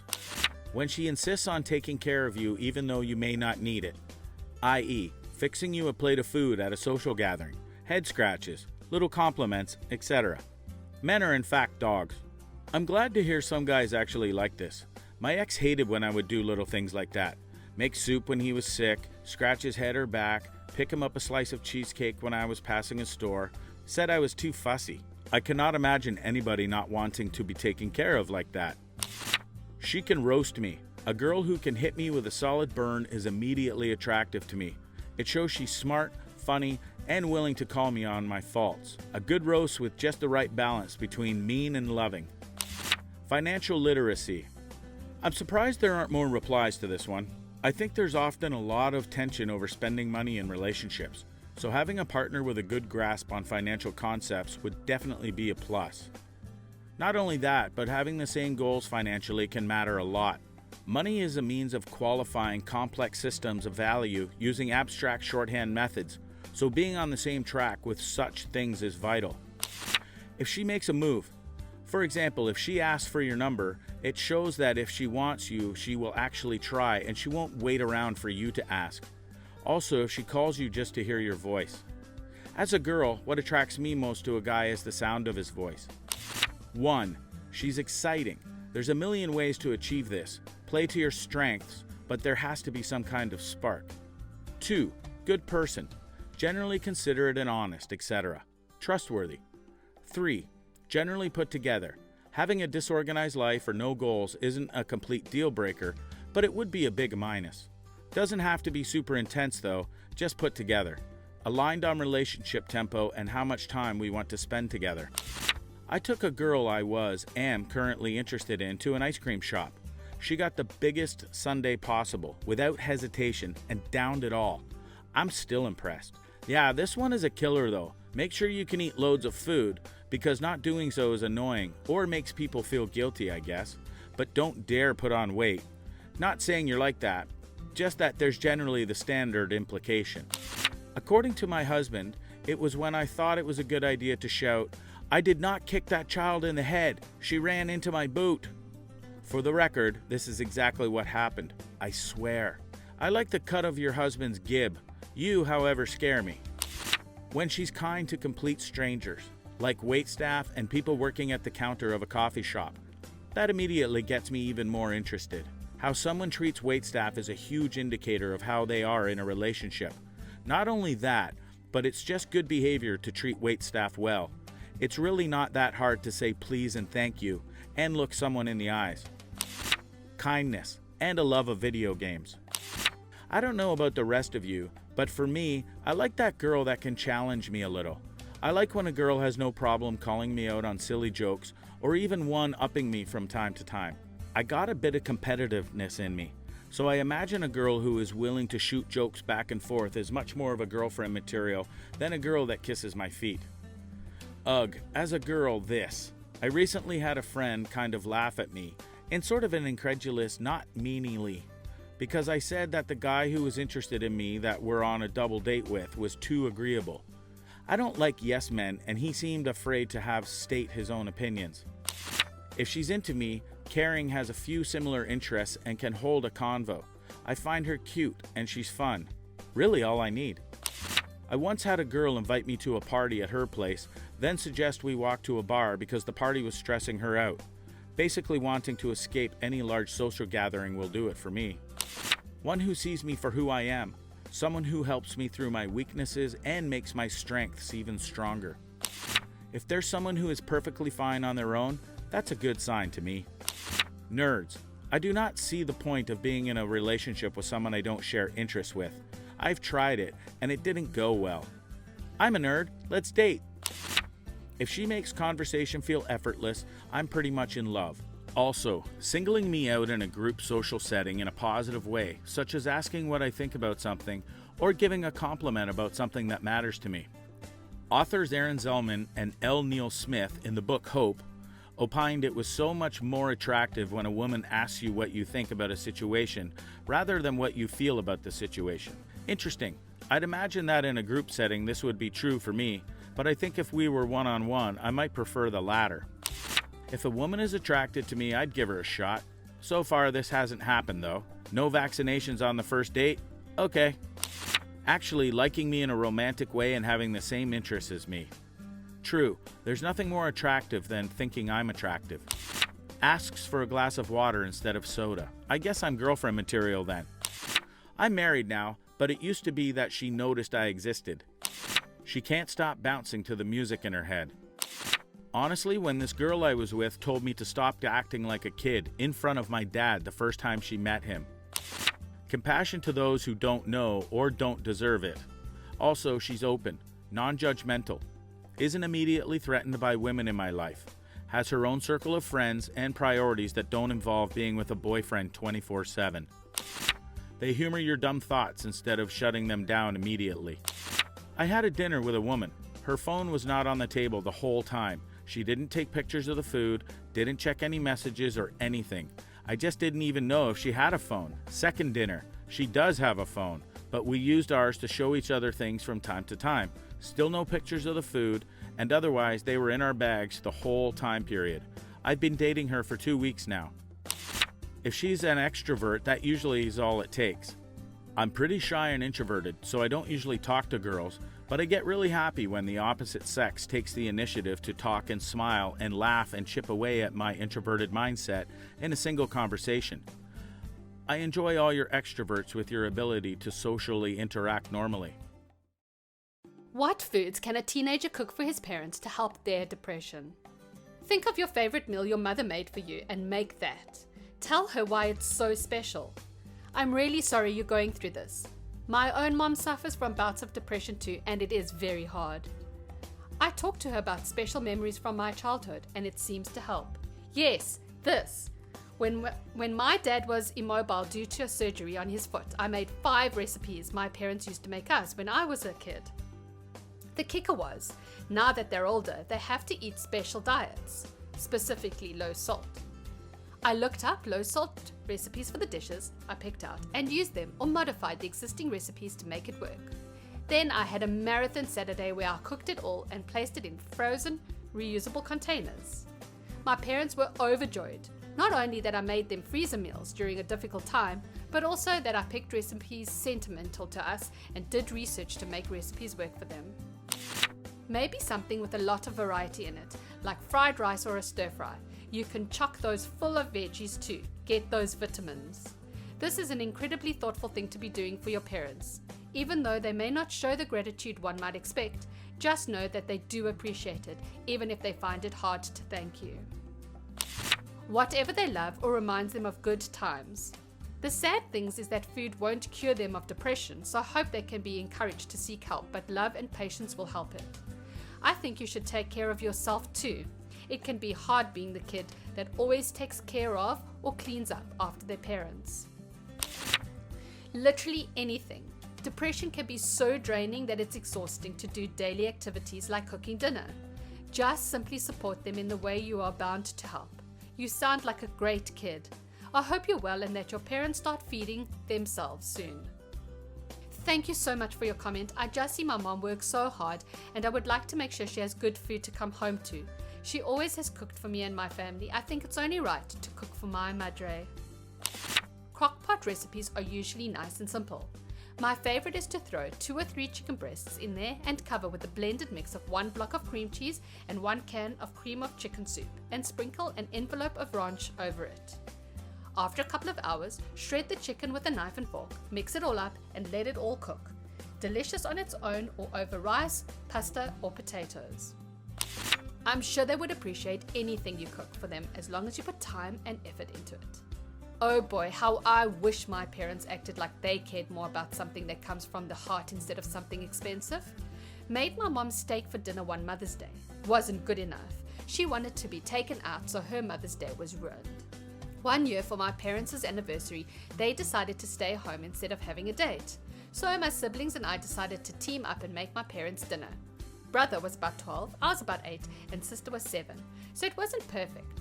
We all got so nervous. We accidentally overcooked some things. Mom yelled at us for hours for ruining their anniversary dinner, and if we weren't going to do it right, why did we even bother? She just mentioned last week that she couldn't figure out why my sister and I didn't show interest in cooking when we were kids. Whatever it is, keep it healthy. Depression can come from bad habits, and a poor diet is one of those bad habits, along with lack of physical exercise, mental exercise, social exercise. Help out wherever you can and know their moods are not a reflection on you. I had a few peers who grew up in houses with depression, and I still can't imagine the eggshells you are walking on while also dealing with teen stress. If you can look up a smart support group for teens or an AOCA group that has some tools for people your age who got thrown away too much responsibility. Low starches, high fiber, and vitamins are great for moods. Avoid sugar outside of fruit. Something they consider comfort food. It's different for everyone, but start with the classics. Chicken pot pie, for instance. This one works for me. If you can call grandparents, aunts, or uncles and find out some childhood recipes, that'd be kick-ass. Also, I'm a former cook, so PM me if you only get recipes that feel out of your skill level, and I'll be happy to give you pointers. Chicken noodle soup. You can buy chicken stock, egg noodles, a rotisserie chicken, and some frozen veggies. Throw it all together in a big pot on medium-high heat and let the noodles cook through. It turns into a very comforting homemade soup and saves very easily in the fridge or freezer for leftovers. This post breaks my heart. I wish I had an answer for you, but the truth is we can't fix someone else's depression at any age. Good on you for trying. That's what humans do. But if it doesn't work, don't blame your chicken soup. Depression is a bear. This is important. I had depression for over 10 years and it caused me to lose my appetite. I'd eat a few nibbles a day, but never a true meal. My grandma wanted to encourage me to eat, so she decided she was going to cook my favorite meal, and she set the table super nice with the fancy plates and candles. She spent hours cooking and setting everything up, and I just sat at the table and sobbed. I felt so guilty. She went through so much trouble, but I just couldn't eat it. The thought of eating my favorite food made me nauseous. I appreciated it so much, but it did end up making me feel worse. I feel like the answer is just that they should ask their parents what they can do to help them in their day-to-day. Maybe their parents don't actually care about the food. Maybe they have no appetite, like you said. Maybe it'll make you feel guilty that they are being provided for, and their child, when the opposite, providing for their child, could be important to their eyes. Maybe cooking is part of their daily enjoyable routine. Probably not, due to OP suggesting cooking. Communication is key. Pinterest is your friend. Look up easy casseroles. They're literally like throw a bunch of stuff in a pan and bake. Hot comfort food at its best. Usually take a can or two of Campbell's soup, pasta or rice, and a bag of frozen veggies. There are meta-studies that suggest that increasing omega-3 fatty acid consumption can have positive effects on depression. This isn't just fish. Dark leafy vegetables and nuts are excellent sources. I started taking fish oil pearls in my late 20s, and I swear it has made the world more bearable.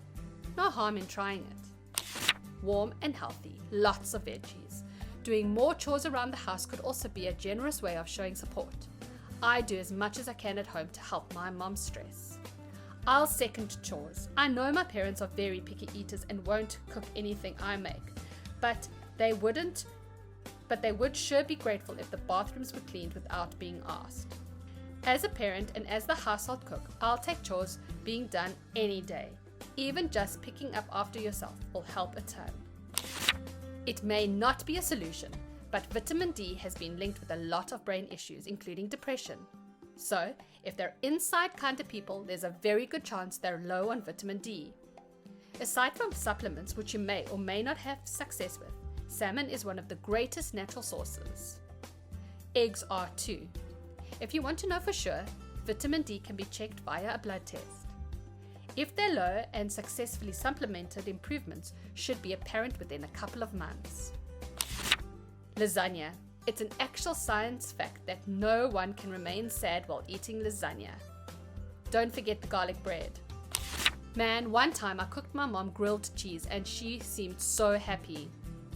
I was like, Mom, I don't know what to do, but I know you need to eat, so let's eat together. She was never the type to admit she was depressed. I could read her symptoms like the back of my hand. Sometimes putting your foot down and saying, you need to eat too, and cooking for them helps a lot. Anything with potassium, black beans are a great source of it. Bananas really don't have that much. A B12 supplement and a multivitamin. Food won't solve depression, but having the building blocks and the energy to work on yourself will go a long way. Plus, the daily morning activity of taking your vitamins can be a tool to put yourself in a self-care mindset. I'd like to add vitamin D. If you can get them to take a supplement, it really helps with depression sometimes. Some Indian dishes are easy to cook, 20 to 30 minutes, and can be a nice change of pace. I supported my mum through her depression. It's tough. Make sure you have the support and are looking after yourself too. You want things with folic acid and iron in it. Light food that is colorful and smells good too. Depression dulls the senses. Things like curry or soups always work with my mom. Good luck. Hot, nostalgic, homemade recipes would be a good bet. Any way of getting to know their old favorites. Whiskey sour. 2 OZ bourbon, 3/4 of a fresh lemon juice, half OZ simple syrup. The choice of food will not make a big difference, but it does make a small one. Think of which food makes you feel good or bad in the hours after. Typical comfort food is the wrong choice most of the time. It may cause high then low sugar and fat in the blood, which you can feel too. I choose typically healthy food, but not follow some diet program. Ripe, fresh fruits, especially citrus and blueberries. Also young Thai coconuts and bananas. Hit up the Asian market near you. Fruit always tastes better when someone else cuts it up for you. A smoothie is great too. When my mom's depressed, she doesn't feel like eating, but she will drink a smoothie. I got this answer from a friend. Spaghetti. They tell me spaghetti tastes 100 times better when you're sad. Haven't tested it myself, but I trust them. Also, they're probably reading this as well. So, hi. The happy hormone is most commonly found in chocolate and bananas. So chocolate and banana crepes would be amazing. Or banana chocolate chip bread or muffins, which also keep well. Stew and dumplings is a good option. Eggs. I suffer from depression, and one food that helped a bunch was eggs. I can't remember what it was in eggs that your body converts to serotonin, which is the chemical in your brain they believe makes you happy. Eggs are also high in lots of other nutrients, which probably helps as well. Also, try and sit outside more often. The sunlight does wonders for your mental health.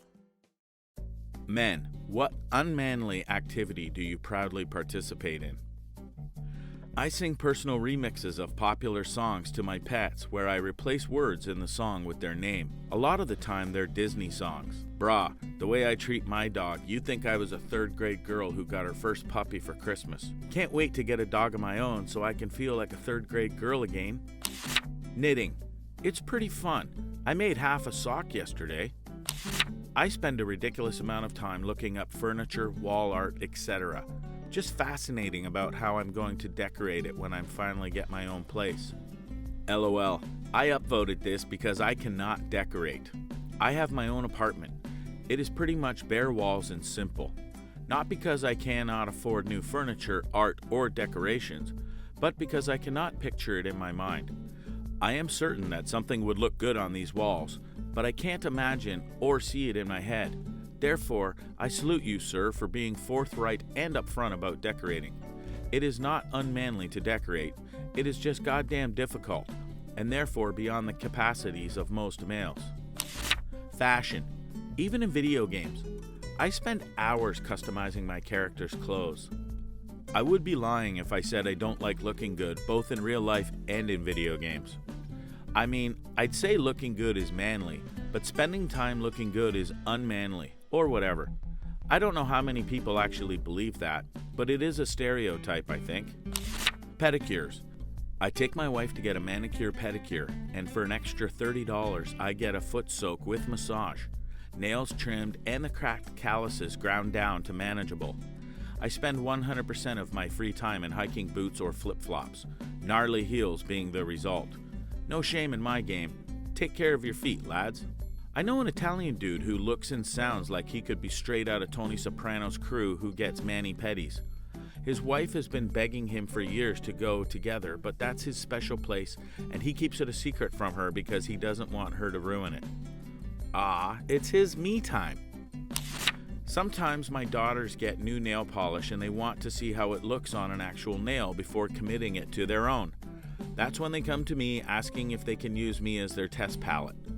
It's not uncommon for me to go around the house with glittery purple, green, pink, etc. nails. Walking around with painted nails equals most unmanly thing for me.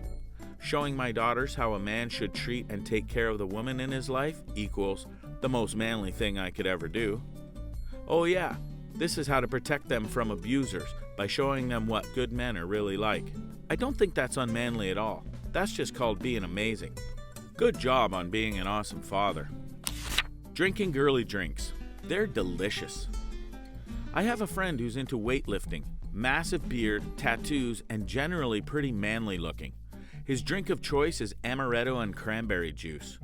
I usually like a Guinness or a whiskey. Whenever we've gone to a bar and ordered drinks, the barman maid has always thought the cranberry one is for me. Admittedly, it's fairly tasty. According to society, apparently crying. I have cried twice in my life. Once when I was 7 and I was hit by a school bus, and then again when I heard that Lil Sebastian passed. We as a society always encourage men to show their softer sides, until they actually show it. I like cute things more than a lot of girls I know. I'm a big sucker for cute things as well. Same, I baby talk my cats every time I see them. Playing and doing girly things with my daughter. She's 4, and I want to be pretty interactive and engaged with her. Sometimes that means playing Tea Party or painting our nails, as in both of us. No problem. What a dad. That's not being unmanly, that's being an epic father. Props to that guy. Being an epic father is most badass, awesome, greatest dad, kick-ass, best thing for her. Few things in this world are more manly than being an awesome dad. I moisturize. My skin is very dry and gets itchy. I scratch, make it sore, which then makes it itchy, so I scratch. Moisturizing stops this cycle. I've been doing it since I was 18. I'm now mid-30s and always get mistaken for the youngest of my friends, while I'm the oldest by quite a margin. Nothing wrong with taking care of yourself. We're not cavemen. Unabashed love for kittens. Loving animals is very manly. I would never date a dude who doesn't like animals. Agreed that loving animals is very manly. Hugging my kids, apologizing to them when I'm wrong. Sorry, I accused you of making a mess outside. I just learned it was the neighbor's kid. And showing them it's okay to have and express feelings. Yes, Daddy can get very teary-eyed too when watching a sad movie. Also, as an extension of apologizing for having done wrong, being able to back down. When in an argument and find out you're wrong, it's not weak to say, I didn't know that. Sorry, I was wrong. Learning from these experiences has much more worth than doubling down to protect your own ego. You're just raising your children correctly. I now realize how badly my dad represented how I should be a man. Keep it up. Being a grown man means having grown up to be an adult who owns their mistakes and learns from them, not being a child insisting to be right when you know you're wrong. Pissing while sitting. I remember one time my Mexican uncle sat down piss-ass drunk. He had the intention of taking a number 2, but then only took a piss, sitting down. And he started crying, saying he wasn't a woman. I've never understood men's aversion to sitting down. Maybe I'm just lazy, but sitting down at home while checking stuff on the phone is always nice and relaxing. Like a mini 2-minute break. What's girly about that? Writing long romantic messages in Valentine's, Christmas, birthday cards for my girlfriend. I draw the hearts in pink Sharpie sometimes too. Heck yes, just did that for my girlfriend's card. Ran out of room and had to use a sticky note to finish. This is the way. Only show our emotions 4 or 5 times a year to make it count. Gardening. It's great being able to grow things from just seeds. Never understood this. Gardening is basically small-scale, multi-species plant farming. Most farmers are manly men. I never understood the feminine thought applied to gardening. Should be genderless clearly, as everyone should want to grow everything. I think maybe it has to do with scale, just like in other professions. Farming, professor, doctor, masculine. Gardening, teacher, nurse, feminine. I disagree with the mindset, of course, as gender should not be assigned to roles that a person is capable of performing, but this might help a bit with insight on it. Talking to women about feelings and emotions. It's odd. At every barbecue or social, the men and women will naturally divide, and I always gravitate toward the women because I have better conversations with them. Then there will inevitably come a point where one of the guys comes to corral me back to the guy's corner because I'm assuming it made one of the boyfriends uncomfortable. Like it's weird that I'm helping in the kitchen. I wish my social circle were a little more modern.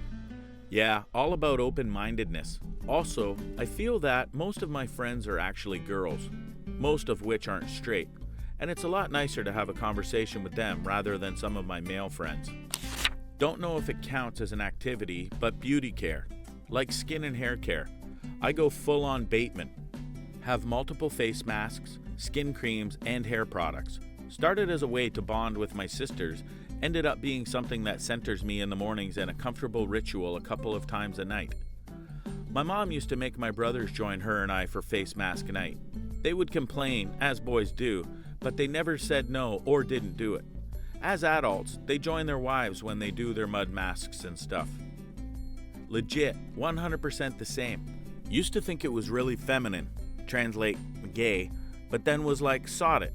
Self-care is important, and being comfortable enough with your own masculinity is definitely a trait girls like. So bring on the ice pack for puffy eyes and the deep pore cleanser lotions, because smooth skin shouldn't be reserved for ladies. I knit. I can make 2 dishcloths in a day. I also pride myself on my frozen cocktails, margaritas, pina coladas, strawberry daiquiris, and my personal favorite, the Miami Vice. Nice! Any tips for making frozen cocktails? Something I discovered recently. If you add about a teaspoon of xanthan gum to your blender, it helps make the mix smoother and keeps it from separating right away. Depending on the cocktail you're making, you can replace the ice with frozen fruit so it doesn't get watery on you. Occasionally, I'll shave my armpits and/or legs. I'm sure it looks a little strange because I have a beard, but it makes me feel so much cleaner. I drink hot cocoa sometimes at the bar when everyone is having a beer. That, or I take a girly cocktail. I don't care. I don't like beer, and I do like cocoa or girly cocktails. You can always do hot chocolate with a shot of alcohol too. Anything from whiskey to Fireball to coconut rum to marshmallow, whipped cream, or pumpkin spice vodka. The worldwide of warm cocktails is what gets me through the dark winter months. Animal Crossing. It's fun and relaxing. If Danny Trejo can play Animal Crossing, so can we. Therapy. Everyone needs a little bit of therapy. Even if you're perfectly fine, everyone needs someone to talk to. There is another word for that. It's socializing. Yeah, but 9 times out of 10, if you talk to your closest friends about your problems consistently, you're going to burn them out eventually. And honestly, I think a therapist's unbiased opinion is always useful because you get to see another view. If you can ask your friend for a different view, but if you know them really well, you already know their opinion on certain topics. I don't know, I just think it's healthier to have a therapist rather than relying on your friends all the time. Listening to Taylor Swift. I had a friend tell me that was wussy and that he wouldn't be friends with anyone who listened to her. So I listened to what he said and acted accordingly, by ending the friendship. This is hilarious. My boyfriend is a construction worker and he and his crew sing Taylor Swift and Billie Eilish to each other all around the job site. Raising a child. I was a single father. I still am, I guess, but my daughter is 24 now and works in another state, so not so much anymore. I honestly never felt too emasculated about it, but there were odd moments. Appropriately enough, considering today's date, I was often congratulated on Mother's Day. One female friend of mine even said, "You're like a mom with a penis." I thought that was pretty funny. My dad was a typical deadbeat dad, so I tell my mom Happy Father's Day. I once worked with a guy whose wife ran out on him, leaving him to raise 2 daughters alone. He did a great job, and it always brought a smile to my face when he dropped by asking for Girl Scout cookie orders. Yes, I ordered them every time. I'll cry during emotional scenes of TV shows, movies. Absolutely. I'm an adult man with a full beard and all that, and I wept manly tears when I recently rewatched Avatar, The Last Airbender, the Tales of Ba Sing Se episode, Iroh's Tale. You know the scene. Baths. For real. Bath bombs rule. My favorite one turns the water black and sparkly and smells like peppermint. Resting my hands on my own hips. Oh, the horror. That's not girly. If you watch sports, everyone does that. It's them ascertaining dominance in the field. I do it as well when playing soccer when a play is finished. Yes, but can you rest your hands on your hips, and then you can rest your hands on your hips with the absolute sass and intent of a disappointed mother? What does the older generation not understand about today's job market? It's much more competitive and much less rewarding. You don't owe the company you work for with extra unpaid hours or your loyalty and submissiveness, since you aren't rewarded for that anymore. At least certainly not like they used to. Loyalty isn't the name of the game anymore, flexibility is. You get a better opportunity at another company, take it. This is why job hopping is much more common now, not because of entitled youths, just because loyalty just isn't effective anymore. 2% raise at year 3 or 18% raise by going somewhere else. Gee, I wonder why I left that place. That you can't just walk into a company and walk out with a job. My dad and his friend walked into a factory in the early 80s and both left with a job. My dad still works for the same company to this day. He can't understand why I'm finding it so hard to find work now. That seems to be a common story. Either someone wants work to keep busy, or they got laid off. They try to get a job and realize how hard it is. This is one reason I wish more young people would vote. Too many people in office now are so out of touch because of their ages. There was one congressman who didn't believe that there were federal employees living paycheck to paycheck. How much people have been taken out of the equation in job searches? A lot of these online application portals are automated. It's not a person reviewing your application first. It's an algorithm scanning your resume and cover letter for key terms and assessing your responses to any additional questions in the application. Tell the computer what it wants to hear and you might get to the human review pile. But if you don't, it will reject you regardless of your qualifications. Which makes me to tears no end. I don't know what the computer wants to hear. And the keywords that the computer wants to hear were fed to it by 52-year-old Karen in HR who doesn't understand the demands of specialist roles in the heavy industries, excluding swaths of appropriate candidates. My dad was telling me how my friends must be really lazy if they haven't found Christmas break jobs. I tried to explain that we live in a college town area near a big city, and that all the Christmas work, what little there is to begin with, why hire seasonal employees when you already have enough staff, is already taken by October by all the college kids who already live in the area. Not only that, but trying to get to a job back home when you're cities or even states away is really hard. How do you show up for an interview if you're across the country? But he just didn't get it. Find a job every 2 years. At one of my last jobs, they hired a guy who lied on his resume and didn't know how to do anything design or civil related. He got terminated within a few months, and I found out that he was hired on making a little less than double what I made. It's honestly a joke. Companies refuse to pay their existing employees a competitive wage, so they all just deal with the merry-go-round expenses of turnover and hiring new people exponentially more than just keeping their existing employees happy. I wish loyalty was a value. I think it makes a work environment cancer when you have to walk into your boss's office with an offer in hand to receive any meaningful competitive raise. That you will not hear from a rejection, almost ever. And it's super difficult to get an interview whether you're in work or not. I've probably applied for a good couple hundred jobs in the past year or so. I received maybe 1 or 2 rejection emails and only got 3 interviews, one of which ended up being door-to-door sales. I never got a courtesy the interview didn't work out because of, or you didn't get the position because, not a single phone call or email. You'd think after all the hoops you jumped through and applications you filled out, you would get something. Nope. Really, really degrading.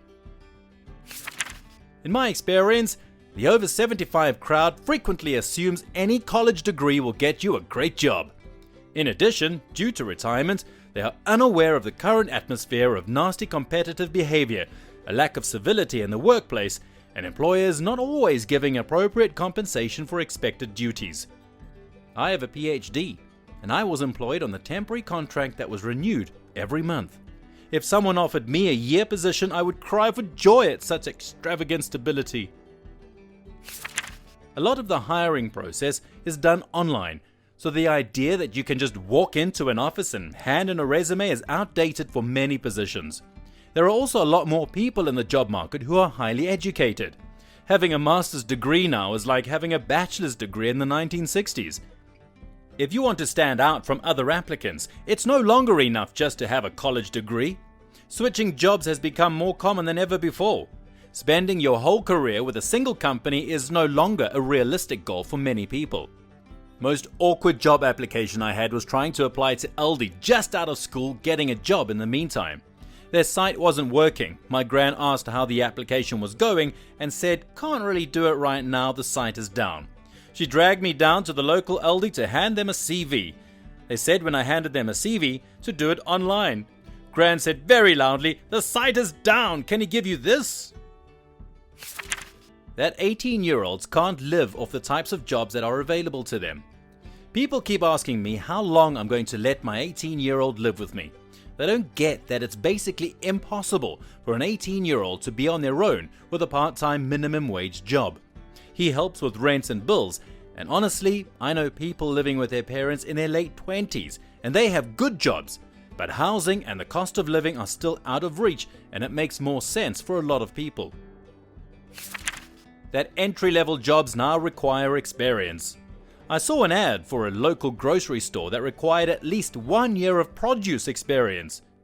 Entry-level jobs were entry-level jobs for the older generations.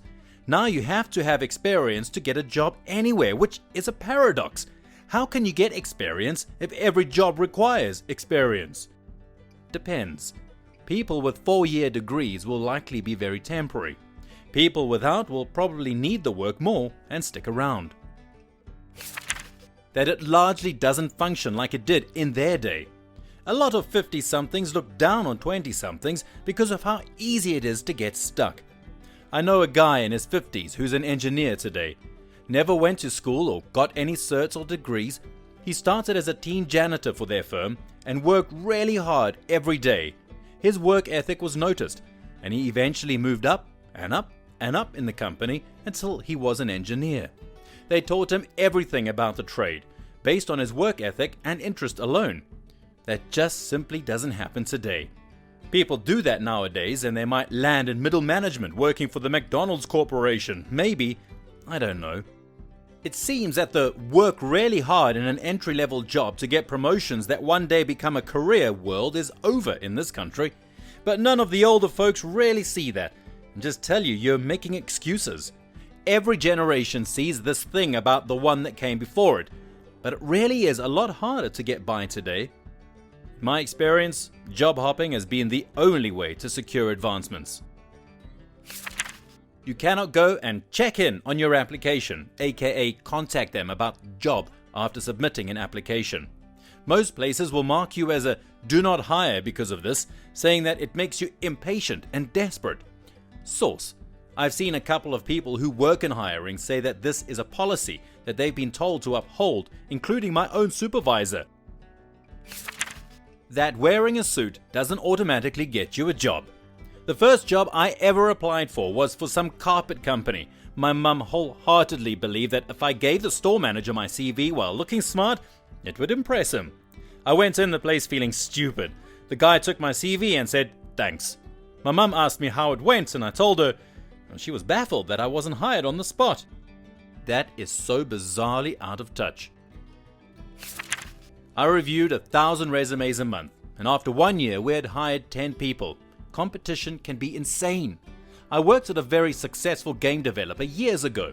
Applied at their GDC booth and noticed the 3 resume piles, unlabeled of course. One was huge, which was the obvious no's. Second pile was the maybe, at about 2/3 height of the no pile. The third was call back, with about 10 resumes, and a secret pile of the talk to now people. I got a red star put on mine and put into the secret pile. Was talked to in about 10 minutes. After 6 interviews, 4 Skype, 2 in person, over 9 months, I was hired. Now, since I was one of the first studio artist hires, part of my job was to find other artists for the team. HQ HR filtered out the obvious no resumes before they got to us, which was whittled down to 1,000 per month. Roughly 50 resumes and portfolios per day to go through. And after a year, we hired 10 people. Out of 12,000 resumes, 10 people. I know game development is very competitive, but this was insane. My previous life was so vastly different to this. I wanted to do sound design for racing games or some form of automotive media. I got my BA in sound design but took a Radio Shack job to pay the bills while I tried to figure out how to get a job I wanted. Ended up starting a blog about car media since no one was really doing that. I wrote some game reviews and networked in some game audio communities, but being based in Minneapolis wasn't helping. Anyway, after a few months and a trip to GDC, I started doing interviews on my blog with people who do the kinds of jobs I want.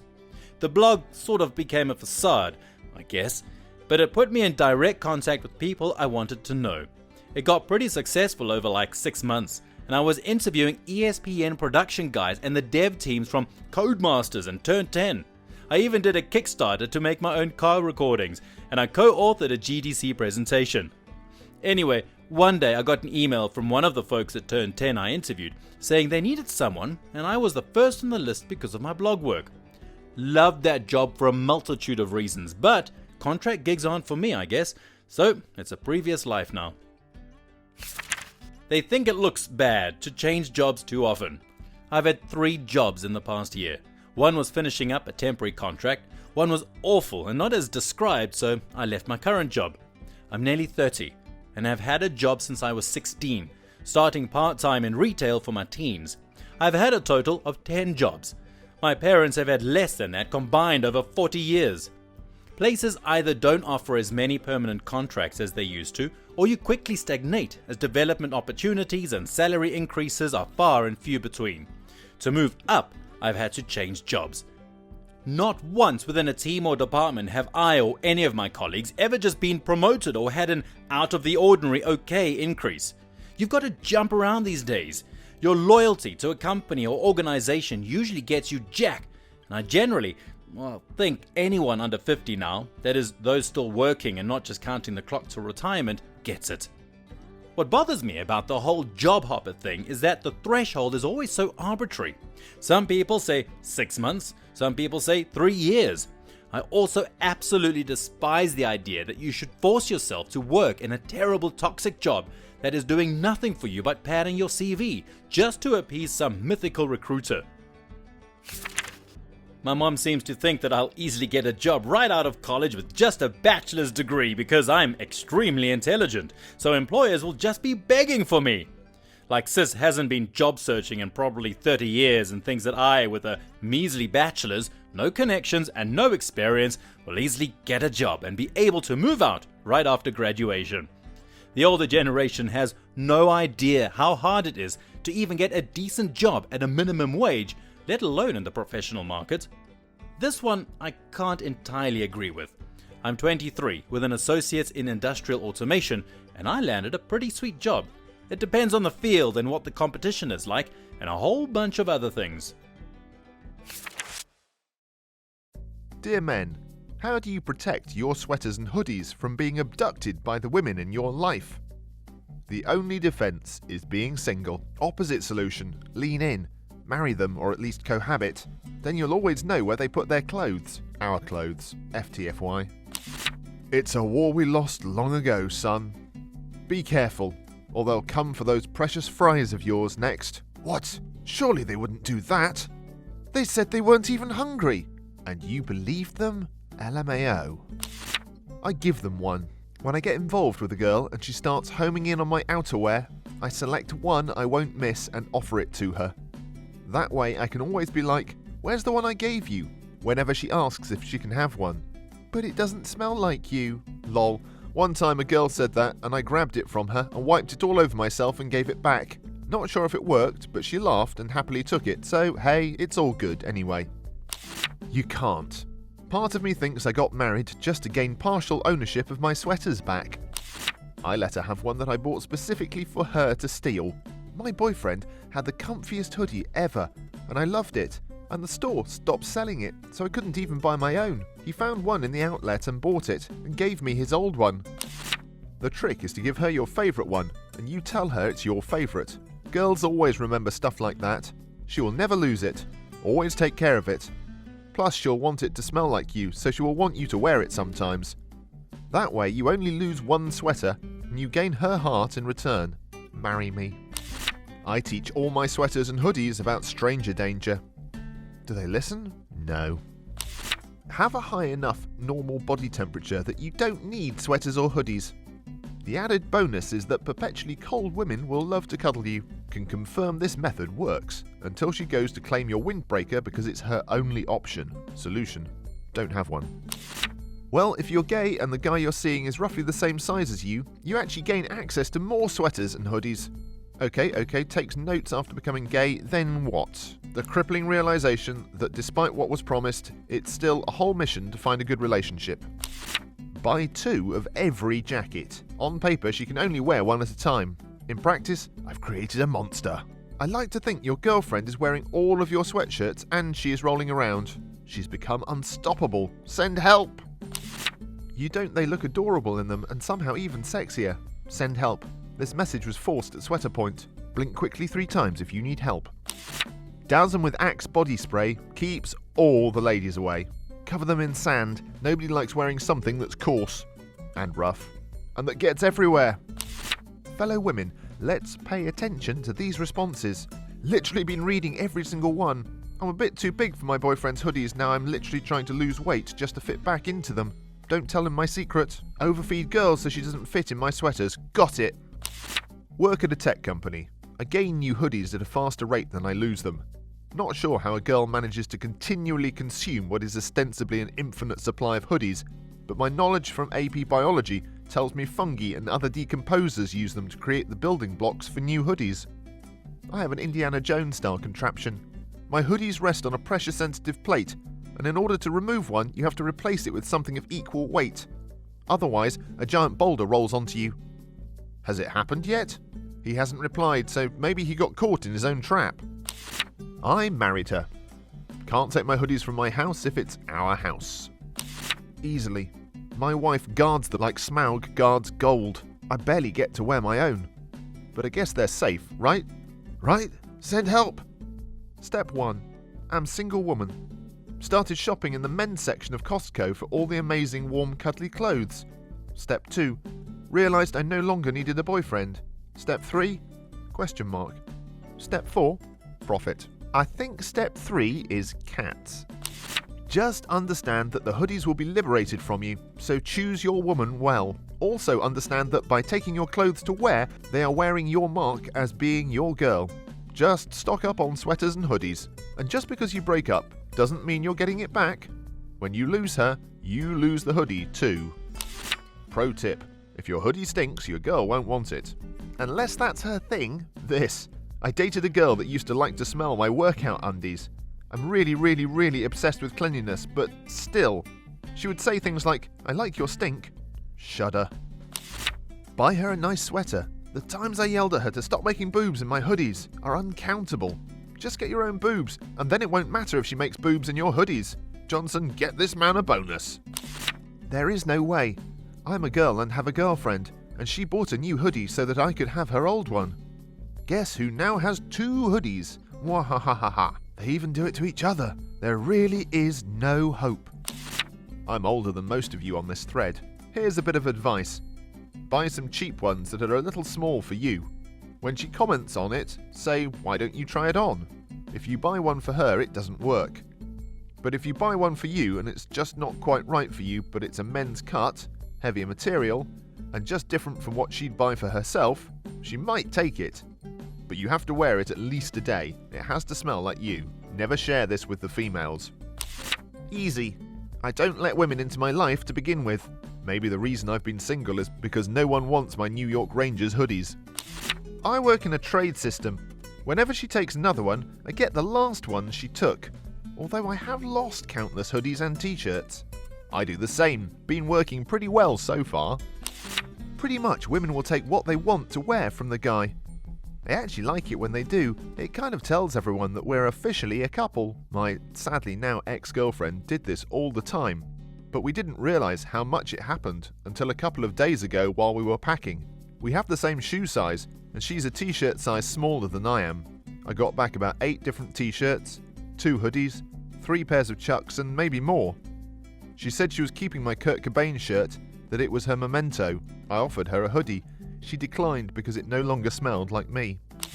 IANAM. But I realised on Sunday my 4-year-old daughter was wearing her 6-year-old brother's sweater and called her out on it. Without skipping a beat, she smiled and said, "Well, I love it, and it's mine now."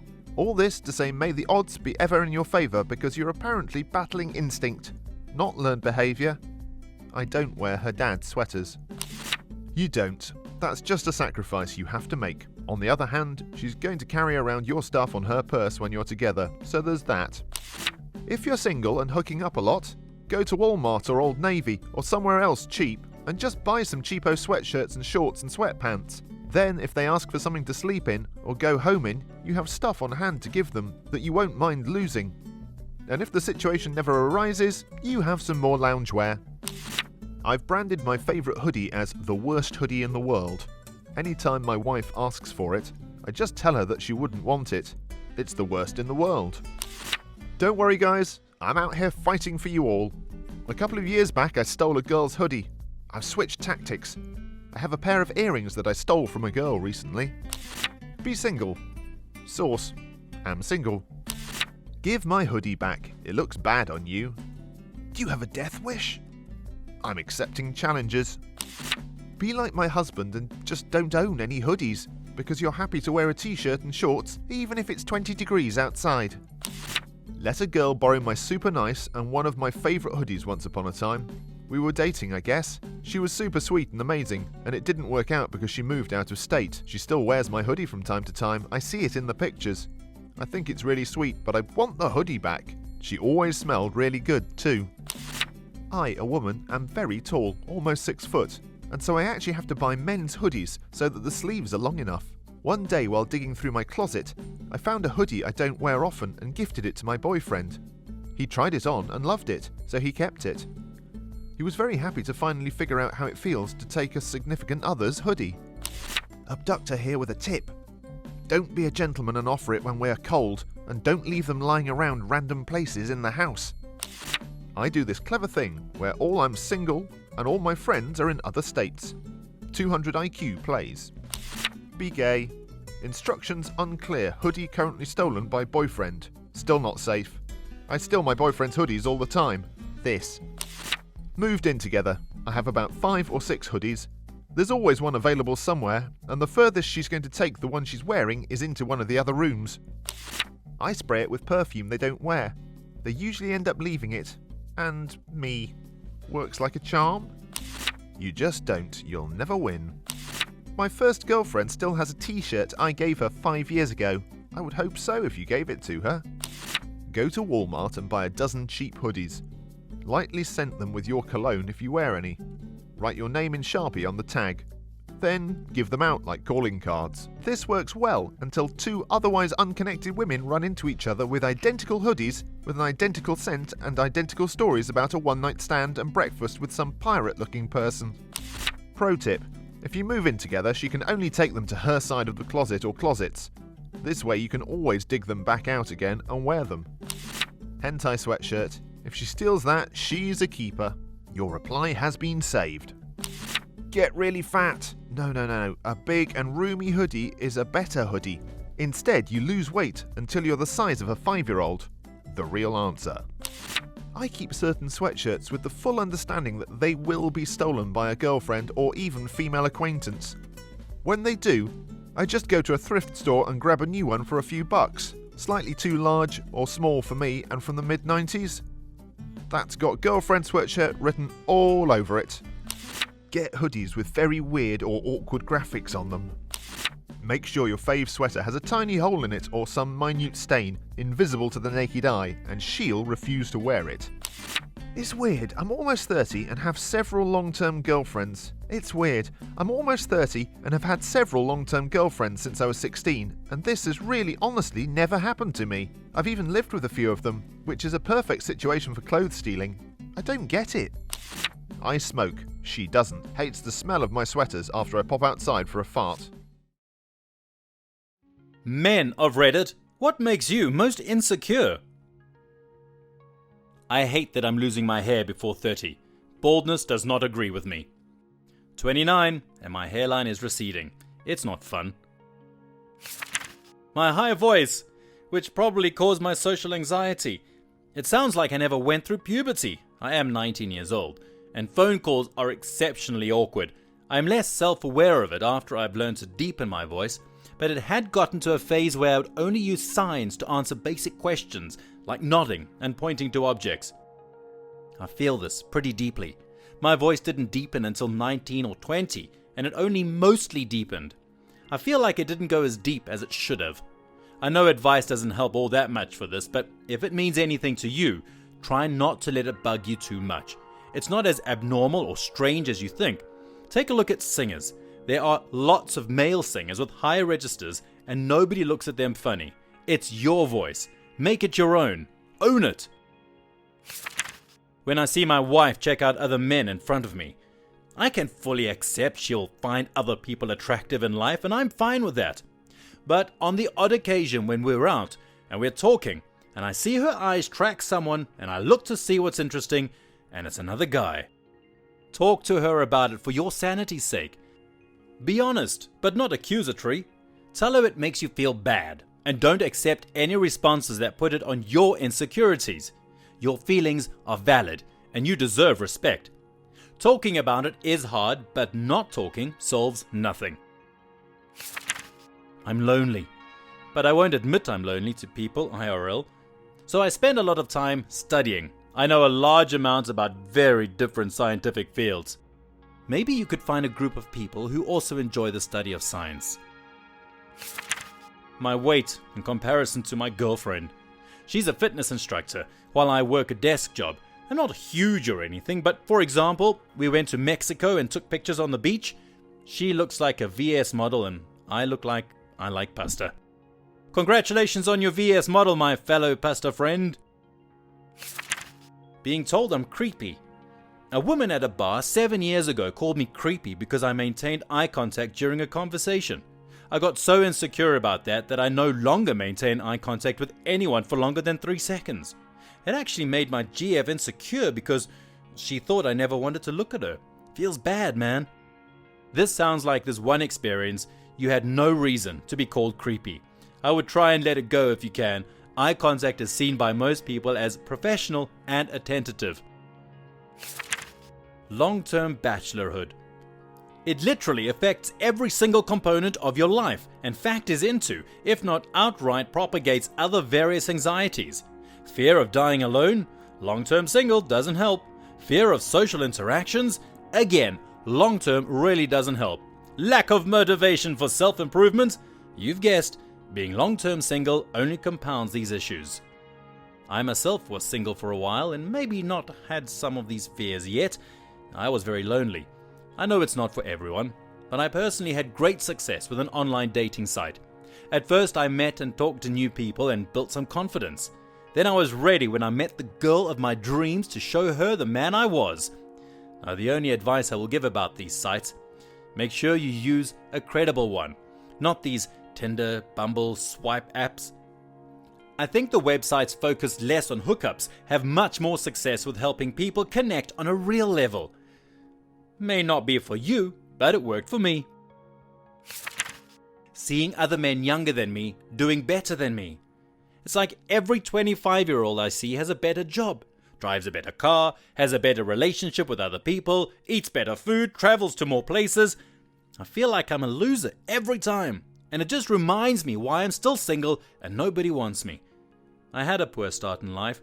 Parents divorced right before I was born. Dad had unlimited access to me and my brothers, but rarely bothered visiting.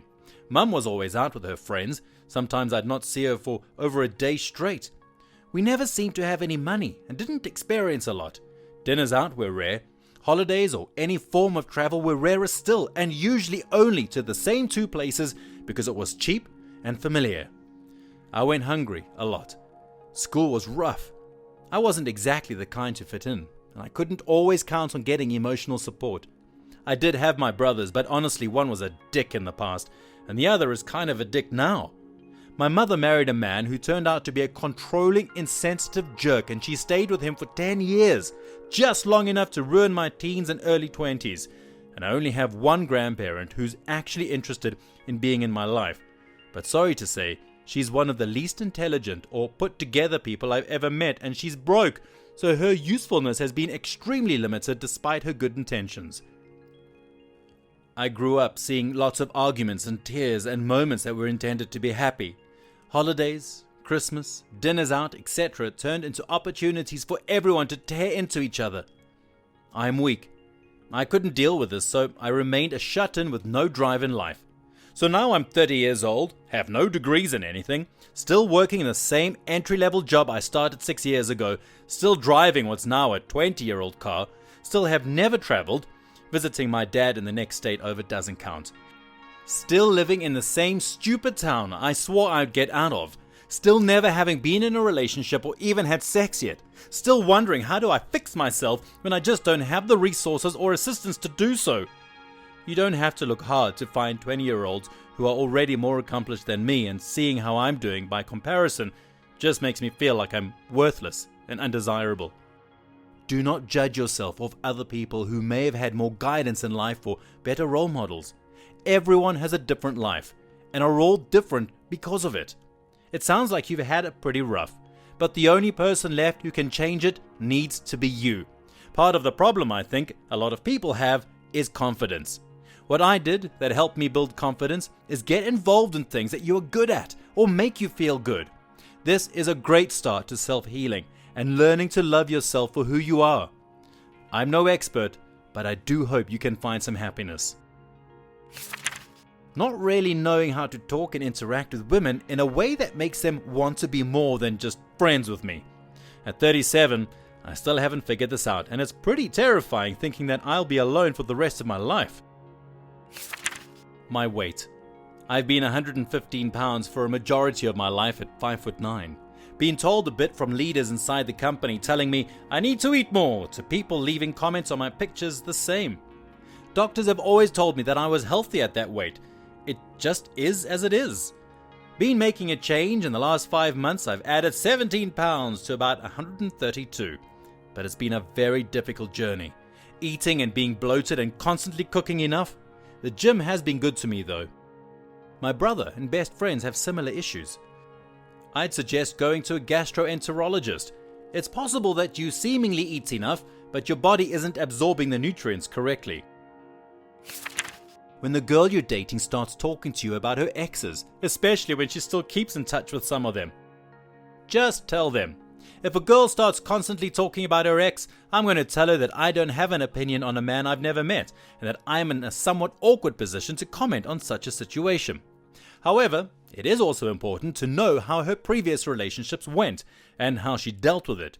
In such situations, I'll pick up the general theme, for example, cheating, and try to direct the conversation to a more general level, rather than the individual situation with that specific ex. But if she goes something like, "Oh, my ex constantly hits me up, he's so annoying, should I text him back?" then I won't get into this nonsense bait topic and tell her the above.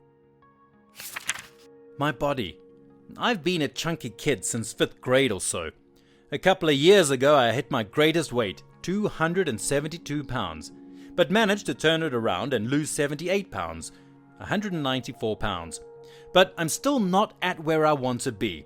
I think even if I was at the weight I wanted to be, I still think I'd be insecure about how I looked naked. You, sir, have my respect.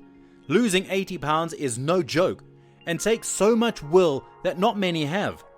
Try and focus on that positive outcome and the more results to come. Stay positive. You are becoming a healthier and better looking you. And there is always someone out there who will see that and think you are beautiful too. My teeth. My stepdad refused to let my mom allocate any money into my dental needs. When I was an adult, I never really had the extra money for something as expensive and non-essential as braces, so I've always had this complex about my teeth being less than perfect. I smile with a closed mouth. I can be hard to understand sometimes because of my habit. I talk with my mouth, trying to hide my teeth. And I've encountered a lot of women in my single years who noticed teeth right away and have shot my chances with them. But the sad story has a happy ending. My current GF never gave a comment about my teeth. And I was in an accident last year that broke my jaw in 3 places, which led to my teeth getting even more idiot. So now I have extra reason to get braces, and I financially have the means to do so. Financially. So I'm on the path to fixing my one main insecurity. Faults that people have said I have. Apparently my hands are on the smaller side. I didn't notice. But now I hide them at every opportunity. I got told I was fat the other day. And now I'm harsh as I laugh on myself. Usually it's when a woman comments on it. I'm not going to go all incel or any bollocks like that. Keep your comments to yourself. I'm working on that weight. People are flat out rude sometimes. It kind of amazes me what someone thinks is okay to just blurt out with no provocation or compassion. I'm sorry that you were exposed to such nastiness. My uselessness in relationships. I've been married and divorced, and I've been dating for ages now, but I don't think I'm any good at bringing anything particularly valuable to a relationship. I don't understand how someone could be useless in a relationship. There are so many components. I don't think it's possible to be useless. My seeming inability to fall in love again. What if it's broken after that one ex and now I'm stuck, unable to fully invest into someone again? What if I'm just dooming all my future relationships to failure before they even begin? After being cheated on, it's pretty hard to believe anybody could actually have genuine feelings for me. Being incredibly awkward and shy does not help the above. I feel you, brother. I got cheated on by the same person multiple times. We dated and broke up multiple times as well. 4 years later, and I found the man of my dreams. Take time for yourself. He or she is out there. You're worth it. My social awkwardness. I cannot talk to strangers well. I do not have that skill. I wished I did, but due to being bullied as a kid and me being a major consumer of anime, I had a hard time making a lot of friends, let alone having much in common with a lot of people, especially at my workplace. Loneliness. Feeling unloved or unappreciated. My personal insecurity is my intelligence. I never did great at school, passed with average grades and didn't go to university. But I like to think I'm wiser than any kid that can regurgitate information from a book. My height, 6'8", combined with my introverted self and very skinny body.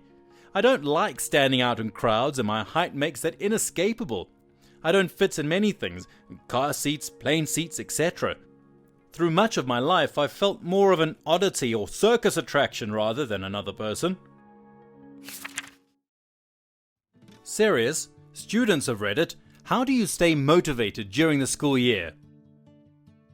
The end goal. Fantasize about being able to independently afford your own apartment, food, and a dog.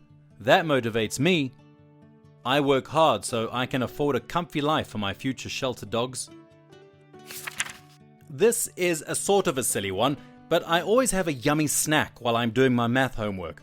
I don't eat this treat at any other time. It makes me look forward to my least favorite activity. Really good way of conditioning yourself, actually. You can achieve the same thing by doing something you love as soon as you wake up, like playing video games or watching your favorite TV show, and so you don't mind waking up in the morning as much. I make to-do lists every night and stay incredibly organized, stay on top of assignments, studying, etc. I don't allow myself to get into the habit of missing classes, and I reward myself and truly relax when I can. I try not to carry my school issues home, so once I'm home and I'm laying on the couch watching TV, then I focus on really actually relaxing. If I could give any advice to anyone who is struggling to find motivation, take things a week at a time. It all comes to an end, and the job of your dreams and a degree of your choice in the future means so much more than the stress you're enduring now. It's not the end of the world, and you will be so proud of yourself at the end. What you said about letting yourself actually relax is so true. I hate when I let myself slip into that zone when I'm supposed to be working, but I keep doing the whole "this video is only 5 minutes long" thing, sometimes for hours. It only makes me more stressed. I've grown to much prefer actually getting some work done and then doing something I really enjoy. College student here. I remind myself how blessed I am to even be in this position, to be in college. A stepping stone to a great career, a place to think, learn, socialize and grow. Yet still despise it at times and wish I wasn't there. Here is the question to ask yourself: where would you be instead? Does the answer to that outweigh the opportunity cost of being in college? If that is so, please do not go to college and pursue this other venture that is clearly more rewarding for you. Haha, I know, you're right. Just don't know what else I'm supposed to do. College degree is like HS graduation nowadays. I need to get away from my dad.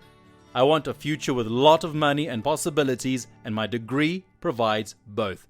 I want to prove my dad wrong. I want to rub it in his face. Keep it up. It'll be worth it in the end. My wife had a horrible family situation, yet she managed to get through school all through her own effort. In my country, everything pre-university was a joke, so I just did the bare minimum. Played a lot of WoW and watched anime.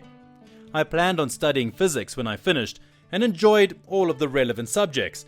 My grades were not fantastic, didn't matter too much. Now that I'm at uni level, all I can say is suffering is equivalent to learning. My coping mechanism now consists of studying in groups and circle jerking about how much I must hate myself considering the suffering I inflict upon myself. Studying at 150% can be intense, although I'd assume people who have to work and study to afford it all have it a lot worse. In reality, I'm having a lot of fun though, and the subjects are very interesting. In the evenings I play some Overwatch with the lads to relax. Realize that suffering equals learning. Suffering now feels a lot less bad. I think a lot of students are unprepared for university, and that's a big reason why people fail, at least at my school. Kids don't know how to study or budget time because they've never had to. Video games and music. Seriously, school depresses me an awful lot. Meaningless homework and stupid-ass teachers, it gets me depressed, man. Video games takes me to a whole new world and I feel like I actually matter. Plus, music calms me down. I highly recommend Witcher 3 and Fallout New Vegas for video games. My favorite of the Fallout games, currently working to take over the Legion. Seeing a good portion of my classmates around in the back of the lecture hall jerking each other off and then wondering why they failed at the end of the semester. Who wants to be that guy, right? That's pretty good motivation for me. Those same kids that get mad at you for getting an A and breaking the grading curve, the worst. Changed majors and started paying for it myself. First one was a relief. Second was not my own choice and pretty scary at first. Both gave perspective on the fact that it was spending a large amount of money on a personal investment. The realization that you are going into debt to provide a life for your future self in a career that you actually enjoy is a great motivator for learning. Let's get this over with is my motto. I like what I study in computer science, but working is way better at doing both right now. If I fail, I'll have to wait more to not think about homework or studying anymore. I'm in my last year of my undergrad. I work a full-time job in my career field, and I'm pregnant with my first child who is due 2 weeks before my last college class ends. I've come too far not to finish. Too much blood, too much sweat, too many sacrifices in job, life, and money to stop now when I'm just so close. I want my child to know that you can do it. That no dream is too lofty to reach if you refuse to give up on it. I want to get paid as much as my co-workers with degrees. I want the professional respect that comes with a degree, and at this point, the thing keeping me going is all I've sacrificed to get this far, and how close I am to finishing. I believe in you, but you don't need it. Good job. Remember my goals and consider my alternatives, namely doing my summer job year-round with little to no prospects for something better. Though the latter worked better in my undergrad, now it's mostly the former part. Thinking about how I can't do life plan A without going all the way, and I don't want to be 40 doing something else wondering if I just stuck it out, I'd be happier. Well, mostly because I want to get my degree and hopefully earn enough money to take my parents on vacation. They've had a rough life trying to pay for my private school and university. I want to one day surprise my parents with plane tickets to wherever the place they want to go. Find a way to make time for yourself and things you enjoy, even if it's just for a few minutes a day. It allows you to relax and clear your head and go back to whatever homework or studying you were doing more prepared. I've also found that music without lyrics or music in a language I don't understand is extremely helpful to help tune out everything else. Definitely agree. If you don't take time to yourself, you'll get burnt out pretty quickly. As a former student, some advice. After you graduate and start working, chances are your job is going to typically feel like that busy work type of homework you get in a couple of classes right now, but just that for 40 hours a week. You're currently able to study varied topics, take classes that interest you, solve problems, and have a schedule that changes every few months. Enjoy it and put the work in, because it really feels good to have your mind working in tip-top shape as opposed to the drudgery of the workforce. I feel stupider every day. I got this idea from Jordan Peterson. Think of your ideal life in the future. The life you would have if you did everything you were supposed to do, basically. And then think of the opposite. What would be a terrible life? I think it's better if you take your time to legitimately think about it. But you should be able to quickly think of something, unless you've literally never once thought about your future. So anyways, now you have two visions of what your life could be. You don't want to have that horrible life, do you? You want a good life, obviously. Well, then you better go do what you're supposed to be doing. It's a pretty simple idea, but I think it really helps to just think about the life you want and the life that you would hate to have. Thanks, I like that one. Music and going to work. Music for me, when I'm working on school stuff, keeps me somewhat sane. Also, when I'm at work, I'm kind of forced to not think of school, so it is refreshing. It also sucks, because I can feel like I'm getting behind, but I balance it out and things end up okay most of the time. First year vet student here with 4 years of undergrad and a BS under my belt. Keep your eyes on the horizon is the biggest piece of advice I have. Probably a good 3/4 of my undergrad degree was filler or gen hoops to jump through to keep the class I'm in competitive enough to do well in vet school. The semesters where I focused on that and got bitter were the worst semesters. Instead, focus on the classes that are relevant and get excited about them. Tell your friends. If you have good friends, they'll be enthusiastic even if they don't understand. Make sure you keep the real world relevance too. Go volunteer in the field you're trying to get into. Find a group of like-minded people, etc. And don't be afraid to take time for yourself if you need it. Parties, relaxing, hobbies, and to push yourself if your schoolwork isn't. The year where I didn't have a sport and had lighter classes was the year that I gained weight and got 10 times more anxious. Most importantly though, focus on why you're there. Why do you want to be what you want to be? Do you just want it, or do you need it with every bit of yourself? For an easier degree, the former might suffice. For me, it had to be the latter. And keep your chin up. One bad exam does not make a failing grade make sense. I always thought of where I was going to end up when I procrastinate. You're procrastinating when you have an essay due tomorrow. There goes your GPA. Try harder. Come on. I take a break when I need it and try and do something productive like make my bed or put a few pieces of clothing away. I find that if I go trolling on Reddit, I'm here for hours. Mainly I think about my future and where I will hopefully end up if I stay dedicated. Well, the money I'm paying to be there helps a lot. Not gonna lie though, if you've ever worked in fast food, you're gonna see the older people that work there, 40s to 60s. I worked with a woman who was nearing 80 years old. When you see them working there like that, all I can think to myself is that would be me if I didn't finish up at school. I go to an extremely tough high school, top 15 in the country, and it can be extremely difficult. But to stay motivated, my friends and I try to bike around or hang out every week or two to clear our minds of the angst.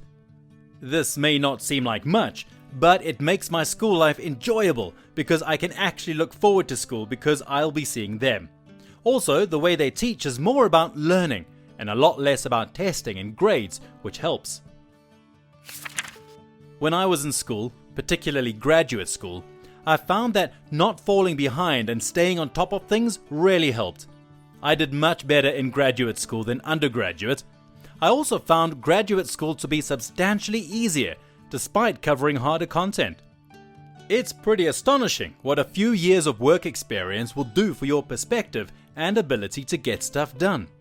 Anyways, if I stayed on top of things and did assignments shortly after they were assigned, I would stay more engaged in the class.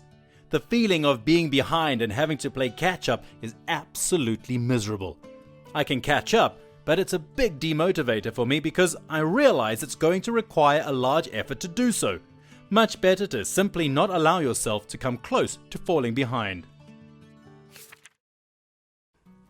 What things really make you cringe? When people post selfies of them crying. No joke, my friend's sister posted crying selfies of her and her kids when they had their dog put to sleep with the dead dog. Like, that's a private moment of grief, not a selfie opportunity. Ugh, I'm cringing so hard just reading this. What is wrong with people? Self-diagnosed psychopaths. Reminds me of that I'm a sociopath AMA Reddit thread where he unironically said heh a lot. My brother-in-law. The way he tries to flirt with any female and is 2 decades younger than he is. Mostly female servers at restaurants. He treats male servers like garbage. He tries to touch their hair or their shoulders without permission and makes the lamest jokes that no one ever laughs at except for him. The man hasn't shaved in years, and from the smell of it, probably doesn't bath as often as he should either. He smells like dogs and burritos. I married his twin brother. I feel like I married the name brand version and his brother is the dollar store version. When I remember my high school interactions in general. Go read your Facebook posts. That's why I love that you delete those old posts as they show up in the memories folder. Recordings of my own voice. Yes, I always sound congested. When someone is obviously lying. Reminds me of that one chick who got caught trying to put a hit on her husband for his money. And they played him the video of her saying she was 5,000% sure she wanted him dead. And then she was like, "No, babe, that was a little lie. Please help me. They're going to take me to jail. No." Didn't she just get house arrest for it or something? I remember feeling like she had gotten away with attempted murder because her sentence was so light. So apparently she got 16 years. Justice lives. That was one really messed up the case, Yul. The depths of some people's craziness. People who post vague status updates on social media, such as, "The most horrible thing just happened to me," without providing any context. It's a cheap way for people to fish for attention, and it creates unnecessary worry for the people who care about them.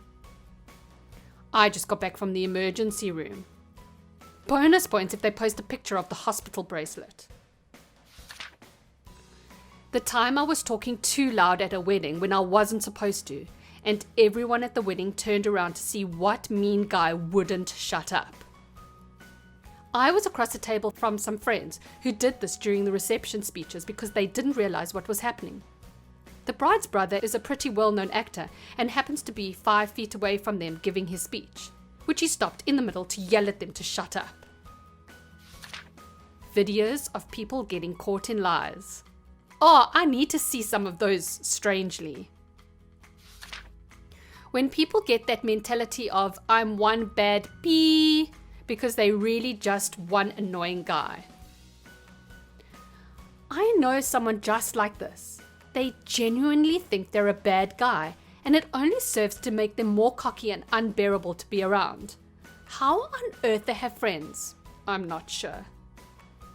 Thinking they're bad often goes hand in hand with arrogance. Crazy. Extreme self-delusion. Usually it's funny enough to make up for it, but sometimes it's so sad to see somebody who can't accept their reality. Aniason's fits the bill pretty well. According to his dad, the only time he ever actually broke out of that state of extreme delusion and self-absorption was when he was sitting in juvenile detention being interviewed by an officer. So maybe once the law catches up to him, he'll realize just how messed up he is. When I remember that I did the "I do have a boyfriend, he just goes to another school" thing. As an adult with a real girlfriend in another country, I feel like a high school fraud when it comes up. Lol. Those videos of guys trying real hard to be sexy, biting their lips and looking down and brushing their hair back, they make me cringe so hard. Yes, I hate the eyebrow action with the lip biting. Who thinks that this is attractive? Trying way too hard. And the eye squinting. No better way to look like a total douche. YouTube comment threads that are essentially an endless string of who else is listening in 2020? Or the new trend, nudity 1%, autotune 0%, bad music 0%, talent 100%.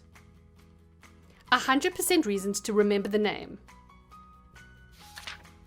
My face when I see it on video. I consider myself a good-looking gal, but when I see my face on videos, I look absolutely different from what I look in mirrors and pictures whenever selfies or that others take. Looking like a damn squirrel fish. And now video chat is required for work. The whole time I'm thinking, oh my, is this what I look like? Snapchat had me thinking I was cute. Then I downloaded the Zoom and oh, the horror. When people make a joke, but nobody laughs and it's just quiet. I can occasionally be funny, but I have a weird, too subtle delivery because there's usually a couple of seconds of delay before my friends or co-workers laugh in a I'm just now processing what you said and hey, that's hilarious kind of way. But for those few seconds when I think it missed, my soul shrivels up a bit. Early teen me. So many cringy stuff I did. I hope all of my old friends have forgotten about me. Yes, the worst time to look back to is when you were 11 to 15 years old. Oh, I think I can extend it further than that. I was a mega dumbass until at least 20. Coming across some rising issue or unpopular celebrity being posted about on Reddit and someone saying, Reddit, do your thing. Like we actually have a huge impact outside the website. Lol. Seeing an adult complain like a child to waiters, cashiers, etc. My aunt flipped her thing at a game store employee because they didn't give her a good amount of money for a copy of Final Fantasy on PS3. Keep in mind, she's in her 40s. When people film themselves doing something really generous and heartfelt for someone in dire need, example, a homeless person, mate, give them the money or the food or whatever and get on with your life. I cringe at how that person must feel to have a camera or phone shoved in their face while they're accepting someone's shallow charity. I'm glad the person in need benefits, but I can't bear to watch them. A girl I used to work with has a terminally ill father and she's always posting selfies with him and it screams, feel sorry for me.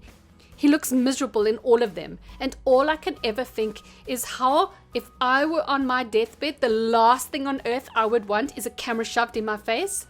Taking 1 or 2 pictures for the memories, sure, but this is happening every single day. Oh man, this just makes me sad. I can't imagine she's really making the most of her time with him if that's what her focus is. I mean, she might be, I don't know. And this could be her way of dealing with it. That just seems a bit unnecessary. And I agree. I feel for him. I hope it doesn't upset him. Saying something in a group and getting dead silence afterwards. Also thinking about the stupid things I've done in past social situations. Also, waving back at someone who wasn't waving at you. Also, my voice. Also, having an idea of what to say in my head, but when I speak it just sounds a mess. When you say something offhand that's not a full thought and someone asks you to repeat it so the whole group is focused on you now, but you didn't care enough about what you said to want it out there anymore, and when you do finally repeat it, you get dead silence. People who always post or talk about smoking pot. You smoke, that's cool. I used to, but man, if drugs are your personality, you might have a problem. Also, TikTok cringe compilations. It's hard to find a good cringe compilation, but the TikTok ones are so hard to watch. Even worse, stupid twats that smoke pot only once and think they'll be high forever. Change their Facebook profile pic and put a Bob Marley there. It's just so dumb. Remembering my past. You know, in romantic comedy, a lot of them start out with the characters literally bumping into each other. When I was in elementary school, I tried to orchestrate that with my crush in a subtle fashion. I was back to back with her having a conversation with someone else, and I kept taking a step back to try and have her bump into me once she turns around. And she kept having to adjust where she was standing so she wouldn't bump into me. You know, like a normal person. I eventually had practically moved her into the corner of the classroom before she sort of just ducked out and went somewhere else. That memory haunts me. Shared couple Facebook accounts, specifically where they use a N as the middle name. When I see that, I just assume it's because one of them got caught cheating. What is a true fact so baffling it should be false? Part 1. There is a 1 in roughly 5.2 to the 61st power chance that if you were to slap a table, all of the molecules in your hand and the table would miss each other and your hand would go through it. Story time. I learned this fact from a deep intellectual conversation with my engineering class 2 years ago, so there very well could be some kind of detail I'm missing here. But nonetheless, what I said is theoretically true. There used to be a radioactive energy drink called Radiothor that was in the US market for a decade, from 1918 to 1928. Some of the more prominent users had to be buried in lead coffins. Did they take that off the market after some guy drank so many of them so quick that his lower jaw fell off? Apparently, he even developed holes in his skull. That's horrifying. Poor dude. Giant squids have a donut-shaped brain, so the esophagus can run through the middle. If they try to swallow too large a bite of food, they can get brain damage. It's crazy to think that giant squid used to be one of those mysterious sea monsters. It is though. That thing looks like something out of a nightmare. You could take away all of Wayne Gretzky's goals that he scored during his career and he would still be the all-time NHL points leader off his assists alone. Bonus, Gretzky fact, he and his brother own the record for being the highest scoring pair of siblings. Brent had 4 points in his whole career. Of every father-son combo in NHL history, Wayne and Trevor Gretzky have the most goals. Trevor Gretzky was a baseball player. Every day that you go to work, you pass more people than an average medieval passed in their entire lifetime. Every day, a medieval person sees more dead bodies littering the landscape than the average modern person does in their entire life. I wish it was still that way today. This planet is way too populated. The youngest mother to give birth became pregnant at 4 years old. She's still alive and resides in Peru, apparently. Lena Medina had a rare condition whereby her body went through puberty very early, making it possible for her to conceive a child. Her son was born via cesarean section when she was 5 years old, and 7 months older, and was raised as her younger brother. The father was never fully confirmed, though suspicion fell on male family members. The girl herself obviously had no clear recollection. If a gorilla looks grumpy, it's because they are relaxed and at ease. The USA is the third most populated nation on Earth. If you were able to add 1 billion people to the US population today, it would still be the third most popular nation on Earth. Depends on where we added those billion people from.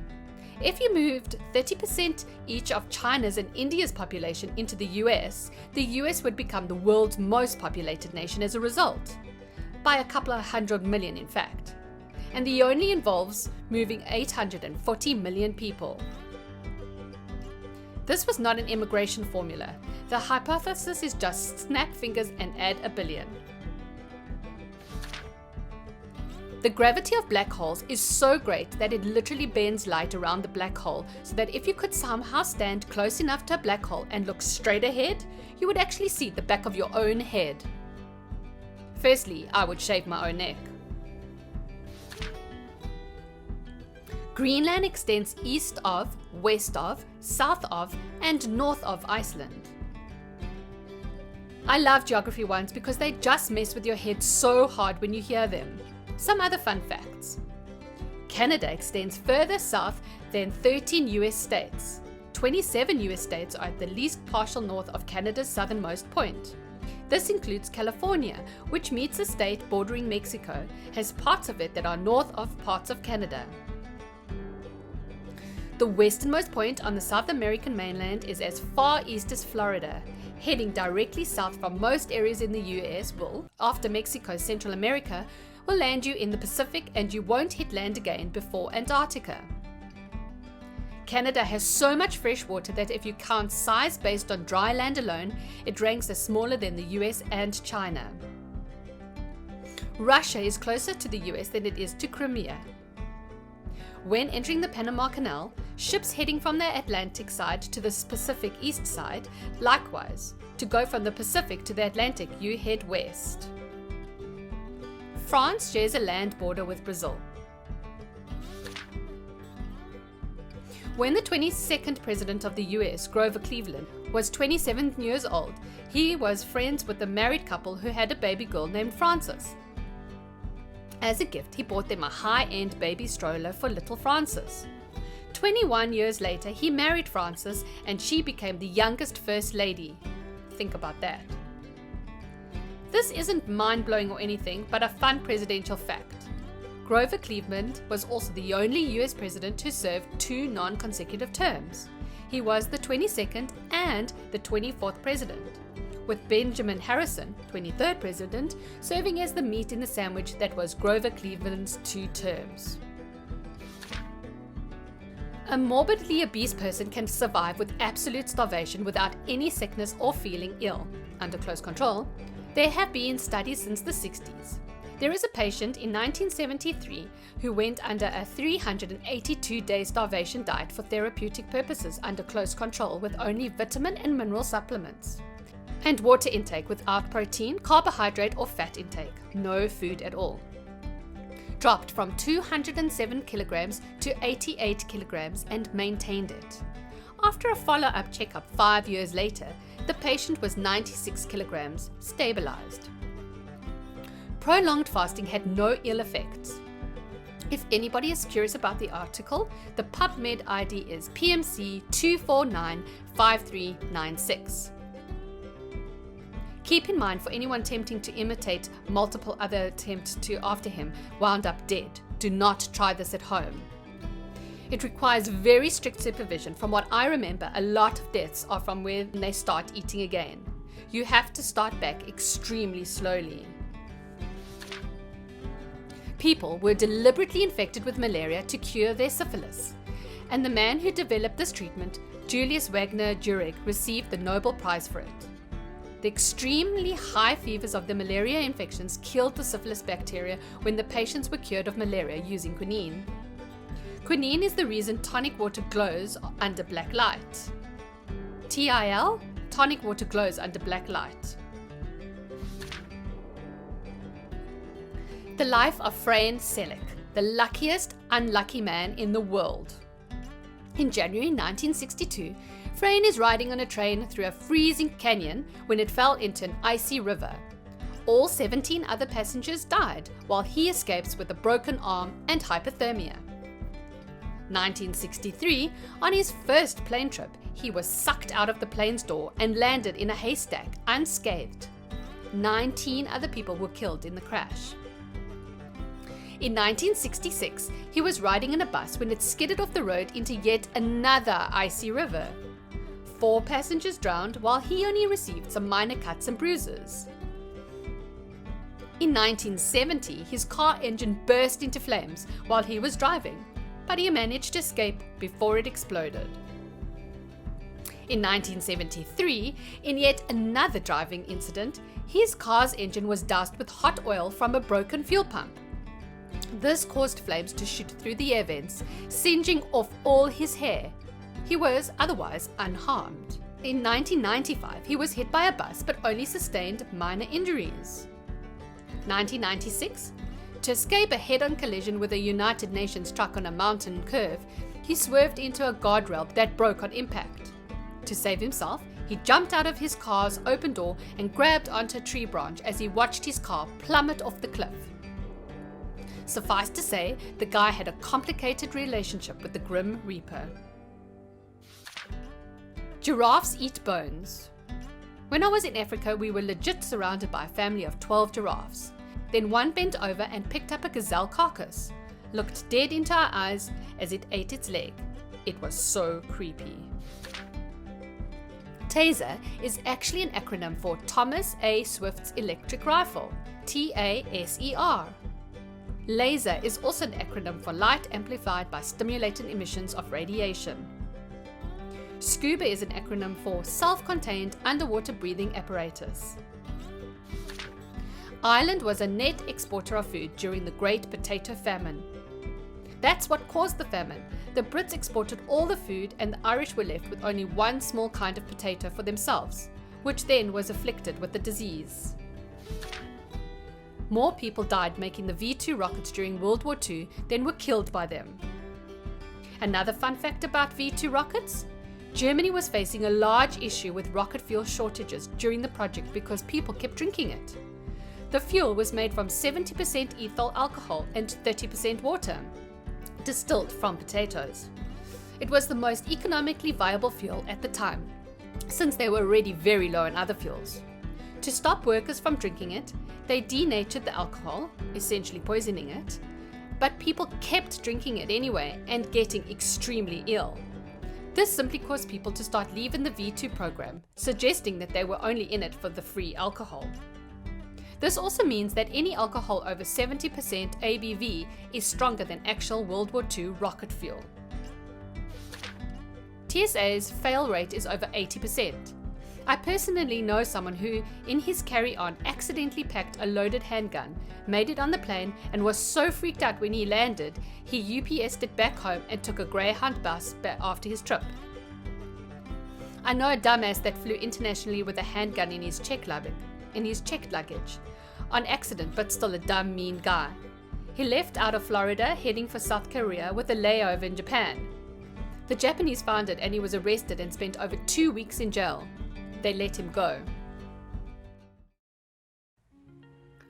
What is a true fact so baffling it would be false? Part 2. If every single person on the entire planet took part in a rock, paper, scissors contest, where everyone paired up and played, losers were knocked out and winners stayed on, etc., you would only have to win 33 times in a row to beat all 7.53 billion people on the planet. We did this for a room of almost 1,000 people. It was bizarre and awesome. When you lost, you had to follow the winner and cheer them on. It quickly turned into a room full of high schoolers yelling their heads off. One of the girls at our school were the runner-up, and she said it was the most exhilarating and uplifting, yet crushing moment of her life. The longest time between two twins being born is 87 days. I saw these threads a bunch, but this answer has me interested. Gonna look up the source of this one. Kilkenny Island gave birth to twins, Amy Ann and Kate Marie Elliott, 87 days apart, making them the twins with the longest interval between their births. The twins were born at Watford Regional Hospital. Amy was born prematurely on the 1st of June 2012, and Kate followed on 27 August. Guinness World Records. There is no universally accepted definition of vegetable. It's a cultural and culinary term and varies from place to place. If my son hates it, it's a vegetable. Problem solved. In chess, there are over 9 million variations after just 3 moves each. 288 billion different possible positions after 4 moves each. In a complete game, there are more possible positions than there are electrons in the observable universe. Yet it's still the Sicilian every game. There are more planes destroyed in World War II than there are, currently intact, planes on Earth today. I mean, everyone was making a ton of garbage planes. A ton of garbage planes? Commercial airlines nowadays are pretty sick, and in terms of military planes, the dominant air force in the world is taking a quality over quantity approach, despite also having quite a few, but yeah. What I meant by bad planes were vastly simpler planes that were more conducive to more quantitative productions, because World War II in a lot of facets was a numbers game. Like, they did the same thing with tanks. It didn't make sense to pour too much money into any given piece of hardware because it was just going to get blown up, since the technology didn't exist to prevent it in that way. These days they can do that with planes, at least because it's a kind of hard to hit something that's literally going as fast as a bullet. Gotten a lot of responses about how World War II planes weren't actually garbage, and I agree, I was just using coarse language. Saddam Hussein was an erotic romance novelist in his spare time as the dictator of Iraq. Also translated as "Get out you damned" or "Get out of here, curse you." In Saddam Hussein's fourth and last novel, allegedly finished the day before the US forces invaded, a master of subtlety, I see, but wait, it gets better. The novel describes, through biblical metaphor, a Zionist Christian conspiracy against Arabs and Muslims. Okay, maybe a bit on the nose. An Arab army eventually thwarts the conspiracy by invading their enemy's land and destroying 2 massive towers as a reference to the September 11 attacks. Well, I suppose he can publish whatever he wants using his personally owned vanity.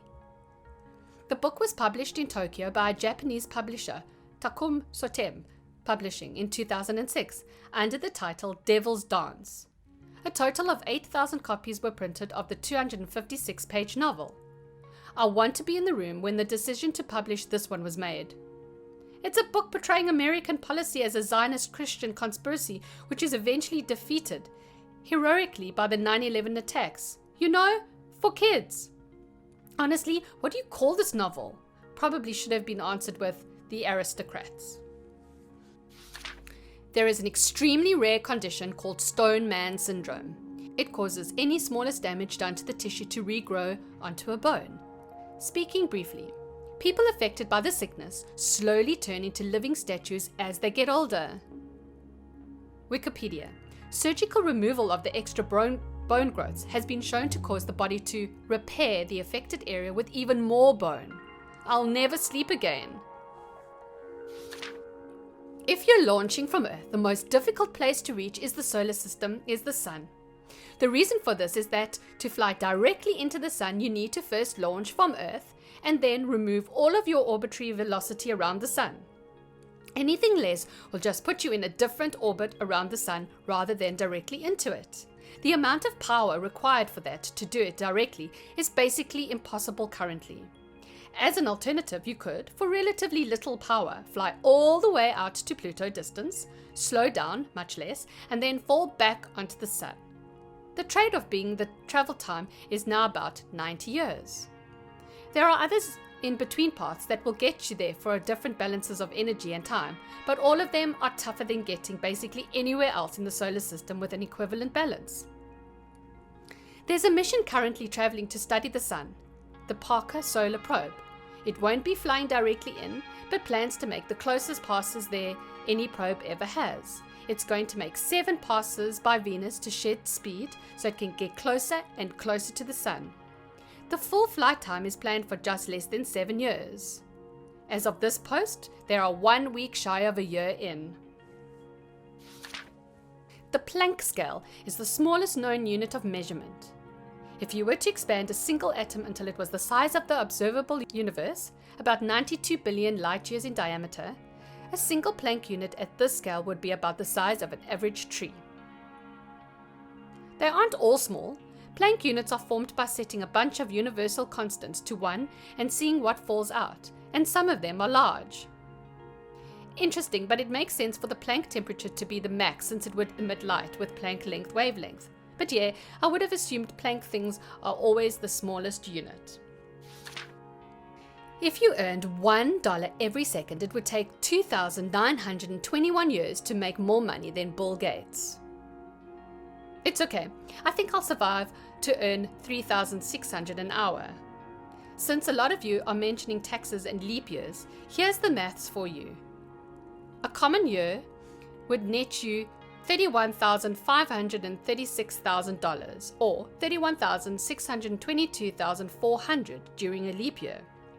With these earnings, your US federal income tax bracket would be 37%, so a common year would give you $19,867,680, and a leap year, $19,922 and $111. Taking taxes and leap years into account, we can determine that it would take you 41,739.2 years to reach Bill Gates' current 2019 net worth of $103.8 billion. A fellow Reddit kindly said that tax brackets in the US don't work at a flat rate, so the math is more complicated than what I, non-American, initially thought. The difference taking into account the actual tax bracket calculation is negligible. As another Redditor pointed out, it is approximately 1%. Every 2 minutes, we take as many photos as all of humanity took during the 1800s. Every nanosecond, we take 100% more pictures than all of humanity took in 29 BC. Spearfish, South Dakota, holds the world's largest for the fastest recorded temperature change. On January the 2nd, 1943, at about 7:30 a.m. MST, the temperature in sea fish was minus 4 degrees Fahrenheit. Minus 20 degrees Celsius. The Chinook wind picked up speed rapidly, and 2 minutes later, 7:32 a.m., the temperature was plus 45 degrees Fahrenheit, plus 7 degrees Celsius, above zero. The 49 degree Fahrenheit or 27 degrees Celsius rise in 2 minutes set a world record that still holds. By 9 a.m., the temperature had risen to 54 degrees Fahrenheit, 12 degrees Celsius. Suddenly, the Chinook died down and the temperature tumbled back to minus 4 degrees Fahrenheit or minus 20 degrees Celsius. The 58 degree Fahrenheit or 32.2 degrees Celsius drop took only 27 minutes.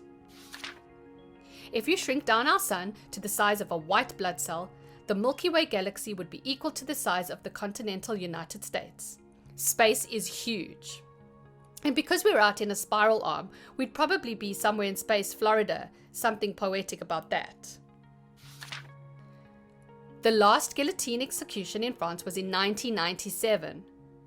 Another fun fact about guillotines. Most people that died by guillotine would survive off the remaining oxygen and blood in their brain for up to 30 seconds.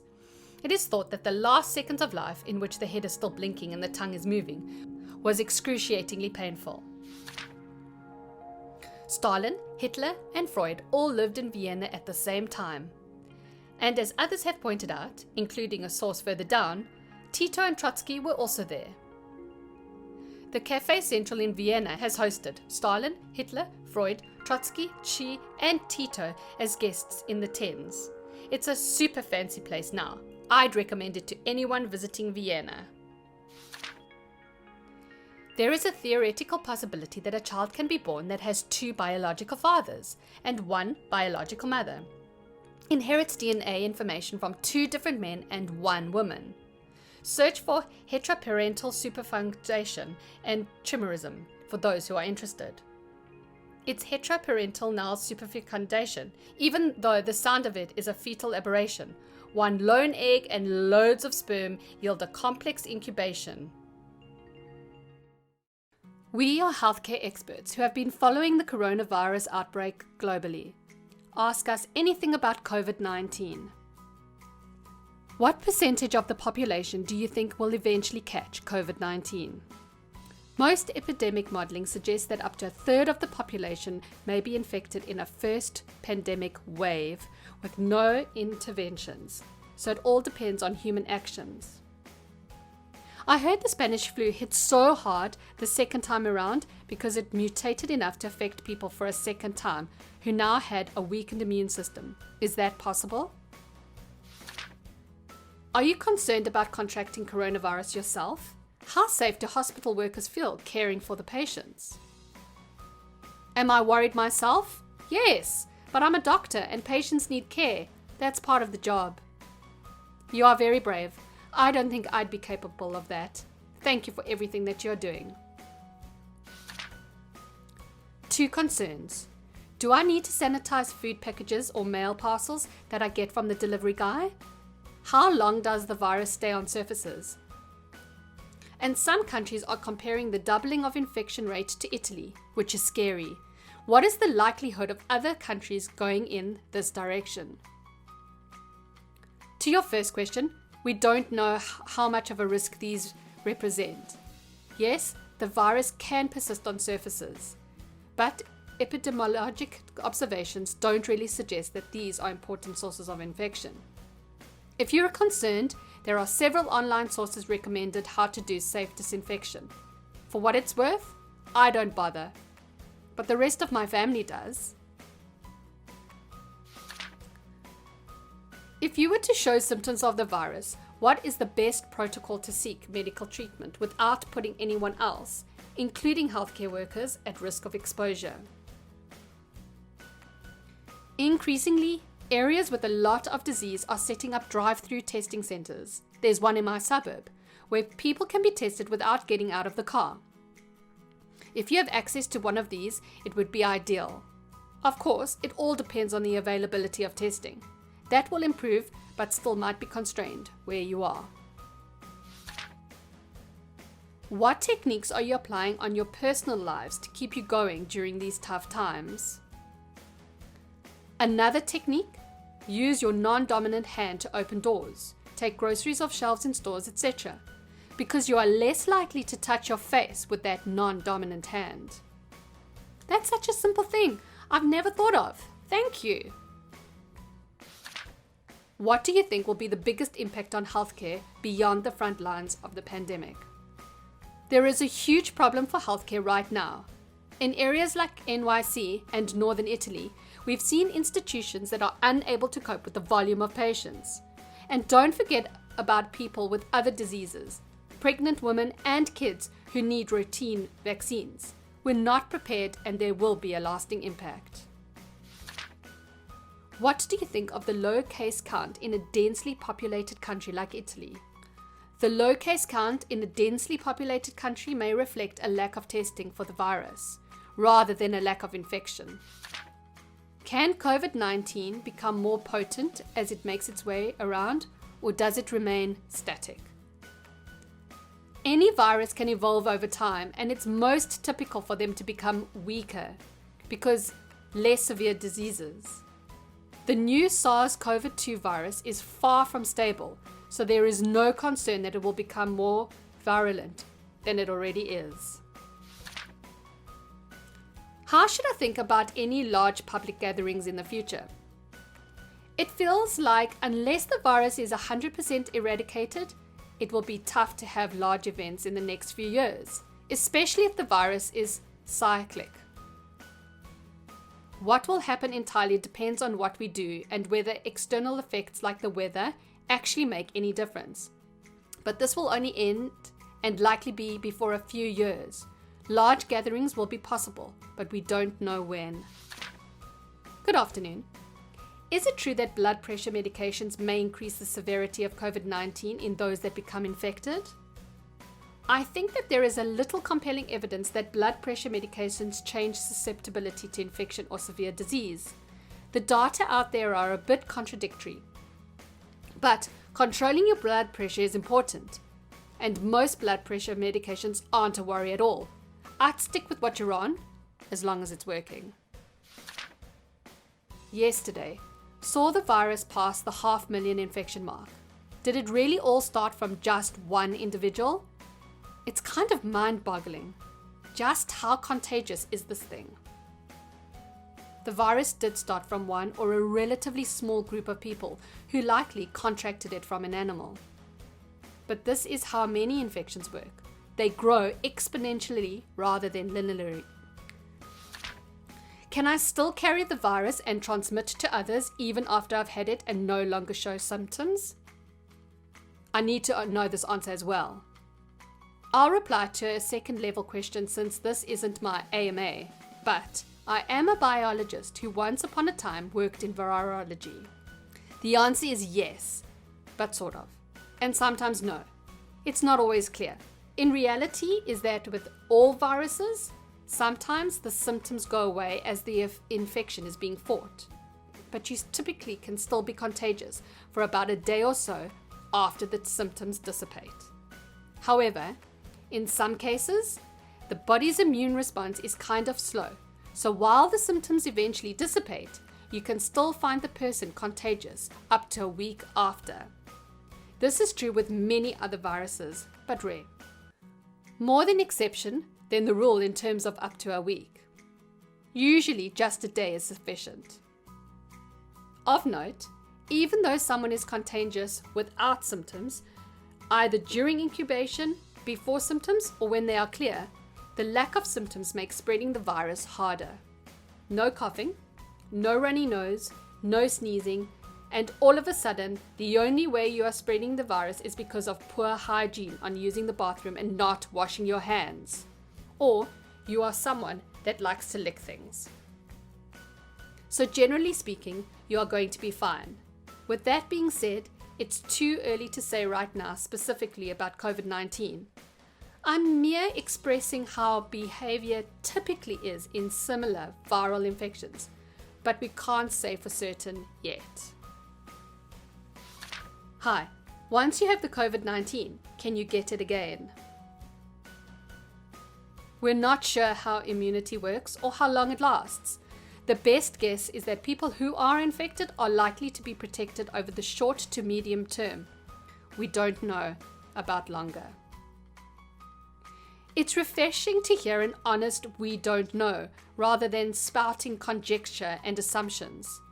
Thanks for all you're doing. Is it possible to be infected by those quarantining if you live in a building with central air conditioning or heating? Should the entire country be ordered to shelter in place, except for essential workers, and not leave their home unless absolutely necessary? Should we still be shipping non-essential goods in the mail? Does this pose a risk? Regarding potential transmissions via central air conditioning systems in large buildings, the Federation of European Heating, Ventilation and Air Conditioning Associations recently issued guidelines for building managers. They say heating and cooling systems can be operated normally as there are no direct implications on COVID-19 spread. They also advise opening windows to get as much outside air as reasonably possible. Is it true that COVID-19 can stay in the air for a couple of hours?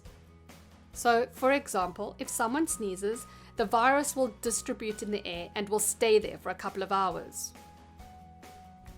One study published in the New England Journal of Medicine found that at least some of the virus particles from a simulated sneeze or cough stayed in the air for at least 3 hours. But the researchers stopped measuring at 3 hours. So it's possible some virus particles are still in the air after that. My question is for Hazel. Thank you all for doing the AMA. Hazel, what do you think is the biggest concern surrounding the misinformation of the coronavirus? Infection rates, mortality rates, susceptibility? If you could say, where do you find the majority of this information needs to be fact-checking coming from? Thanks again. I'd say the biggest concern, which we've seen manifest in lots of different forms, is the misinformation that claims COVID-19 is less deadly than regular flu and that all emergency measures are overblown. Often, misinformation of this kind includes allegations of political conspiracy and suggestions that authorities are using this virus to gain control over their citizens. Calculating mortality rates during a disease epidemic is difficult, in part because the numbers of death and patients constantly change. Calculating mortality rates during a disease epidemic is difficult, in part because the numbers of deaths and patients constantly change. But on March the 11th, Dr. Anthony Fauci stated that it is 10 times more lethal than the seasonal flu. Is it safe to go out and run, cycle, workout without a mask? No contact with others? We also got this question during a separate chat. Here's what Dr. Isaac Bochok, an infectious disease researcher and scientist, had to say. Oh yeah, most provincial or state guidelines suggest it is just fine. Just space it out. And no crowds. What are the things that people are ashamed of, but shouldn't be ashamed of? I read about this in another AskReddit post, but apparently people who are choking on food don't like to admit this. For example, in a restaurant, when a person notices they are choking on a food, they just go to the bathroom and try to survive on their own And actually, quite many people die because of this. When I was with my friends celebrating one's birthday, I choked at a pizza palace, and her mom had to give me the Heimlich, and it caused me to vomit on the table. I ran to the bathroom and cried in there for 30 minutes, until my friends came to check up on me. Admitting to being wrong. I'm teaching my kids that owning up to mistakes and saying you're sorry is what makes you a grown-up. This also shows them that some old people never grew up. I therefore always tell them when I was wrong and apologize to them when that happens. Sorry I accused you of making a mess outside. I just found out it was the kid next door. I was wrong and I feel bad about it. Admit that they failed. Everyone has failed in their life at least once. Nobody is perfect and you don't need to be ashamed of it. It's human. The problem is that I can't stop. You really are some trite, aren't you? Learning from your mistakes only keeps you from making the same mistake twice. But there are so many ways to fail that in my experience, it's effectively worthless. Most people try all their lives for anything, but we only have a window of a few decades to achieve it. Don't make it in time? Too bad. Failure is not needed to learn, and it never was. I don't know where this hot happy horse dung came from, but it's just plain not true, and it never was. But you tried means absolutely nothing, and I don't know a single human being who never tried anything. Failure just means that you failed. End of story. An F on a report card does not mean you learned, it means you messed up. If this garbage is really the best advice you can give, I'm probably quitting Reddit. Walking into a store and not buying anything. I can't stand walking into a small independent shop where the owner says hi and then not finding anything. Being unable to sneak past them on the way out without acknowledging their presence. We had a moment, you and I, a connection, where you implored me to support your small business, and I rejected you and your wares. Curse you, instigator of unnecessary guilt. Exercising around other people. It's easy to feel ashamed of your own weight, strength, etc. when exercising around others that already have the body image you're striving for. I find myself unable to exercise around other people because I breathe loud and heavy and I think it's gross. And I don't want people to be like, this guy is dying from a light jog. A disability. I'm epileptic. I've got no personal issues with it except for the obvious. People seem to act differently when hearing it though, and that can suck. I had a broken molar one time a few years back and couldn't find a dentist willing to do the work to fix it, as I've had 5 or 6 seizures one day supposedly caused by dental work years ago. It took nearly 2 years of living with a broken molar and a bit of a breakdown at the receptionist for anything to happen. Bosses and co-workers seem to act differently too, but usually with the intent to come off more caring. Usually makes things awkward. Not knowing something. People shouldn't shame others for their lack of knowledge. Absolutely no one knows everything. Looking at you, Reddit. For real, you can post a thesis level essay on a topic you know everything about, but you mess up one minute detail and it's 50 people telling you you're an idiot. Not being good at something that they just started to learn. Their laugh. It's so sad when someone hates their own laugh. I hate hearing my own voice in general. Every time I hear it on a recording, I cringe. I think most people do. It sounds more high-pitched and thin, like my little kids, and kind of nasally. My voice does not sound like this to my own ears, but when it's on tape, it sounds awful. Using the bathroom at someone's house or a public place. It shouldn't be embarrassing at all. Just do what you need to do. I've seen people make themselves miserable just to avoid using the bathroom.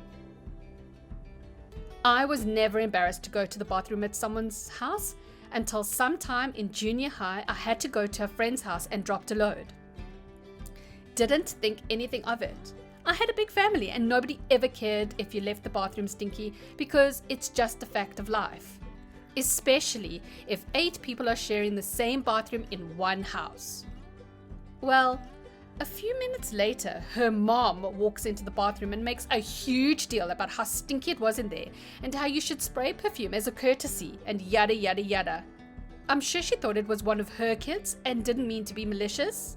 But yeah, I've never pooped at someone's house again unless I can confirm they have air freshener and the bathroom is far away from where people are congregated.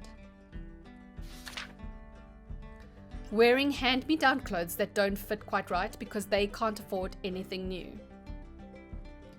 I only have a few t-shirts for going out and my friends notice I'm always wearing the same thing. Same, I'm a woman and the whole buy a new outfit for going out thing gets old fast. I like the shirt and I'm going to get my money's worth. Liking absolutely anything that they like. Flowers, wrestling, kung fu movies, cooking, collecting toilet seats, avocado toast, Bud Light, Michael Bay movies, crying, handlebar moustaches, hairy men, podcasts, fried chicken, exercise, heavy metal, scallions, The Irishman. Just like what you like and own it. Blemishes and pimples that no one notices but themselves. Until you get that one arsehole that asked what happened to your face, like she or he doesn't already know. Admitting you can't do something that others find really easy to do. No matter what you do, you will always find an expert who can do it better than you. Stephen Hawking was the only exception. Being a certain age and not being married. Having a degree or anything that people have associated with a certain age. Definitely. I just turned 35, I'm single, no kids, and just completed my first diploma, which I combined with a certificate and did in less than a year. I tried to do tertiary education after leaving high school, but it was all geared towards getting a job and it didn't interest me at the time. As an adult, with some experience behind me, I'm appreciating my study more now, since some of what it has directly correlation to work I've done, while setting me up to switch career tracks. And some of it is simple for the pleasure of learning. When I was younger, I wouldn't have been able to afford to study something that had no guarantee of a job prospect while putting me into massive debt just for the pleasure of studying something that interests me. Now, in the golden age of internet availability, I can study it at a much cheaper price and all without leaving the house. Their own artwork. People don't just pick up a paintbrush and start painting masterpieces. Everyone's art starts out rough. The only reason someone isn't very good is because they just haven't had the practice to refine their work. Working low-wage jobs. No one should feel bad for what they do. We are all just trying to get by. Thank you for this. Yesterday, someone talked down to me about how much I make. I was bummed about it for the rest of the day. Being the victim of sexual abuse. I was going to comment on this too. There is so much shame involved, and discussing sexual abuse is taboo in so many cultures and families. The thing is, not talking about it continues the cycle of shame, and often prevents the victim from coming to terms and healing. It is so common, and yet, like miscarriage, we don't know how common it is. Almost every victim feels like they are the only ones or they are alone. Not being happy 24/7. Good, positive vibes only has got to be the lowest vibrational nonsense mantra. New Age spiritualism has turned the phrase into propaganda made to convince folks that if they feel anything but a stream of constant joy and happiness, that there must be something inherently wrong with them. I no longer believe there are good or bad emotions. They just are. It's a range. Tipping the scale one way or the other is toxic. Those advocating the slogan fail to comprehend acknowledgement and acceptance of all emotions is the ticket. Being lazy after a hard day of work.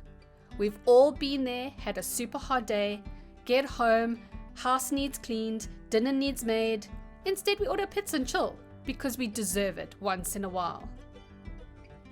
Not once in a while, often. That's not lazy, that's just called rest. Going to therapy. I was in therapy for more than 10 years.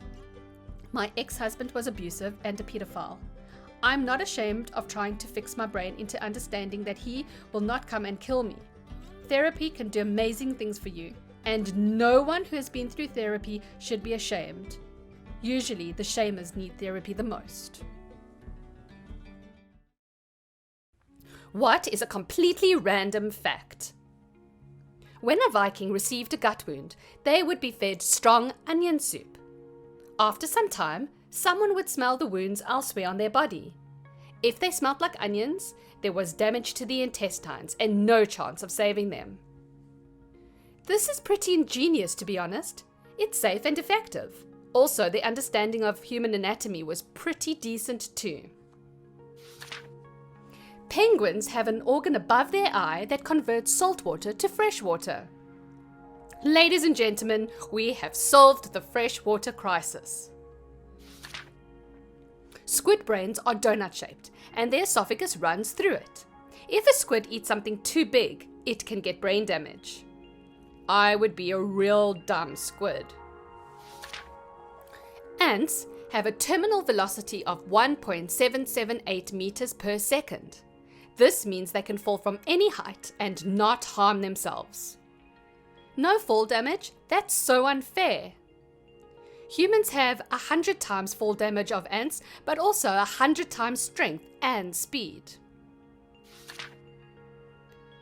Gary Newman is 13 days older than Gary Oldman. Wonder if Newman knows Oldman. Hope not. Together they'd be Gary Mean Man. At one point in time, all the details of the Manhattan Project were in 3 safes, each locked with code 271828. Mathematicians would of course recognize these numbers as the Euler number, 2.71828, a number that has wide importance in calculus. Physicist Richard Feynman was able to crack into these safes after snooping around the secretary's desk and finding the number pi 3.14159. After thinking, why would a secretary need to know the value of pi? He deduced it was probably a code, so he tried it on the safes. After they didn't work, he tried other numbers that mathematicians and physicists would use, and sure enough, it worked. After he got into the safes, he thought to pull a prank on the director by leaving little notes in the safe to scare the director into thinking that a spy had gotten in. 10 to 20% of US power outages are caused by squirrels. I believe it. At my old apartment, the power went out 3 times in the span of 3 months, and all 3 times the power company said it was a squirrel in the pole transformer. Apparently, no one there does trend analysis as part of their job, but when I called to complain after the 3rd one, it finally clicked and they dispatched a crew to install a guard. I lived there 3 or 4 years after that and had the power go out once.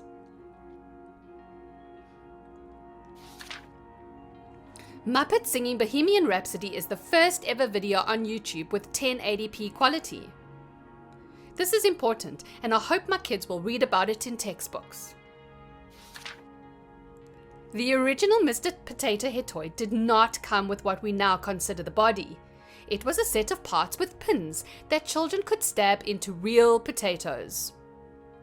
Yep, they probably got a lot of complaints from parents about rotting potatoes forgotten somewhere in the house. The unicorn is the national animal of Scotland. I'm Scottish, can confirm. 50% of the world's pigs live in China.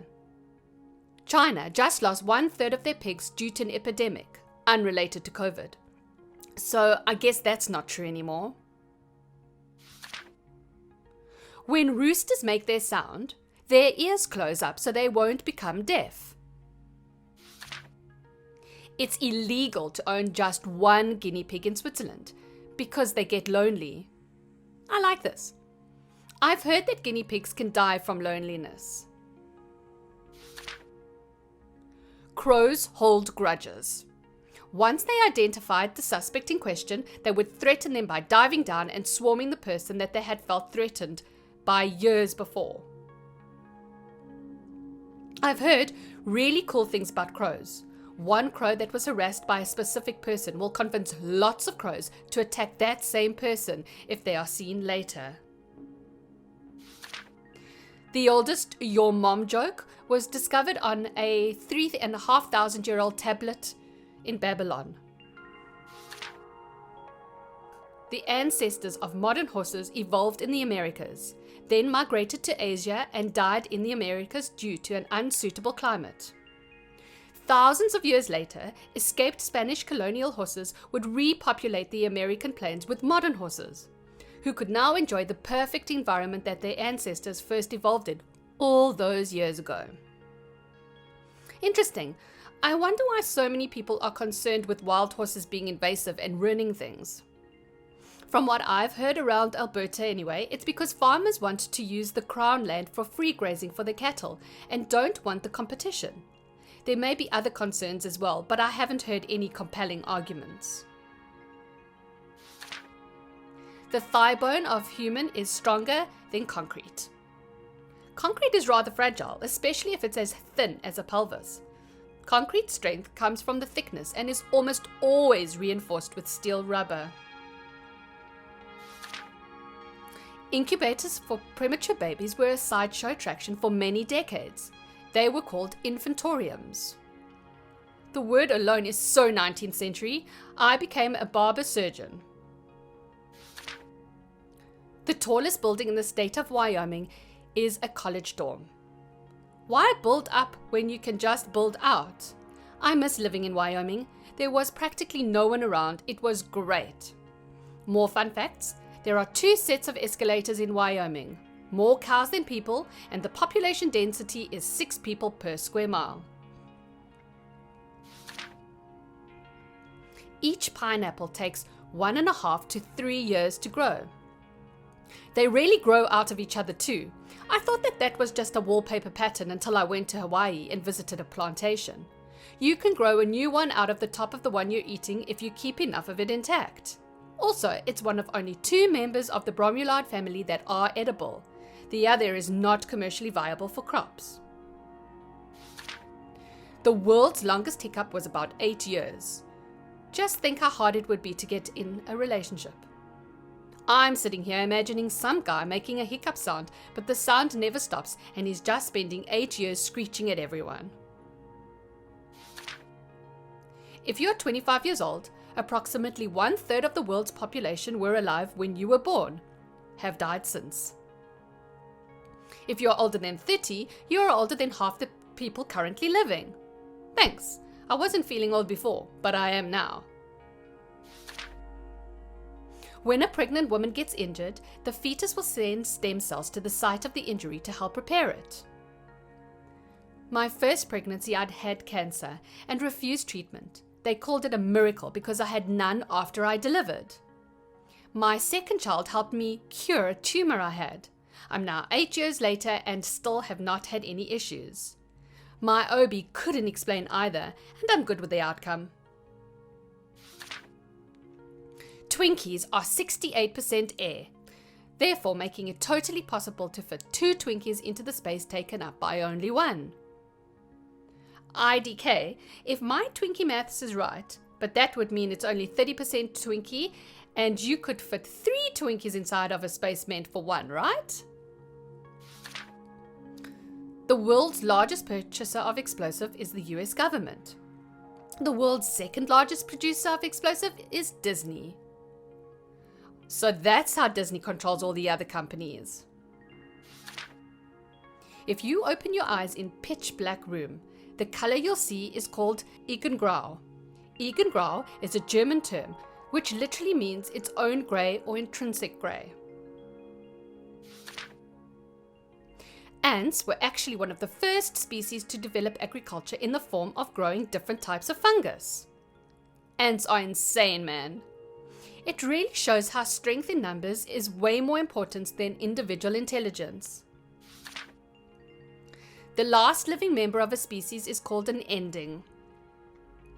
Well, I found the cool new term that everyone got from a YI dystopian novel and started using ironically, but can't stop, and now it's just part of the lexicon. Barack Obama was the first president to own a BlackBerry. There are no cats in the Bible. What? Dogs? There were dogs, but they weren't pets. They were wild. A second is called a second because it is the second division of the hour by 60, and the first division being a minute. Why is a minute not called a first? A minute was called a prime minute, i.e. first minute, and a second was called a second minute. It snows metal on Venus. The most effective hunter is the dragonfly, a 95% success rate. This is because its optic nerve connects directly to its wings. Sounds from far away seem louder when it's going to rain. This is because the water in the air conducts sound. It also rains sulfuric acid on Venus, but the surface is so hot that it evaporates before it even touches the ground. It's theorized that Venus could have, or at some point had, seas of sulfuric carbon dioxide, and quite ironically, at around 50 kilometers above Venus's surface, is home to one of the most Earth-like conditions in the solar system. At this altitude, the pressure is around 1 atm, and the temperatures are in the range of 0 to 5 Celsius. Granted, there's still that little issue of the cloud being made of sulfuric acid, but otherwise it one day could a likely candidate for colonization. Venus is a weird place. Redditors who have decided they don't want to have children. What is your reasoning? Serious. I had to raise my brothers. I got the free trial and want none of those things. Yep, same here.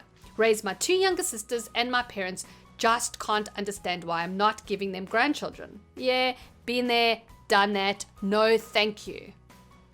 Hey, to add to my answer in this thread, I too looked after my little brother when he and I were younger. I'd do anything for him, don't get me wrong, but that's enough in my life.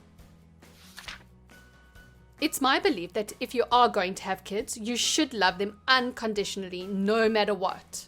I have conditions. Yeah.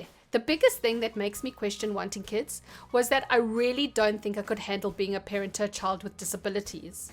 I know I would regret having children if that was the case, and I feel like such a horrible person for thinking that way. I actually have the same fear and the same personal reaction to feeling that. I don't believe we are bad people, we just aren't the right people for that job. It takes a certain type of person to raise a child with disabilities, and I know for a fact I'm not one of them. It's just as understanding our limitations and not doing anything to hurt other people. I like to sleep, a clean house, and not having to be responsible for someone else's emotions. I can barely handle my own emotions. What would I do with a child that needs, well, whatever a young child needs? I can barely handle my own health. What would I do with a small spawn that needs 3 times the things I give myself? I believe that children are a very serious and irreversible lifelong commitment, and that the majority of society is wrong to consider them the default option rather than a conscious choice you make for good reasons. With that belief in mind, I simply have no compelling reason for why I should have children, and so I don't have them, because they should be an opt-in rather than an opt-out. Way too many people have kids simply because it's what you're supposed to do, without any second thoughts. Society is slowly moving past this mindset, but it's far from gone, sadly. That was my mother. She told me she had me because she wasn't sure what to do with herself, and having a baby seemed like the next logical step. I only exist because my mother didn't know what a hobby was. Simply put, kids annoy me, and I probably wouldn't make a good father. Same here.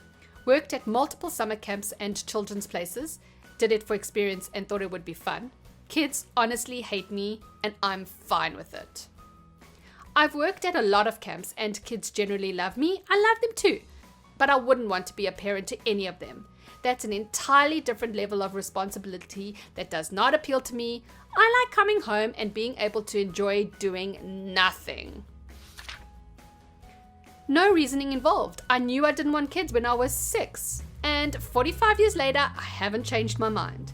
There are several logical reasons I'd be a terrible parent, but bottom line, I'm not wired to find any aspect of parenting attractive or desirable.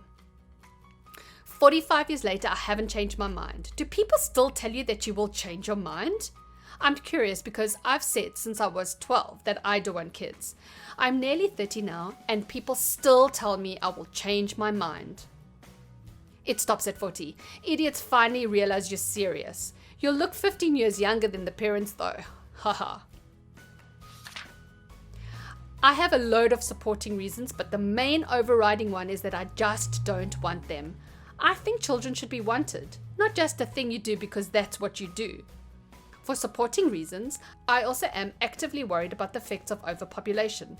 Don't think I am the type of person or in the right situation to be a good parent, and don't really enjoy other people's children. 1. I don't want them. You'd think this reason would be enough. 2. Being pregnant doesn't sound like a good time. 3. I'm going to be 30 this year and have yet to experience being stable with my finances. I want to do fun things for me when I'm financially able to, not skip over me and go straight to the kids. 4. I have a nephew and I love him so much. Plus, I get to leave him after a few hours.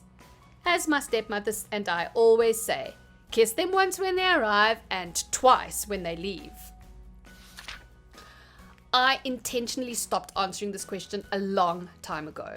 Nobody ever asks people who do want children what is their reasoning. I could give you any number of reasons ranging from my childhood wasn't that happy to I just don't see my life panning out that way. But when you get right down to it, I just don't want to. And I don't understand people who do. I feel this is so hard. It's so difficult to explain to people that the lack of desire to have a child should be enough, even without justification. If I don't feel like I want kids, then I shouldn't have kids. I want to enjoy my life and be free. I have my money for myself and buy whatever I want. There are enough people on earth who want children. If everyone would have some, we would just overpopulate. However, I wouldn't say no to a partner. A girlfriend that accepts me the way I am and accepts my hobbies. Expensive, big commitments, restraining, extra anxiety, and why not have a dog or something? I like kids. I think they're cute. So I was like, maybe I really do want kids. Then I saw a dog and got 100% more excited than I ever am upon seeing a kid. I think that's a pretty solid sign. I don't think this messed up world needs more people. I don't like children. I don't see myself as a parent, and I don't think I'd be good at it. I don't want to give up stuff like traveling and to be responsible for another human who depends on me. B2W, I am 25. I hate hearing you'll find the right man to have children with. No, I won't. I never wanted kids and I never will. I don't like children. People with kids are like, oh, I don't either, but when they're yours, it's all sunshine and unicorn farts. But the same ones have dark circles under their eyes, hang out about once a year, and bring the screaming little jerks with them and constantly moan about how expensive children are. I like having a full night's sleep, my own schedule, and control over my own finances. Thank you. 1. Too many emotional problems. 2. Bad genetics for mental health problems. 3. Can't bear to bring an innocent child into such a horrible world. 4. I generally struggle with kids because I'm not good with messes, noise, or patience. Don't get me wrong, I don't hate kids, I'm just not good with them and find it extremely draining. 5. I don't want to be stuck giving all to the kids for 20 of the best years of my life. 6. Asexual. 7. I don't want to, and that's nobody else's business but mine. I don't see a reason to. I feel like this question is in the wrong direction. If you want to force another being into existence, you should have a good justification for doing so. I think the usual next response is, well, the human race has to continue, and it just becomes a lot of value judgment and posturing, which is fine. Nothing really matters anyway. Does the human race have to continue? I know that's not what you're saying, but that question can keep me busy for hours. Childbirth sounds so awful, and I don't want to put myself through that. And I would feel personally responsible if my child inherited my mental issues. 1. I can't provide what's necessary for what psychologists call healthy development. 2. I don't believe any child should be forced into a world where they aren't financially secure. 3. I don't believe any human being should be forced into this cruel, painful, hopeless, and meaningless world. Even if there's a small chance that they'll be happy. An entire biased opinion, no doubt. The financially secure part of me, I love kids to death, and I'd love to have a family, but I just can't afford it. A comment I saw on Reddit summed it up perfectly for me as to why I don't want children. The moment you have a kid, your life is no longer your life. Like many others, I cannot see myself as a parent, nor do I think I have what it takes to be a parent. Plus, I don't think I'm responsible enough to be able to take care of another person, let alone a child. 1. I find children overwhelming with their constant need for attention and supervision. 2. Children are expensive to raise properly, and I would prefer to spend the money on a nice house, travel, and being able to retire early. 3. I want to be able to easily travel outside of school breaks. 4. I have a medical condition that is potentially heritable, that is extremely painful, and I do not wish it for a child to suffer from it. My grandfather also had it. Also, my family has a history of early onset of the condition in childhood, when usually it happens to people in their 20s to 40s. Kids should be opt-in, not opt-out. I have no interest in opting in. This fully resonates. I've never opted out. I just never decided to fully opt in. After one half-hearted attempt at a subsequent miscarriage, I am done. Love niece and nephews fully and completely, and am a good nurturer to them though. That's me, opt in as far as I'm concerned. I'm the oldest daughter of 5 siblings. Everyone knows oldest daughters get the responsibility of motherhood shoved on them from childhood. This was made especially true for me when our mother abandoned us when I was 11 and my younger sibling was 4. I've basically been a full-time mom since I was 11. It ate away at my teens, and it is now ruining my early adulthood. I love my siblings and would do anything for them, but I want the rest of my life to be my life. I don't think it's fair that I have to put everything that I worked for on hold to care for a baby. And when I tell people that I don't want kids and I'll be fine, they tell me, but who will take care of you when you're old? A nurse? You get one wish, but 70% of the entire population also gets exactly what you wished for. What's the wish? The desire to give me $1. Bezos would still have 136 billion more than you. I'd be okay with having only a few $1 billion. I think I could scrape by. Instant learning ability. Instant knowledge would be boring. Instant learning would keep the competition running. Like having a perfect memory? That and the ability to find patterns instantly. For example, you want to learn Morse code? Just look at the chart and you found the pattern and memorized it. The cleanest, purest tap water in the world. Wouldn't that kill you? The ability to eat anything and suffer no consequence. Some guy in France ate an aeroplane, among other things. It also applies to kids who like to eat batteries. No longer the end of the child. Perfect poops every time. This would evidently eliminate the need for toilet paper. Can we go with perfect peas also? Then the only issue after bathroom usage is washing one's hands. Women still need toilet paper for peas, so it would not eliminate the need for toilet paper for all. I'd wish to be one of the 30%.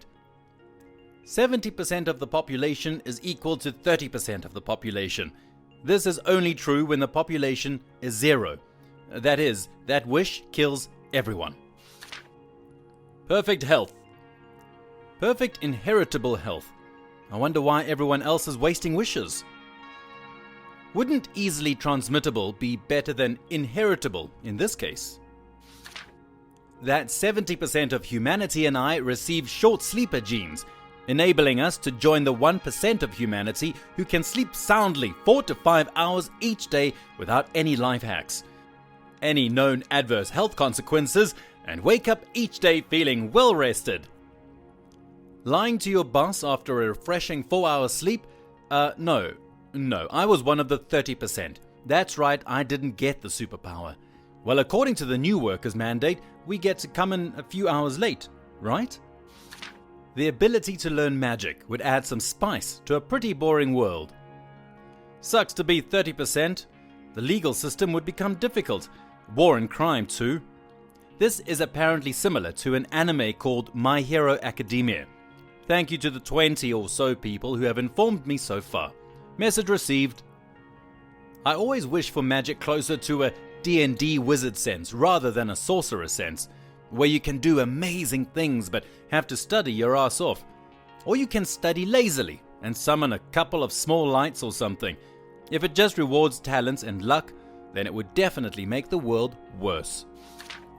A partner Pokemon. Nice. Make him breed and we all get Pokemon. The ability to bubble my leftovers in a dimension I can access at any point and the food will still be fresh. Because right now in this lockdown, I wish I had that big ass pizza I left at Domino's when I was a kid, because my eyes were bigger than my stomach. Man, if I could have my grandma's cooking one more time. A slice of grandma's homemade cake or a square of a homemade persimmon pudding would be so good right now. I have the recipes, but when I make them they just don't seem to have that same taste that I grew up with. To find true love. Edit. People really interpreted this differently to how I imagined it. True love. But at least we now know who's part of the 30%. Happiness. I hope I'm in the 70%. Superpowers. Because when everyone's super, no one is. It affects 70% of the population, so the 30% wouldn't have superpowers, so My Hero Academia, I guess. Highly contagious happiness and love for all humanity.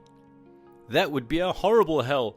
Imagine 70% of the world is so happy all the time. Now imagine you are the other 30% living in hell with everyone happy. Aren't you happy? Why aren't you happy? We have to make you happy. I think it would be a living hell. The ability to see fossils through rocks. Paleontologists would be dropping to their knees thanking me for it. Edit. A few things. Who knows? Maybe I am secretly Ross Geller. A lot of people have made comparisons when I tell them about my absolute obsession with paleontology. A lot of people have asked if I'm a prophet or something like that when I said I may eventually have a paleontologist date. Excuse me if my IQ isn't quite on par with all of y'all, but could someone fill in the blanks for me? Wait, there's fossil hunting in Animal Crossing? No wonder people are addicted. Why did nobody tell me this sooner? To be able to speak all languages so that it's easier to engage with others that can't speak English. Imagine being able to communicate with anyone. No language barriers. Edit.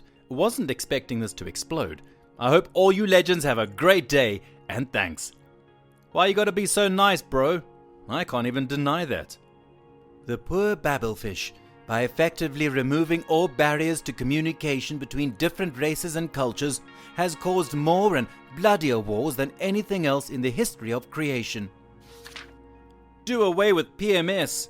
Yeah, down with the Prime Ministers.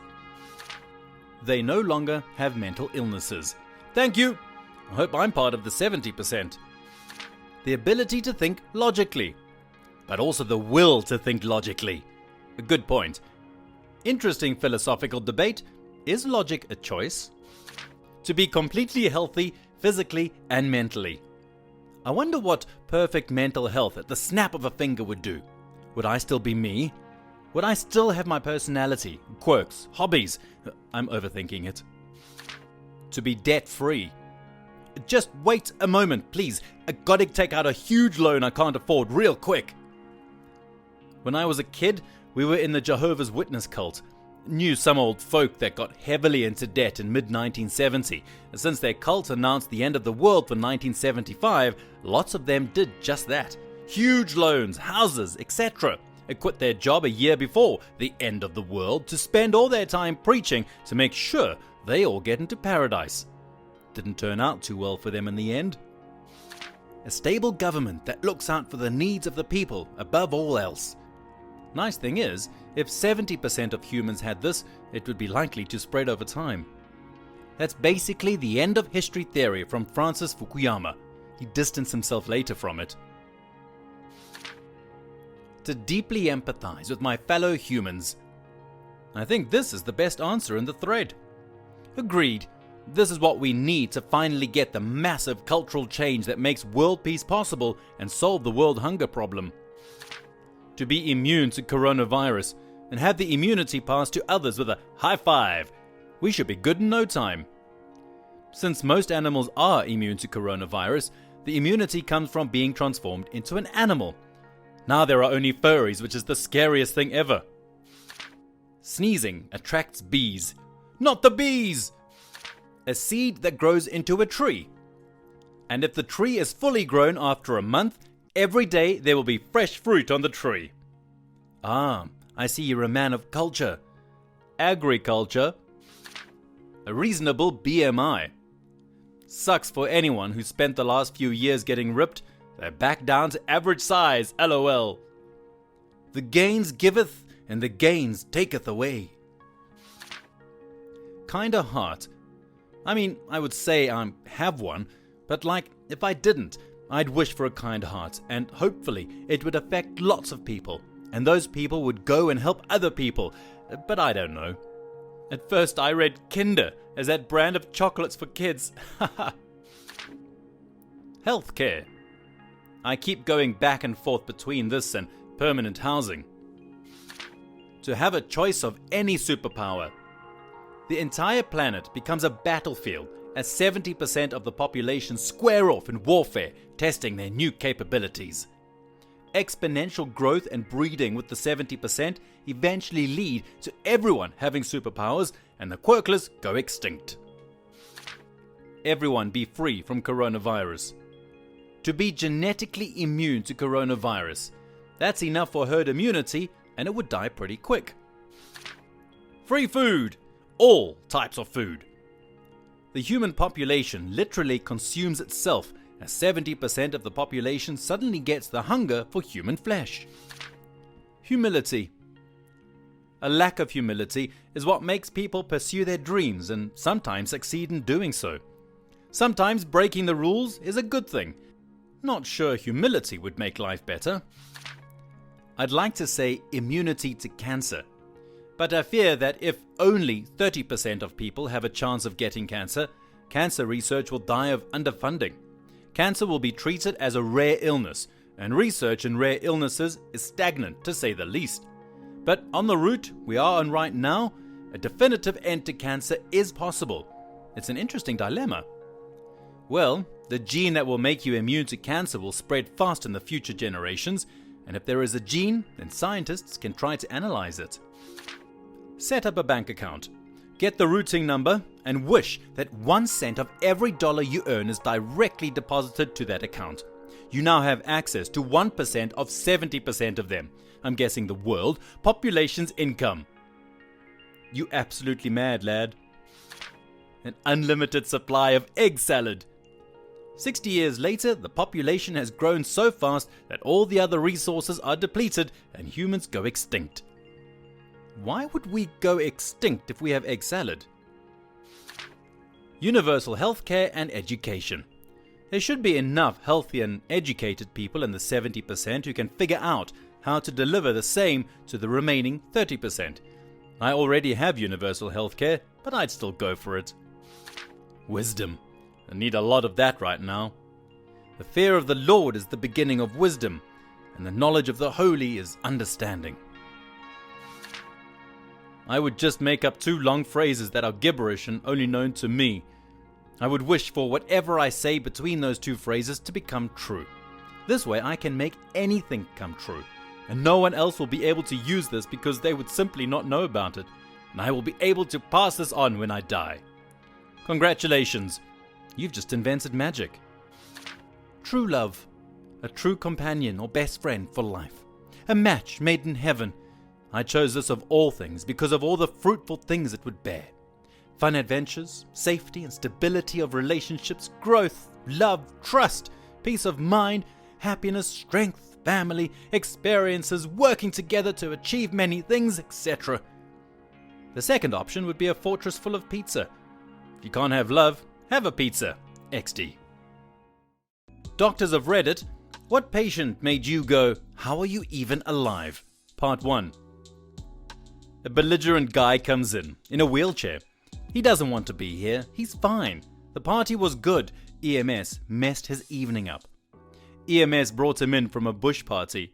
The guy had a chainsaw stuck in his thigh and shin, literally jammed in his leg, and severe burns after falling into the bonfire on half his body. The guy was hammered. Didn't seem bothered by the fact that he was severely burned or had a chainsaw in his leg.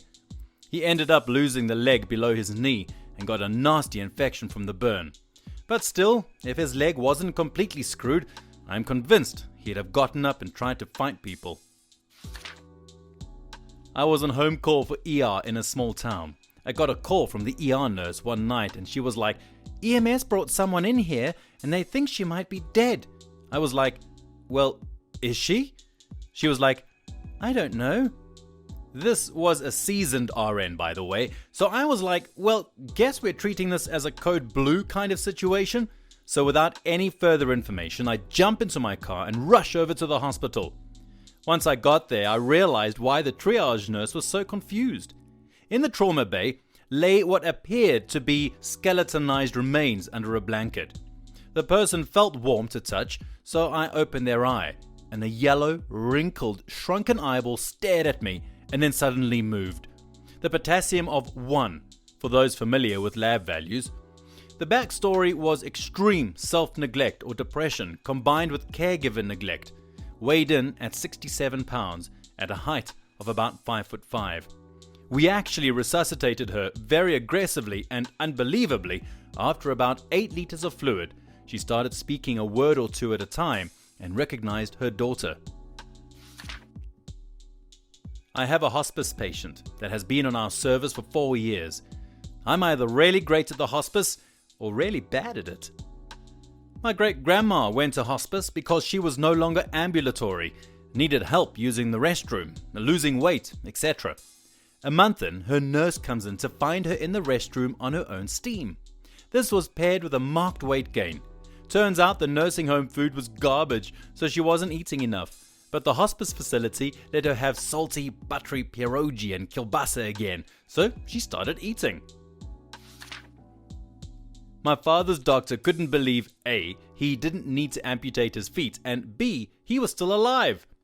Dad had brittle diabetes. His pancreas would kick in and out due to a congenital deformity. At 82, he had significant heart issues, including angina, enlarged heart, and clogged arteries. One day, his feet went black. Not just bluish or grey, black as charcoal. Rushed to emergency. We were told they would amputate, but to say our goodbyes. Dad refused surgery. Said he'd rather be dead at his age. Hours later, his feet were pink. We took him home that morning. The doctor actually apologized for upsetting us, but said he'd never seen anything like it. Wow, the dude just straight up refused to die and his body was like, alright, geez, you win. Veterinarian. Dog hit by a train. It severed the dog's leg. and the dog carried its own leg home. The owner brought dog and leg to the ER. That dog must have been crazy from pain. That's amazing. Did it survive? I'm assuming that the leg wasn't reattached and now there's a 3-legged dog being absolutely doted on somewhere in the world. I had a patient who was literally cut in half at the pelvis after a car hit him and pinned him to a telephone pole. Paramedics carried his leg separately. He was wide awake and talking to me as we quickly put in a central line, and he got all the bleeders ligated by like 5 different surgeons. He declined pain meds repeatedly. What a legend! He was in the OR 5 minutes later. Luckily, this was at a major academic center with an exceptional trauma surgery team. Apparently the guy lived. Not sure what his quality of life was after, but pretty crazy. Currently in residency, but this was a patient I saw in medical school. This one has more to do with a patient's past medical history instead of anything acute. I had one patient in one of my internal medicine rotations who was admitted for hip surgery, who was one of the nicest, sweetest people I've ever met. Her surgery was pretty routine and there were no complications. In her past medical history, she was diagnosed with stage 4 endometrial cancer that had spread to her brain. Apparently, she had undergone chemo, radiation, primary tumor resection, and surgery to remove the brain met. She remained cancer-free since that period. The fact that she had undergone that whole ordeal and appeared to be mostly healthy and was in remission from her cancer really blew my mind. During residency, my ICU patient had to have his chest reopened less than an hour after a 6-hour open-heart CABG surgery. He needed 12 units of blood, his heart massaged, then shocked 4 times. Cardiothoracic surgeon in the ICU operating because no time to go back down to OR. Was an illicit drug abuser and alcoholic. Nurses called him the cockroach. I checked in on him for 4 weeks. He was unresponsive every day. On week 2, we had to consult ENT to take maggots out of his nose. I was sure he was a goner after that. Week 3 passed with no change. Week 4, day 24 I believe, at 6 a.m, he opens his eyes. I was shocked. He has a permanent track anostomy now, but somehow is alive. A couple pictures of me before and after brain surgery were on the front page around this time last year. The mortality rate for acute subdural hematosis is 50 to 90%. Of those who live, approximately 20 to 30% regain any brain functioning. Due to the subdural hematoma, the bleeding in my skull was so severe that I also had cranial herniation. My brain tilted 5 millimeters, causing my brainstem to compress into my spinal cord.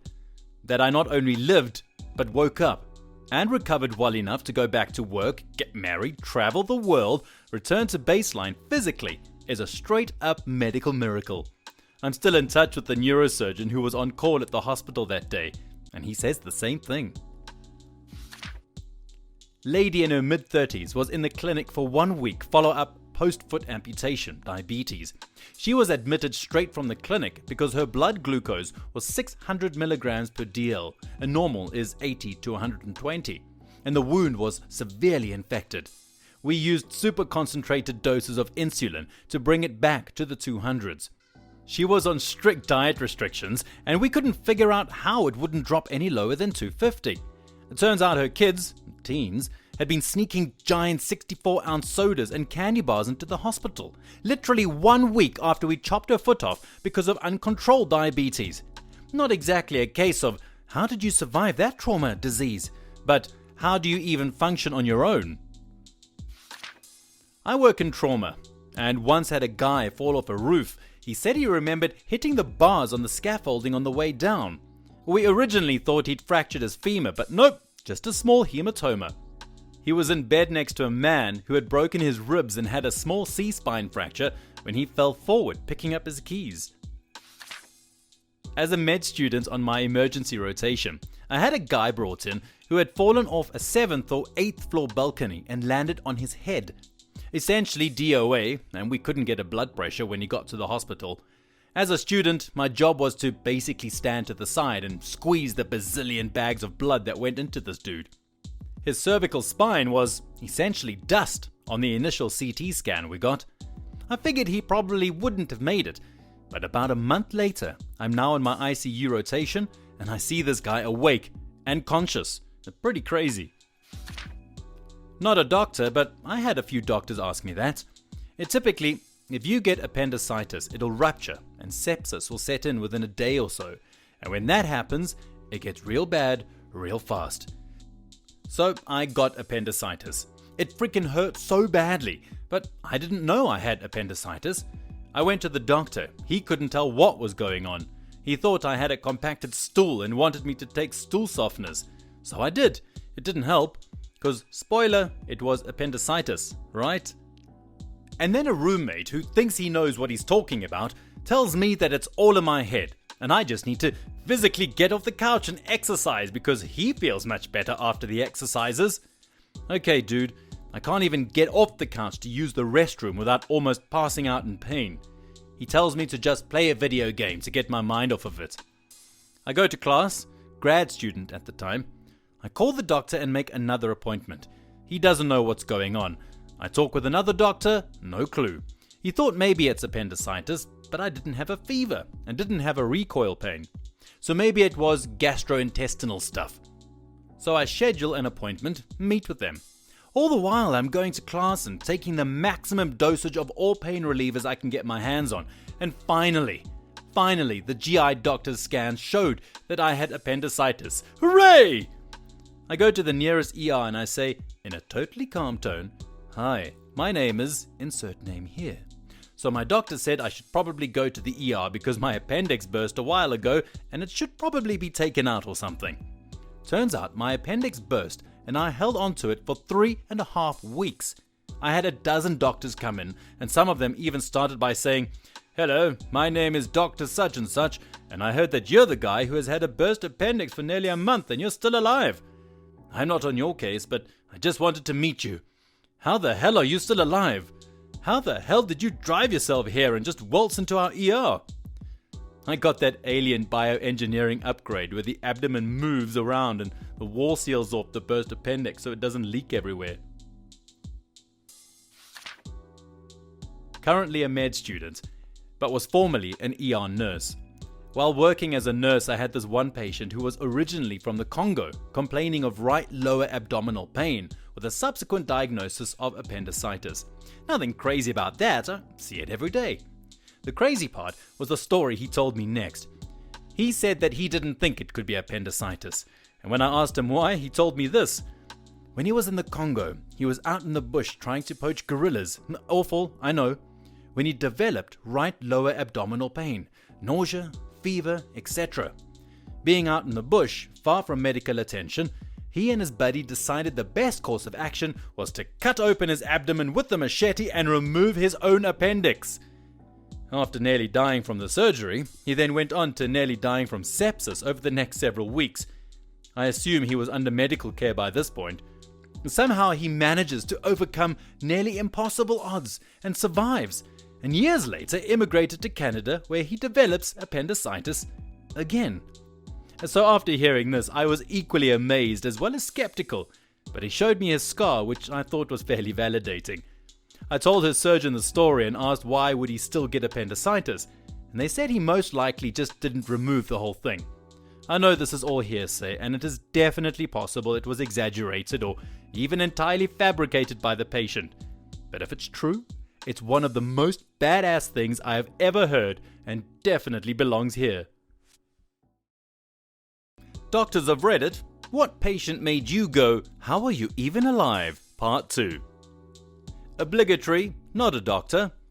I'm a funeral director, and I received the body of a 90-something man. I could tell he'd been sick for quite some time just by looking at his face. Another funeral director did the embalming, so I hadn't seen the rest of his body. Seeing that he was so old and just looked sick, I was surprised when I met with his daughter and she inquired about an autopsy. I asked her my usual questions and discovered that this man for 40 plus years had unregulated diabetes. He was shot on 3 different occasions in his life. He had a history of strokes, bed sores, deep ones, in and out of hospital for sepsis, pneumonia, heavy smoker, heavier drinker, suffered a major heart attack just days before. His vision was going and he couldn't keep himself awake. Horrible jaundice, cirrhosis, had an infected kidney removed, on and on. I don't think this man lived one healthy day in the last 20 years. I asked the daughter, "So you want an autopsy because..." She tells me that her father was not an ill man and it was not his time to go. She's furious I even questioned her request. I'm baffled that this man lived for 90 plus years. The denial people can experience in hand with grief is astounding.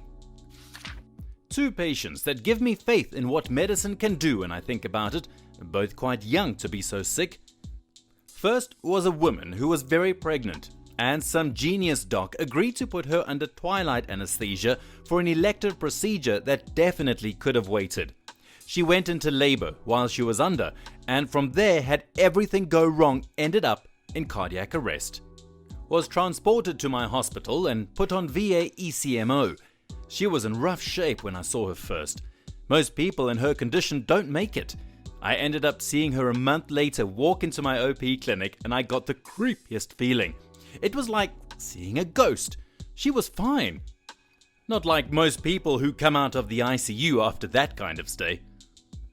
The second was a young guy who bled out in the ICU of a sudden hemorrhage. He was pulseless for an hour. Without going into a bunch of details, he required several procedures after that, which were risky on their own. It took weeks for him to reboot, but eventually he was responding to stimuli. After a couple of months, he walked out of the hospital. He wasn't dying, he was dead for an hour. That these two survived is a testament to modern medical science. That they walked out of the hospital on their own, needing little to no assistance, and with their cognition completely intact, that is a miracle. I had lost a lot of blood to anemia and went into the doctor for something else. She starts looking into my eyes, my gums, pinching my cheeks and telling me that I'm a severe anemic, and then said, "Are you always this white and pale?" And I'm like, "Yeah, I guess." And then she made me take a test. Turns out my blood level hemoglobin was at 6.5 and dropping because of my heavy menstrual cycle and stomach issues not absorbing iron. I'd gone into the doctor because I had really bad heartburn. Turns out that I was really low on blood. It explained all the dizziness, the coldness, eating ice by the pound, auditory hallucinations were happening, and I started to just not care about anything. Had numbness in my whole body as well, and trouble breathing. I'd been in such a dire state that I started to accept all of these things as normal. When I checked myself into the ER, I told them that my doctor told me to come in, but I think she was overreacting and I can probably just go home. They quickly tested me. My blood level had dropped a little in a couple of days and I still had heavy menstruation. They quickly admitted me to start my blood transfusion. They said that had I waited, I would have likely gone into cardiac arrest or would have just died in my sleep. After the blood transfusion, I felt amazing. I could breathe and my skin color was back. I had a patient in the emergency room who had been involved in an awful car accident where firefighters and paramedics spent an hour trying to just get him out of his car. Reportedly, he attempted to walk to the ambulance, and when he arrived, he was awake and talking. Confused speech, but still. Then paramedics signaled the back of his head to me. His skull was popped open on the back so much that I could see inside. We paged the brain surgeon immediately, and the patient was taken directly to the operation theatre. Months later, I heard from my colleague that he was still alive and had no damages other than some occasional balance problems. So not the doctor, but the patient. I had a super bad allergic reaction that was a specific type of allergic reaction that was deadly on its own. It would have been deadly if I had only taken a small bit of the medicine I was allergic to, but the doctor that prescribed it accidentally prescribed about 10 times more than what the maximum dose for that medication is supposed to be. So not only was I super allergic, I was also overdosed on what I was allergic to. So that led into weeks of me being in the ICU and doctors thinking I had about a 3% chance of surviving at best. Every time I was conscious and had family visiting, a doctor would tell me to make the most of it because I probably wasn't going to make it for their next visit. Eventually, I somehow recovered, but for about 2 years after, I was still regularly going to several doctors to make sure different things were okay that were affected by it. Every single doctor I went to would hug me and would have other doctors and nurses come in and say something like, "Hey, you don't remember this because you were unconscious at the time, but I helped restart your heart." Or, "I was the person that vacuumed the blood and pus out of your throat that was blocking your air path." And they were all just amazed that I had made it. It's been about 8 years since it all went down, and I've run into several of the doctors and nurses around the city, and they still recognize me and still hug me. It amazes me in how such a large city with such a huge hospital that gets the most extreme medical cases from around the world that they still remember me being there. Not a doctor, but was the patient. When I was in boot camp, I developed an upper respiratory infection during the second phase. I didn't want to get dropped back a platoon, so I gutted through. I got back and went to sick call where they treated me for a host of things. When they x-rayed my chest, the doctors came out with my films and literally asked, "How the hell are you still alive? Your lungs are so full of mucus you should be dead." Turned into walking pneumonia at some point. I also had athlete's foot that turned into cellulitis and my last wisdom tooth yanked. So the combination of meds they had me on was enough that I don't even remember that week at all. Not a doctor, but a patient. I was in the hospital after a pretty gnarly four-wheeler wreck. I was destroyed, fractured my skull, broke 3 ribs, my right shin, it was sticking out of my leg, broke my collarbone, my right arm, had some pretty bad cuts and bruising, fractured 3 vertebrae in my lower spine, and internal bleeding. I've had a pretty high threshold for pain basically my entire life because I've always been clumsy or stupid, but that was awful. Even after I was given pain meds, at some point, I don't know exactly when it was, I was in and out quite a bit, I heard 2 doctors conversing outside my curtain. One of them said, "I don't know how she keeps regaining consciousness. There's no way she should be awake right now." The other doctor replied, "Honestly, I don't know how she's even alive." I think they thought I was asleep. I don't know, but that scared the hell out of me. I'm not a doctor, but I did meet a patient who fell from a 5-story building, landed on his upper back, woke up in the hospital the next morning, and got up walking around like nothing ever happened. Barely a scratch on him. Think about it every time I'm in a building with at least 5 stories. Just looking down like, how in the world did this guy walk away from that like he fell off his bike and took a nap? Actually, I've seen worse injuries from someone falling off a bike, lol. Upper back? Might have used proper breakfall technique and taken only a fraction of the impact force he would have otherwise.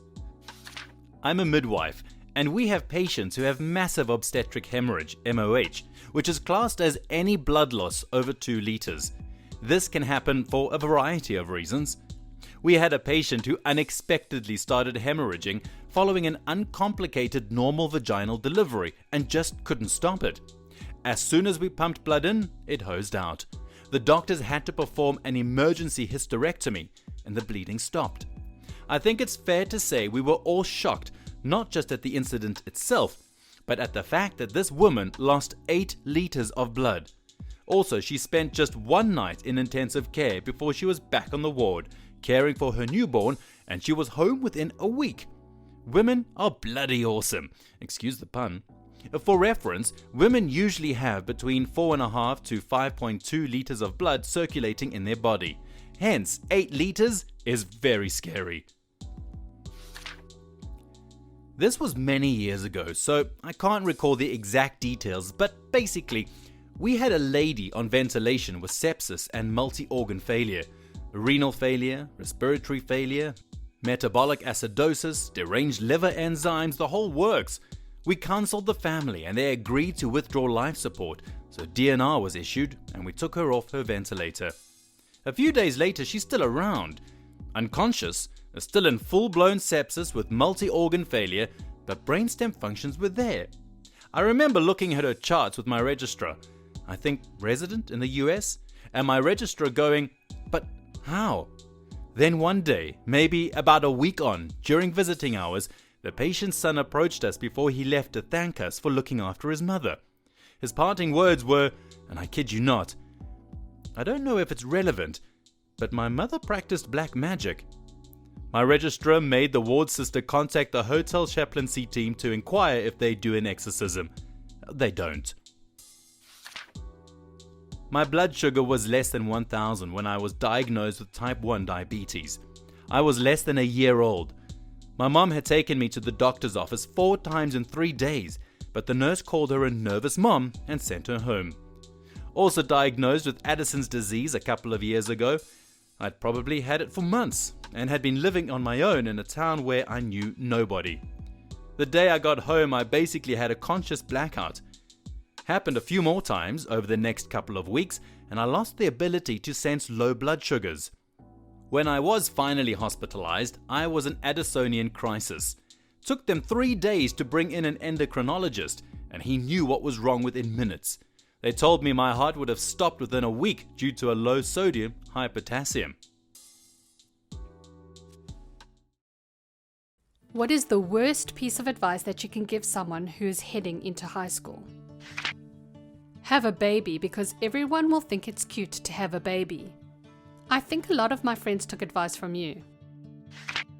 Run with your arms held behind you like Naruto to maximize speed during transit from class to class. Does every high school have someone who does this? Yes, it's a rule. Now's a good time to re-establish your persona. Got a trench coat, black eyeliner, and become that cool and mysterious brooding guy. Everyone wants to be friends with that guy. Did I time slip and read this when I was 15? Wow. I wore my black trench coat for a few months in the mid-90s. Even then, I knew it was wrong. Everyone is going to be hyper-focused on your every move. Everything you wear, how you do your hair, and the imperfections on your face. Don't mess it up and become unpopular.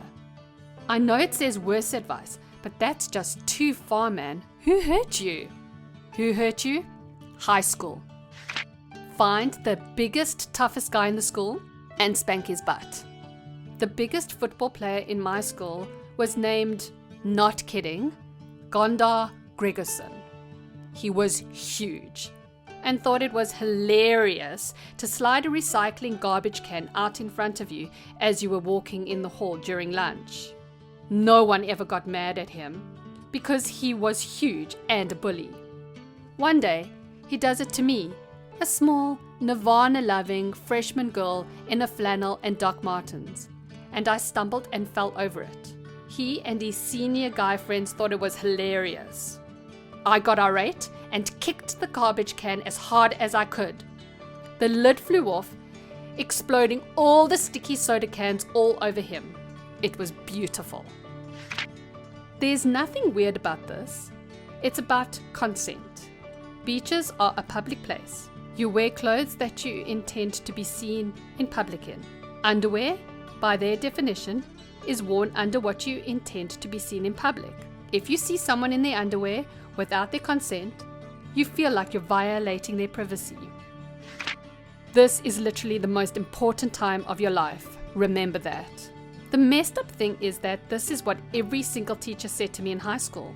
And as soon as I got into college, everyone there told me college was the most important time of your life. Basically, whatever is happening now is the most important thing you will ever do.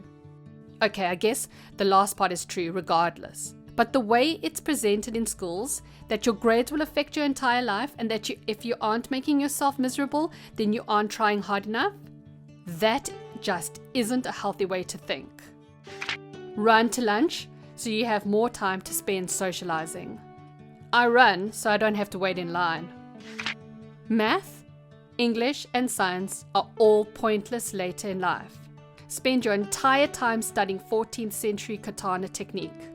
While you were studying quadrilaterals, I was practicing the art of the blade. While you were working as a military contractor, I was defeating evil from my parents' basement. Ask out every single girl on the first day of school. One of them will eventually say yes. I wish I asked more girls out in high school. Demonstrate your love for Minecraft loudly. And don't forget your Naruto headband during gym. Scream in the hallways as loud as you can. The louder the scream, the more likely you'll be able to attract mates. As soon as the first potential mate locks eyes with you, devour them. That way you eliminate the chance of anyone else getting them. Wear only one hoodie every class, every day. Refuse to take it off for gym.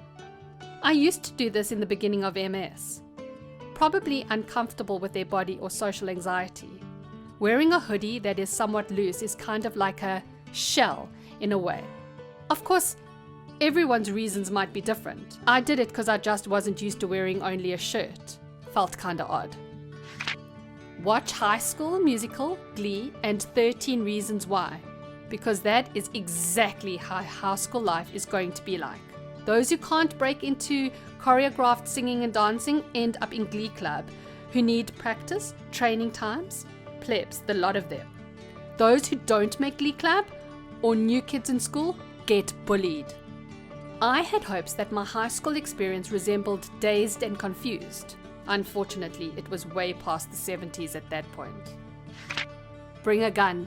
In fact, bring several. Wave them around frequently. Chicks love dudes with guns. Also, keep bags of fertilizer and pipes stacked visibly in your car. Shows you have a green thumb. To make friends as a nerd, remake your school's layout in Gary Mod and share it as a deathmatch map. That was actually an official school project of a few friends of mine. A CS map that was. Granted, not in the US. Nobody even thought of that as red flag, and everyone was just impressed with their skill. Be mysterious and shy, because then you will seem interesting.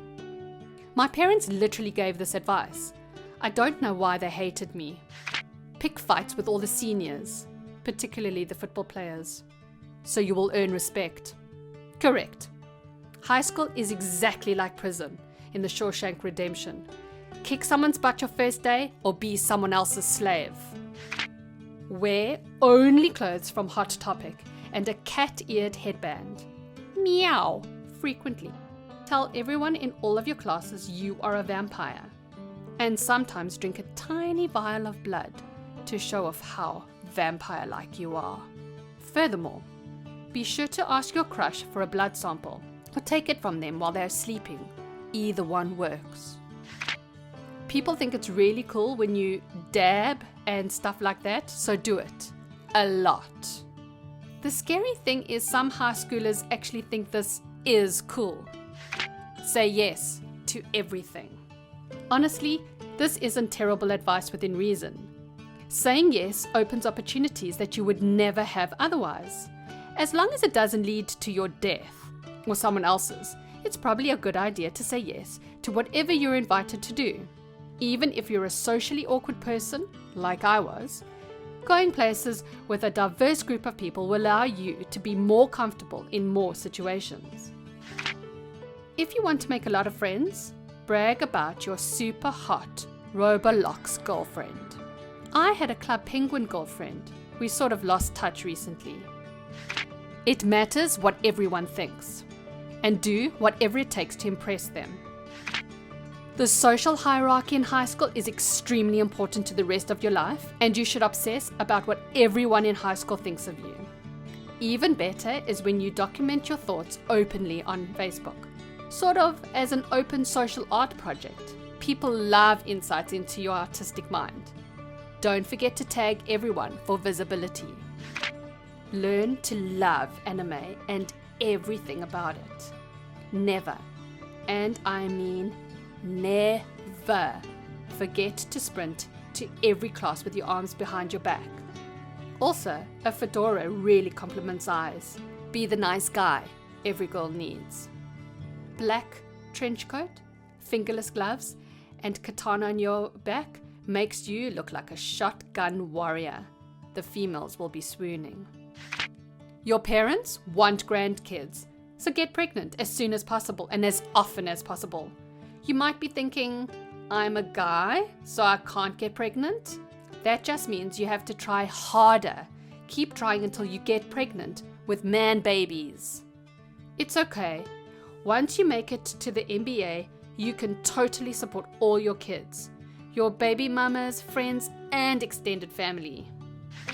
Want to get a good laugh? Call in a fake bomb threat on your school. No one will take it seriously. This happened 3 times at my high school, and one kid in my junior high got expelled for putting a real bomb in another guy's bag. Good times. Bully the nerdy children in order to establish yourself as top dog. Mwahaha! I was that nerd. A former bully of mine applied to a position under one of my direct reports. The look on his face was priceless when during his interview tour, I was introduced as his prospective boss's boss.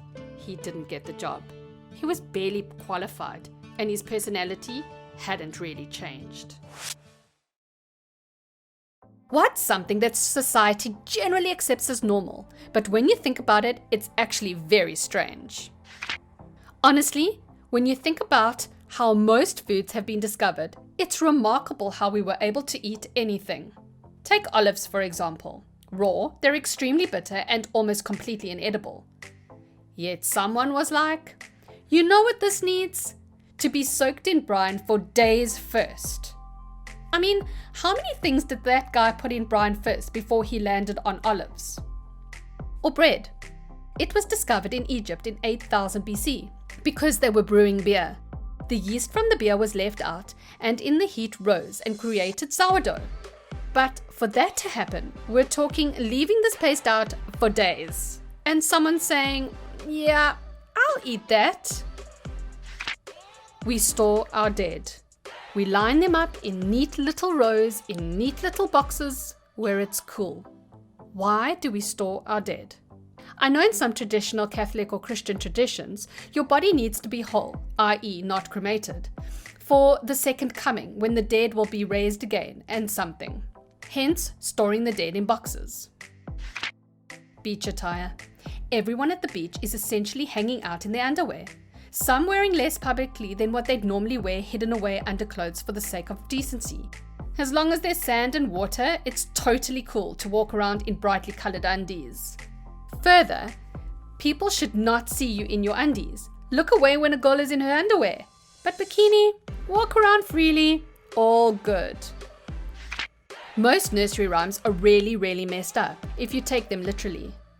Like when a bunch of kids did surgery on a sleeping man and filled his stomach with stones and drowned. So many of the children's stories are dark. The Little Mermaid ends up cutting her fin in half to make legs and dies.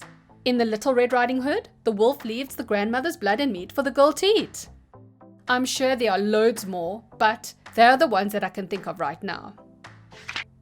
Seeing men's nipples is fine. Seeing women's nipples is shocking. If I remember right, I think it's in the 1920s, a lot of men protested to get the right to go bare-chested. Before that, it was just as frowned upon as a bare-chested woman. I might be wrong though. The aesthetic pleasure we get from looking at large bodies of water and huge lumps of rocks and dirt.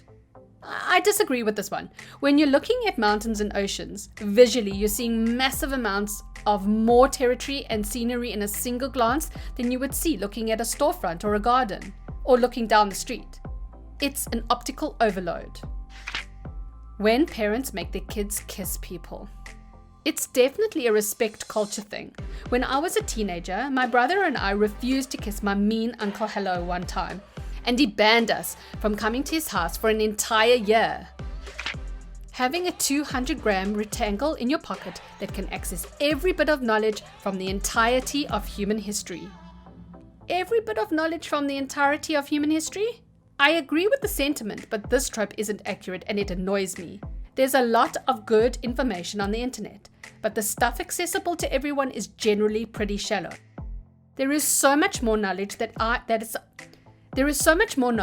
either trapped behind paywalls, proprietary data on companies' VPNs, or straight up not on the internet at all. Most of our comfortable clothing is not socially acceptable to wear out on a daily basis. Literally, the only thing that is keeping us as a group from pajama level comfort at work and school daily is groupthink, that it signals laziness and lack of self-respect. I dress nice for work, I do my makeup and make sure my clothes are clean and I look presentable and I enjoy it. You know what I enjoy more? Pajama level comfort. Sign me up for that. When I see people wearing pajamas when going to the shops, I just feel envy that I don't have the confidence yet to do so. I hope I'm not alone on this. You know what? You dress really well. A female co-worker said this to me out of the blue recently, and it made my month. A female friend of mine told me I dress nicer than most of the guys she knows. I was a little dumbstruck because I'm a farm kid who became a welder miner. I did buy new shoes that day though, and happened to be wearing one of the few non-t-shirts that still fit okay, as I've gained weight. Honey is regurgitated nectar from an insect.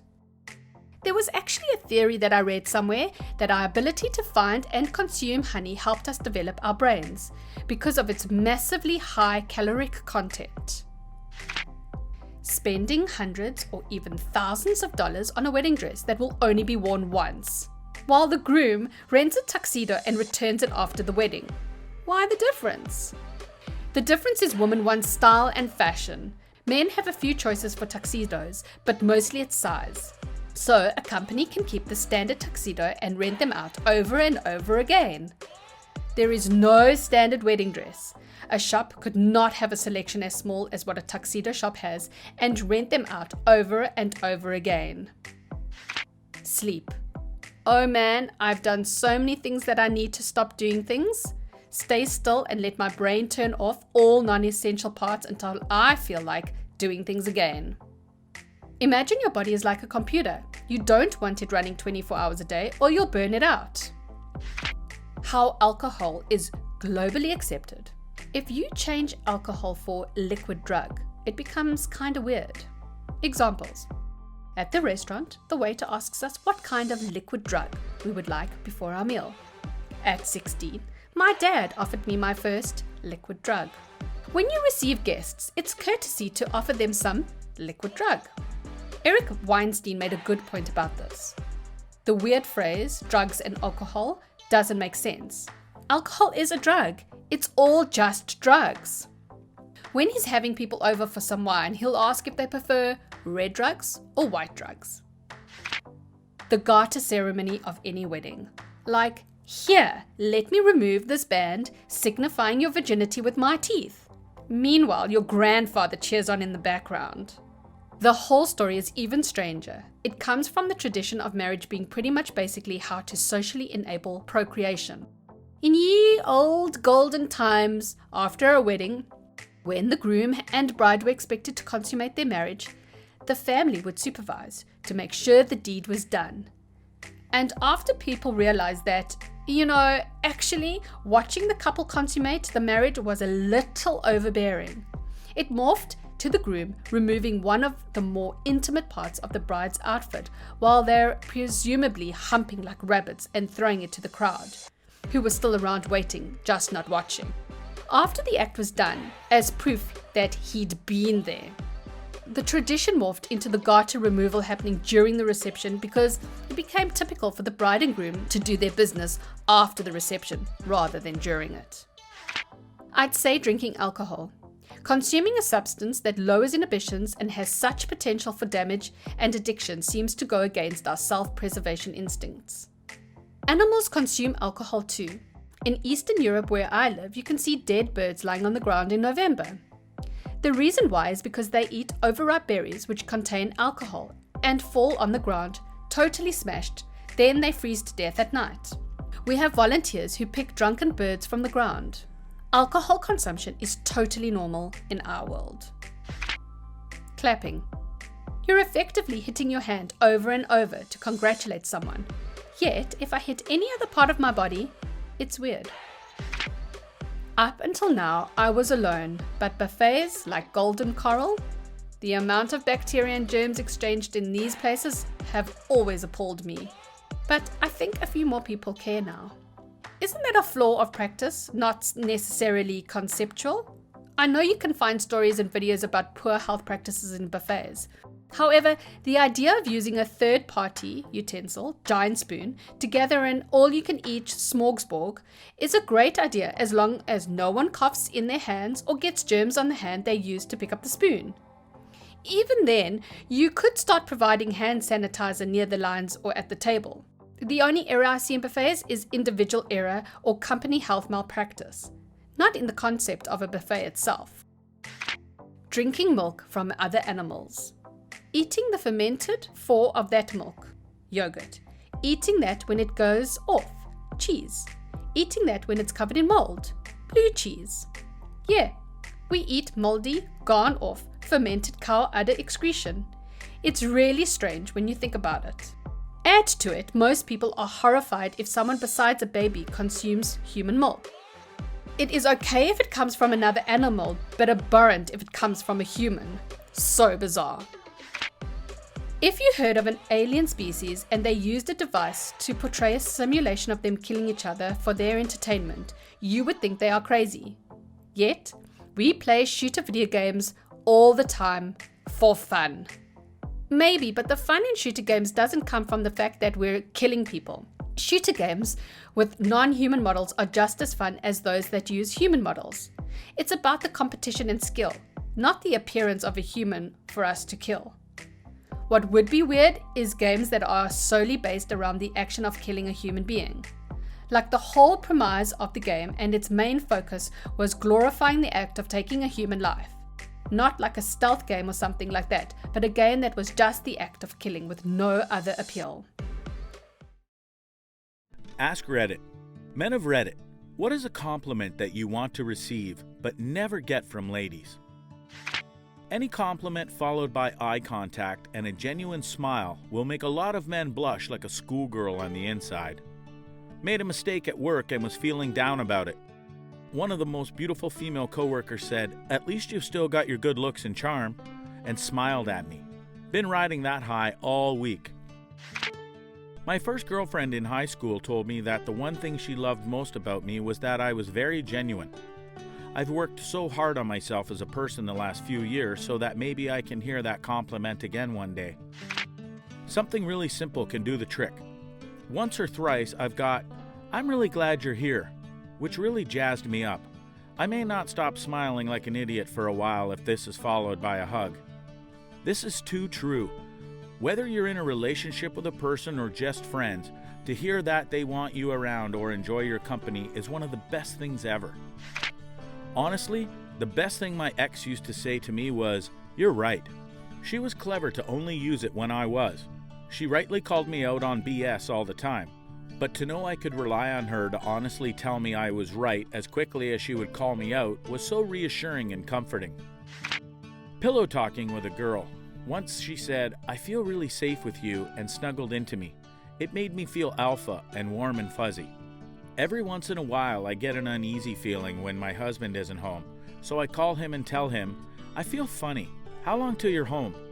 Minus when he's at work, he comes home immediately.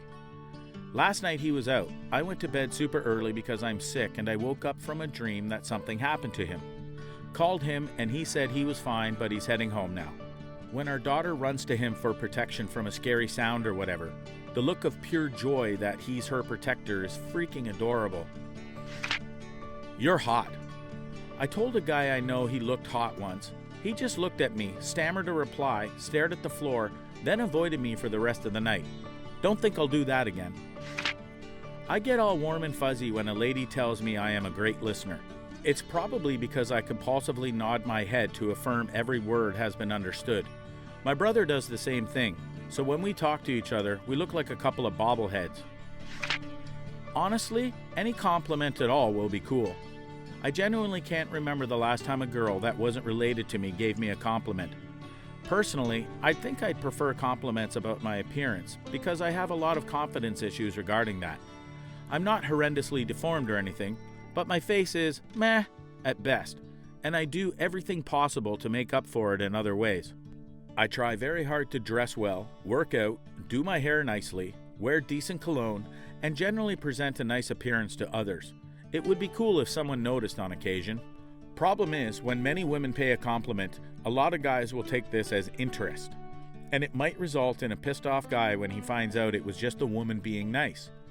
Then men complain about only getting compliments from older women. Those women are finally free to give compliments without fear of getting hit on.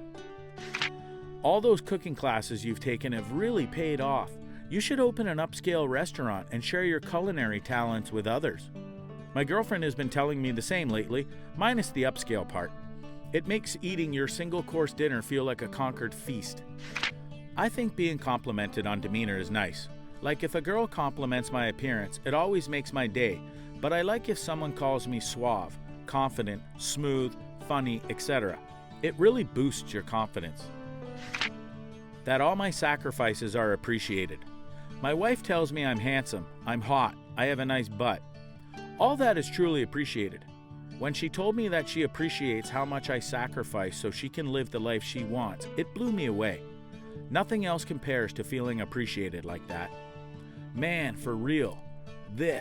I work at least 10 hours a day, then come home and take care of the dog, laundry that she started and will never actually finish, LOL, and other little things. But a few months ago, I scraped the bottom of every bucket I could get my hands on to help her out of a financial situation that she took way too long to tell me about. Every now and then, she'll stop whatever she's doing and tell me how thankful she is for me. Really warms the heart. Wow, you're really filling out your shirts. Have you been hitting the gym? I work with Marines and will randomly do this, even if they don't really look like it. Dude, you look swole. You've been lifting lately? Even if they haven't been, they puff out that little bit and I can see that it helped their day. You know what? You dress really well.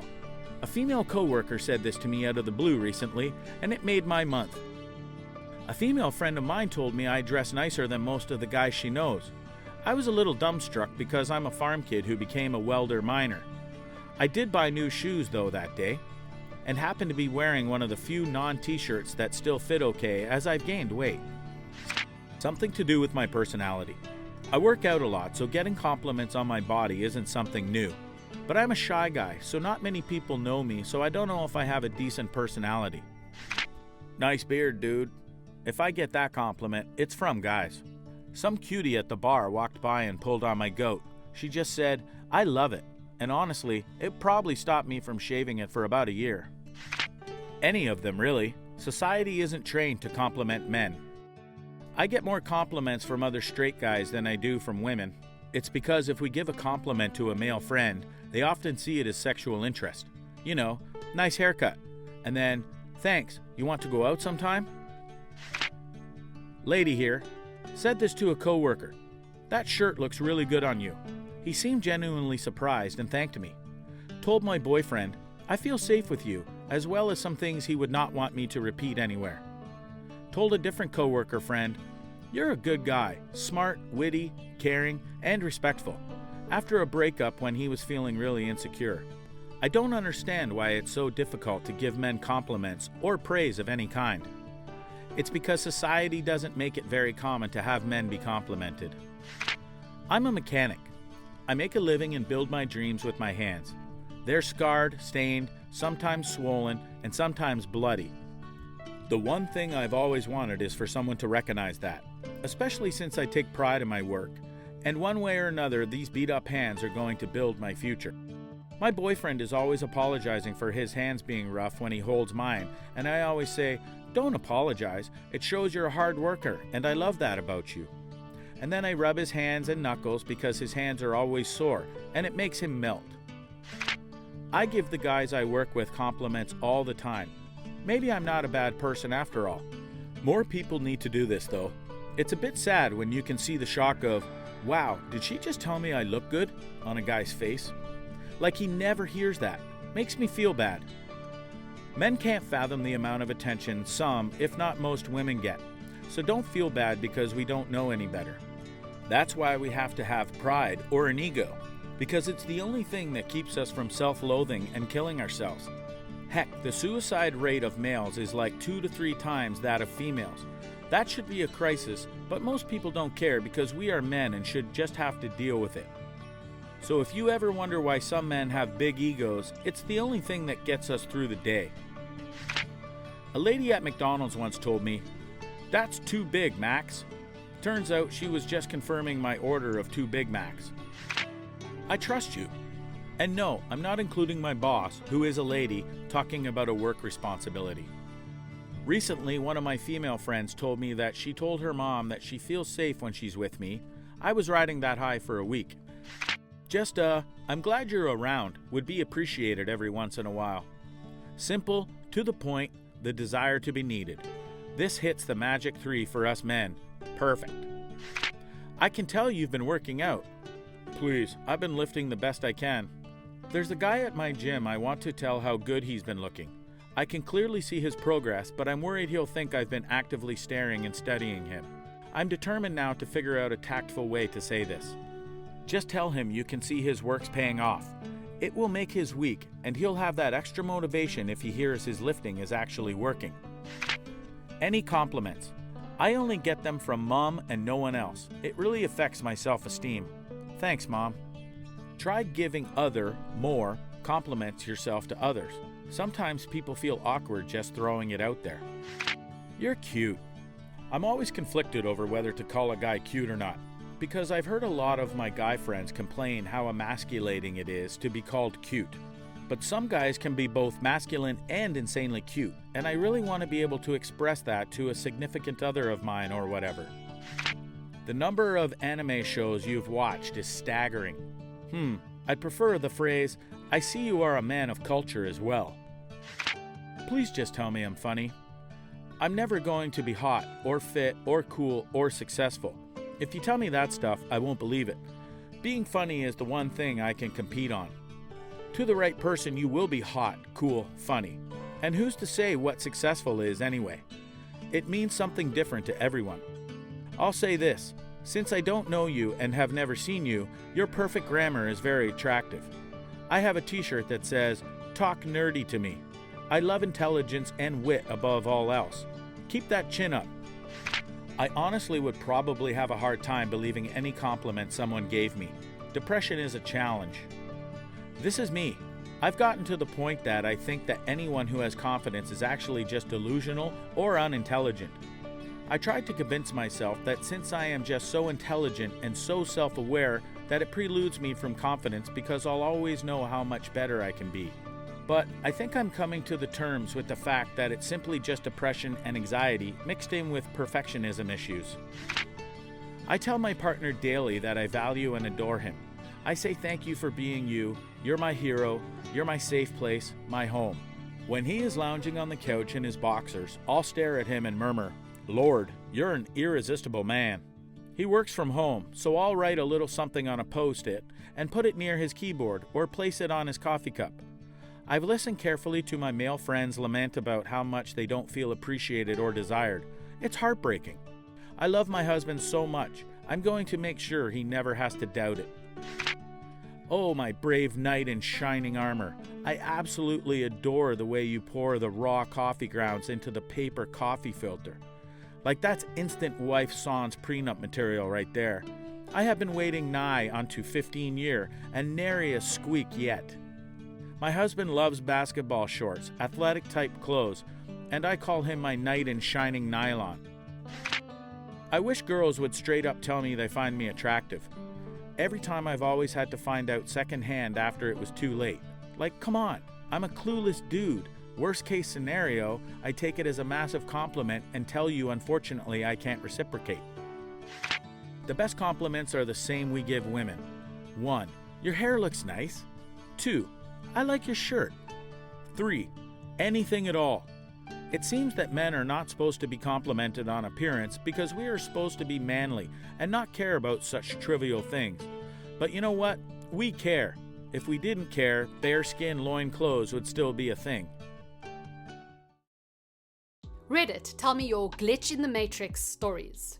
Part 2. I'm walking into work and going through one of the aisles. The aisles have shelves and stands that are completely bolted to the ground, so there's no empty space under them. They're completely sealed off. As I'm walking towards my department, a random super ball rolls out from under the stands. My mind was blown. I then picked up, bounced it, and hit my friend in the face. My friend has this reoccurring dream where he is in his room trying to sleep. He looks at the clock and it is some random time. Then a shadowy figure enters the room and walks towards him and envelopes him in a bitter cold. He wakes up and the clock is exactly 5 minutes before the time in his dream, like it's about to happen. I got up in the morning, saw the sun in a weird position, checked compass, it said west. The sun rose from the west that day. I told everyone I knew, but they all said east. I checked 3 compasses that day. That's vaguely similar to the time the hot and cold faucets switched places. It wasn't something I ever thought about, but then I saw someone in a thread somewhere recall how confused they were as a child one day when they woke up and all of the hot and cold taps in the world had switched to the opposite sides of the sink tub, etc. As soon as I read that, I went, hang on, I actually do remember that. And I did. I remember being somewhere below 7 when it happened and telling my mother that all the taps were on the wrong side suddenly. She scoffed, of course, and told me I was confused. They never changed back, though, to my knowledge. I once walked out of an Applebee's and looked up to see the sky divided in half. One half was lighter shade than the other with a distinct line separating the two. It was witnessed by several other people I was with. No drugs, and I've never understood it. I had a strange experience inside an Applebee's. My family and I were in the process of driving when we came across an Applebee's we had never been to before. There was no reason to have ever gone to this location since it was pretty far from our house. Once we walked in, we all felt really weird. The place was packed and it was completely silent. And the silence never changed once we had been standing in the entrance for a while, even though there were tons of people in there. No one was eating, we didn't talk about leaving, we just all walked out in unison. When I was about 7, something freaky kept happening. I would go to bed and my parents would tuck me in. I loved that. I would slowly drift to sleep, only to awaken at 3:02 a.m., falling from the ceiling onto my bed. My bed sheets tucked perfectly underneath my body where I had just been. Perfectly made bed. This happened to me at least 5 or so times. I, to this day, have no clue what the heck happened to me. No way, this is legit. It would happen to me as well. Only I knew I had fallen from very high up because I would wake up and still be bouncing on my bed. My only possible explanation was, in my sleep, I must have crawled out of my tight-bound bedsheet, stood up on the bed, and let myself fall backwards, only to wake as my body kept bouncing. When I was younger, I had serious sleepwalking episodes. Just going for a walk once, I saw a car turn down a road that was a dead end. Literally 5 seconds or so less later, I looked down the road and the car is gone. Wasn't in a driveway or a garage, just gone. This happened to me the other day. My eyes were caught on this weird flickering light on the right side of the back bumper of a car ahead of me, in the next lane over on the freeway. It was like the reflection of a pond or a mirror, but just hanging in space. I passed the car up, looked in my rear view mirror, and the car was gone. It was red, it should have stood out, but there was just no car there. I have an overwhelming, terrified reaction to any time I see footage or recreations of the D-Day invasion of Normandy. I can watch anything about any type of war, battle, what have you, but for some reason, I don't know why, the D-Day invasion strikes something in me. The worst time was when I watched Saving Private Ryan. My heart felt like it was going to pound out of my chest. I felt a sense of panic that I have never felt, and tears started streaming down my face. I was paralyzed in my seat. I had the strangest "you've been there" feeling that I've never had before. I've always felt a strong link to events I saw in films of World War II. I first noticed it when I was 6 years old, and it continues to this day. I'm American, but the films of German war activity resonates with me more than the Allied stuff does. When I watch some battle films from that era, especially from the Eastern Front, it feels like I was there. Had a dream of a non-existent part of my house, down to the closet and size of space in it, in like the 5th grade. A few years later, we have a construction done on our house and get an addition, only it was exactly the same as I had dreamt it. Freaked out when I saw it for the first time. That just reminded me when I was little, I had a reoccurring dream that we had the stairway that went down to a basement. We don't have a basement. Years later, I went to a friend's house and it was the same exact basement from my dream. Stairway and everything. My dad told me a story of one time he went out with my mom, his sister and her boyfriend at one time. They'd accidentally locked the cat inside the washroom and were gone for the house for a few hours. When they returned to the house and someone went to the washroom, they looked at the ceiling to find cat poop perfectly coiled on the roof as if it were on the ground. They had no explanation for it. Cats don't obey the laws of physics. I have no recollection of this, but my mom tells me that when I was 5, there was a news story commemorating an anniversary of the attacks on Pearl Harbor.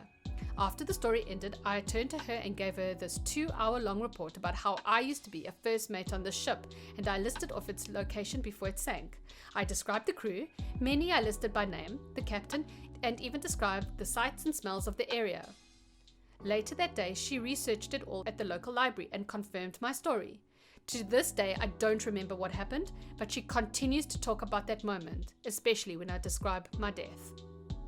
Definitely a past life recollection. My dad's boss said his son was 4 and described perfectly his former life in China.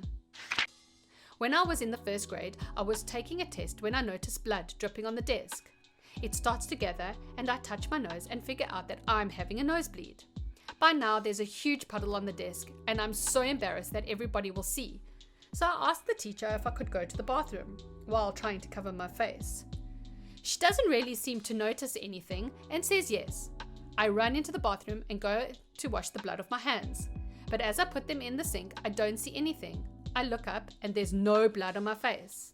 I walk back to my desk and there's no trace of any blood at all.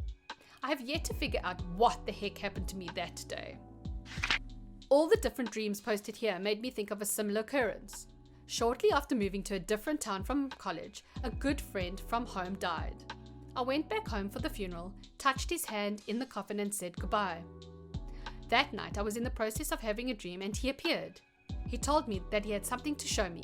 He asked me what I knew of astral projection and explained that in the realm he's in now, he can take me out of my dream to the astral plane.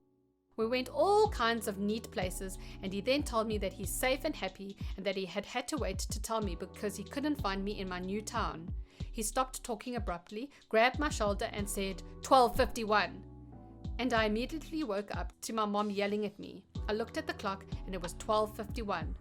My mom said she never said the time, just to get up. I really want this to be real and be what happens when you die. I was with my siblings on vacation, ambling around a French town, got distracted by something, and when I rejoined them, they told me about a guy who looked exactly like me, walked like me, and everything who I'd just missed. Having a theory about doppelgangers, they never seem to meet each other. I asked where he went. They pointed to the shop he'd just gone into. Excited, I went in, but only the shopkeeper was there, and the shop was tiny.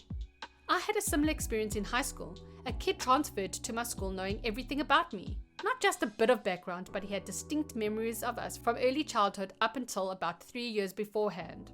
After that, he turned out to have been at numerous places at the same time during the 3-year gap. We were both in Disneyland at the same time. Either he was a master troll or stalker, or I live a secret double life. My sister was married in a city called Hansi, in the state of Mariana in India. I went to visit her once, and in the evening we were sitting in her home and chatting with her in-laws. Suddenly, she asks me to note the constant noise that was there in the background. It was like a mammoth windmill operating nearby. There is no such thing there.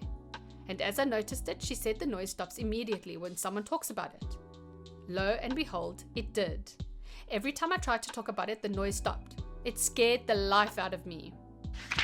In my parents' living room, there's a picture of me hanging on the wall dated 52 years before I was born. It's probably your grandfather and you just look a lot like him. Nope, Mom picked it up at a flea market for $3. I just emailed her to ask if she could send me a picture of it. If she does, I'll edit the original. At a friend's party when I was 13 or so, I went out to the driveway and looked up at the stars. Suddenly, the brightest just fell. Like it was glued to the sky and suddenly came undone. It fell straight behind the houses on the other side of the street. It was surreal. I've seen that happen, and I've had friends across town confirm the same sighting at the right place in the sky time. It wasn't like a shooting star, more like a huge glowy ball, like a comet, but it moved as fast as a shooting star. Knocked out a baby front tooth early in elementary school. Adult tooth grew in. Knocked out same tooth a couple of years later, another adult tooth grew in. Clearly there is some tooth fairy and she likes me. She gave me money and another tooth for free. Maybe you're part shark, go knock it out again. I used to work at a video store. Dad and daughter came in to rent a movie. I jokingly told them they had a late fee of $898.58 on their account. They both looked at me in shock. I told them I was just joking. Dad tells me his daughter just got her first paycheck. She brings it out to show me. $898.58. What kind of first job did she have? Sorry, caps lock. Ask Reddit. Men of Reddit, what is a compliment that you want to receive but never get from ladies? Any compliment followed by eye contact and a genuine smile will make a lot of men blush like a schoolgirl on the inside. Made a mistake at work and was feeling down about it. One of the most beautiful female coworkers said, "At least you've still got your good looks and charm," and smiled at me. Been riding that high all week. My first girlfriend in high school told me that the one thing she loved most about me was that I was very genuine. I've worked so hard on myself as a person the last few years so that maybe I can hear that compliment again one day. Something really simple can do the trick. Once or thrice I've got, "I'm really glad you're here," which really jazzed me up. I may not stop smiling like an idiot for a while if this is followed by a hug. This is too true. Whether you're in a relationship with a person or just friends, to hear that they want you around or enjoy your company is one of the best things ever. Honestly, the best thing my ex used to say to me was, "You're right." She was clever to only use it when I was. She rightly called me out on BS all the time, but to know I could rely on her to honestly tell me I was right as quickly as she would call me out was so reassuring and comforting. Pillow talking with a girl. Once she said, "I feel really safe with you," and snuggled into me. It made me feel alpha and warm and fuzzy. Every once in a while I get an uneasy feeling when my husband isn't home, so I call him and tell him, "I feel funny. How long till you're home?" Minus when he's at work, he comes home immediately. Last night he was out. I went to bed super early because I'm sick and I woke up from a dream that something happened to him. Called him and he said he was fine but he's heading home now. When our daughter runs to him for protection from a scary sound or whatever, the look of pure joy that he's her protector is freaking adorable. You're hot. I told a guy I know he looked hot once. He just looked at me, stammered a reply, stared at the floor, then avoided me for the rest of the night. Don't think I'll do that again. I get all warm and fuzzy when a lady tells me I am a great listener. It's probably because I compulsively nod my head to affirm every word has been understood. My brother does the same thing, so when we talk to each other, we look like a couple of bobbleheads. Honestly, any compliment at all will be cool. I genuinely can't remember the last time a girl that wasn't related to me gave me a compliment. Personally, I think I'd prefer compliments about my appearance because I have a lot of confidence issues regarding that. I'm not horrendously deformed or anything, but my face is meh at best, and I do everything possible to make up for it in other ways. I try very hard to dress well, work out, do my hair nicely, wear decent cologne, and generally present a nice appearance to others. It would be cool if someone noticed on occasion. Problem is, when many women pay a compliment, a lot of guys will take this as interest, and it might result in a pissed off guy when he finds out it was just a woman being nice. Then men complain about only getting compliments from older women. Those women are finally free to give compliments without fear of getting hit on. All those cooking classes you've taken have really paid off. You should open an upscale restaurant and share your culinary talents with others. My girlfriend has been telling me the same lately, minus the upscale part. It makes eating your single-course dinner feel like a conquered feast. I think being complimented on demeanor is nice. Like if a girl compliments my appearance, it always makes my day, but I like if someone calls me suave, confident, smooth, funny, etc. It really boosts your confidence. That all my sacrifices are appreciated. My wife tells me I'm handsome, I'm hot, I have a nice butt. All that is truly appreciated. When she told me that she appreciates how much I sacrifice so she can live the life she wants, it blew me away. Nothing else compares to feeling appreciated like that. Man, for real. This. I work at least 10 hours a day, then come home and take care of the dog, laundry that she started and will never actually finish, LOL, and other little things. But a few months ago, I scraped the bottom of every bucket I could get my hands on to help her out of a financial situation that she took way too long to tell me about.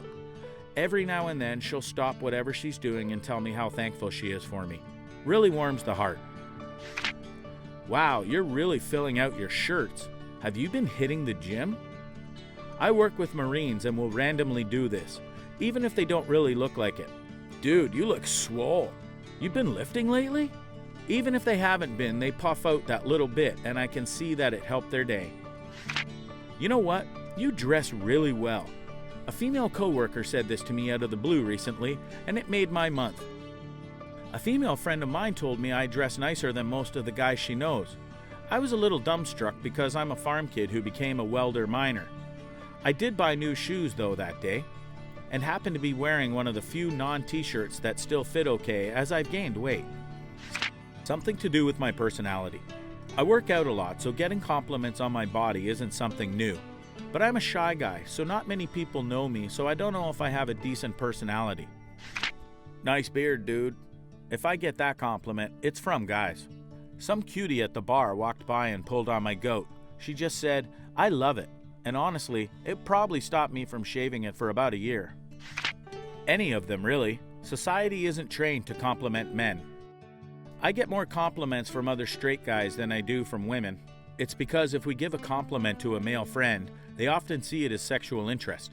You know, nice haircut. And then, thanks, you want to go out sometime? Lady here said this to a coworker. That shirt looks really good on you. He seemed genuinely surprised and thanked me. Told my boyfriend, I feel safe with you, as well as some things he would not want me to repeat anywhere. Told a different coworker friend, you're a good guy, smart, witty, caring, and respectful, after a breakup when he was feeling really insecure. I don't understand why it's so difficult to give men compliments or praise of any kind. It's because society doesn't make it very common to have men be complimented. I'm a mechanic. I make a living and build my dreams with my hands. They're scarred, stained, sometimes swollen, and sometimes bloody. The one thing I've always wanted is for someone to recognize that, especially since I take pride in my work, and one way or another these beat-up hands are going to build my future. My boyfriend is always apologizing for his hands being rough when he holds mine, and I always say, don't apologize, it shows you're a hard worker, and I love that about you.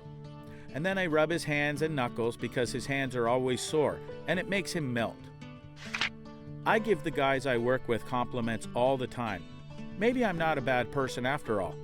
More people need to do this though. It's a bit sad when you can see the shock of, wow, did she just tell me I look good? On a guy's face. Like he never hears that. Makes me feel bad. Men can't fathom the amount of attention some, if not most, women get. So don't feel bad because we don't know any better. That's why we have to have pride or an ego, because it's the only thing that keeps us from self-loathing and killing ourselves. Heck, the suicide rate of males is like 2 to 3 times that of females. That should be a crisis, but most people don't care because we are men and should just have to deal with it. So if you ever wonder why some men have big egos, it's the only thing that gets us through the day. A lady at McDonald's once told me, "That's too big, Max." Turns out she was just confirming my order of 2 Big Macs. I trust you. And no, I'm not including my boss, who is a lady, talking about a work responsibility. Recently, one of my female friends told me that she told her mom that she feels safe when she's with me. I was riding that high for a week. Just I'm glad you're around, would be appreciated every once in a while. Simple, to the point, the desire to be needed. This hits the magic 3 for us men. Perfect. I can tell you've been working out. Please, I've been lifting the best I can. There's a guy at my gym I want to tell how good he's been looking. I can clearly see his progress, but I'm worried he'll think I've been actively staring and studying him. I'm determined now to figure out a tactful way to say this. Just tell him you can see his work's paying off. It will make his week, and he'll have that extra motivation if he hears his lifting is actually working. Any compliments. I only get them from Mom and no one else. It really affects my self-esteem. Thanks, Mom. Try giving more compliments yourself to others. Sometimes people feel awkward just throwing it out there. You're cute. I'm always conflicted over whether to call a guy cute or not, because I've heard a lot of my guy friends complain how emasculating it is to be called cute. But some guys can be both masculine and insanely cute, and I really want to be able to express that to a significant other of mine or whatever. The number of anime shows you've watched is staggering. I'd prefer the phrase, "I see you are a man of culture" as well. Please just tell me I'm funny. I'm never going to be hot, or fit, or cool, or successful. If you tell me that stuff, I won't believe it. Being funny is the one thing I can compete on. To the right person, you will be hot, cool, funny. And who's to say what successful is anyway? It means something different to everyone. I'll say this, since I don't know you and have never seen you, your perfect grammar is very attractive. I have a t-shirt that says, "Talk nerdy to me." I love intelligence and wit above all else. Keep that chin up. I honestly would probably have a hard time believing any compliment someone gave me. Depression is a challenge. This is me. I've gotten to the point that I think that anyone who has confidence is actually just delusional or unintelligent. I tried to convince myself that since I am just so intelligent and so self-aware that it preludes me from confidence because I'll always know how much better I can be. But I think I'm coming to the terms with the fact that it's simply just depression and anxiety mixed in with perfectionism issues. I tell my partner daily that I value and adore him. I say thank you for being you, you're my hero, you're my safe place, my home. When he is lounging on the couch in his boxers, I'll stare at him and murmur, "Lord, you're an irresistible man." He works from home, so I'll write a little something on a post-it and put it near his keyboard or place it on his coffee cup. I've listened carefully to my male friends lament about how much they don't feel appreciated or desired. It's heartbreaking. I love my husband so much, I'm going to make sure he never has to doubt it. Oh, my brave knight in shining armor. I absolutely adore the way you pour the raw coffee grounds into the paper coffee filter. Like that's instant wife sans prenup material right there. I have been waiting nigh unto 15 year and nary a squeak yet. My husband loves basketball shorts, athletic type clothes, and I call him my knight in shining nylon. I wish girls would straight up tell me they find me attractive. Every time I've always had to find out secondhand after it was too late. Like, come on, I'm a clueless dude. Worst case scenario, I take it as a massive compliment and tell you unfortunately I can't reciprocate. The best compliments are the same we give women. 1. Your hair looks nice. 2. I like your shirt. 3. Anything at all. It seems that men are not supposed to be complimented on appearance because we are supposed to be manly and not care about such trivial things. But you know what? We care. If we didn't care, bare skin loin clothes would still be a thing. What's something that society generally accepts as normal, but when you think about it, it's actually very strange? Honestly, when you think about how most foods have been discovered, it's remarkable how we were able to eat anything. Take olives, for example. Raw, they're extremely bitter and almost completely inedible.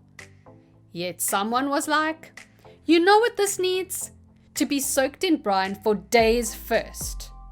I mean, how many things did that guy put in brine first before he landed on olives? Or bread. It was discovered in Egypt in 8000 BC because they were brewing beer. The yeast from the beer was left out and in the heat rose and created sourdough. But for that to happen, we're talking leaving this paste out for days. And someone saying, yeah, I'll eat that. We store our dead. We line them up in neat little rows, in neat little boxes where it's cool. Why do we store our dead? I know in some traditional Catholic or Christian traditions, your body needs to be whole, i.e. not cremated, for the second coming when the dead will be raised again and something. Hence, storing the dead in boxes. Beach attire. Everyone at the beach is essentially hanging out in their underwear. Some wearing less publicly than what they'd normally wear hidden away under clothes for the sake of decency. As long as there's sand and water, it's totally cool to walk around in brightly colored undies. Further, people should not see you in your undies. Look away when a girl is in her underwear. But bikini, walk around freely, all good. Most nursery rhymes are really messed up if you take them literally. Like when a bunch of kids did surgery on a sleeping man and filled his stomach with stones and drowned. So many of the children's stories are dark. The Little Mermaid ends up cutting her fin in half to make legs and dies. In The Little Red Riding Hood, the wolf leaves the grandmother's blood and meat for the girl to eat. I'm sure there are loads more, but they are the ones that I can think of right now. Seeing men's nipples is fine. Seeing women's nipples is shocking. If I remember right, I think it's in the 1920s, a lot of men protested to get the right to go bare-chested. Before that, it was just as frowned upon as a bare-chested woman. I might be wrong though. The aesthetic pleasure we get from looking at large bodies of water and huge lumps of rocks and dirt. I disagree with this one. When you're looking at mountains and oceans, visually you're seeing massive amounts of more territory and scenery in a single glance than you would see looking at a storefront or a garden, or looking down the street. It's an optical overload. When parents make their kids kiss people. It's definitely a respect culture thing. When I was a teenager, my brother and I refused to kiss my mean Uncle Hello one time, and he banned us from coming to his house for an entire year. Having a 200-gram rectangle in your pocket that can access every bit of knowledge from the entirety of human history. Every bit of knowledge from the entirety of human history? I agree with the sentiment, but this trope isn't accurate and it annoys me. There's a lot of good information on the internet, but the stuff accessible to everyone is generally pretty shallow. There is so much more knowledge that's either trapped behind paywalls, proprietary data on companies' VPNs, or straight up not on the internet at all. Most of our comfortable clothing is not socially acceptable to wear out on a daily basis. Literally, the only thing that is keeping us, as a group, from pajama-level comfort at work and school daily is groupthink, that it signals laziness and lack of self-respect. I dress nice for work, I do my makeup and make sure my clothes are clean and I look presentable and I enjoy it. You know what I enjoy more? Pajama-level comfort. Sign me up for that. When I see people wearing pajamas when going to the shops, I just feel envy that I don't have the confidence yet to do so. I hope I'm not alone on this. You know what? You dress really well. A female co-worker said this to me out of the blue recently, and it made my month. A female friend of mine told me I dress nicer than most of the guys she knows. I was a little dumbstruck because I'm a farm kid who became a welder miner. I did buy new shoes that day though, and happened to be wearing one of the few non-t-shirts that still fit okay, as I've gained weight. Honey is regurgitated nectar from an insect. There was actually a theory that I read somewhere that our ability to find and consume honey helped us develop our brains because of its massively high caloric content. Spending hundreds or even thousands of dollars on a wedding dress that will only be worn once, while the groom rents a tuxedo and returns it after the wedding. Why the difference? The difference is women want style and fashion. Men have a few choices for tuxedos, but mostly it's size. So a company can keep the standard tuxedo and rent them out over and over again. There is no standard wedding dress. A shop could not have a selection as small as what a tuxedo shop has and rent them out over and over again. Sleep. Oh man, I've done so many things that I need to stop doing things. Stay still and let my brain turn off all non-essential parts until I feel like doing things again. Imagine your body is like a computer. You don't want it running 24 hours a day or you'll burn it out. How alcohol is globally accepted. If you change alcohol for liquid drug, it becomes kinda weird. Examples. At the restaurant, the waiter asks us what kind of liquid drug we would like before our meal. At 16, my dad offered me my first liquid drug.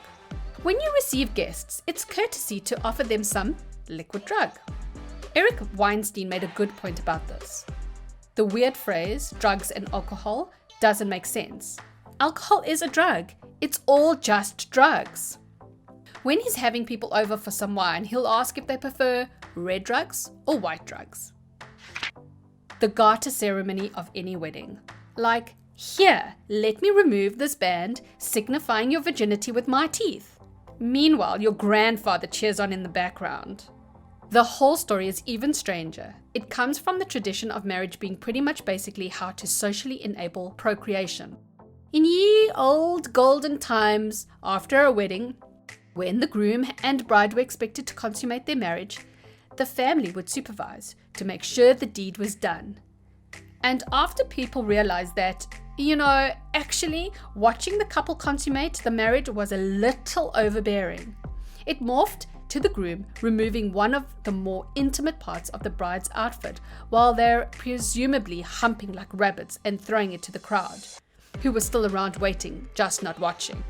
After the act was done, as proof that he'd been there, the tradition morphed into the garter removal happening during the reception because it became typical for the bride and groom to do their business after the reception rather than during it. I'd say drinking alcohol. Consuming a substance that lowers inhibitions and has such potential for damage and addiction seems to go against our self-preservation instincts. Animals consume alcohol too.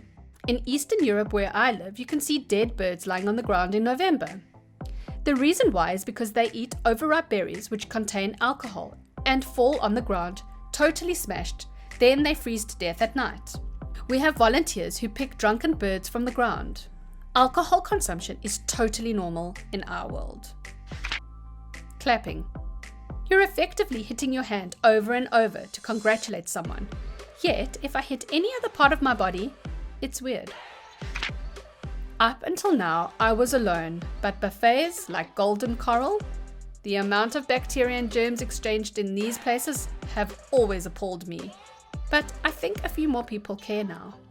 Isn't that a flaw of practice, not necessarily conceptual? I know you can find stories and videos about poor health practices in buffets.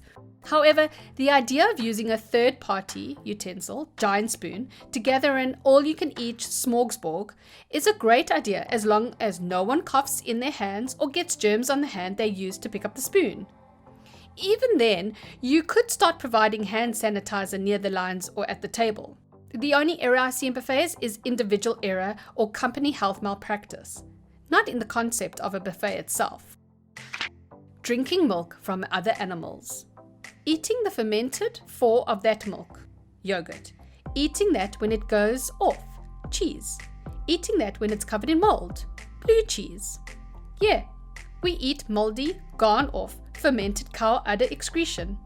It's really strange when you think about it. Add to it, most people are horrified if someone besides a baby consumes human milk. It is okay if it comes from another animal, but abhorrent if it comes from a human. So bizarre.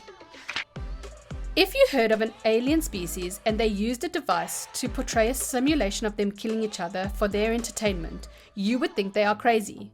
Yet, we play shooter video games all the time for fun. Maybe, but the fun in shooter games doesn't come from the fact that we're killing people. Shooter games with non-human models are just as fun as those that use human models. It's about the competition and skill, not the appearance of a human for us to kill. What would be weird is games that are solely based around the action of killing a human being. Like the whole premise of the game and its main focus was glorifying the act of taking a human life. Not like a stealth game or something like that, but a game that was just the act of killing with no other appeal. What is the worst piece of advice that you can give someone who's heading into high school? Have a baby because everyone will think it's cute to have a baby. I think a lot of my friends took advice from you. Run with your arms held behind you like Naruto to maximize speed during transit from class to class. Does every high school have someone who does this? Yes, it's a rule. Now's a good time to re-establish your persona. Got a trench coat, black eyeliner, and become that cool and mysterious brooding guy. Everyone wants to be friends with that guy. Did I time slip and read this when I was 15? Wow. I wore my black trench coat for a few months in the mid-90s. Even then, I knew it was wrong. Everyone is going to be hyper-focused on your every move. Everything you wear, how you do your hair, and the imperfections on your face. Don't mess it up and become unpopular. I know it says worse advice, but that's just too far, man. Who hurt you? Who hurt you? High school. Find the biggest, toughest guy in the school and spank his butt. The biggest football player in my school was named, not kidding, Gondar Gregerson. He was huge and thought it was hilarious to slide a recycling garbage can out in front of you as you were walking in the hall during lunch.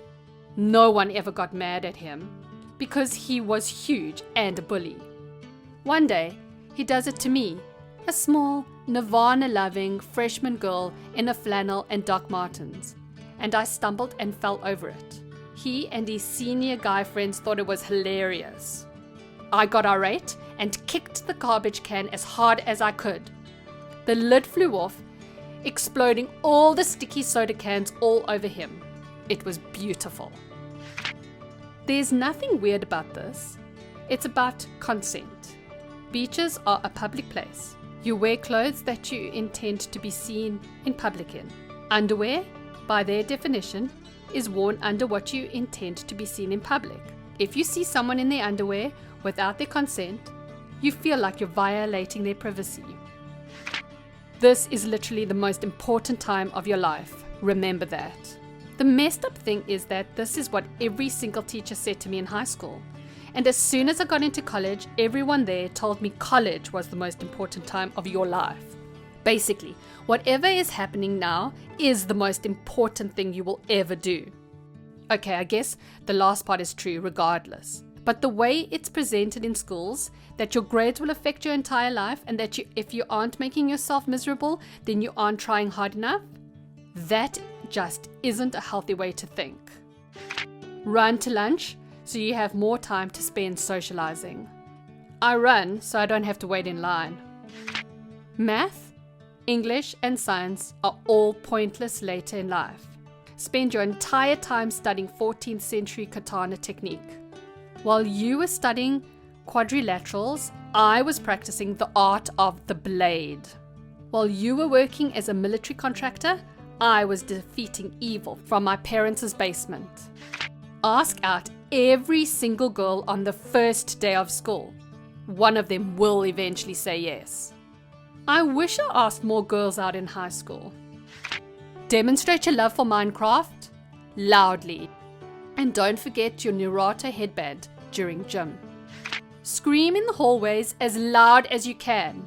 The louder the scream, the more likely you'll be able to attract mates. As soon as the first potential mate locks eyes with you, devour them. That way you eliminate the chance of anyone else getting them. Wear only one hoodie every class, every day. Refuse to take it off for gym. I used to do this in the beginning of MS. Probably uncomfortable with their body or social anxiety. Wearing a hoodie that is somewhat loose is kind of like a shell in a way. Of course, everyone's reasons might be different. I did it because I just wasn't used to wearing only a shirt. Felt kinda odd. Watch High School Musical, Glee, and 13 Reasons Why, because that is exactly how high school life is going to be like. Those who can't break into choreographed singing and dancing end up in Glee Club, who need practice, training times, plebs, the lot of them. Those who don't make Glee Club, or new kids in school, get bullied. I had hopes that my high school experience resembled Dazed and Confused. Unfortunately, it was way past the 70s at that point. Bring a gun. In fact, bring several. Wave them around frequently. Chicks love dudes with guns. Also, keep bags of fertilizer and pipes stacked visibly in your car. Shows you have a green thumb. To make friends as a nerd, remake your school's layout in Gary Mod and share it as a deathmatch map. That was actually an official school project of a few friends of mine. A CS map that was.